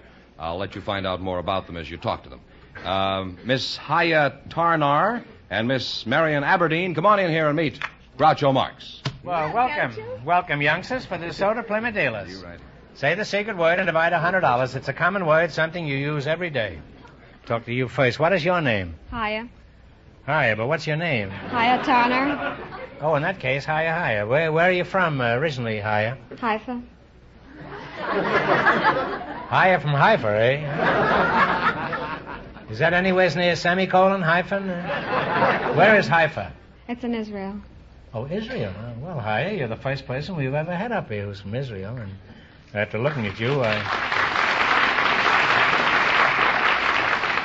after casing you, Hiya, I hope you won't... Aren't native-born Israeli pretty rare? I thought everybody over there was from someplace else. Well, we are pretty rare, even in Israel. And as a matter of fact, we have a nickname. They call us sabras, which means cactus in English. Sabra means cactus in English? That's right. Why do they call you Sabra? Well, we're supposed to be sweet on the inside and full of thorns on the outside. Well, higher, if you're a cactus, I'm just an old desert rat. That's Marion Aberdeen?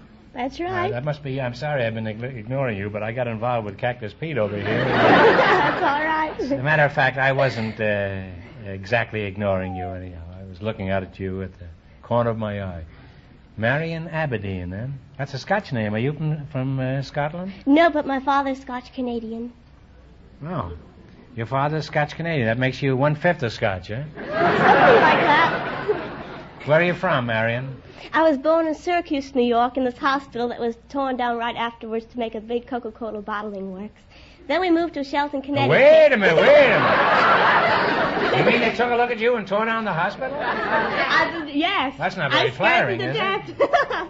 Well, I don't think you'd scare anybody now. There's Marion. more money in Coca-Cola than there was in me. I guess they figured. There's probably a lot of Coca-Cola in you, too. How old are you, Marion? 18. Are you married? No. Engaged? No. How about you, Haya? How old are you? 24. Married? No. Engaged? No. Neither of you is married or engaged, eh? Ah, Mark, there's good news tonight. Let's see, what good deed have I done to deserve all this? Now, Hire, I gather from that uniform you're wearing, you work for some kind of an airline. Is that right? Yes, I'm an airline hostess. I work for the El Al Israel Airlines, which is... what is that? El Al? That's right, El Al. It's, in Hebrew, it means up to the heights. Uh-huh. Well, I hope you stay there when you're in the plane, huh? I hope so, too. Well, where do you fly? We fly to Europe and the States, stopping in cities like Istanbul, Rome, Paris, Zurich, London, New York. Are you scared when you're up there? Sometimes. Well, since Israel is only 3 years old, your airline is just a baby, isn't it? Is it safe to fly with you? You can't have had too much experience in 3 years. Well, I think it's safe. We have very experienced personnel. As a matter of fact, my pilot, Captain O'Reilly, has about 10,000...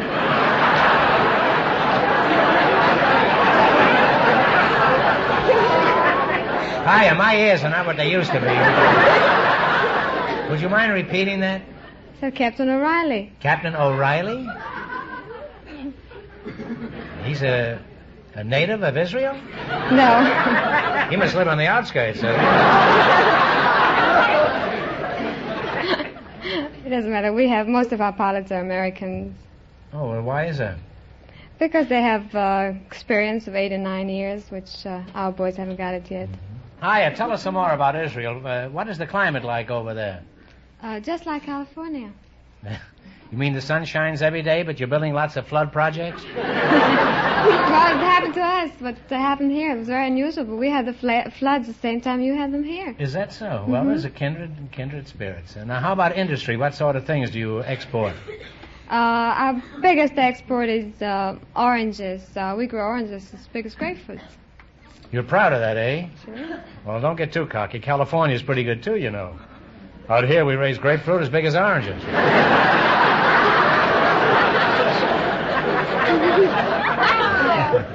Well, you're charming girls, and I hope all three of us will be very happy in the near future. Now you're going to play You Bet Your Life for a chance at the $1,000 question. I can't tell you how much you have to win, but Mr. Fenneman's going to remind our listeners. The Sea Scout and the Girl Scout leader lead with $261. See how smart you girls are. Here we go. Let's see how high you can build your $20. You selected royalty as your category. Here's your first... This is Mr. Fenneman. Hi. How do you do? No, this is higher. How much of the $20 will you bet? And talk real loud. 15. 15, yeah. 15. Okay, what is the wife of a baron called? Baroness. Baroness is right. You're on your way. You have $35. Now, how much of the 35 are you going to risk? 30. 30, yeah. 30. What is the wife of a duke called? Duchess. Duchess is right. You've now climbed to $65. 65 is your third question. How much is the 65? 60? 60? All right. What was the wife of a czar called? Tsarina.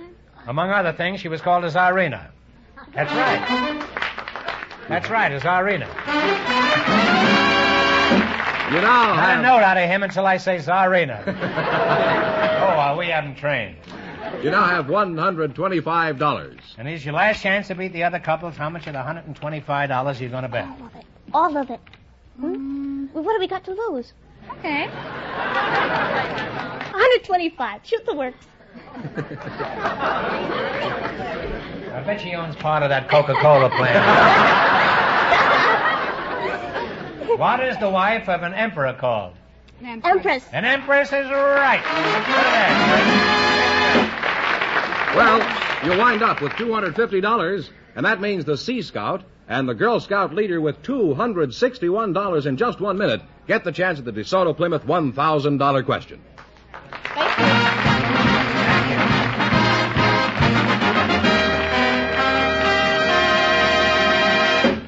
It's here, the exciting new DeSoto Fire Dome 8 with power steering, one of the most remarkable advancements in automobile history. Here is the new DeSoto feature that takes almost all the effort out of turning the wheels. Imagine, one finger. Yes, one finger is all it takes to turn the wheels, even when the car is at a standstill. In parking your car, you've never known anything to compare with DeSoto power steering. With no more effort than it takes you to dial a phone, you can turn the wheels and glide comfortably into the tightest parking space. And out on the highway, DeSoto power steering makes your control of the car easier, with less road shock. No matter how bad the road, DeSoto power steering helps you and steady course, and with practically no effort on your part. DeSoto power steering. Never has there been a more brilliant advance in making it easier, safer for everyone to handle a car. See the brilliant new DeSoto with power steering, the 160 horsepower Fire Dome V8 engine, and so many other great features. It's now at your DeSoto Plymouth dealers.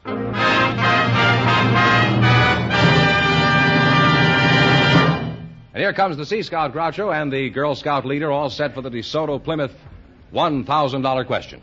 Here we go for $1,000. I'll give you 15 seconds to decide on a single answer between you. Think carefully, and please no help from the audience. Here we go.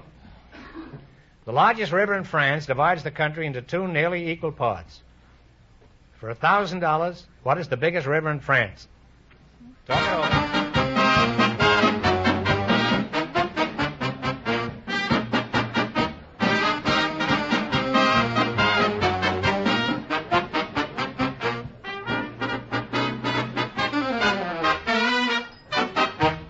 All right, what answer have you decided upon? The Rhine? I'm sorry, the correct answer is Loire, pronounced war, they tell me. So that means the big question next week will be worth $1,500. Well, you lost the big money, but how much did they win in the quiz? $261. Well, thanks and good luck from the more than 3,000 DeSoto Plymouth dealers from coast to coast. You bet your life.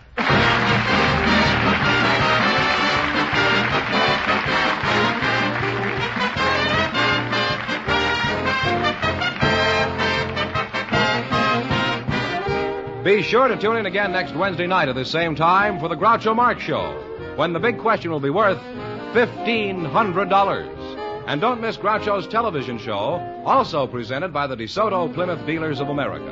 And remember, all dealers who sell DeSoto also sell Plymouth. Two great cars, both products of the Chrysler Corporation. And when you drive in, tell them Groucho sent you. Good night, folks, and remember, see the DeSoto Fire Dome 8 tomorrow.